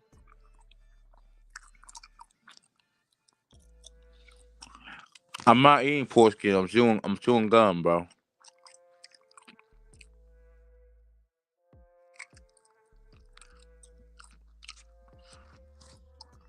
You know what I'm saying? I studied sport of boxing, man. I know what I'm talking about.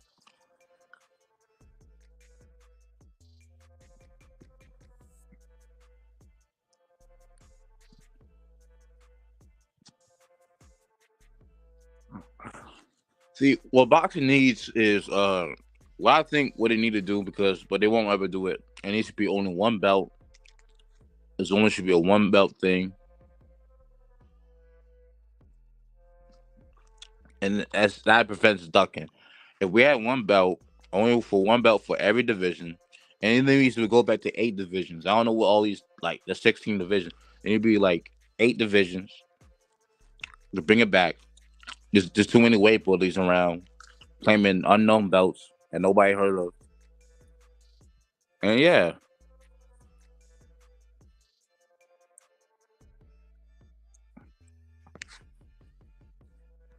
Yeah, you know what I'm saying?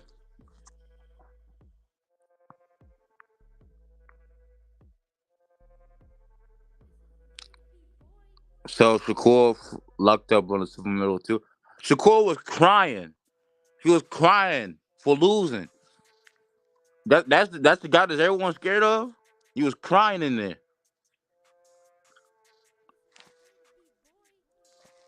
So it's easy to be a three-time champion, two divisions, and unified. When was Shakur a three-time champion in two divisions? He was unified in the featherweight, super featherweight division.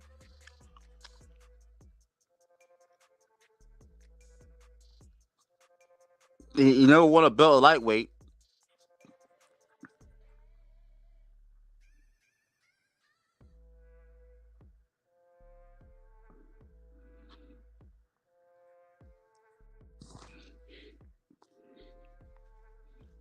Like, come on, bro. Stop. Shakur ain't all that.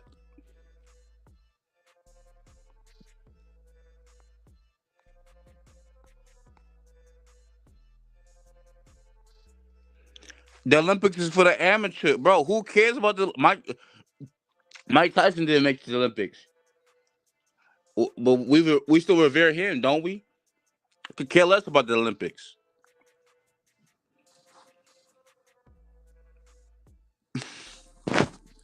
How did the skull how did Skull escape me? Yeah, Colin Shawnery's right.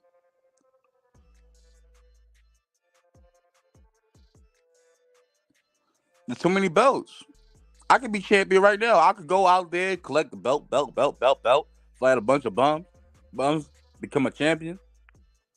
Bang.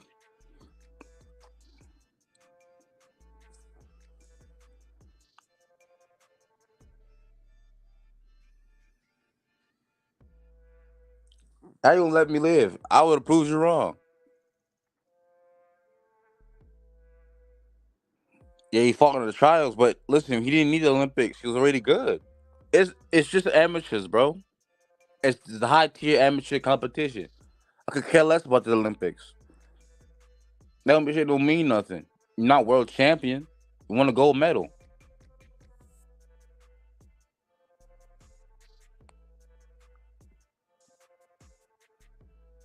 Yo, Khan, listen, guess what happened when he fought Henry Tillman again in the pros?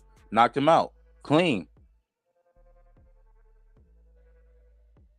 Yep.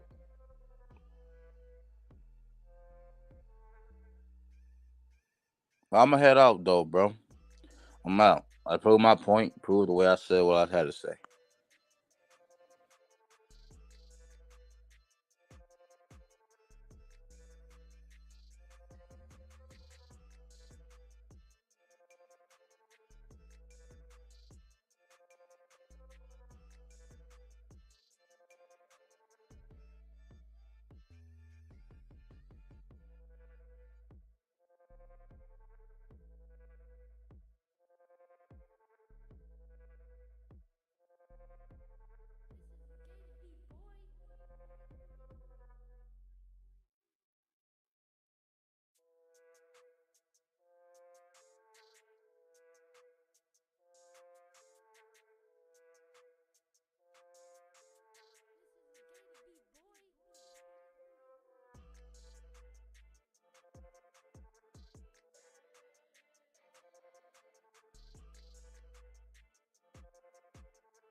Mike, Francois Botha, 6-1 underdog. Are there any concerns on your part? I don't know anything about that. I don't know nothing about numbers. I just know what I can do. How about kill this mother? Well, it. It's a fight, so whatever happens, happens. Mike, why do you have to talk like that? Well, I'm talking to you the way I want to talk to you. Do you have a problem? Turn off your station. You know what? I think we'll end the discussion right now. Then we could. You got it. Have a nice fight, Mike. Off. Crawford is a master. Mike, Francois Botha, 6-1 underdog. Are there any concerns on your part? I don't know anything about that. I don't know nothing about numbers. I just know what I can do. How about kill this mother? Well, it. It's a fight, so whatever happens, happens. Mike, why do you have to talk like that? Well, I'm talking to you the way I want to talk to you. Do you have a problem? Turn off your station. You know what? I think we'll end the discussion right now. Then we could. You got it. Have a nice fight, Mike. Off. 10 toes down, ends don't lie, I need mines right now. I took my time, put it all on the line. Swallow my pride and still can't be denied. I been about mine, 10 toes down, ends don't lie, I need mines right now. I took my time, put it all on the line. Swallow my pride and still can't be denied. Heard pussy niggas talking, saying Kingston just an old nigga. 10 toes down, that nigga Kingston still fold niggas. Never been no hoe nigga, just watch the money tree grow big. And I be goddamn if I depend on hoes like a nothing ass little broke nigga. Ain't no respect, yeah the game switch. Most of these niggas be shameless. Type of niggas be ducking fights, but then put your hands on your main bitch. That's some lame shit. Same niggas that I came with, that CBD Marvin and FOFK say fucking nigga, that's the same flick. Wouldn't switch it up and wouldn't change shit. Fuck boys got the game bent. Talking down like he can't be touched, but a nigga like me make it famous. Gotta follow up and get back to business. Got that hard white, that's that Kathy Griffin. Go all night just to stack commission. If I fall, might just have to slap the clip. And y'all sound live, but it's a fact efficient. Full paper chase, that's my active mission. Stay hustle mode, never slacking with. Stay on code about that action, nigga. Get the clapping, nigga. Just the 80s, baby. That's the crazy thing. Niggas quick to hop up on the gravy train. Trying to ride my wave, I'm too wavy, man. And I never let a bitch nigga blame me, man. 10 toes down, ends don't lie. I need mines right now. I took my time, put it all on the line. Swallow my pride and still can't be denied. I been about mine, 10 toes down, ends don't lie. I need mines right now. I took my time, put it all on the line. Swallow my pride and still can't be denied.